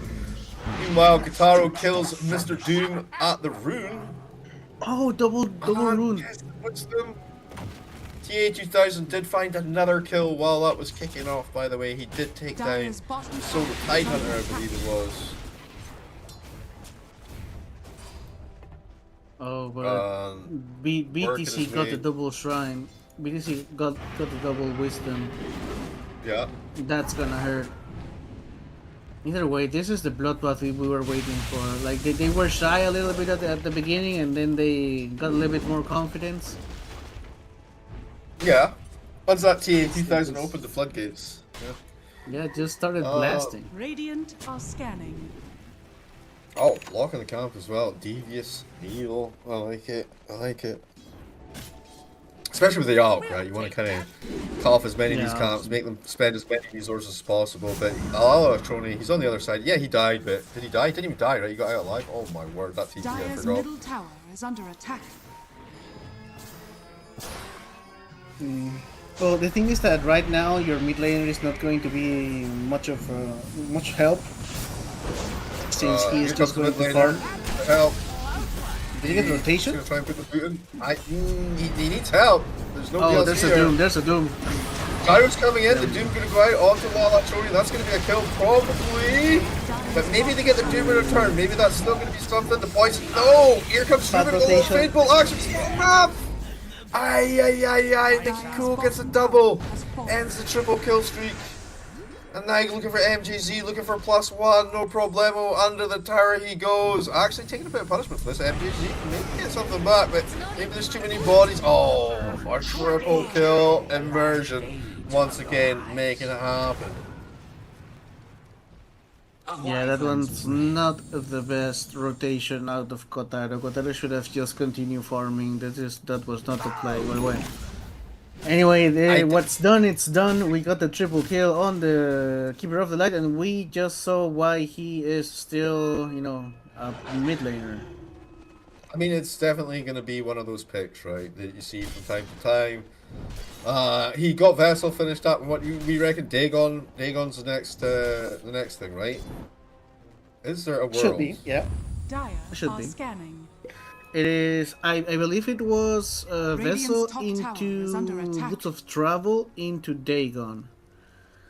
Yeah, I like the Because travels, you, actually. Yeah.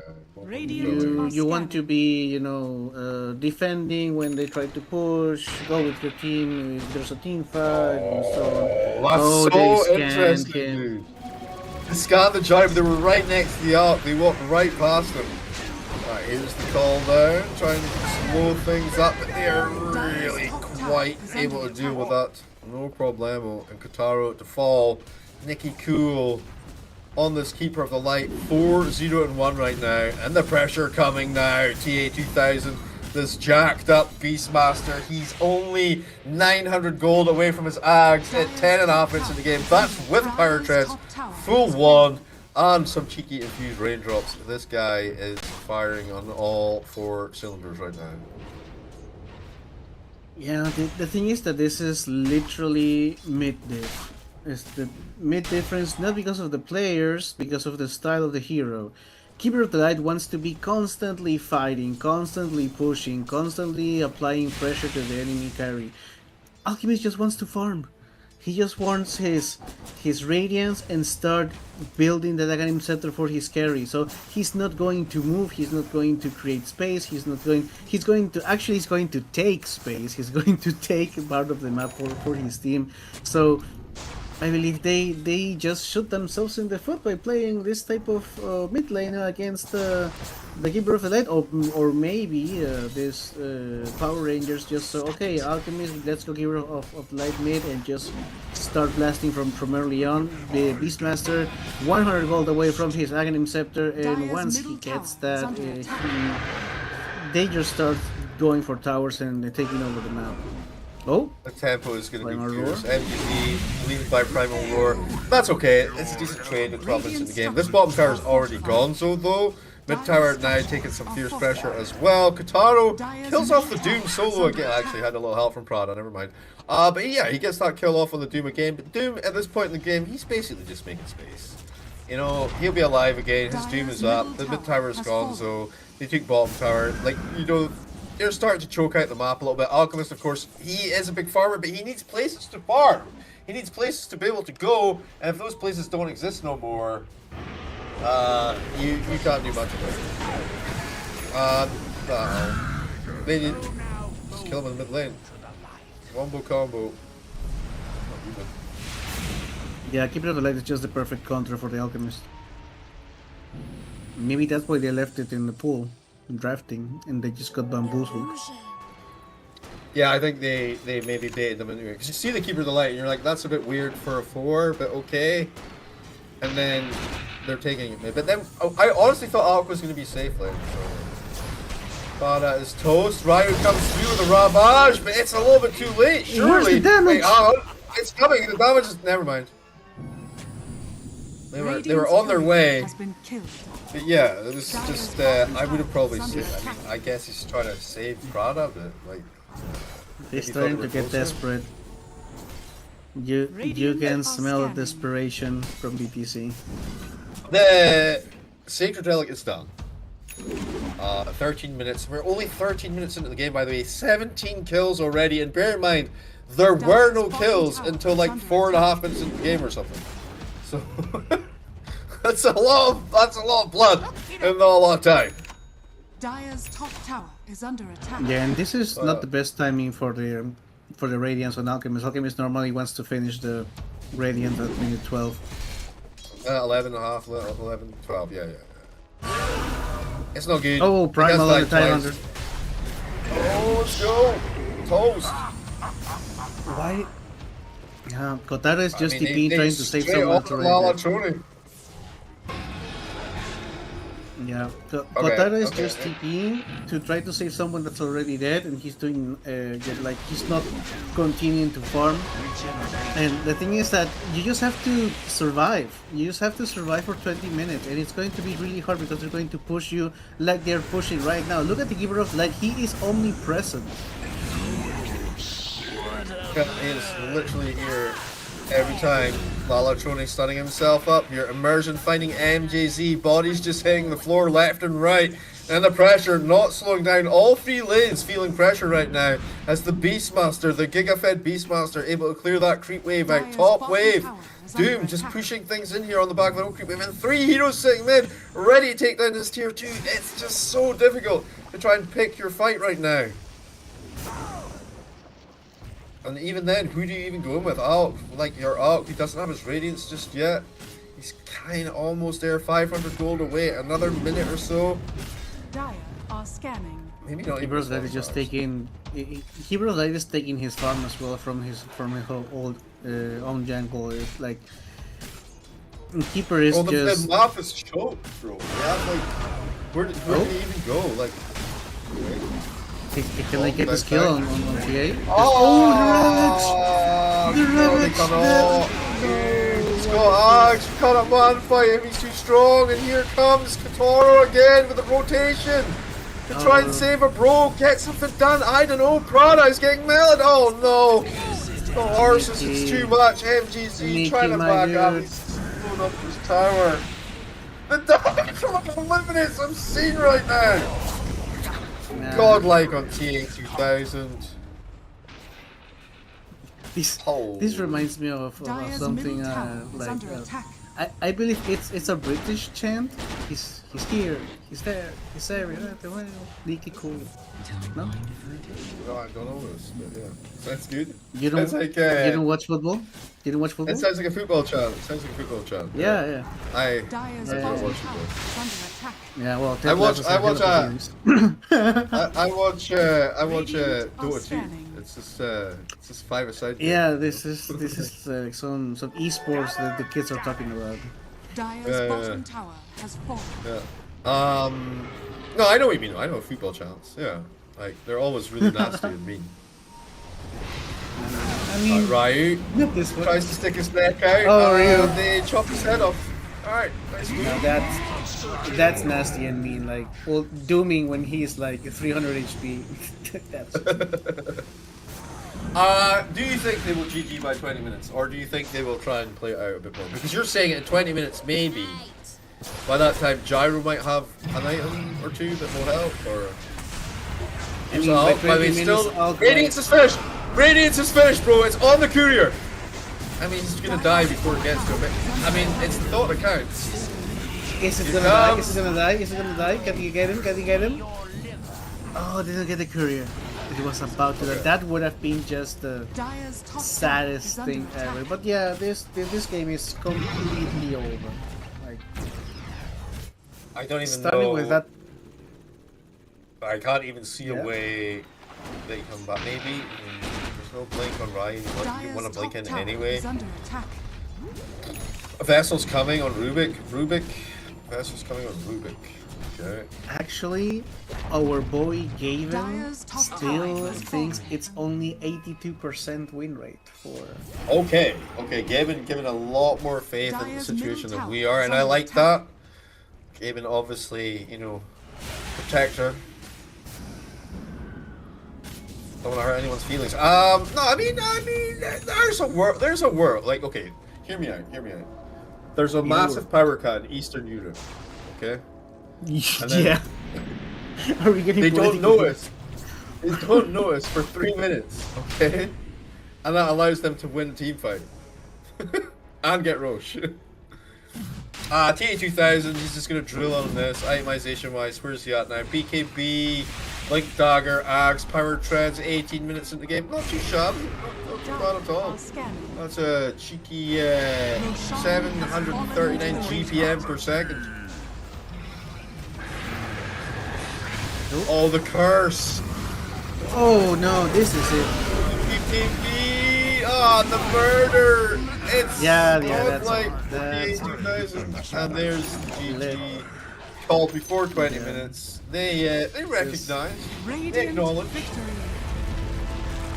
Yeah, that Keeper of the Light Mid was that type of Russian picks that worked really well, like the Huskers, like the Keeper of the Light Mids, like the Arc Wardens, Meepos, one of those quote unquote cheese picks, but it worked perfectly here. It was the perfect counter for Alchemist. Alchemist did nothing. He only got the Radiance and that's it. He didn't really start his game at all. And that triple kill bottom lane, I think Immersion just carried the game, but just TPing and using 2 skills and getting that triple kill on tier. He's literally 2-0-19 on Immersion. And the Keeper of the Light absolutely dominating mid, making a lot of space, creating a lot of space. But even if that guy had a bad lane, like the TA2000 Beastmaster still 12-0-5. He's still so far ahead. It feels really, really difficult for them to do anything here. And it's not like BTC Gaming were playing bad. To start off with, they had a pretty good situation. But then I feel like a lot of Kataro's early rotations just kind of slowed him up too much that he wasn't then able to actually, hit those item timings in an appropriate time. And the fact that the Alk Radiance, it doesn't come out until 17-18 minutes. It's over, Unlucky. But I mean, it's just game 1, okay? And it was a cheese pick, and it was maybe not something that BTC Gaming were prepared for. So maybe going into game 2, they'll be more cognizant of that idea. And, they'll make sure they don't pick into the situation where Keeper of the Light's going to screw their Alchemist. What I have to say is, though, I'm pretty disappointed in this Alk. This wins every game Alk so far, but I think that's down to the picks, not down to the players. Maybe they died of FOMO, right? Like they saw the Alchemist and said, but it is right there. Why don't we pick it? Maybe we can make it work. And it It was such a bait, dude. They were like, they're going to pick the Alk. We've got Keeper. This is going to be easy. But even then, I was so surprised to see the Alk go to the mid. And they tried to mix things up a bit, and I'm just wondering because they wanted, I guess they wanted the gyrocopter to deal with the Beastmaster, what the Beastmaster might take out or whatever. But yeah, do you think there's a situation where if Alk is safe lane and then they pick this different hero for mid that maybe it doesn't what hero would you want to play versus Keeper of the Light mid? Like, what hero do you think would be like that I you'd mean, get you that would don't get you even the know edge? if it's. You don't even know if You it's a keeper you of don't like know. mid. Yeah, Yeah, of course. you But don't like, really I'm know. just saying from a strategic point of view. Let's say you do know it's going to be Keeper of the Light. What's a hero that you feel like would manage that lane a little bit more effective, like a Lina or something, or Mm. I would have gone with something more of. I mean, I can mention heroes. Maybe a Viper. Something like that. Viper? Yeah. Maybe a Viper. Then you get the nosedive or something like that with the item center that Alchemist gives you. But well, we can only speculate and we can only see on game 2, right? Yeah. We'll see you guys in about 5-10 minutes or so with game 2, and we'll see whether or not BTC Gaming can come back into it.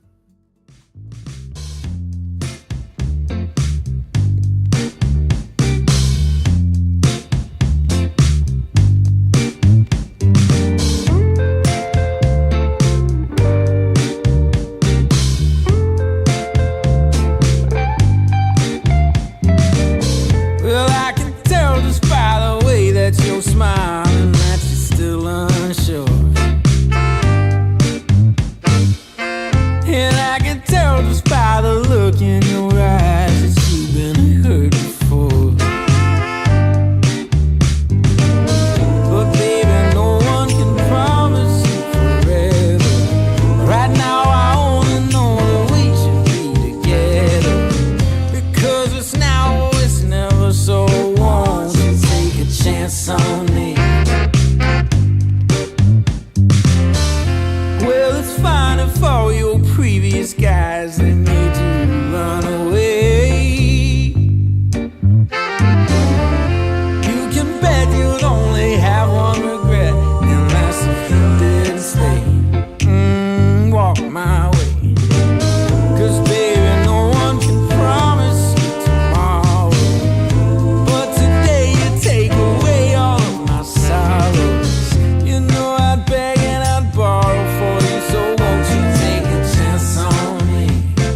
We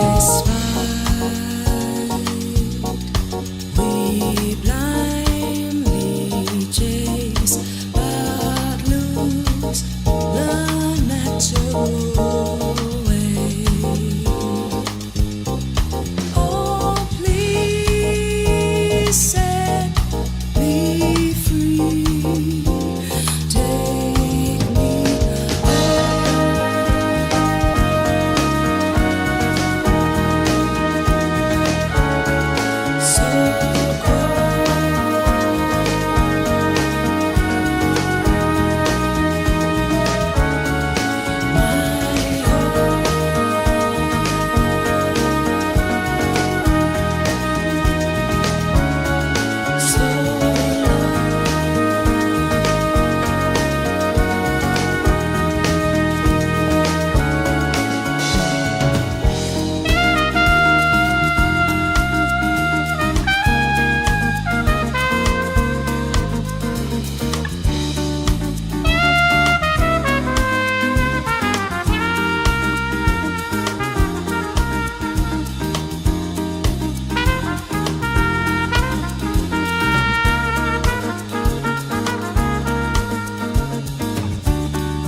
All right, ladies and gentlemen, boys and girls, welcome back to the DreamLeague Division 2 Season 4. I am Jeeves, joined once again by Zippo. And Zippo, it's Game 2, best of 3 between Power Rangers and BTC Gaming. Now, I know you are obviously a huge BTC Gaming supporter. Do you think they're going to be able to bring the magic and turn things around here and maybe make Power Rangers sad? I mean, I surely hope so. I surely hope so. We have a draft, by the way, so we will see who will be the protagonist in this last match. I believe BTC just got Dire baited team back. and punished in Bamboozle last game, right? They did the only play they wanted to make 10 got seconds turned into remaining. a triple kill against them, and after that they didn't really do 5 much. They seconds killed the remaining. Doom 3 times, and that's it basically. Mid laner was a non-existent Dire factor. team Off back. laner as well. Like it was a little bit of a mess. Maybe they didn't. The draft wasn't helping what they wanted 10 to play. seconds But now remaining. maybe just fall back into what you know. 5 Fall back seconds into what remaining. you know. Don't try to be sneaky with the draft or trying to surprise the enemy team, because they just showed you they can read you and they can punish you. So fall back to what you know. Give Radiant Kotaro team pick. his Terrorblade, give Kotaro his Gyrocopter and actually make him farm. Something like that. Fair. I mean, that's pretty fair, pretty comprehensive. They did ban out the Pangolier and the Venomancer, so I didn't feel like Venom had that much impact, but I feel like maybe Doom did. 10 So they were seconds quite happy remaining. kind of taking him away, because he was Dire kind of Venom team kind of pick. sets up the Doom to die, like, in that situation. Oh, there we Also go. the Keeper of the Light, but this is not a mid-Keeper of the Light. They get rid of the Queen No. of Pain, they get rid of the... They get rid of the Phoenix, the Shadow Demon kick to the curb, no Beastmaster, no Batrider. Yeah, this Keeper is a straight-up bait. I think 10 Power Rangers are seconds taking remaining. Alk this time. 5 seconds Maybe, remaining. yeah, you're right. I don't think they will play it as a mid hero though, so it could work. No, As I a think Keeper it's of the Light safe with lane Alchemist. Alk. Yeah, yeah. Radiant Yeah, team Keeper back. 4, Alchemist 2. Well, first pick Largo. Okay, this is something I don't understand with this drafting. You still have the Beastmaster in the pool. If you don't want it, like, you should have banned it before, because I don't know, Beastmaster is just so strong, and TA just demonstrated that that's the case. 10 That's always going to be the seconds case. Beastmaster with Radiant Keeper of team the Light back. is also so, broken. Yeah, Okay, yeah, they're they going might to just ban the take the- Alchemist. They're going to, Okay, yeah, they're they're gonna going take to ban the Beast Spells now, Alchemist. maybe. Well, the Dire first pick team is back is for BTC, so Yeah. maybe. They get rid of the monkey, so they're kind of want to play like a Tide Hunter type hero, maybe. Like they want to play maybe Underlords on the offlane for Power Rangers, like something with like beef that does not want to deal with like Monkey King's poking. 10 seconds I remaining. really like your Underlord suggestion with Keeper of the 5 Light. seconds remaining. Like that's Firestorm for days. Like it's not gonna be funny. And you have Yeah, the bit and- of Malice Yeah. plus the Illuminate. Yeah, They have ban the to beast stand. themselves, dude. Okay, who do you give? So they definitely got an to? idea on BTC Gaming. They've got a plan. They've got something. They think they've got something. I hope, because I don't know. I mean, 10 if this seconds was remaining. Largo from a couple of patches ago, where his Aghanim Scepter actually did damage and he 5 was like a seconds menace, remaining. I can see it as a first pick. But now, I mean, he still heals, he still gives movement speed, he still do the lake purging thing and so on. But he's not first pick material in my book, at least. I don't know if you build something around it. I believe it's more for like death ball compositions, where you just move as 5 as early as possible. So let's see what they pair this with. Rubik wasn't really useful last game. He couldn't steal anything. He was. Then who else is in the pool? Well, Phoenix is not in the pool. Shouting was not in the pool. Well, Hoodwink is there. Maybe. Radiant team. Yeah, I mean, good hero, annoying to deal with. Distributor. Okay. Okay. I like that. Connect field, static storm, good setup with the Largo frog bounce and stuff. Well, Disruptor is Do a little better punch played there. as a position 5 because he can punish you better. Yep. 10 Well, the glimpse when seconds people try to remaining. TP back to lane, or you can get the rotation 5 as well. If the mid seconds happens to remaining. TP rotate after dying rather than coming straight from the wards. Thing is, like, Radiant when you team play pick. Disruptor as 5, you can punish them better because the creeps clash closer to your tower. So when you are going on them, there's like more space for you to use the glimpse, and they go. Flip back. You know, you can just you can punish them better that way if he's played 10 as a seconds position 5. remaining. And now Power Rangers is going to take the Rubik from 5 themselves, seconds which remaining. is nice, I guess. Not much to steal Dire here. Maybe team Static pick. Storm or Glimpse. Dusk. That'd be great. Glimpse, Tusk. the big So one. yeah, it's a Keeper of the Light. It's a Keeper of the Light core. Mid again. Okay, mid again, fair. Or maybe Well, it's a that's a Rubik Rubik mid. I don't know. Maybe. But I like the Tusk enemy though. It's a beautiful save. 10 The blink and the seconds snowball remaining. actually can't do much about the 5 static storm seconds save, remaining. but maybe if you get up on the edge or something. But yeah, the silence will be a problem.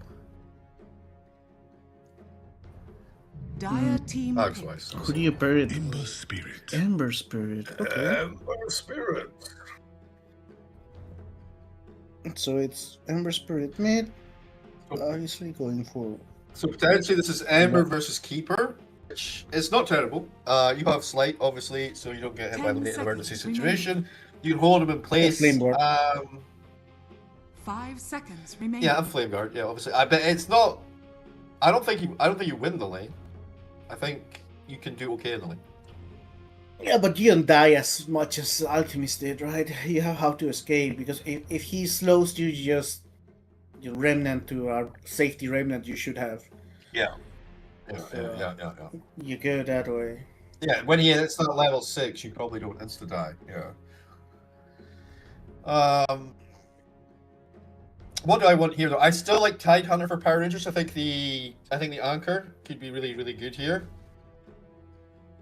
I think also though you could just go for the Underlord, the Roots from Pit of Malice. Also Pit of Malice with Axe.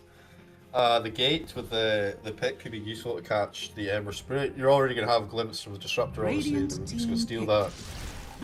Brewmaster! Oh, I like this. I like this. Right, don't know. Brewmaster? I don't know, that does mean Largo is a position 4. What do you do as Largo position 4 with Brewmaster? You're 2 melee heroes against well, Tusk is a 10 melee hero, but seconds you can remaining. just pick Terrorblade now, and with Metamorphosis you just destroy them. 5 seconds If not, you can always remaining. pick a range hero as a carry. So I think there's some evilness with Largo and Brewer. There was in previous patches, where it's when they go on you, it's very difficult to run away, I think. Or it does like that. It is. Maybe I'm thinking of Largo Veno, actually. I'm probably thinking of Largo Veno. I feel like Brew is Brew also with really hard. the barrel roll thing, the Cinder Brew, whatever it is. Yeah, think the could be- barrel into the Thunderclap, you are like really slowed, and then Largo just pulls you into his froggy Yeah, the catchy like jumping. Yeah. It is a hard lane. But I do like the Terrorblade idea. I'm not sure we're going to see it, but I do like the Terrorblade idea against that lineup. I don't think it's got to be Task 5, right? Yes, it's going to Yeah. be Task 5. Radiant team ban. Luna. Luna's fine as well. Is I'm okay with that. yeah, I'm okay she's way more vulnerable though, because the range is not that much, and Brewmaster can just jump you really easily. 10 seconds remaining. I'm okay. I'm still okay with this. You got the snowball save. You got the 5 whatever seconds task gives you remaining. damage wise.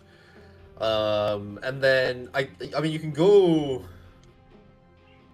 Dire team for like a Radiant semi-magic team ban. build even, but they ban the Terrorblade themselves. Okay, big brain, and they take out the Underlord. Yeah, Underlord was still great pick here.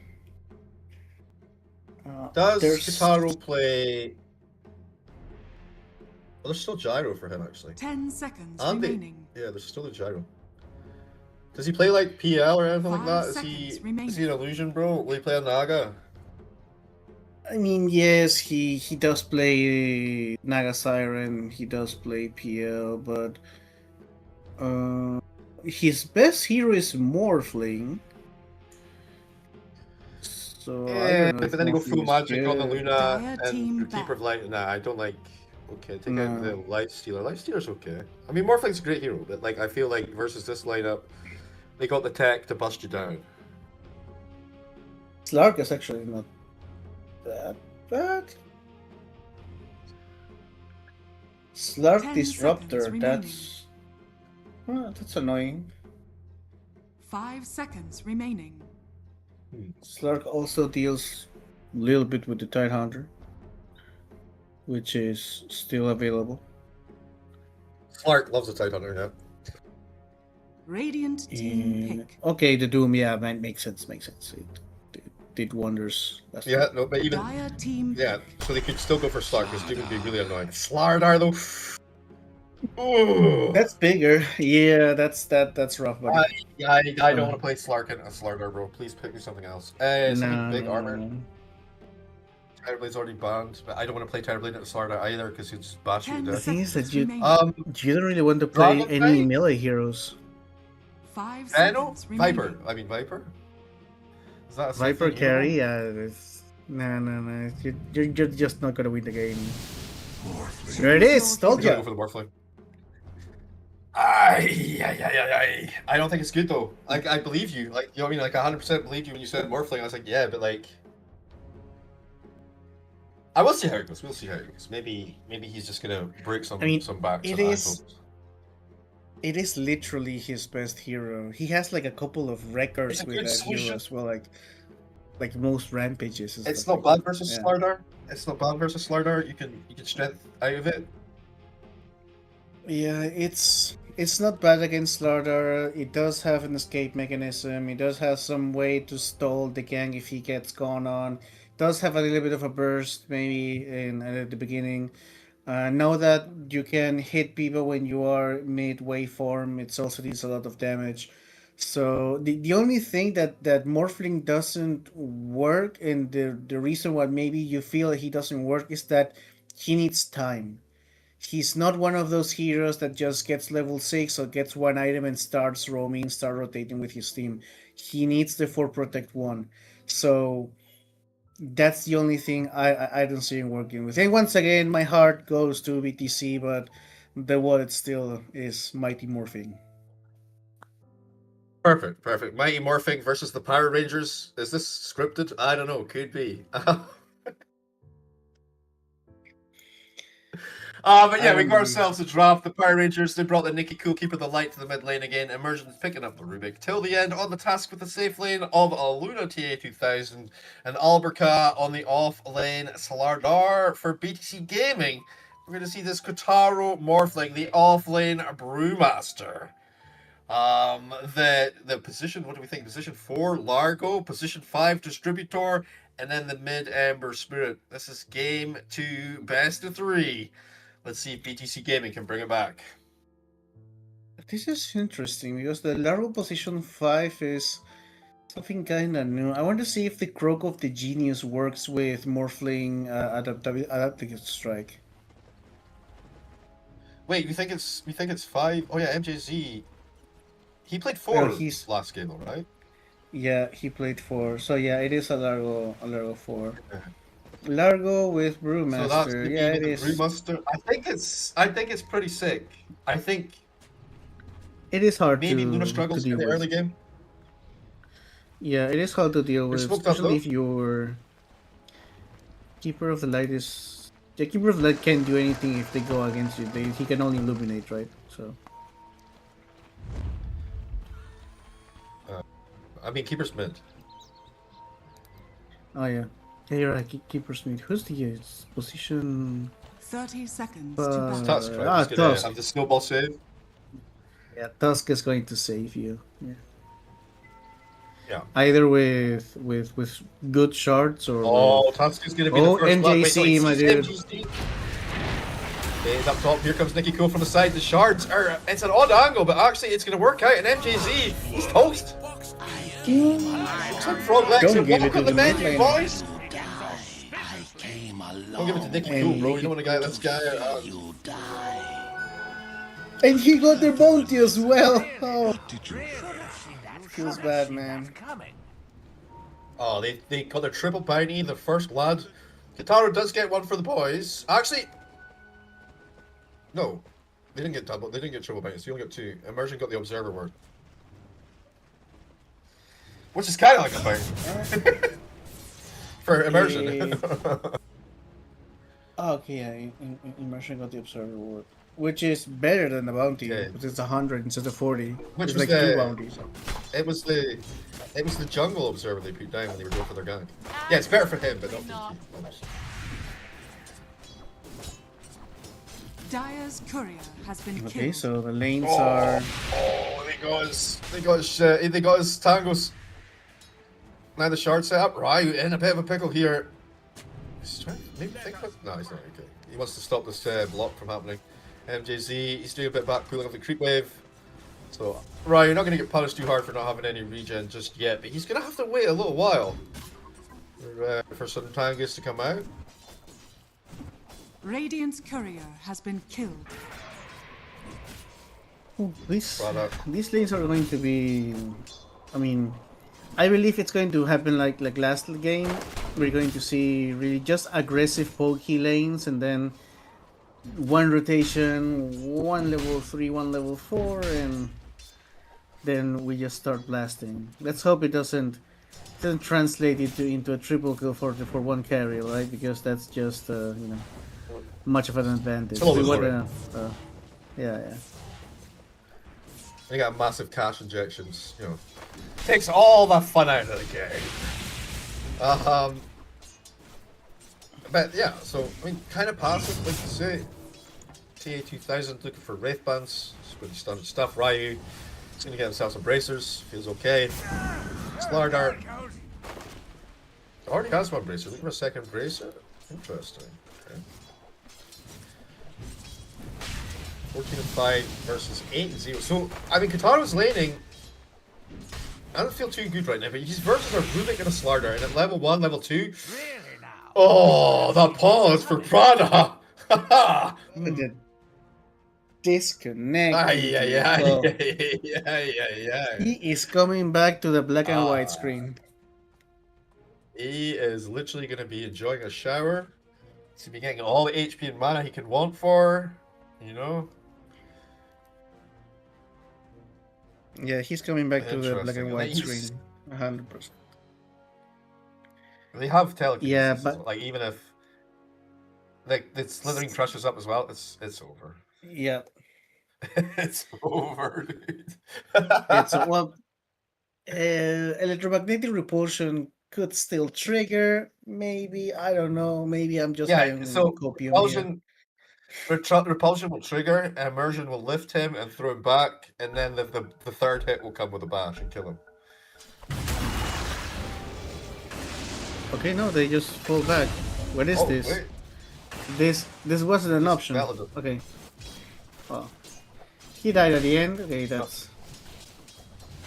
He did die. We He were- did die. But yeah, electromagnetic repulsion was not really a factor. Like he didn't even do the crush, did he not? No, he didn't do slowing crush. Which is fine.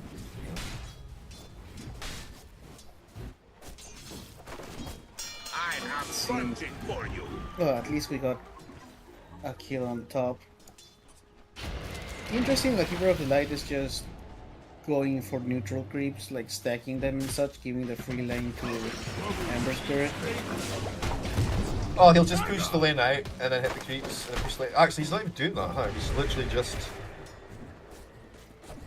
Interesting. He's just stacking and Maybe he getting doesn't. the kill. Maybe he doesn't want to take. Yeah, he doesn't want to take sleight of fist damage. I guess. Oh, little catchy lick downtown. MJZ though, he's a little far forward. Meanwhile, Prada getting down with elsewhere. The shards. What a beautiful shards! Just dropped him in there. Nowhere to go. The follow up. Can he actually finish this kill off? The blood grenade coming through. MJZ. He's juking. He's jiving. The right clicks are there though, and it will be somehow Tusk that gets the kill. Miles away from him. Really, Looking good for the Power Ranger so far. Not a great situation, not a great start, but I mean it's a Morphling. You know, we talked about how Morphling he's gonna need time, and you know eventually he will get strong, he will come online, he will be a force. I believe that So Latroni low just right now. used the. A gift from the temple. I think that Latroni just used the fortification so the creeps don't die and he could go poke the Keeper of the Light a little bit. Nice. Yeah. Nice, Well, nice little it skill didn't play. work. Didn't work for the kill though. And the thought was Yeah. there. The thought was there. Thought was there. I mean, But it the is, fact it is a Nicky great Cole, play. He's back. He is back here on the lane. He's doing both. He is doing both. But I think net worth wise, Ember should be top of the bus right now. Keeper because of the first blood. Well, it's like catchable. 100 Ember's gold catchable. for Ember. He's, no? he's Yeah. ahead. He's ahead now. He's ahead now. Uh-oh. Top lane once again. Up Prada. top. Yeah. Maybe Upper they top. can get the trade. Oh no, Kotaro, what did you do? What did you do, my dude? Oh, look at that. Let's back start. He's fine. He's fine. Don't He's do- mighty perfect strength. He's fine. He's fine, bro. It's Morphling, dude. He's 100% A-okay. No worries. No troubles. Time. Ryu getting pushed back, but never mind that, Kataro. He's gonna get his bro, bring him a salve. Oh, he gives him a mango. I guess that's kind of like a Salamorph, because he does have... What's a tango or what? Oh! Maybe you can find something on the Slark. Why? It's just does literally no damage. 30 damage, that's just bad. Yeah, that's bad. You normally want After to... conversion, it's 15 or something. You want to get it on level 2 because it's like 100% the damage increase. After that, because it's careless, will Yeah. just start massing blips. Yeah. You want that range on the glimpse as soon as possible. This gives you so many more options. 6-minute runes trade off here. It will be 2 runes for the Power Rangers here. Ours. TA 2000. I mean, it's not the lane he had last time for sure, but you know, he's pretty uncontested here. He's having a pretty decent farming situation. Up top, not the same story for Kataro. He is having a sad time. There's the follow through. They don't have enough damage though. Just with Slardar by himself, do they? Here's Ember's Burrito to try and turn things around. Lala Trony get it done! And guess what? Kataro, he'll get the kill because of that. But wait, why was he alone, bro? Oh, here's MJZ up top now as well. Immersion gonna have to book out of here. I think there was some miscommunication there. But it does allow this opening down bottom. Nicky Cool, he's gonna make a rotation round. They find Ryu inside the shards. You can burst him down. Easy peasy. One kill for Nicky Cool. This is a fight for Straight shrines. back, Albuquerque ready to contest. Yeah, Ruben is already in there. The glimpse back to the tower, but not out of the game. And MJZ gonna actually scoop that wisdom in for the boys. They kind of try and get a counter kill here. Product slowed. This is good Power Rangers. Is under attack. Radiant's top tower Clean up is that under kill. attack. Yeah, 1-on-1 in the invade plus you know, a happy meal surprise, which the supports. That's I mean, it. you're gonna be Ooh, happy. Luna You're just gonna be got happy if you're if big you are stack. Almost level 6. Yeah. already level 6. Yeah, Luna just got a huge stack there. I don't know why they didn't go for it with Cinder Brew and the Thunderclap earlier. Oh, they got the Ember Spirit and mid. That's big. Easy mid gank. Easy mid gank. Ah, and this is gonna space create for Nikki. He's gonna put another 400 gold ahead or so. In the second wave. He's up in 14 seconds actually. Maybe only one wave. MJZ stacking like a madman here as well. On the triangle. Just the soft creeps though, so Brewmaster can actually get them done. That's basically the play of Prada once again. Nah, he's just food at this point.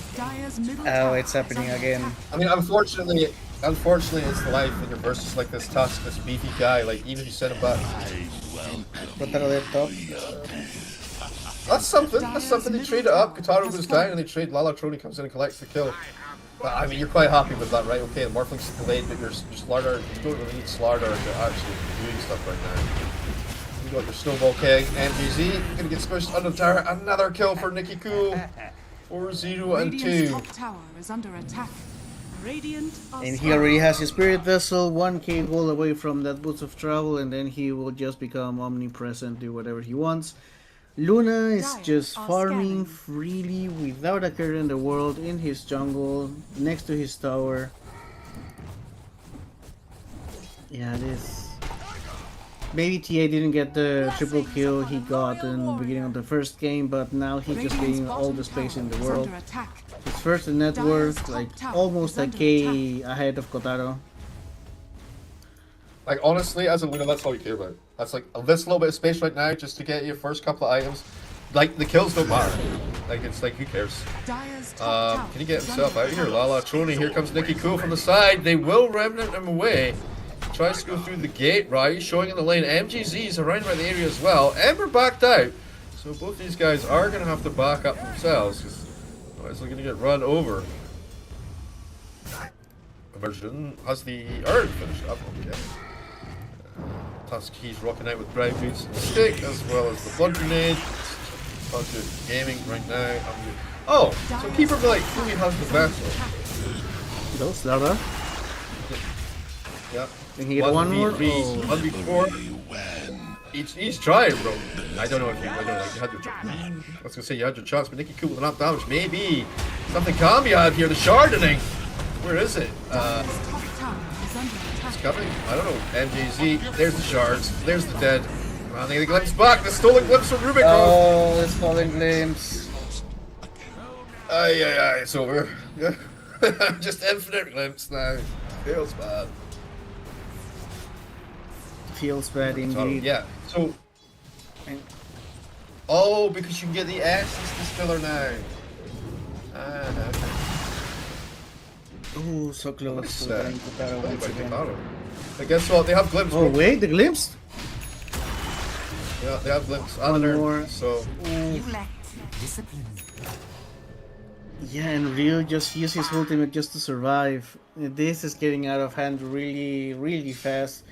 18 kills in 11 minutes, 5k gold ahead for the Power Rangers, and I think, yeah, now it is looking rough. And that Morphling has maybe a half of a Vladimir's offering, so he isn't really even building damage or only sustain, I guess. He nearly has flats. He's like 400 gold away or 350 gold away. And that'll let him farm and sustain and so forth. TA2000 getting caught out could be massive here though. They turn it around, the vessel's out, the kinetic field is down. And that's just a dead TA2000. Huge pickup right now. I've been schooled. Huge. Massive pickup. Huge. That puts him at least in the third place of net worth. He needs to start doing stuff. Like what happened last game is that he was an alchemist, he was just farming, he couldn't do anything to oppose the Keeper of the Light, but now he's as Ember Spirit. He can at least try to do something. He knows what the Keeper is. That's all with a regen in the tank. Right, you go. Okay, the Croaky Genius. Another slight coming up. Okay, maybe not. Alright, never mind. Never mind. I'm just gonna back up. Right, nope, there's a frog there. Oh, they're smoked up. Yeah, maybe this is a play. Ryu has ult, right? He doesn't have ult 26. Dead. Ah, yeah. Here comes Luna to them. That's not what you wanted to. That's the opposite, bro. You were supposed to gank them, not the other way around. Oh, by the way, Persian still has glimpse. Yeah, you hang so on to annoying, that. dude. You hang on to that. Yeah. I And mean, he gets literally even what other more- skirmishes want. Range, he gets Oh, more range. and I don't know, man. Brewmaster has a Hand of Midas. I shall not report. Hand of Midas on the blue. I think I've seen monkeys do this, but only in games where he said, we've lost from minute 1 and was depressed with his people that run his team. But I have seen it. I've seen it being used, but I don't think it's a bit late. Isn't it? No. Okay, by monkeys, Unless do you you get your mean axe. the player named Monkeys Forever? Or do you mean Monkey Monkey King? Forever. Or do you mean... okay. Monkey Forever, who's a brewmaster specialist. Sorry, I should have been more clear. It's like his best hero, I think. Well, Alright, Connector Stack let's see if doing we some can work do here. A little something bash, like Alan Schroeder gets out. Okay, Ryu coming in. Ryu gonna do the brew split. Oh, okay. Rubik, little fadeable this is action. big. This is good. Get Yuki the cool. keeper. Yuki cool. The vessel on him, the catchy leg. They pull him back in, they get the that's kill. 8 times kill streak ended. Here comes Luna. The pickup's Luna. going up though. Rubik, he's gonna go for it. He's gonna try and solo this adversary. Oh, he did get a double kill though. Silver Linings. Huge kill on the Keeper of the Light. Big injection of cash to get for that bad boy. 716 gold straight in the pocket. well, he's really close to that Yule Scepter. That's exactly what you want to see your Ember Spirit building. Meanwhile, at least Morphling is close to Yash. Yours is great setup, really good mana regeneration. It kind of fills that niche that you're looking for. It's good setup for your shackles, and also it gets you out of the Keeper of the Light's nonsense without having to use. I mean, I don't know. I think there's an argument for Mage Slayer instead of Yules. I think Versailles Mage Slayer is good here, but he went Vessel. Yeah. Like, I think you go Mage Slayer instead of Vessel, and then go for the Yules anyway. But I mean, Mage Slayer bad for it. I just gives him so many options to actually get out of dodge without having to use remnants. And it kind of it does a little bit of mana regen that he needs. I can't. The Vessel kind of already does that, though, right? Yeah. Alright, Husk is trying to contest this with the shot. He just walks straight in there, snowballs up, turns it around, kills off the disruptor. Kashi like to try and get Lalatroni out, but here comes Slardar! He's right on top of him. He's looking for a little crash action. He finds it, no problemo, but here comes Ryu with the counterplay. Also, Kataro's in here. He's pretending to be Slardar, but it's not working out for him. The snowball's gonna catch him on the high ground! Till the end, literally. Till the end, he says, double kill, no problemo. Lalatroni absolutely handled here. The blasting Albercar, he just blinks forward on the Largo. There they come. 7, bro. 9k net worth down at 16 minutes into the game. Yeah, this They are game. floundering, my dude. Dire's top tower is under Yeah, attack. they're smurfing, straight up smurfing. Do you think it's a ping difference? I mean, No. maybe. I don't believe BTC has a bootcamp in Europe. Yeah, you think they're playing from Dire's South top America? tower is under attack. Yeah, I think so. I don't think they have the resources for a bootcamp in Europe. Technical start on top of Luna, bringing her down. No BKB just yet on this princess, Okay, and down she good goes. kill. Huge kill streak. Alright, Lalatroni, that's 2 big kills he's got. Yep. He's actually 6-4 and 2. Really- He's been in every single kill his team has. Which is better than last game where he played Alchemist and was really fast. Wow. Prada was in there somewhere.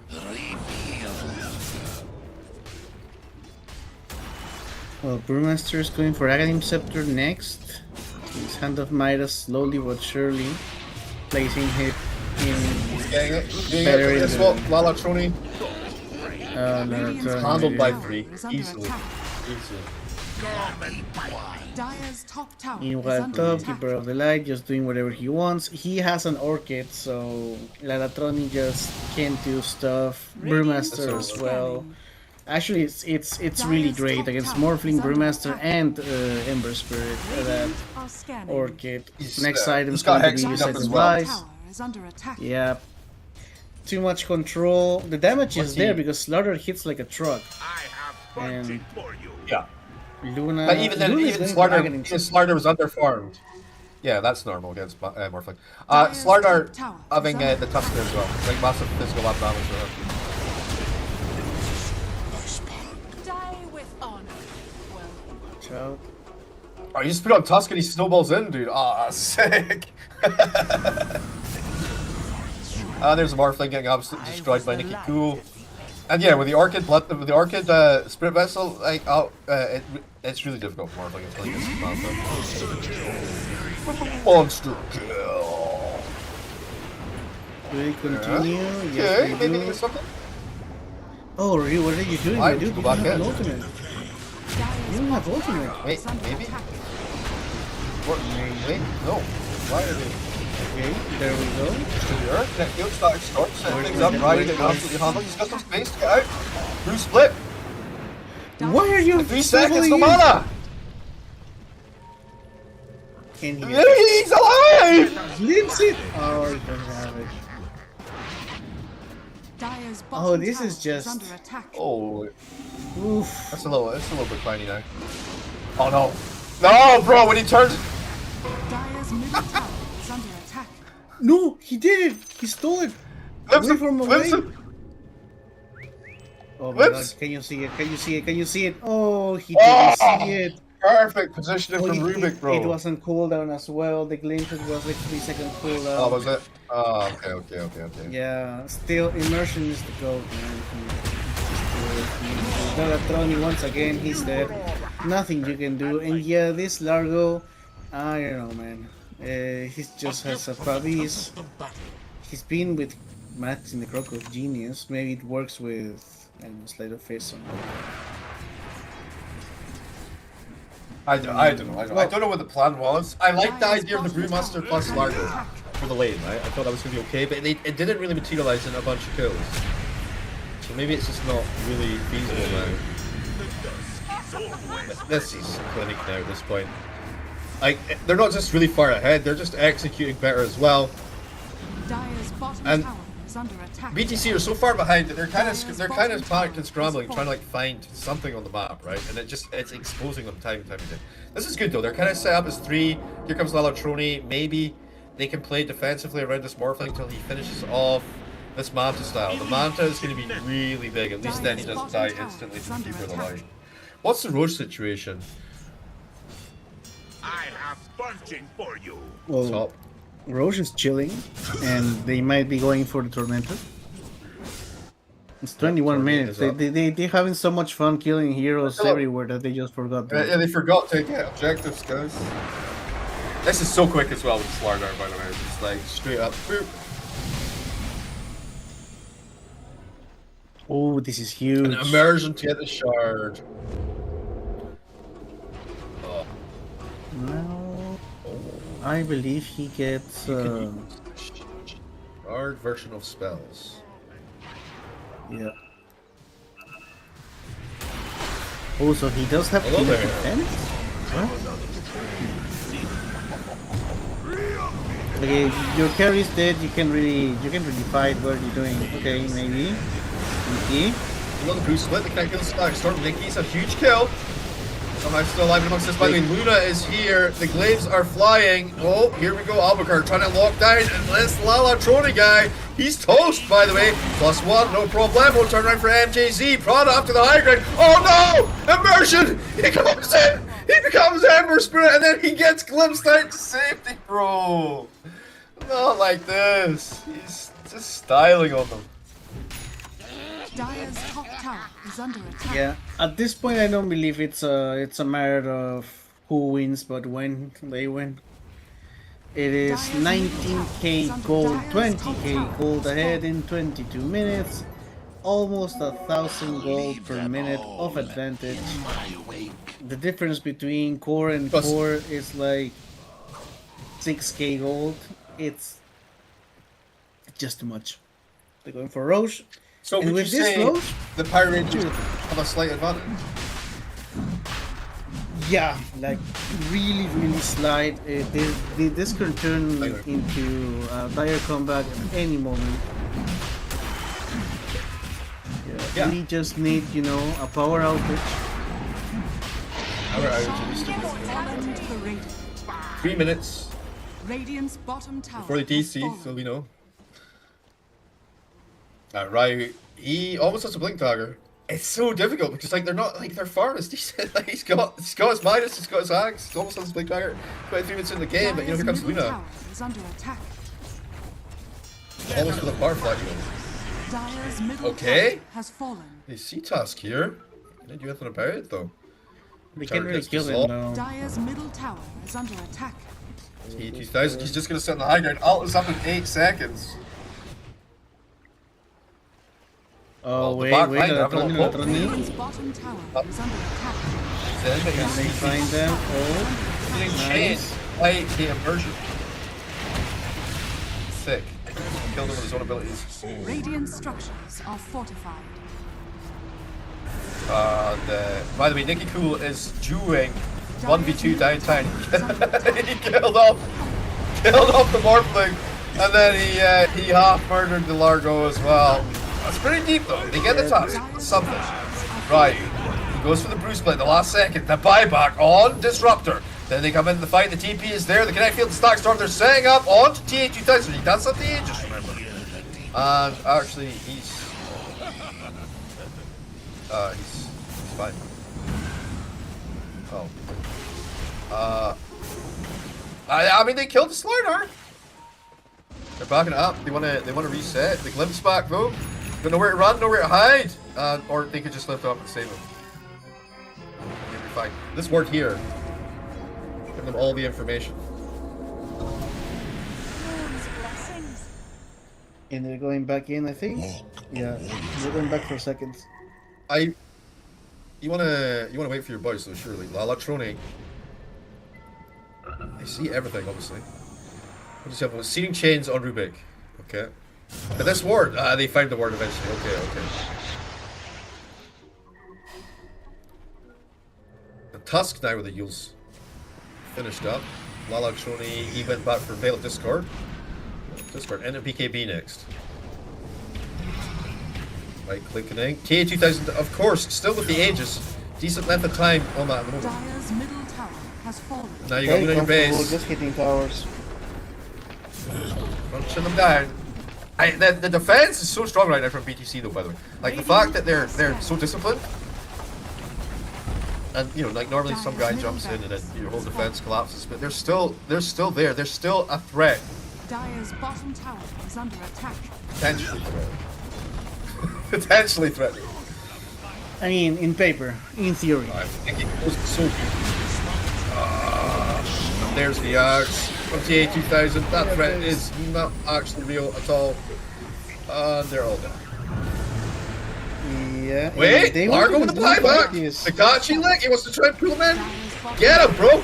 Give him the tongue. No, Okay, not a boost split actually. Last chance. Nope. Last chance. Can we get it? Oh, Ryu is dying in bear form. Still a sir. Oh, there it is. Okay, there's the breach. 44-11. Yeah, a bit longer than the first game. Yep. It was a bigger stomp as well. Really hard to watch, but well. Now they know going back to comfort doesn't work. So just try to go for what's in meta. Try to go for maybe, I don't know, heroes that start moving early on in the match. Largo didn't really work. Brewmaster with Midas didn't work. I think maybe BTC Gaming need to go back to the drawing board and see, okay, what type of Dota is being played right now, what type of Dota can we actually play, and just figure things out. Power Rangers, they were really comfortable in their picks, they were really comfortable in how they play, and they just executed it perfectly, dominated the entire game from the beginning. So I don't think there's much to analyze, not much to note. One thing that we can't take forward from this though, BTC Gaming, they've got a lot that they can improve on. There's a lot of lessons they can take from this series, like you said. They can look at what kind of Dota is being played, etc. I feel like they got hammered so much in game one that they thought, okay, we'll try comfort just to try and like see if we can find our footing at all versus this team. And maybe a little bit they did here, but yeah, the draft at the end of the day that they ended up with versus what the Power Rangers put together was just. They just were not on the same page, let alone the same level. They had so much to catch the Ember Spirit. It was really difficult for him to play around. And they knew as well, potentially, from the very first pick, which was the Keeper of the Light, that it was going to be Keeper mid again. Well, I kind of thought it was going to be, they were going to just like bait them, but the way they drafted didn't really fall into that. And then, like, so you know what he's going to have to play versus before you pick him the Ember Spirit. And Ember wasn't as bad as the Alk, for sure. At a much better time. It wasn't. At a much better time. But yeah, I feel like that's something teams playing versus Power Rangers, regardless of being BTC Gaming, are going to have to address. Do you waste a ban on this irritating Keeper of the Light, or do you just kind of pick around it? But commiserations to BTC Gaming going 0-2 versus the Power Rangers on their first day here. I mean, there's a reason why Keeper of the Light is not the first pick, first ban material. So there are ways to counter Keeper of the Light. They just have to, maybe they just got unlucky and went against a team that has this niche pick, and they just have to ban it next game and then continue with the normal Dota after that. But this is just the first game of this part of the tournament, so they still have ways and time to learn and adapt and see what works for them. So don't count them out just yet. They did get stumped, but they have really smart players in their midst, like MJC, that can watch, analyze, and come over with a plan for next opponents. 100%. I definitely think the next game will probably go a little bit better for them. That's our final series of the day. We'll be back tomorrow the same time we were today. Obviously, the stream will start earlier. It can be all day. I think it's 14 hours a day or something like that. But we'll see you guys then. Thank you so much, Zippo. It's been a pleasure casting with you, and I can't wait for more games tomorrow. Take care, guys, and we'll see you soon.